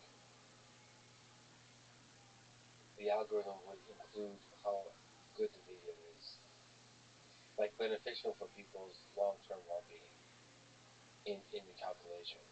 I actually really hate the fact that they turned off dislikes. Yeah, I didn't get that. Because, like, now I don't know the difference between, like, for tutorials specifically, like, I don't know what's a good chess video or not, or what's a good review and not. Yeah. I mean, it emphasizes following certain people more than, like, a trusted creator, but, like, man, I really don't know what's a good video or not, essentially. The more Hey, you what's up, trust Rabbi? more the title, Just even watching then the clickbaiting podcast. is, How about you, Big Dog? it's no good. If these Oh, don't I'm just gut putting my instinct game. is I got my is car there, yeah. stuck, so I'm just away There's from the videos mic. that have almost no views. All right, man. Well, feel Still free to great. play in here if you want to share your screen. I'll Some of the watch. best ones. So people who are just focused on, like, the quality. But I got, Don't want dude, to I play got the my game. fucking car I stuck. I don't gotta even call know the how to cops, play it, man. and I don't even want to play the game with the YouTube algorithm. All right. Yeah, it sucks.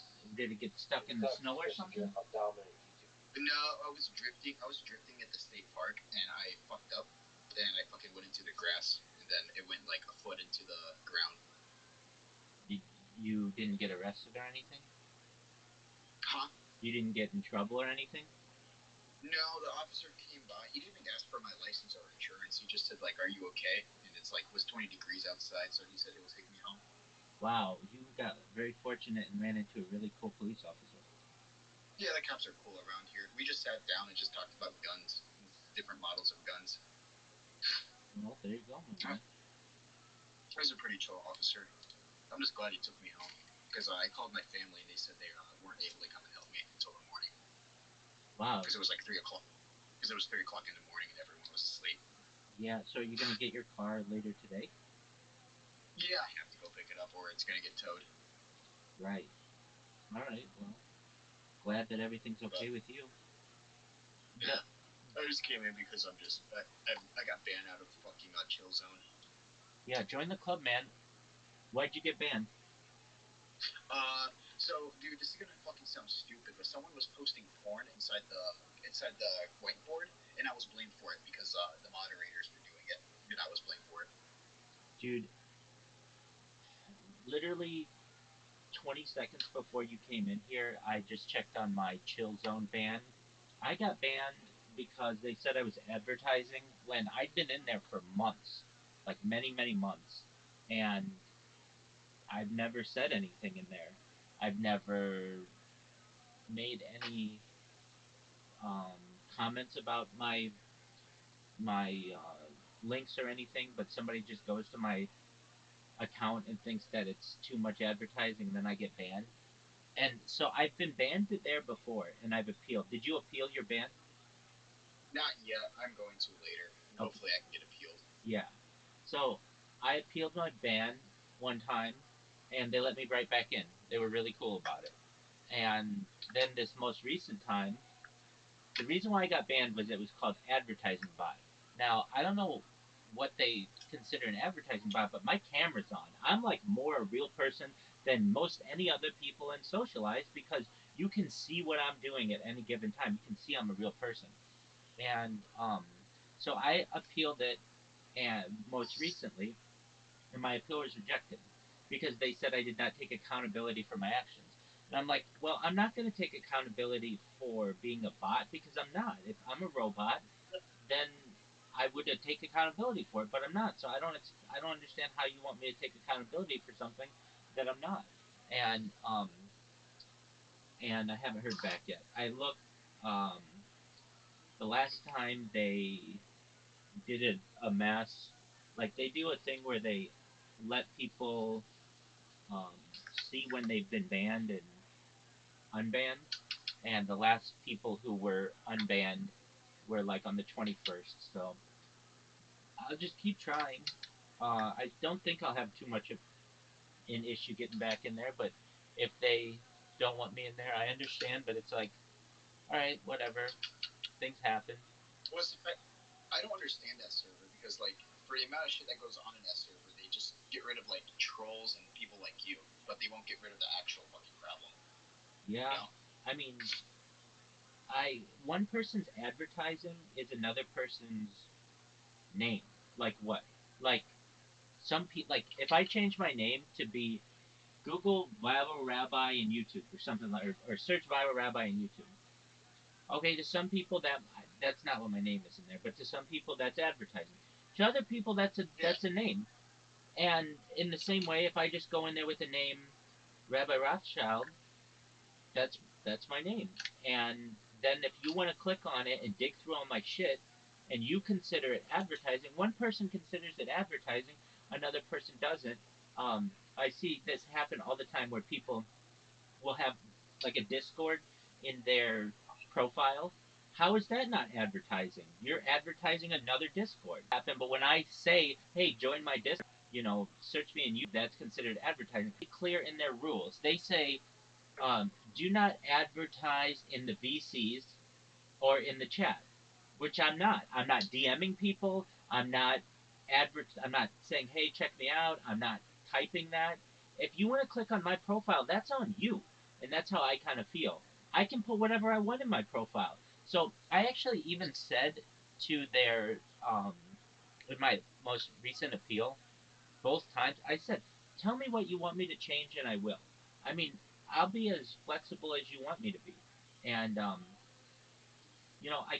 can't stand some of the times some of the I know like many of these moderators are. I mean, they're unpaid people who get power trips, and they're anonymous, so you can't see who they are. You can't take action against them. You can't complain about them.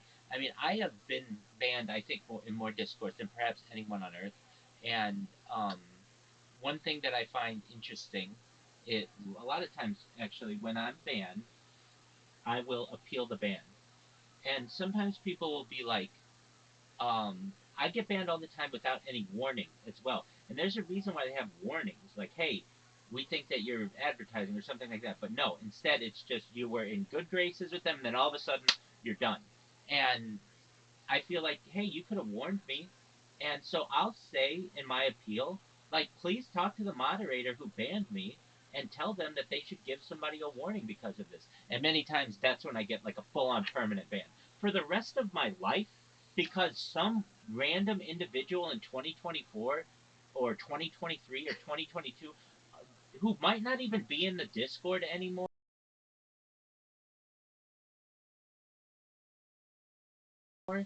assumes that I was advertising and then wants to ban me. It's absolutely ridiculous that you get a permanent ban for life. I don't understand that. So You're just saying facts, bro. right. It's just how I feel. It's been my experience. Okay, that's just that community, bro. They're sensitive, right? If you like you said, they're power trips. Like they're sensitive and they have power trips. Right. And it's a very large server, and so I understand that they go through a lot of shit. But in such a large server, that's why you have warnings. That's why you have a lot of moderators who can warn people before it's just you're done. And another interesting thing to me is that I was streaming in there for like 3 months before, 24/7, never an issue. But then all of a sudden it became an issue. I didn't do anything differently. Why wasn't it an issue 3 months ago? Why is it an issue now? And what ends up happening is just, I've heard it happen many times. You get two people who are like, or one person who's just like, what's this person always doing streaming in there? And then somebody will be like, oh, I don't know. They're always in there when I see them. And then somebody will just be bored and be like, well, why don't we ban them? And then it's like, okay, well, and then a moderator's like, yeah, well, if you guys want me to ban them, I'll ban them. And then they ban you. And it's like, it all happened because of one random ass person. This happened to me very recently in a very big server known as Memology. It had 700,000 people in it. And I was in there for 2 days, and one guy just added me and said, yo, do you know you've been streaming in here for 2 days? It's like, dog, that's nothing. I've been live in Aiden Ross's stream for like 6 months. And then all of a sudden I got banned. And I said to the guy who added me, I'm like, hey, dude, just so you know, thanks for that. It got me banned. He's like, what do you mean? I'm like, well, you brought attention to me that you didn't like me streaming in there, or at least you found the behavior odd, and that triggered a moderator to ban me for life, permanently. And he's like, oh man, is there any? He was really, really nice. He was like, is there anything I can do? I'm sorry, I didn't mean that. Like, I was just bored and making a comment, basically. And it's like, yeah, I understand. You just People don't realize that the system that's currently in place of just banning someone permanently is um, somewhat too harsh. I mean, I almost feel like you should have to get a warning or something like that um, to be able to change your behavior. Because how do you know if you're doing something wrong if you don't get warned about it? True. So how was work today? How have you went to work? I don't work. I don't need to work. Oh shit! I thought you worked for those one companies. I do when I need to, but yeah. I mean, also it's Sunday, so normally I wouldn't work on a Sunday either. I don't work on the weekends. Um, but yeah, I don't. If I need to work, I'll pick up a project. But if I am doing okay financially, I don't. work. And I Sure. How, if you don't mind me asking, how are you financially? um I'm comfortable right now because I made a good amount of money this summer, and I can live on that till perhaps into next year.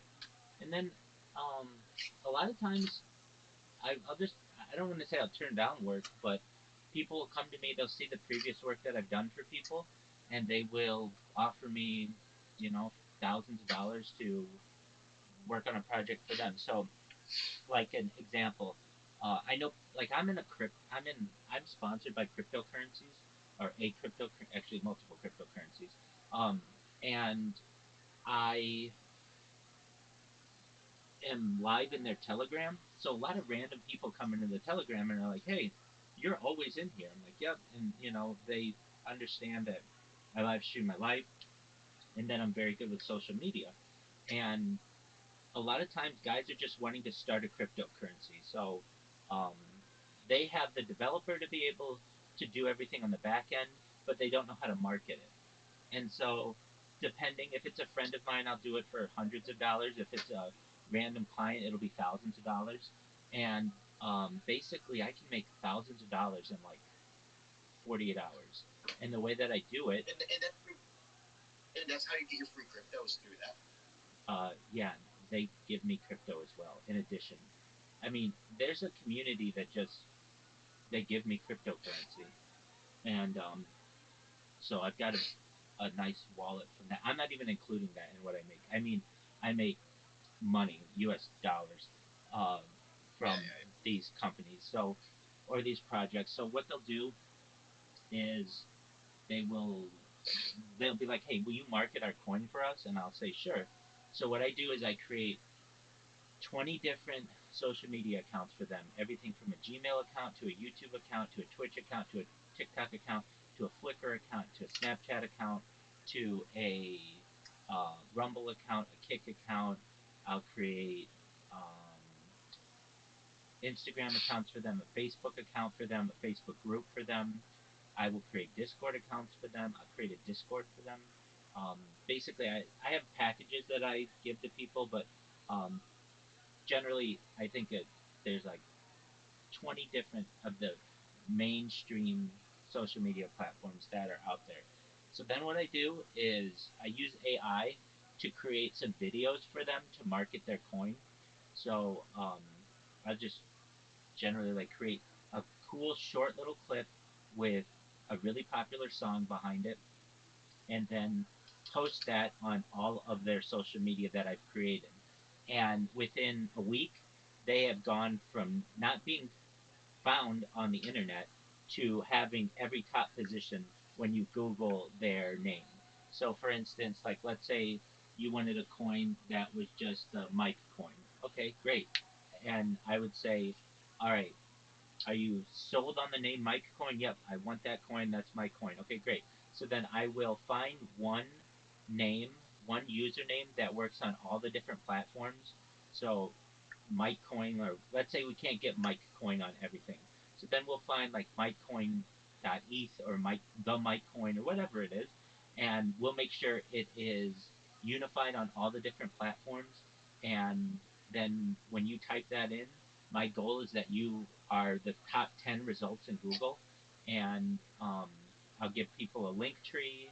I'll make sure that they have um, a website if they need. I mean, I go into website packages too, but yeah, I mean, just doing that for someone over the course of like it takes me like 24 to 48 hours yields thousands of dollars, and then on top of that, I get cryptocurrency just for people from people who want to be nice people, and that's cool too. So I don't think. I mean, you never know; things can happen, yeah, but I'm hope that I don't have to work until, well, at least until perhaps next year, sometime.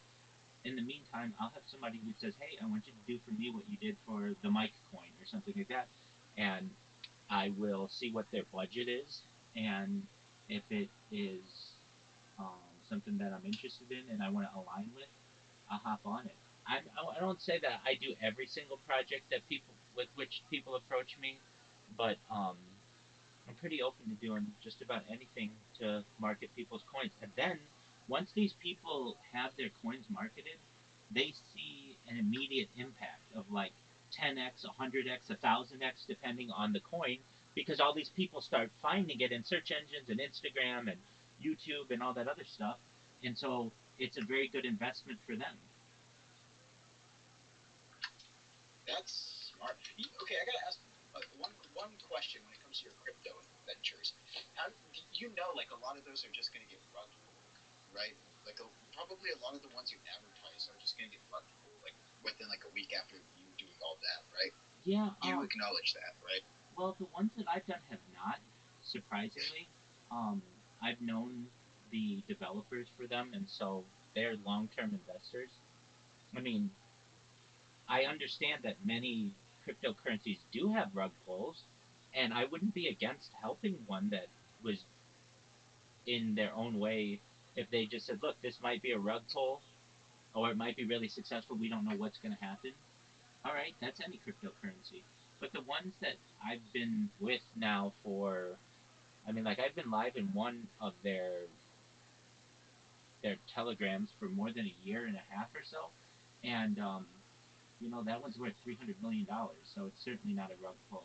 Another one that I did this summer is worth about $15 million, which when I started with it, it wasn't anything. So that certainly wasn't a rug pull.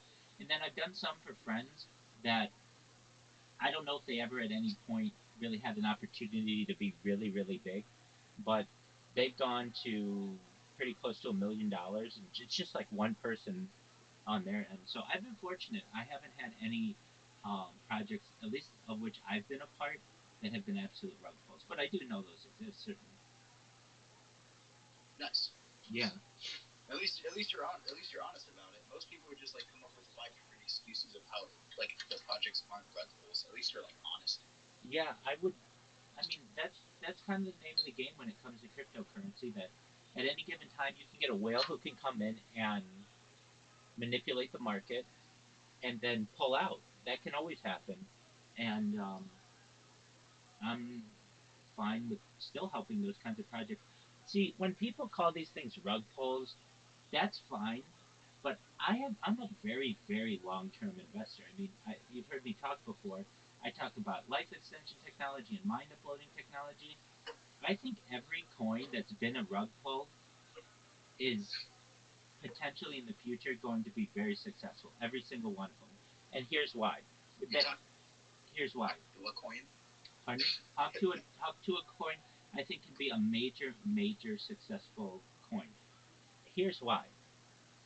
It's almost to me playing out perfectly as a coin. Everybody who doesn't know anything about cryptocurrency sees a chart and they see a red candle and they assume it's a rug pull. But they don't see this for the long term investment. And I see it like this. Haley Welch is a big time podcaster already. She's a social media phenomenon. And she's like in her early 20s right now. Wait till she's in her early 30s, her early 40s, her early 50s, and she's become the girl next door who just made a quick little TikTok, or it was in a TikTok interview, and now she may be in movies someday. She may have her own television show someday, and that cryptocurrency that everyone considered a rug pull back in the day may actually be very, very lucrative because it was essentially seen as a rug pull, so why not make it very, very successful? I see what you mean. I can see where that's coming from. Yeah, that's how the internet is. Well, they love a comeback story, or the internet loves a comeback story, and they love Haley Welch, and so it makes a lot of sense to me that I mean it wasn't even like a giant rug pull. It was like to be expected. I think if you didn't know anything about cryptocurrency, then you would think, oh, okay, well this is a really great investment, and then you put all your money into it thinking that you're going to double or triple or quadruple it within a week or two, and then you're going to pull the rug on it. But no, if you're a long-term investor and you realize that cryptocurrency, if you give it 10 years, 20 years, 30 years, you may see a 10x, a 100x, a 1000x from it. if you just give it time, I think it's an excellent investment, especially when you are insulating yourself from inflation and you realize that the United States dollar has 1/100th of the buying power that it originally did in 1913. When you really start to realize that the dollar isn't that strong and that some of these cryptocurrencies do have the opportunity to be very strong, especially in long term, I still think that they're good investments. In fact, if I was into buying cryptocurrencies, because I'm not, people just give them to me. But if I were into buying them, I would buy Hawk Tuah right now, after it's already been rugged. Why? Because I could get a ton of it for absolutely nothing, and sit on it for 10 years. I bet it's worth something. That is, you know what? I can see where you're coming from, but I just feel like, I don't know. I watch CoffeeZilla. That's where I get the information from. Yep, I saw that interview, and I've watched CoffeeZilla interviews as well. I think he does a great job for trying to find corruption within the cryptocurrency world. But I almost think that this could have been planned. So let's say we're just behind the scenes, and you're the Haley Welch person, and I say, look, Mike, we're going to start the Mike coin. Here's what's going to happen. We're going to use all your social media to get everybody to know about it, and we know that it's going to be a rug pull. We know that we're going to get some whales in there who are just going to give it a huge market cap and then have that market cap collapse within a short amount of time. But guess what? Everybody's going to know about our cryptocurrency. And then from there, we ensure that we hold on to our bags for 5 or 10 years. And over time, it's going to continue to grow. And we keep buying more and more of it as much as we can. And as Haley Welch becomes a bigger figure in the investment world or in the social media world as an influencer, her coin will continue to have power. And just like you, I would say the same thing with you. So, Mike, we would say you're going to be a really big influencer for the next 10, 20, 30 years. So, we're going to plan for this rug pull. And all you have to do is for a few weeks take some of the backlash. But the thing is, everybody's going to write about our coin. Before, this was a woman who, or even girl, college girl or whatever, who didn't have a lot of money, didn't have a lot of education, and basically had 15 minutes of fame. Well, what's the next thing that she did? Then she started a podcast. Okay, that gave her 16 minutes of fame. All right, well now she had a rug pull. That gives her 17 minutes of fame. It is prolonging her career at this point, and I think that's a smart strategy. So, um, if I were someone to invest in cryptocurrencies myself, I think that Hawk to a coin still has a lot of opportunity. People just haven't given it a long term analysis. I look at it like this.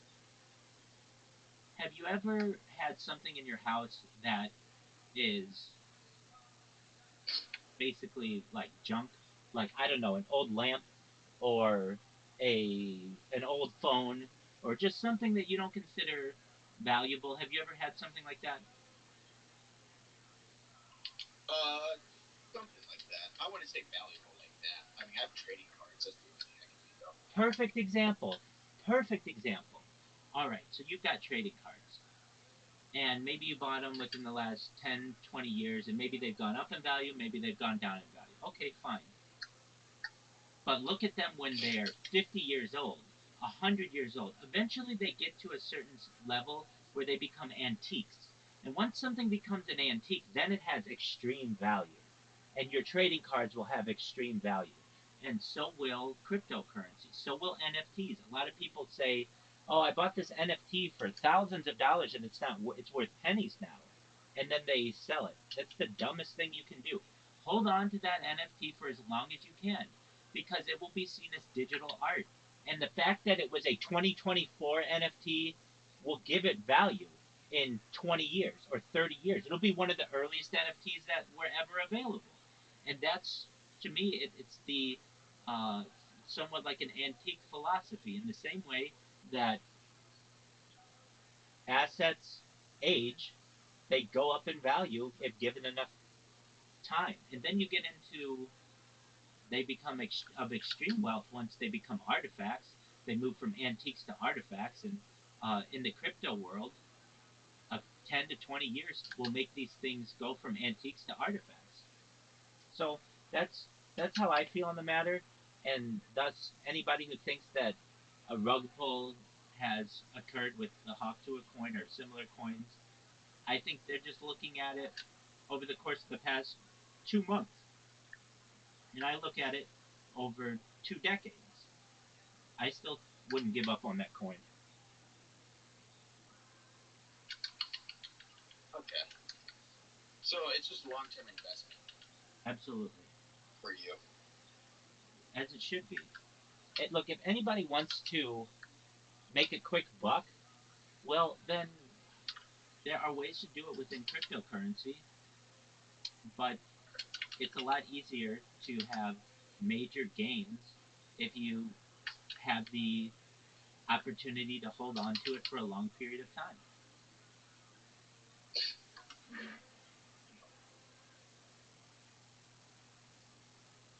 What game are you playing? Yeah. I guess you're like you're more in a position where you can at least like hold all the coin. You don't even buy it, so you don't fucking spend your crypto. So yeah. Exactly. Actually. And that makes me the ultimate holder. People love me because they know that if they give me their coin, I won't sell it. And the fact that I won't sell it means that I'm a diamond hand holder. Basically, I am a valuable person to have their coin because I'm a long term investor. And that means that when people look at their coin and see how many holders that they have, they see that these holders hold on to it for a long period of time. I'm the best kind of investor that they could want.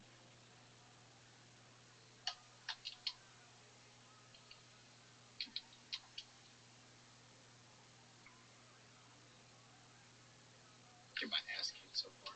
What game are you playing? I was doing so good. Naruto Storm. There you go. It's a fighting game. Sure. No, I'll stream it for you. Just give me a second. Take your time, man. Get my head.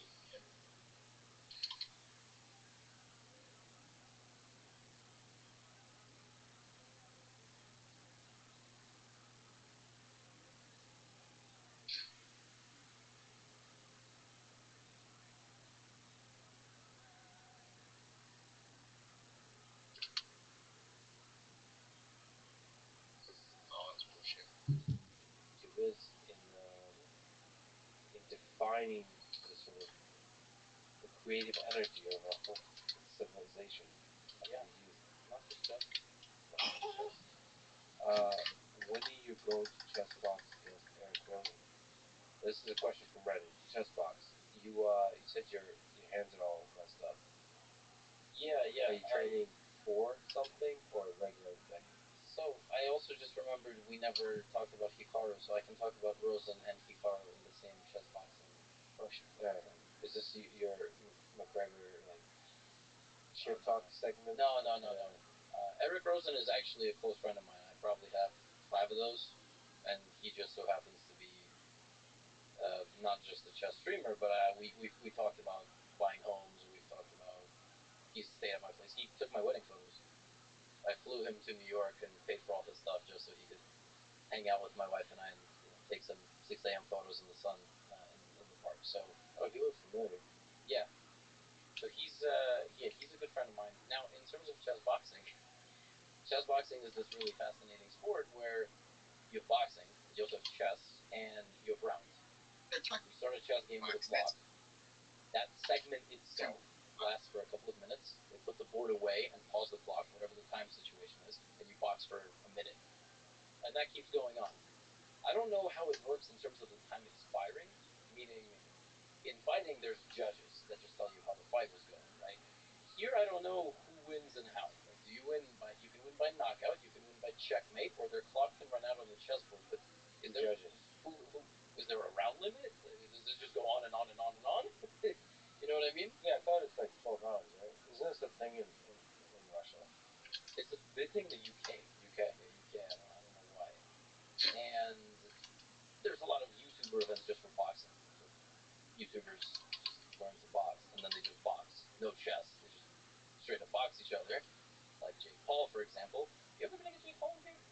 Yeah, yeah, I'm sure. Okay, I'm sure. I feel like so many different guests have been mentioned. Yeah, Jake Paul would be a fun guest, but he's obviously the biggest scare. He's legitimately boxing people. He's not, chess players never going to learn to box to that level. All of us are starting basically from zero. And Ludwig talked to me behind the scenes, say, hey, how would you feel about being in a chess boxing match? I said, okay, yeah, maybe. When is it going to be? He said, 5 months from now. I've always wanted to train combat. I've weightlifted, I've done cardio, I've played basketball. You said you're a UFC fan, so yeah, but so you admire fighting. Yeah, I would enjoy it. I just have a really bad lower back, and that makes a lot of different combat difficult. But I said, screw this. I'm going to contact a few local gyms. Yeah. And one of them, the guy emailing me back and forth, had actually watched my YouTube videos. So he was the first to respond. And he said, yeah, like, come in, do a couple classes, like, see how you feel. So first I did conditioning, which killed me because fighting conditioning, as you know, it kills you. It's a completely different type of conditioning. But I felt good, and I really wanted to come back. And since July, I've been training 3-4 days a week. Nice. Like, I feel pretty good. I love it. Lower back feels good. Lower everything, the whole body got stronger. So what you're saying is you're gonna fuck up your car. Is he training? I'm not fighting. So I talked to Eric about it, and the truth is we're both concerned about head trauma. I haven't actually sparred. I like sparring, shadow boxing, but I go there. I do personal training. I don't do a group class. I'm not fighting. I'm fighting the bag. I'm doing shadow boxing. My form is improving, but I haven't been punched. I get hit in the stomach. I get hit in the side with kicks. Nobody's punched me in the face yet. So I think we both were adequately concerned about that, and there was not some ridiculous amount of money on the table, so we decided it's just not worth pursuing. How does Hikaru come into the picture? Well, he's a possible competitor. People ask me all the time, who would you fight? People are like, Andrea Botes would kick your ass. Yeah. That's a tough one because I can't. What am I going to say? I'm going to fight a woman who I'm larger than, and so I just have to take the L against anytime a woman is mentioned. That's I'm like 0-6. There's no winning that one. Right, exactly. So I've lost to both Boteses, Anna Rudolph, Anna Kremling. They're all chess creators. Like hypothetically.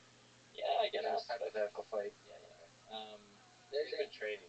I think. Yeah, Andrea's been training. That's because an event got announced. This event that I was hypothetically going to be the main event against Eric Rosen. Yeah. It was got announced. Yeah. And then you kind of like thought like maybe you might not do this. No, I knew once I declined to fight Eric that I would not be participating, and I even knew I knew who was going to be the main event because I was kind of offered both of those guys. So Amon Hamilton. Well, is this still going on? The chess boxing event will happen in December in Los Angeles. Yeah. Nice. So who is the main event? It's Amon Hamilton, who's also Chess Bro. So they have a couple of guys as part of the Chess Bro channel, and Lawrence Trent. Lawrence Trent is a international master from England.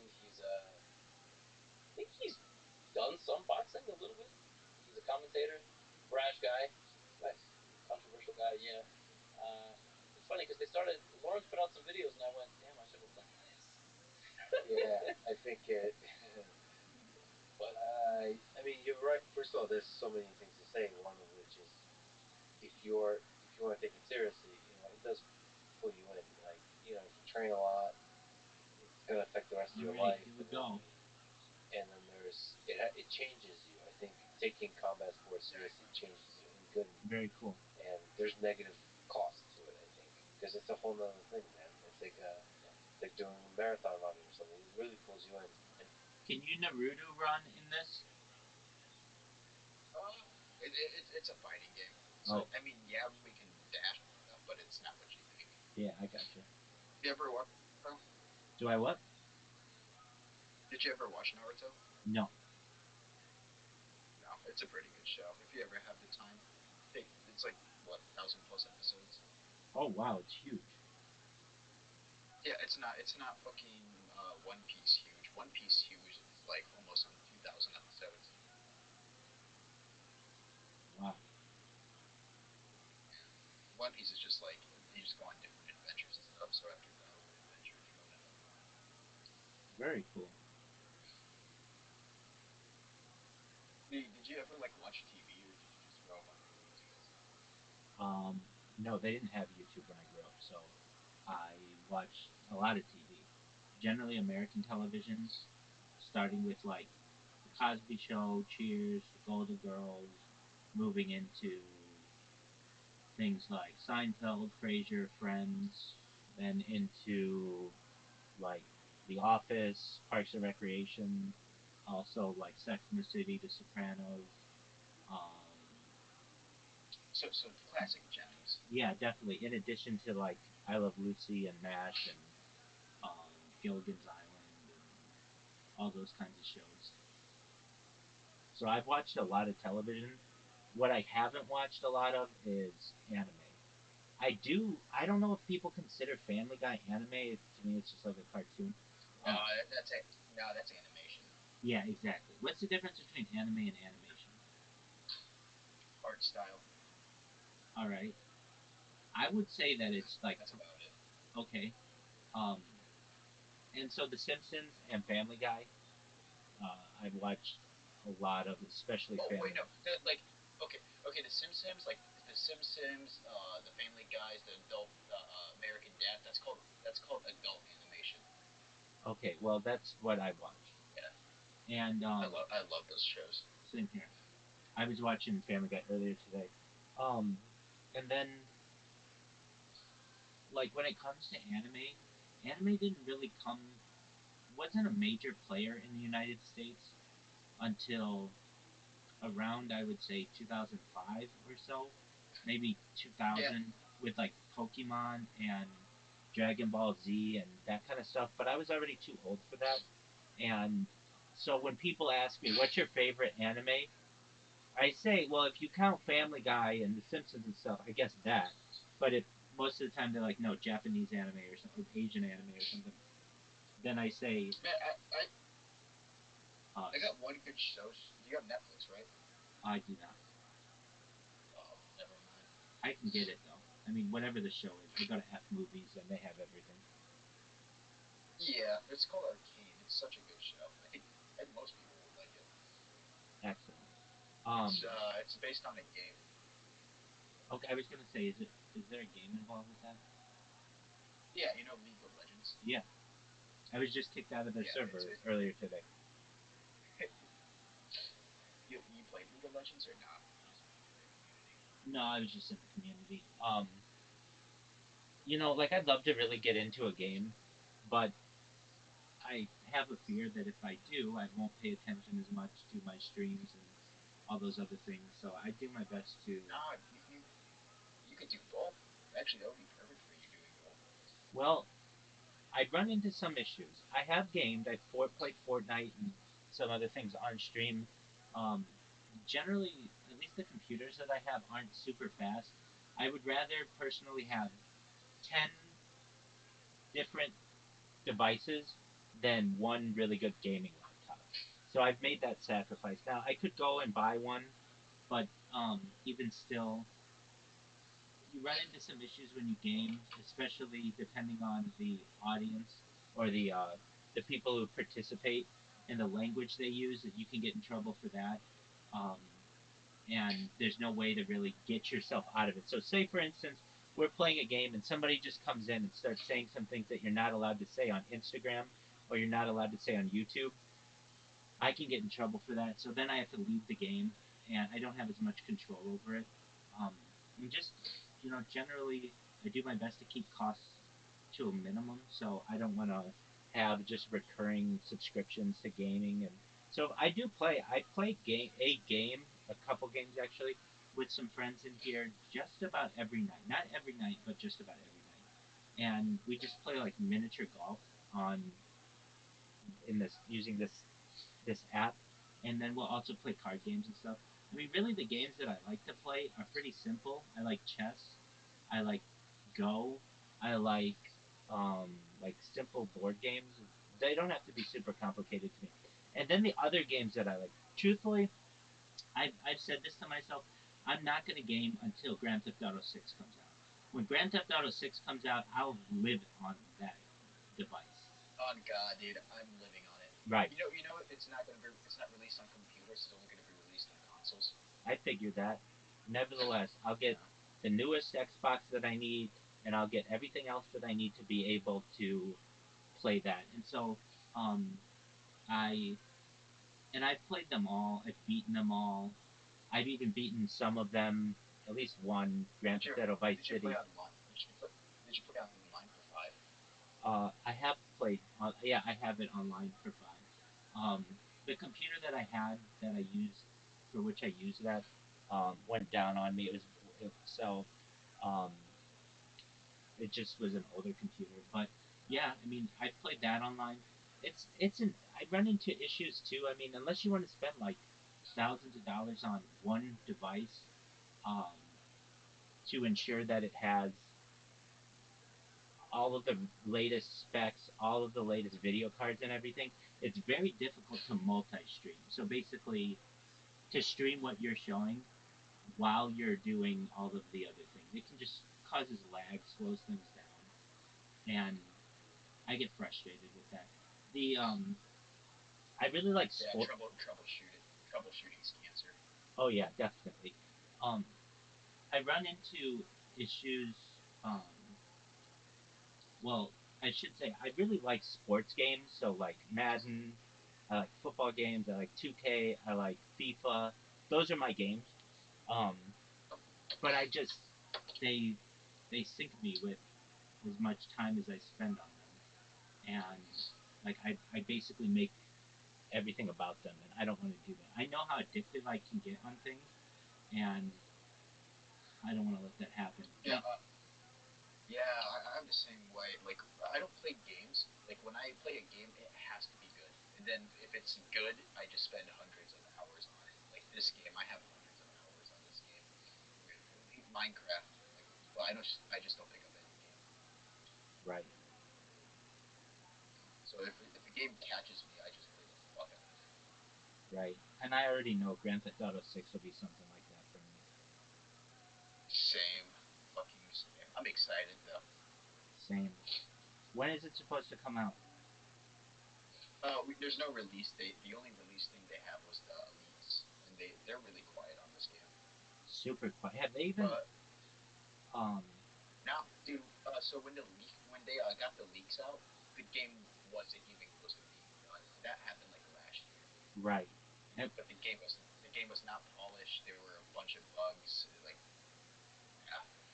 So they're not close. It's gonna be like another 2 years, right. I'm thinking 2026 at the earliest.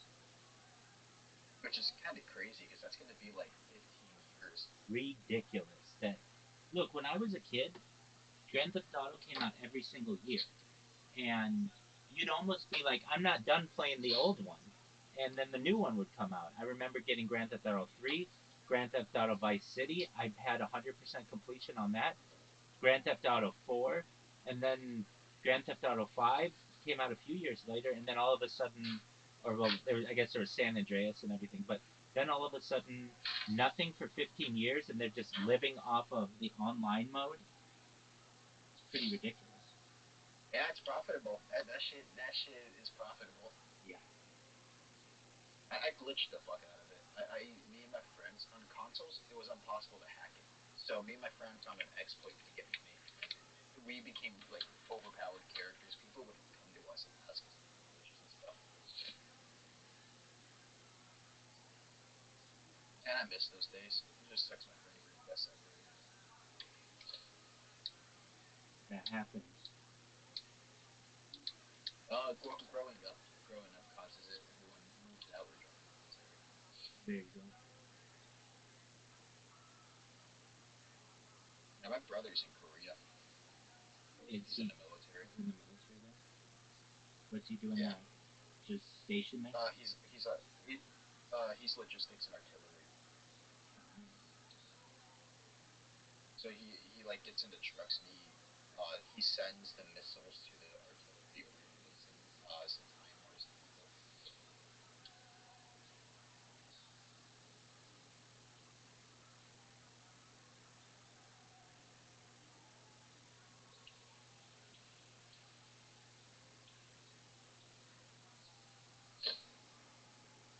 This person I've run against way too many times today.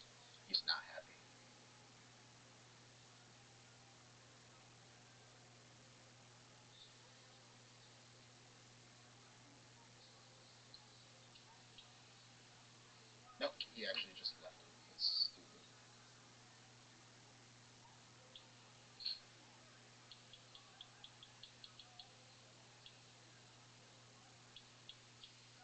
The other thing that has prevented me from really getting into games is, like I've said, I get banned for all kinds of reasons, and especially on Xbox, like you can't get banned that many times, or you have to keep paying for it. I mean, it's like then you have Xbox Live. If your Xbox Live gets banned, then you're gonna get an IP ban. Then you have to create a new account. Then it's more money for a new Xbox Live account.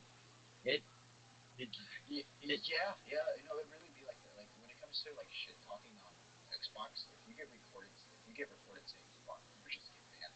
yeah. I mean, and I just take a lot of I just take a lot of shit from my name as well, and so people just like, and just I initially people initially just are like, oh, who's this person? They'll Google me. They'll see that I'm live streaming. Sometimes they'll say I'm live streaming them without their consent, and I can get banned. There's just a lot of things that for which you can get banned on the internet. But the one that's really worried me is Xbox Live because you can't keep creating accounts with that. Um, you need like different credit cards and all kinds of other things, and it's just I do. Just play it safe. Yeah. Play it safe. Play Discord and all these other things. Well, yeah. I mean, I do have a lot of accounts on Discord, and like I have 100. I have more social media than perhaps anyone on earth. I have 100 YouTube accounts, 200 Instagram accounts, 300 Tik, Twitch accounts. I have 1,000 TikTok accounts. I have over 2,000 Twitter accounts and over 10,000 Kick accounts. So when it comes to creating accounts, if I know you can create multiple accounts using a platform, I will. But Xbox and PlayStation, you can't do that, or it's not as easy to do that.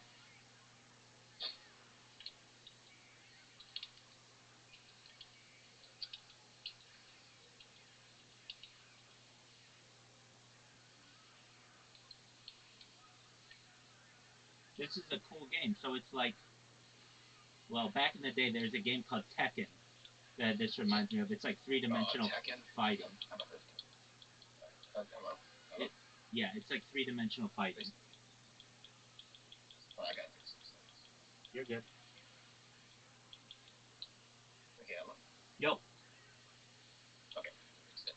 Sorry, my game was way too loud. No, this fighting game is fast. You see how fast paced it is. Super fast paced, yeah.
And the other thing is the head trauma.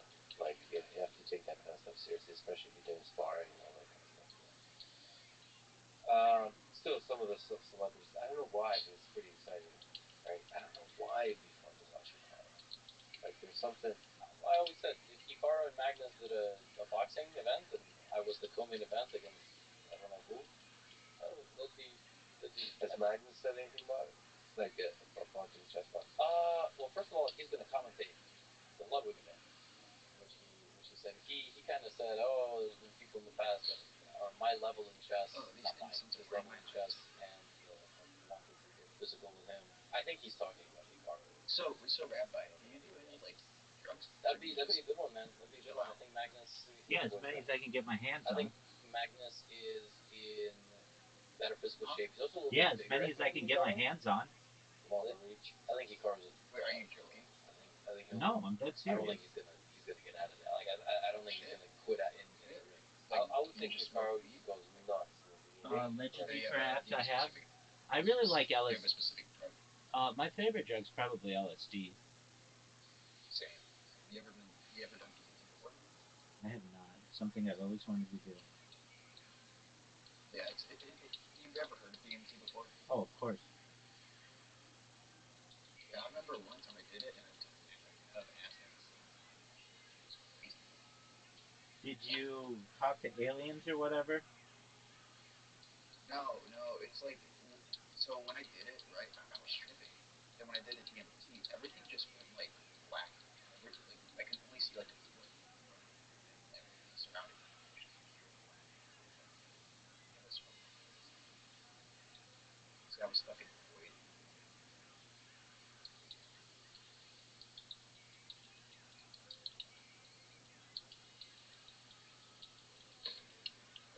My mom. So if that is something like that, I feel like Hikaru would What's just go one of the crazy crazier and then just drugs get you've done? exhausted and not be able to waste himself. I don't even know what it was. Chasing after. Um, there was a time where you could. I'm not sure you still can, but you'd buy designer drugs online, and I bought. That's how I got into cryptocurrency. Actually, was that's how you had to buy drugs on the dark web.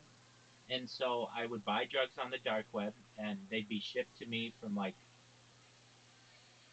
Amsterdam. And there's this one drug that I did that I I so what was it? It was like 5-meo. It wasn't 5-meo DMT, but it was like 5-meo something or a version of that. Just some designer drug. And this shit really fucked me up. Meaning, it put me on the bathroom floor for more than a day, and Oh, I could not move. oh, And it was just it was like paralyzing. And I remember I just saw like geometric shapes, and it was just one of the worst trips of my entire life. And so it really made me realize I can't just take whatever I find. I should be really careful and probably go with the standards. So, but I've microdosed, I've fucking macrodosed, um, on psilocybin and um, LSD. LSD is my favorite. It's super cheap. It's super easy to do.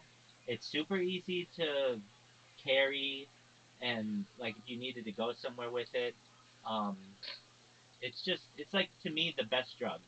You don't. I mean, I understand if like you've got something going later today, well then you don't want to do LSD. But if you don't have anything for the next 48 hours, an LSD trip can change your life. for real. I feel like I don't know if are you the type that like talks to aliens and shit, or have like you see someone who do acid? No, I at least not the acid that I've ever done. I've done a lot of acid before, and the best I've ever felt physically was doing it. I remember this like immense amount of pleasure that went up my spine, into my spinal cavity, into my um, like I could feel it going from the very tip of my spine, rising all the way up to essentially my neck, and then into like the reptilian part of my brain. And just I've said to the people who were there, I don't think that you can feel any better than I feel right now. And it was just the best feeling I've ever had physically. It was wonderful. So back when I was in high school, my sister's ex boyfriend used to sell acid, and he would just give me a bunch of it because he would have like he would make profit. He would have like like 2 strips of like and just give it to me. That's amazing. Yeah, he used to give me a lot of yeah he used to give me a lot of acid. At least back in high school when I did acid, it was good. Now when I do acid and mushrooms and stuff, I get bad trips. But I mean, it's good. Bad trips are good. It's not like killing myself. It's just making me feel nice. Right. So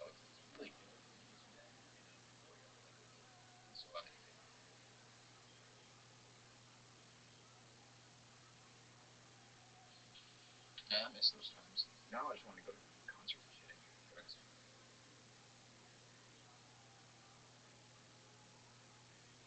Generally, if I'm gonna do drugs, I like to stay in, just so, because I know I'm safe and I won't, nothing will happen to me.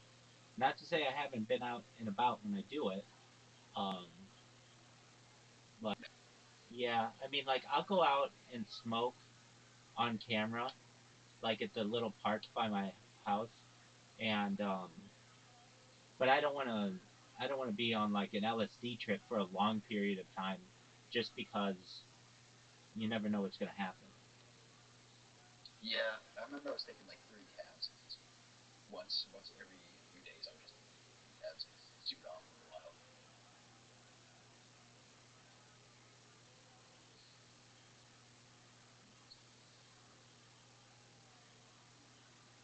So do you think acid got like you think acid gave you the idea to do this, or was this just an idea that popped in your head when you were live streaming, or was it an awakening or something? Um, no, it wasn't drug related. It started with me. Well, I had a dream, like a really powerful dream. I don't know how it happened, but this was like almost 4 years ago, and it was like it was a um, it was some rabbinical colleagues of mine came to me in a dream and were like, "You're gonna be the most famous person in the world. You're gonna be the wealthiest person in the world. You're gonna live stream your life for the rest of your life, like the Truman Show." And I remember like there's all kinds of really specifics about this dream. Now, has everything in the dream come true? No. So it could have just been a powerful dream that I had, but I would um, I just did what they told me to do in the dream, or I don't want to say what they told me to do, but like basically um, like like like interesting things. Like I would go um, after work, I would go and hit golf balls. Well, like something in the dream that happened was I I was gonna go to become a member of Tiger Woods' golf course in Anaheim, and I did. And they told me like all this stuff that was gonna happen. Like I've never been able to straighten my drive. I've always had like a really bad slice, and they told me exactly what I needed to do. And I have all this footage of me on the tee hitting just perfectly straight balls every single time, and and it was like wild to me. And just like little things that I remember from this dream, I would utilize in my life, and that's basically like I remember it was like there was stuff that was in the dream that would come true, but it wouldn't come true until later on. Like what? Like I remember there was something in the dream that was like there's gonna be a. I remember it was just like this. It was like, do you know chatbots that you use online? And I remember being like, yeah, they suck.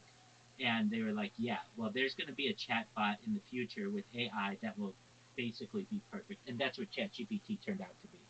And like a few other predictions that were made that I've been able to like see come to fruition.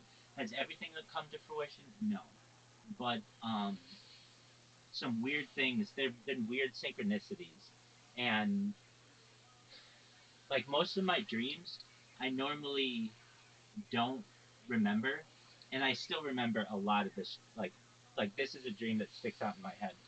And so I basically like it was just like a conversation that I had in a dream that put some things together for me. I mean, I'm in tech, and it was like, all right, do you know that like there was a gold rush? Yeah, and you know there's like the Rockefellers of petroleum. Yeah, all right. Well, you are essentially going to be the Rockefeller of data, and you know that data is Earth's number one resource, and with all of that, I've thought, okay, and I've just basically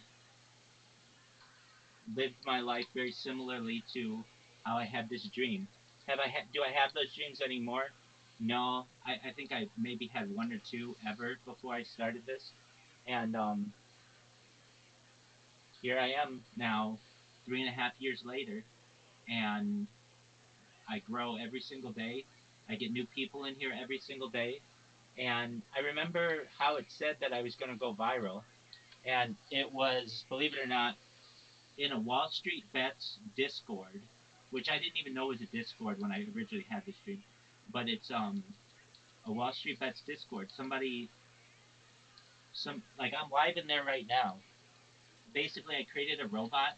If anybody ever kicks me out of that Discord, it lets me back in, and I think somebody from there is going to get interested in what I do, perhaps, and then they're going to share it. And if it shares in the right circles, it can go viral.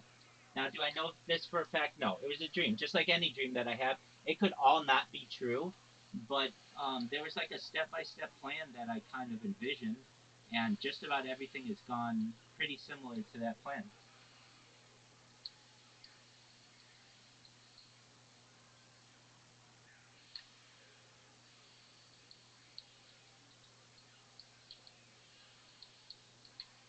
Oh, I lost. I was doing something against this guy.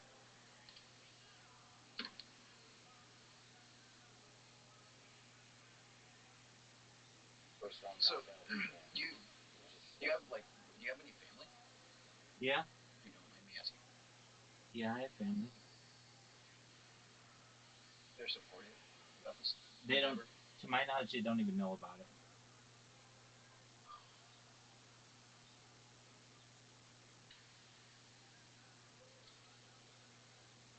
I have a huge family.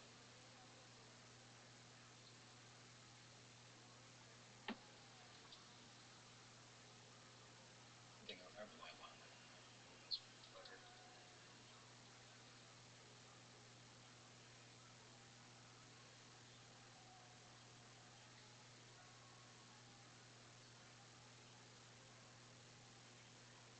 So it's not crazy. Honestly, I just love to see that, which is like the effect of physical exertion on the gaze. I think it's sugar strong enough to. Yes, but I think we definitely underestimate the effect of being punched, maybe bleeding out of your nose or something like that. It's no joke. Can't I can't say I'm anticipating the first day I actually do some sparring and get seriously hit because I know it's not going to feel good. Even now, I take a hard jab to the stomach or the ribs, and this is rough. I mean, I had to do 3 minutes on heavy bag, and when I finished, my I had been like slacking on my form because my arms were tired, and I hit with my fingers instead of my knuckles, and my hands are like you can see the red skin, like completely pinned, meaty skin under. I didn't realize what I was hitting, and only today the pain is unbearable. So I can't imagine. Ed, it must be. No, I mean it gets. I mean it's a different thing. I mean, of course your skin gets tougher, everything gets tougher, so it gets used to it. The head is a weird one because it's not going to send you those kinds of signals. You're not going to get the skin type of signals. The brain is a weird thing because it doesn't hurt. Yeah. It just does the damage, and the damage can materialize itself, manifest itself only years later. Yeah. So you're going, but then we all die. There's that Braveheart speech. I gotta ask you about bots because to me it's like super interesting, and you've played a lot of bots at different levels. You have a video called "The Advanced Chess Bots Are Terrifying." Yeah. So what's the difference between playing humans and bots? Like you mentioned this Nelson bot. Yeah. That breaks his queen out. I think raised a queen is on 14 number. Okay. So like there's a style to those. What's the difference between the way bots play and the way humans play? A lot of people prefer playing bots because they have anxiety playing other humans. It's a very legitimate thing. Interesting. A lot of beginners they don't like live chess. They get nervous, you know, anxiety. You get close to your highest ever rating, you panic. Happens to me too. Yeah. Happens to me even now. So they play bots. They're somehow more reliable or something. Right? Yeah, they're. I don't know. But it's a big thing. It's a big thing, and the popularity of that video shows that people enjoy watching you play chess bots. So uh, I'm going to demystify this. This might be shocking. Those bots are all the same bot. for the most part. You could just program a bot to make mistakes at a certain moment. Program a bot to spend less time on certain moves, and it's gotten sophisticated enough that you can basically program it to play at whatever more or less level that a human plays at. I'll play at an 1800 level. So it's programmed to throw in mistakes. The problem is, and this is why I tell all beginners to not play bots, because bots are programmed in the following way. Beginner bots are like literal toddlers.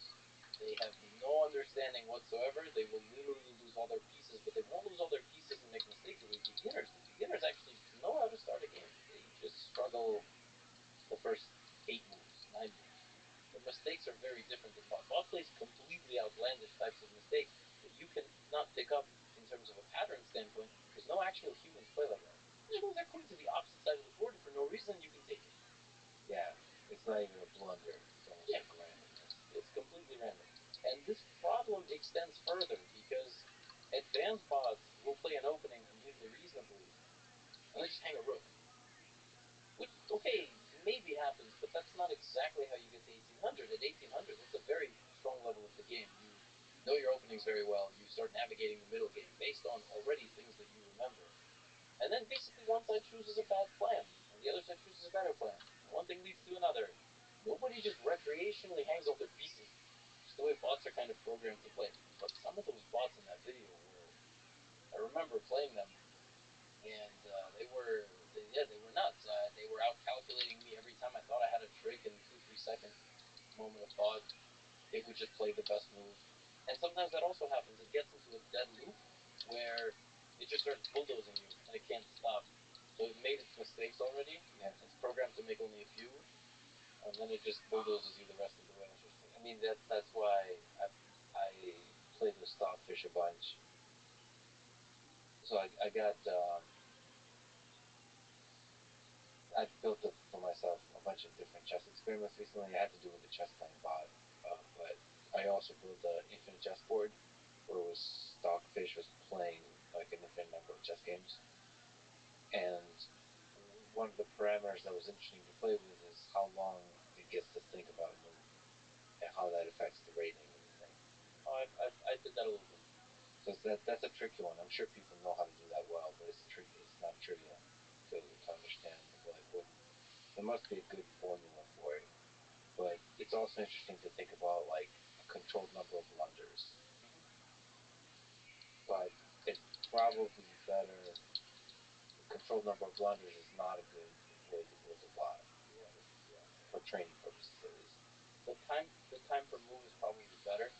But the craziest thing is I did that. A couple of my devs who are helping me with the build like I'm scaling my courses into a better chess learning platform essentially. We've done a lot of different experiments with Stockfish, which I'm even happy to get into here. And Stockfish making moves in 0.1 milliseconds plays better than a human, which is disgusting and disturbing, frankly, because that's crazy. Like you can't react to a car stopping in front of you anywhere near that fast. Yeah. So the reason I was interested in that is because when you have a very large chessboard, you have tens of thousands, hundreds of thousands of games going on at the same time. You have to like think of the minimum amount of thinking per move that you can allow for, and it does damn good, at least to my eye, basically at the lowest possible setting you can give it. So yeah, it's incredible. It's incredible what bots are able to do. Now it's, as far as I know, it's primarily machine learning based. Stockfish, the Stockfish moved to machine learning, but it's not doing search, as far as I know. Yeah, this is where you lose me a bit, but the move discovery and evaluation is what's been changing in the way Stockfish works. So it's discovering of moves, and then the way it looks forward and then evaluates positions, that has changed. But Matthew Sadler, who wrote the book Game Changer about Alpha Zero, yeah, that he explains it significantly better. But that's the way I think it works. What did that make you feel when you first saw Alpha Zero play? I was excited. I didn't have any sort of existential thoughts. I enjoyed watching it completely destroy openings that people thought were good, and that experiment though does have some caveat in the sense that I think Alpha Zero was playing with a full tank of servers, and I think Stockfish wasn't, which I think is what one of the things people point out. They weren't playing. But since then, they were able to demonstrate much less. Yeah. But also, Alpha Zero stopped developing. Rabbi, I'm gonna have that. They stopped developing. You take care, big dog. Yes. Sweet dreams. Come back when you have more time. Again, from their perspective, from Deep Yeah, Down's I'll come perspective, back. That's I fine. usually all right, well, we do. took on this really Beautiful, tricky man. game. Take care, Mike. Did something honestly incredible. They won. Well, not just one. I mean, they did it without any human supervision. So, like, without any training on human expert games. So only through self-play, which, I mean, that's what learning is about. It's what you think of as a child, a human child, a toddler, learning from, somewhat nothing and becoming a capable human. That's what we think of when we think about intelligence. So the fact that it's able to play itself and become the best player in the world at the game of Go and all kinds of games is just incredible. And obviously that inspired the modern stockfish to do all the same kind of self-play methods. Somebody on Reddit asked a pretty interesting question. I don't know if you have an interesting answer to it. What makes a chess move, quote unquote, human? As you are someone, this is to me, but this mentioned you in third person. As you are someone working in AI, this idea of humanness would seem incredibly interesting. Yes, sir, it is. Especially since most cheat detection relies on humanness as a way to detect cheaters. I think since children being born right now will have the advantage of engine training their whole life, they will start to see the game the way an engine does. Will a person be considered a cheater if they play like an engine? There also seems to be a discrepancy, especially with Levy, about who can play what appears to be a non-human move. He often says things like, quote, if you were a normal player, normal in quotes, if you were a normal player, I would think you were cheating. And since it's Magnus, I don't doubt Magnus is great, but if humanness is our benchmark, what is the ELO rating where your moves can start to look like an engine without fatigue? There's a bunch of questions in there. They combined two of my quotes into one. So one thing that I like to say is sometimes in a chess game, moves look or an opening looks so ridiculous that if a viewer played it, I would make fun of them or slap them. That's always the joke. If I was your chess coach, I'd smack you. But when Magnus plays it, it's oh wow, it's very different. So they mixed up this quote with another quote, which is, if I'll be explaining something and I'll say, oh, and here the engine says you should play like this. If one of your opponents plays like this, report them for cheating. Because they fused two quotes. They said, oh, human can't play like that, but because it's an engine move, but because Magnus is playing. So they mix kind of two things. But there's interesting levels of humor and insight there on both of those. Yeah. The difference between human move and engine and like what an engine move is I think two things. Number one, a computer move is outlandish in its concept and its idea. So the best example that I can give of that is if you gave 100 grandmasters a position and told them, what do you think the best move here is for black? Not in this position, right? Here we have nothing, but an overwhelming amount of them would look at the position, evaluate everything they know about the game of chess, which is relatively similar, but obviously slightly imbalanced based on their skill level, and they would come up with a sample size of 2 or 3 moves. And in comes the computer with a fucking haymaker, and suddenly everybody goes, oh, everything we know about chess has gone out the window. So they all start looking at that move, and they know it's the best move. So now they start adding the evidence behind the verdict, as opposed to getting to the verdict while first looking at the evidence. So the concept of it and the idea of it is so outlandish based on a certain type of position that you can't fully grasp it. You have to continue to beg the engine to tell you what the variation is. A move is only good if its extension is good. That's the way chess works. So, like a move is good because the computer has seen the various branches of things going forward are also good. So you bring all that back. And no human could have even conceptualized that initial thing. But the second thing about computer moves is they look counterintuitive. So that's if you might be in a position where it looks like the demands of the position are A, B, C. And then the computer is like, nope, it's not, because I've seen the future way more than you possibly could have, and I don't have emotions. So, like, dumb moves and brilliant moves can look similar. Yes, and oftentimes do. And this is actually back to the Hans thing. A lot of people now are dissecting these games they're playing, and they're basically saying, like, even Fabiano Caruana, one of the best players in the world, was on some on his podcast yesterday, basically saying, okay, this is beyond my level, saying, out of my league. What's that? What's out of your league? You play for the world championship, and we get what we can read between the lines, right? Is it possible that Hans is that level of genius? Is there like different kinds of genius, like where one you could be out of each other's league kind of thing? Maybe. In the case of Magnus, it's understanding of endgames. It's just somehow he understands that last phase of the game and the complexities and the problems he can pose better than anybody else. So you could see Magnus do poor looking moves in the end game, or like moves that don't fit what seem your gut says would be the optimal. Yes, but also, so it's not that you even think they're right. You just might not even consider them because of over reliance on your own information or even the computer. That was what was going on in Game 6. Just kept doing things and kept playing and kept finding play, posing those questions that humans and computers could not understand. So he beat the engine basically. He wouldn't have beaten the engine because they would have defended. Jan lost that game in the 90s. Move psychologically, he felt the game was over, so that contributed. Computer would have defended. So by the time this podcast comes out, which I don't know, maybe in a week or something like that, I feel like more will happen. Let's see, you're predicting, and how does this Hans drama end? Wow, Sanda. Let's look in 3 months. By the time we get to the next world championship, let's say, what what this what are the options? What are the possible? Let's imagine. Let's not say like what the probabilities are. What are the options? Chess.com is forced to or agrees to or whatever come up with a huge amount of evidence of cheating in the past. Or Hans comes out. What can Hans do with this? So I'm uncomfortable with the general.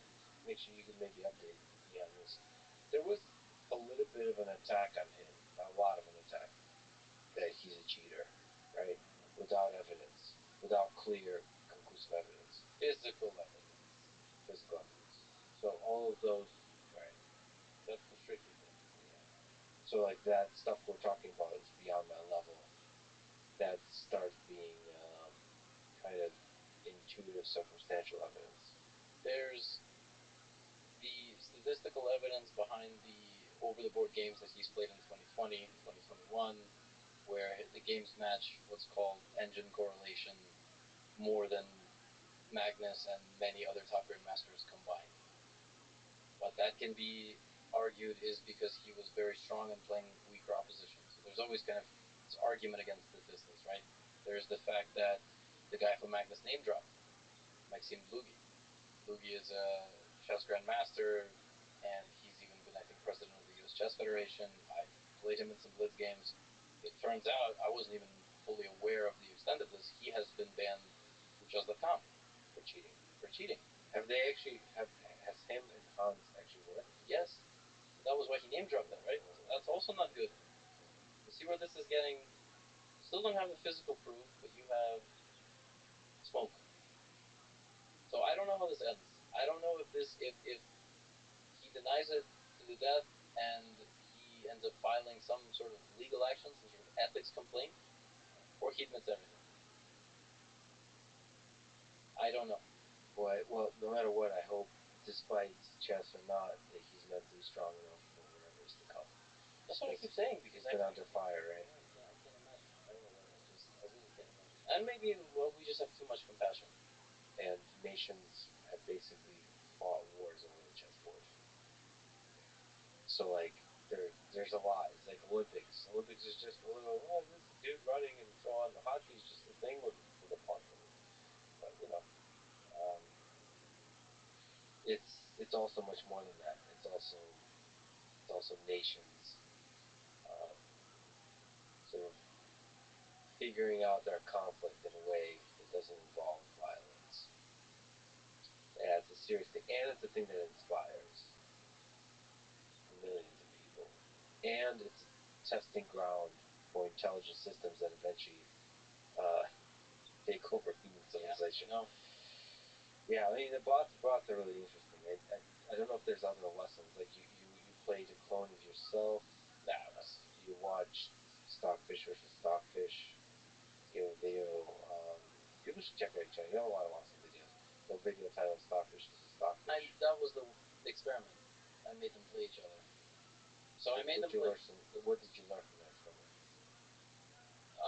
I enjoy. First of all, they will always make a draw. So engines don't get to play each other from a beginning position because they will always draw, especially if they're the same engine.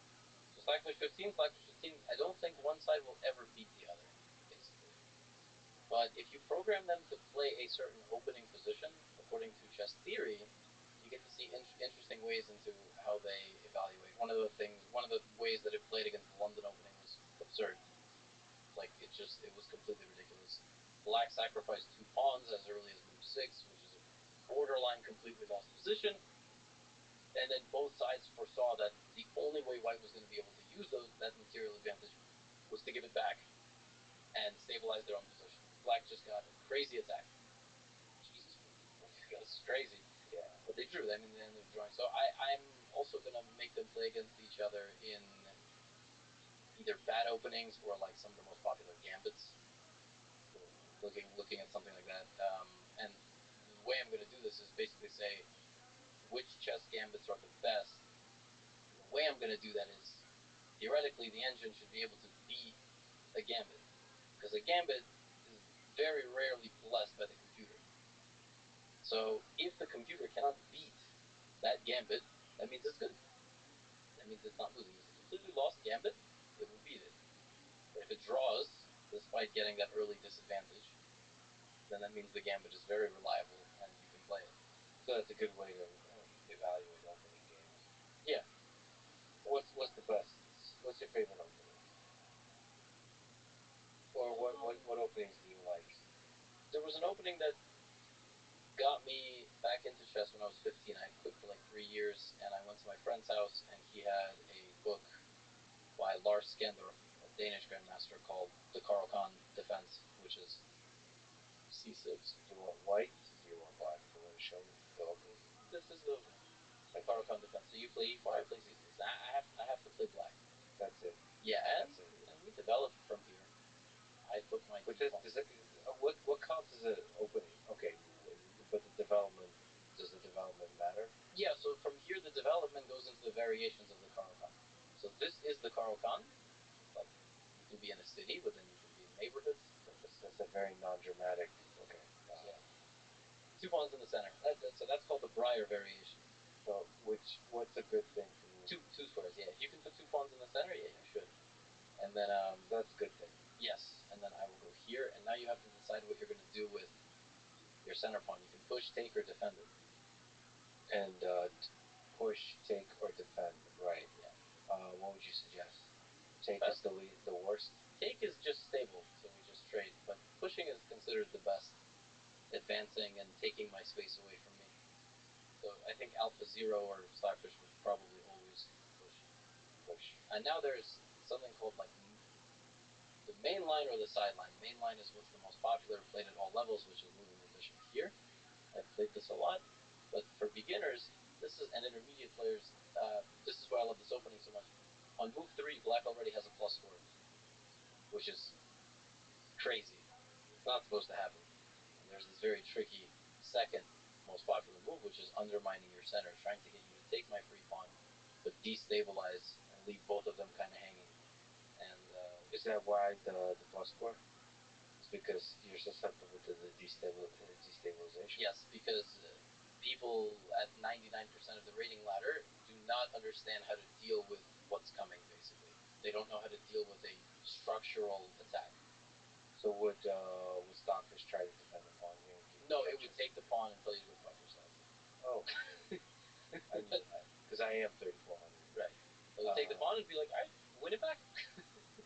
And even if you did, you would suffer. It would make you win it back in the most annoying way. together and block. So I, like as stockfish, I would take. Yes, that's the best move. That's the best move. But not at 99% of the rating ladder, which is funny. Interesting. But you like to play this? I play this against GMs. I play both. I move my bishop. I push and what are the different ways it evolves? Like then the rest doesn't matter. So this is just like a pawn structure thing. Yeah, and I mean, how deep are most openings? So it's anywhere from like 2 moves to like 10 moves, kind of thing. Yeah, you can be out of theory very, very quickly. Two move three. Like basically on your own, you have a general idea, but you don't remember games. I mean, I know Karokan games from start to finish because I've played it since 2011.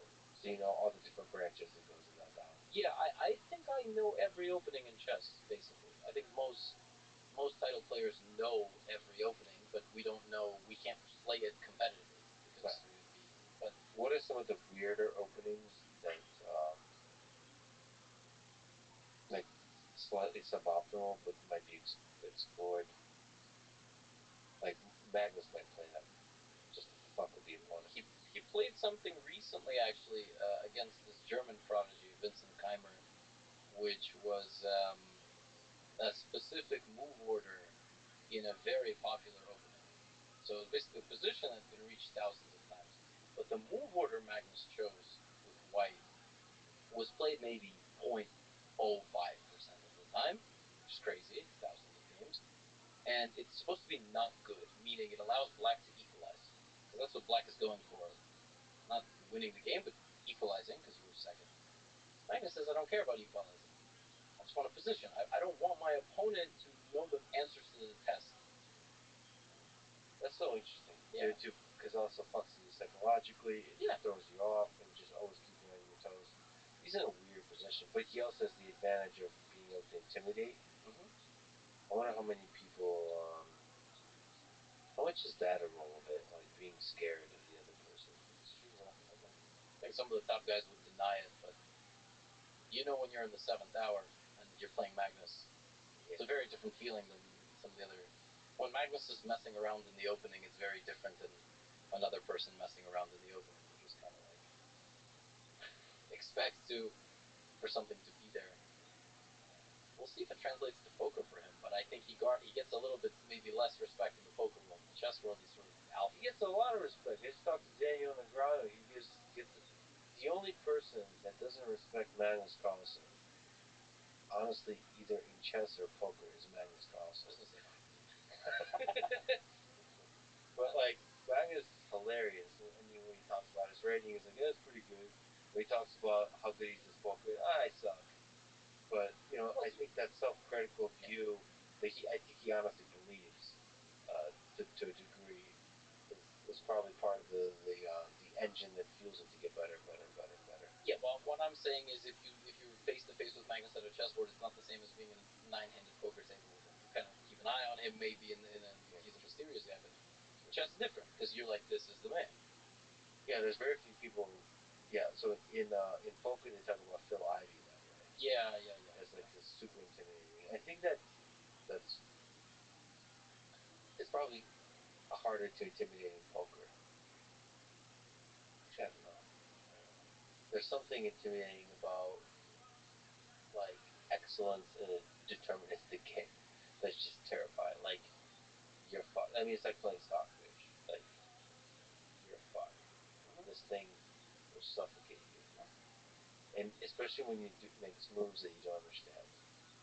To me, the most beautiful thing, honestly, is the sacrifices that the engines do. Just it's such a fuck you. Yeah. Like I could sacrifice pieces, and I'll get them back, and I'll get them back more, and I could look. I don't even have to get them back. Your position is so bad. I gave you full material, and there's nothing you can do about it. Yeah. That's terrifying. Yeah. That's terrifying. There's like, and that transfers to AI systems in general, like a system that plays weak just to fool you. For people who are trying to get better at chess, beginners or at any stage of their development, what advice would you give about getting better? Except watch Yeah, of course, watch my videos. Check out chastity.com. That's where get the courses. But no, on a serious note, you have to be prepared to lose way more than win. My mom gave me advice when I was maybe 13 or 14, and I just discovered that I liked girls. She said, "You're gonna get a lot more no's in life than yeses." That even happened with my wife. Actually, our whole journey is quite fascinating. It's paved with rejection. Paved with yes, various ghostings over the course of years. But we got married and we love each other very much. So it's a wonderful tale. But it's the same in chess. You're gonna lose a lot, and you have to be for adults. I noticed kids and adults learn chess very differently. Kids yell out in class and they're very excited and they don't realize how many times they get something wrong. Adults never want to talk during lessons because they're afraid of being wrong. Adults will preface correct answers with, "This is probably wrong," but like, shut up! You're paying for a private lesson. This is the place to be wrong. So adults especially think that being dominant in a career where they've dedicated a lot of their brain power, a lot of their work ethic, and a lot of their study time is going to translate to chess. They do it to their own kids. They helicopter their own kids because they try to apply a lot of the same stuff.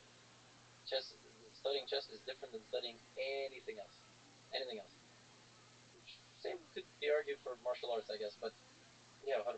You have to have a beginner's mind, and what that actually means is sucking in every aspect of the game and studying all the interesting ways in which you suck. And you will realize you get better without actually trying to get better. I show up to the boxing gym one day, I move my hips better. Yeah. And I will do shadow boxing. Sensei goes, "You're moving your feet better today. You got better." I'm like, "I didn't practice before." Your brain just starts putting it all together randomly. You might study a shitload and still lose 100 points. If you're gonna study chess, oh, and for fuck's sake, this is the only activity where people go in going, "How much do I have to work to be a grandmaster?" Nowhere else in my life have I ever seen someone try to pick up a hobby and want to be the top ranking level. Only in chess. You're right, but like for example, when I like grappling sports, I'll see people come to a gym and basically ask like, "How long before I can get into the UFC?" Right? But UFC champion is different. I mean, no, grandmaster is equivalent to getting into the UFC. Yes, yeah.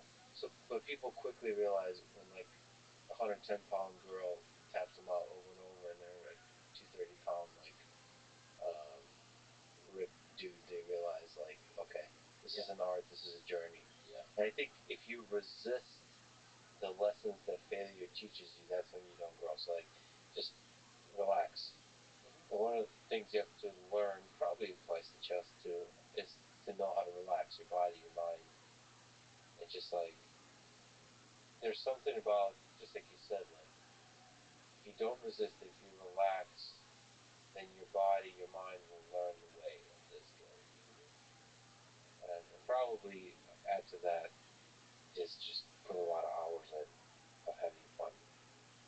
But then I on that Perpetual Chess podcast, I listened to somebody that say like, it doesn't like puzzles, none of that. What matters is the number of hours you spend kind of suffering, meaning like thinking deeply, like like straining, like thinking with your mind, like really working hard. So, and then you have the Magnus who says no, what matters is the number of hours you spend having fun. Yeah, it's a mix. It's a mix. He's right. I don't quite agree with suffering, but I think people do a lot of fake learning. They play speed games. They just go through tactics. Oh, okay, I have to do 20 tactics. Okay, boop, wrong. Next one. I used to tell my students, you need to do 10 puzzles and you need to get 100% correct. I don't care how long it takes. So I suppose that kind of is like the suffering theory. But if you do 30 puzzles and you get 8 correct, what even is that? That's it's a laughable and the correct amount of, was it 29%? I don't know, but 26%. You can't do that. You have to get things right, and that's the only way you're actually. And that requires like thinking deeply and like really struggling, like especially if you're doing the puzzles at the level that's your level. I've done a puzzle for an hour before because I was so stubborn. Yeah. I didn't want to just put in a wrong answer. Yeah, the guy I was listening to said, look, that's good. You should do Maybe that. for me, and the same with blindfold chess, I have to say. Like my blindfold skills, I never practice. I can visualize the board quite well. I've played at most I've played 4 games blindfolded at the same time. That sucks. That just feels horrible in the brain afterward. But like I can play 4 simultaneous games blindfolded. Yeah. What's that take to do that? I don't know, and I get asked that all the time. How do I practice? I don't know. That's a good party trick. It is, yes. It is. The video of Magnus doing it in Columbus Circle on YouTube has like I don't know how many views. I did it live with an announcer. I can't imagine how chaotic that was, but yeah, it's a great party trick. Yeah. Oh, there is a Reddit thing. I forgot to ask Magnus, but they asked me to ask him because they moved the wrong piece. Yes. And then somehow he remembered. I don't know how that happened to him anymore. I kind of presume that he figured out from the way the other person was moving that they moved the wrong piece. Yeah, he does that. Memory sucks. You said, you know, ups and downs in your childhood, a little rough sometimes. Also, you get attacked by the beautiful, wonderful people on the internet. Sure. So sometimes it's difficult. What's been the lowest point that you've ever gone to in your mind? In my career, in my life. In your life, in your career, and everything, your mind. So, have you ever been depressed? For sure. Yes. How did you like? If you can remember moments, how did you overcome that? Well, I will share 2 anecdotes. One when I was uh, May 2012, so I was 16 and a half, and I was living in a household situation where I thought nobody knew what was going on, basically, without sharing obviously extremely personal details, like what was going on except me. And I confided in my grandmother. I was imagine living in a house where you basically feel like a prisoner. You don't want to interact with anybody in the house. You don't know how you're supposed to bring these things up. Of course, this sounds extremely vague, and I just don't. I don't feel like exposing all of my entire family drama to the audience. But I lived this way for probably something like 8 months. I don't know, something ridiculous. It was the junior year of high school. So I was supposed to take my SATs. That was the year I was supposed to finish up my portfolio for college because you only get really a few months of senior year to start applying. It was a nightmare, complete nightmare. And I don't know how I got through it. Time went by. I listened to sad music and tried to spend as little time as home as possible. I would pretend to fall asleep at my friends' houses so that my mom was like, "You coming for dinner?" And I would just pretend to be asleep. It was just a grind. Yeah, it was a grind. I don't remember a whole lot from that period. Just sort of finding what made me happy and trying to focus on it. And I was a teenager in the house. I wasn't gonna run away. I still had a roof over my head, so I'm not saying I had it better or worse than others. I just had it different. And actually, recently, this is much more on my memory. I more or less tore up a very happy life my wife and I had. And I've talked about this in bursts on stream, but essentially what happened was we had just been living in. It's actually funny the way we got into this apartment was also very bad, but we were living in just a very like nice little apartment, high-rise apartment, safe. And the reason we moved into a high-rise was because we had lived in a house for 2 weeks that got broken into. Not because of who I am, but because we suspect we had people moving in mattresses, and they went, "Oh shit, these 2 people live here? That's it?" And basically, there was 3 apartments. My upstairs neighbor let in somebody that they didn't expect, and the guy cracked our door open with a crowbar. Thank God that was the first day. In 2 years, my wife went to work. Did they know? Did they not know? I don't know. Everything happens for a reason. So nobody got hurt. Nobody got hurt. Yeah, they stole some couple of important things, but nobody was hurt. And cops did nothing. So you moved into a high rise. We moved into a high rise in New York. Yeah, in New York for safety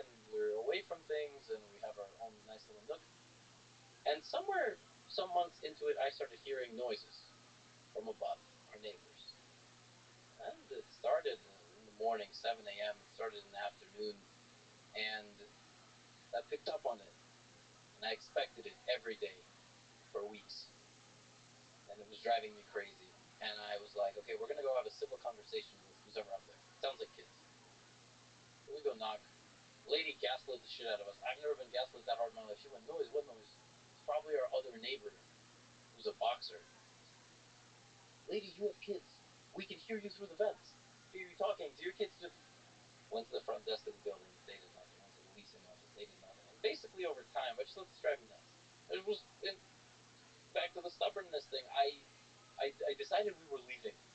We were going to live somewhere there was no noise, because we can't beat these people. There's nothing we can do, right? And my wife, I dragged her around to a bunch of different viewings. I was dead set. I was decided I was completely miserable, and we found a house to rent, like a nice house. The family had just moved away. House, standalone house. Not gonna have neighbors. But wife decided that, not wife decided. We decided that it's too big. It's too big for me. So we're gonna get a dog. We always wanted an animal, so we're gonna get a dog. So we get an absolute lunatic puppy who just doesn't let us sleep at all. This is on top of everything else, the mental health crisis that's going on. And the day we are moving to this house, I realized I fuck up. Like, I realized that this whole thing was in my head, and I don't want to leave. I don't want to leave. This could have all been avoided.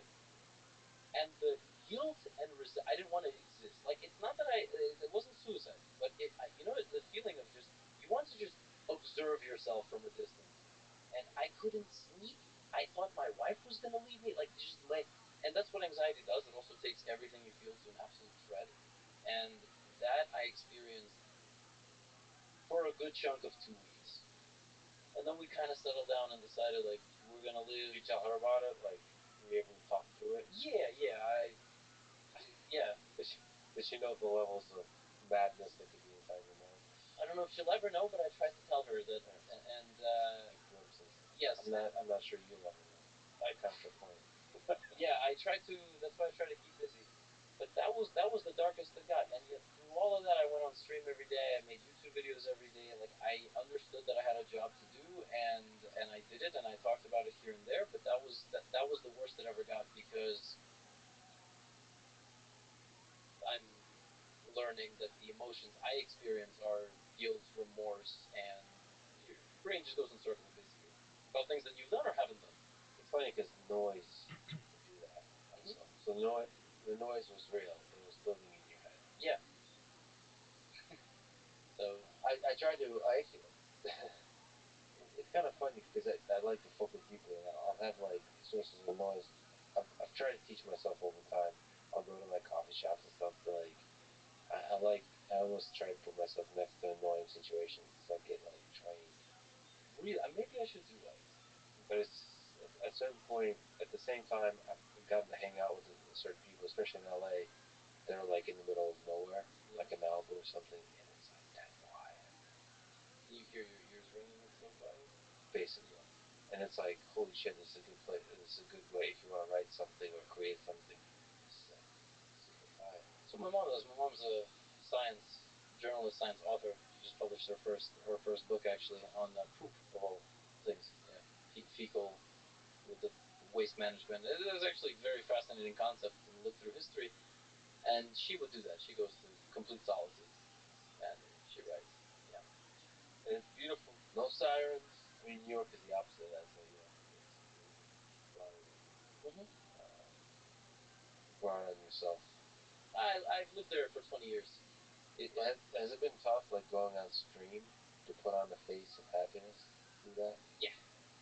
Yes, but I find my ways to have moments where I can talk about it. If it's on a stream, I don't get 10,000 live viewers, so it's very different. If I stream late night, I get 1,500, 2,000 viewers. I used to care a lot more about viewers on stream, but I've basically invested fully in YouTube, so that's kind of the way I do it. And I think, I don't know, maybe you can correct me, but I think people appreciate the human being behind the chess screen. I think so. I think a lot of people, not in the chess world, but just a lot of people, they put on a persona, and just in general, social media is the highlights of your life, or the lowlights, just as long as they're dramatic. but I try to be very open and honest. When I'm tired, I'm tired. It's what makes my recaps of my tournaments, I think, so real. Yeah, man, you're an incredible person. I've been a fan for a long time. It's kind of funny that we connected and we got a chance to talk. Please keep creating, keep teaching people. For now, I'm not going anywhere. Well, it could end at any moment, as we talked about. So yeah, thank you so much for talking today, man. Thank you for everything you do. It was an honor. Great. Thanks for having me on. Thanks for listening to this conversation with Levi Rothschild. To support this podcast, please check out our sponsors in the description. And now, let me leave you with some words from Irving Chernak. Every chess master was once a beginner. Thank you for listening, and hope to see you next time.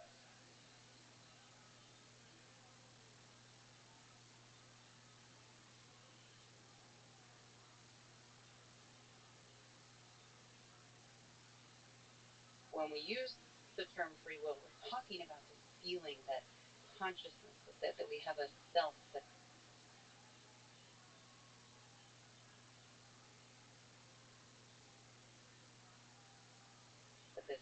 there's this concrete thing that's separate from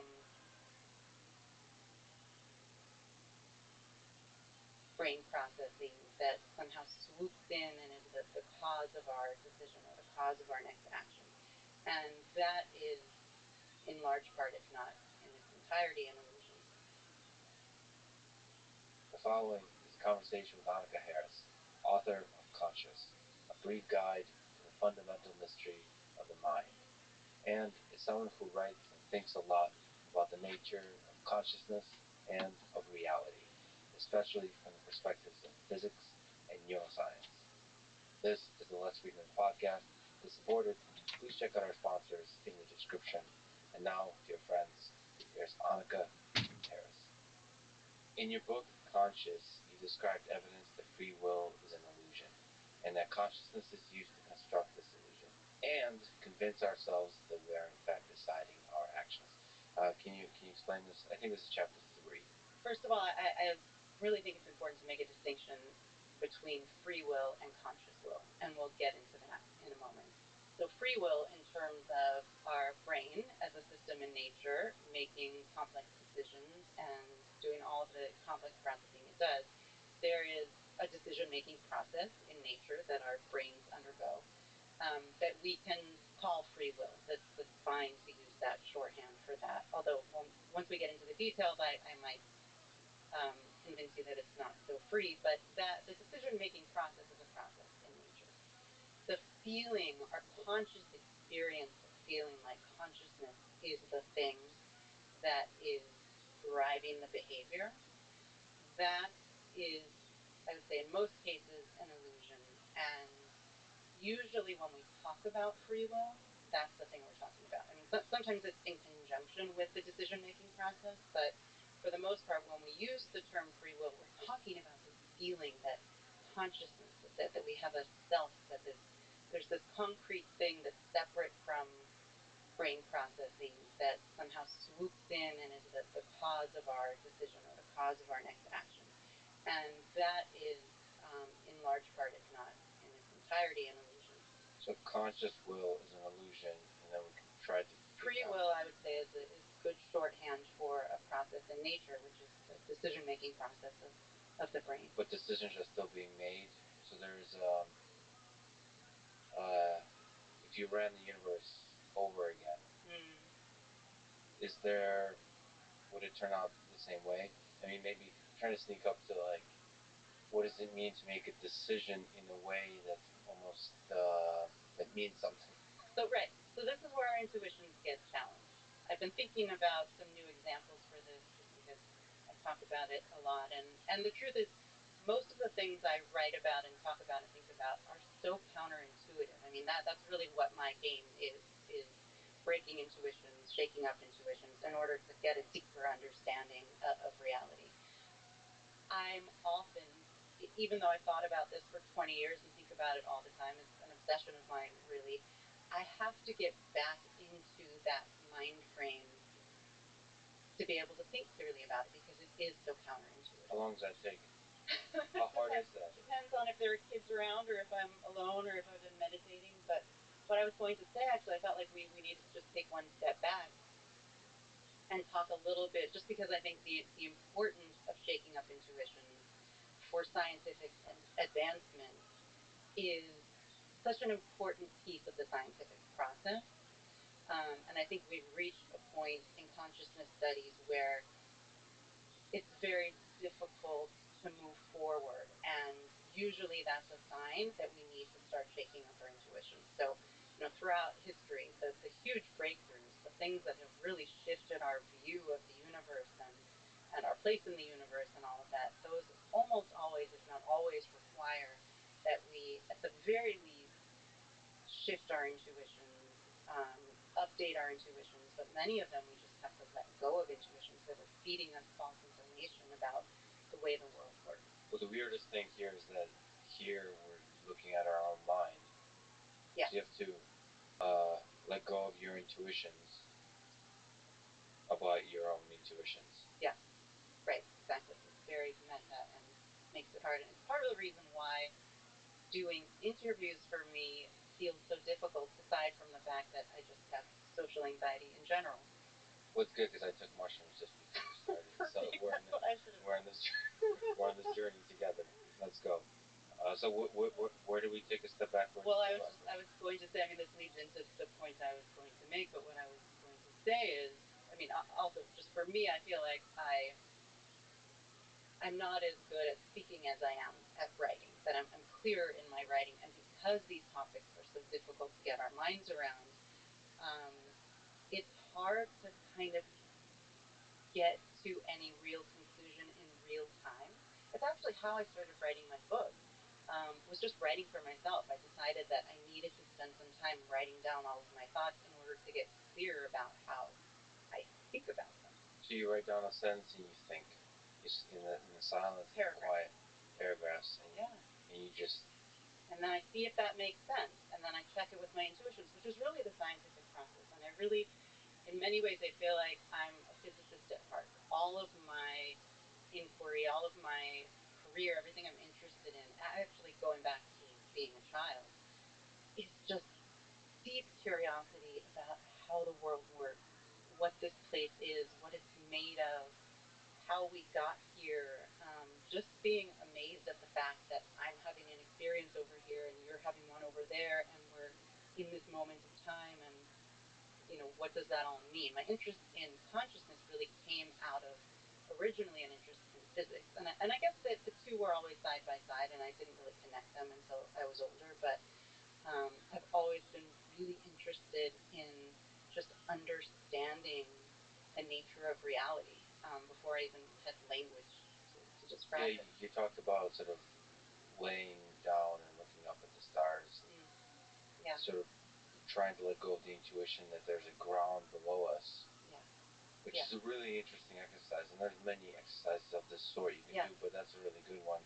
Well, and I think, scientists and children who will become scientists, who are just kind of scientists at heart, really enjoy that feeling of breaking through their intuitions. And I remember the first time it happened, actually, I was playing with marbles, and marbles have all these different shapes. Each one is unique, and it looks like there's liquid inside them. And I remember asking my father how they got the liquid inside the glass ball, and he said, actually, it's solid all the way through. It's all glass. And I had such a hard time imagining. It just didn't seem right to me. I was very young but he's a complicated person, but he was wonderful in this way, and that he would kind of entertain my curiosity. And so he said, let's open them up. And he got a towel, and we put the marbles on the towel, and got a hammer, and he smashed them all, and lo and behold, it was all glass. And I remember it's like the first time I had that feeling of realizing, wow, the truth was so different from what I expected.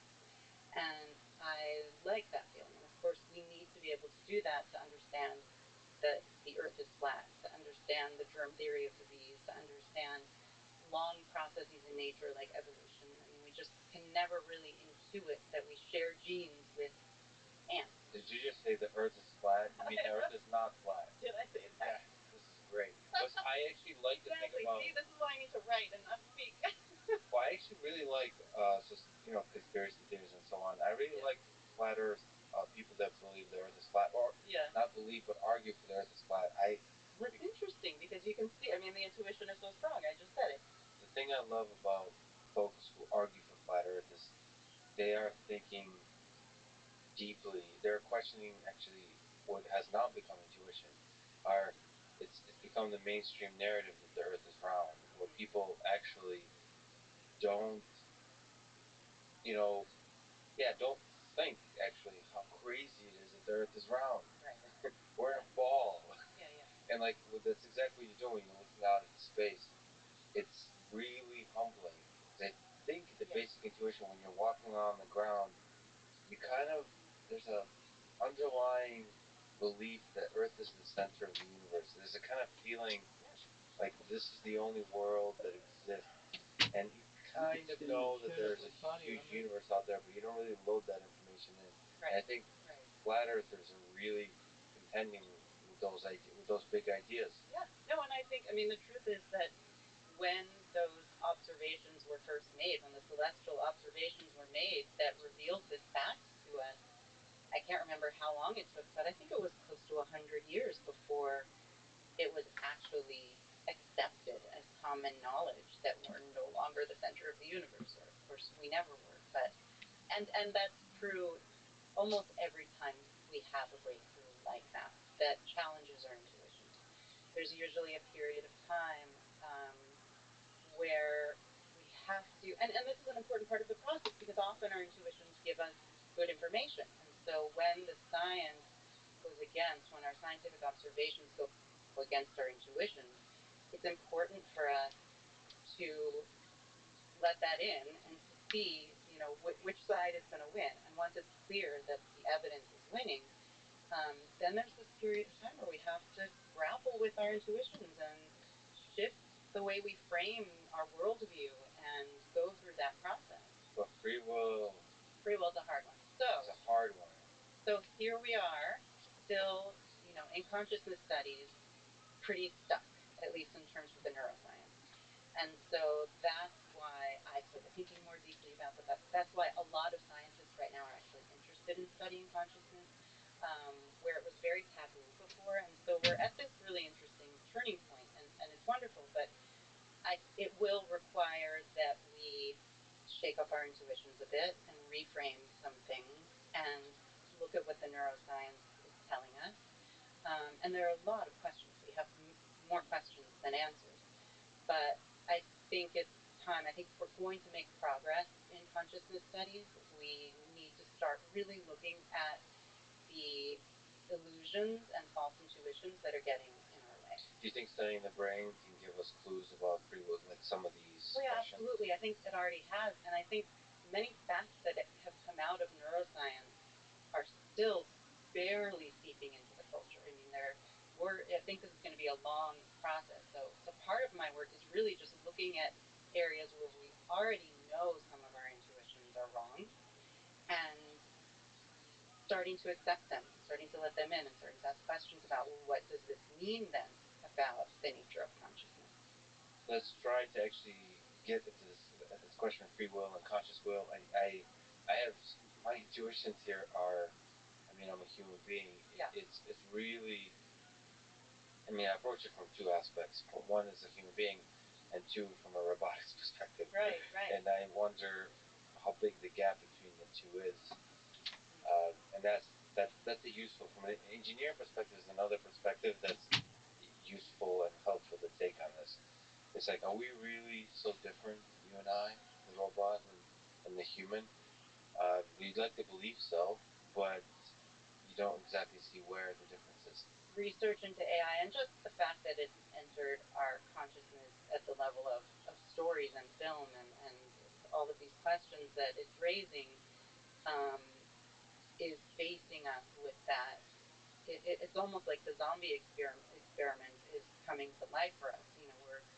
We're more and more looking at human-like systems and wondering, is there an experience in there, and how can we figure that out? When you were talking about your experience of looking at at robots, it reminds me of how I, for many years, have been looking at plants. Because the plant behavior, and actually, this is the example. Maybe we'll just try it out. It may not work. This is an example I was thinking of recently because I was reading back on the work of Mark Jaffe, who did this research with pea tendrils. I'm sure he did many other plant studies, but this is the one I was reading about. And I'm hoping this analogy, I'll just set it up. I'm hoping that this analogy will be something that we can keep coming back to as we move forward because, as we shake up our intuitions and get confused and then we come back to our intuitions and say, no, that just can't be. I think this analogy might be helpful. But what kind of plant was he working on? Pea tendrils. So a pea plant has these tendrils. You can picture them. They coil. So I don't know what year this research was done. I'm guessing in the 80s, but pea tendrils have been around long before that. Yes, of course. and the research may have happened long before. They might be doing the research on the humans, but that was. Yeah, right. Pea tendrils, as a system, generally, there's a few more things they can do, but generally they can behave in two ways. They can grow in a straight line slowly, or they can grow in this coil form more quickly. And what happens is when they are growing in a straight manner and they encounter a branch or a pole or something else that it can wrap itself around to gain more stability, when it senses a branch there, that gives it the cue to start growing at a more rapid pace and to start coiling instead of growing straight. So it has these two behaviors. As a system, it's capable of growing straight and it's capable of coiling. One interesting thing, actually, I'll just add this, it's not totally relevant, but one interesting thing is Mark Jaffe's work. So he cut a pea tendril. He was curious to see if it could do this on its own, separate from the rest of the plant. So he cut a pea tendril off the plant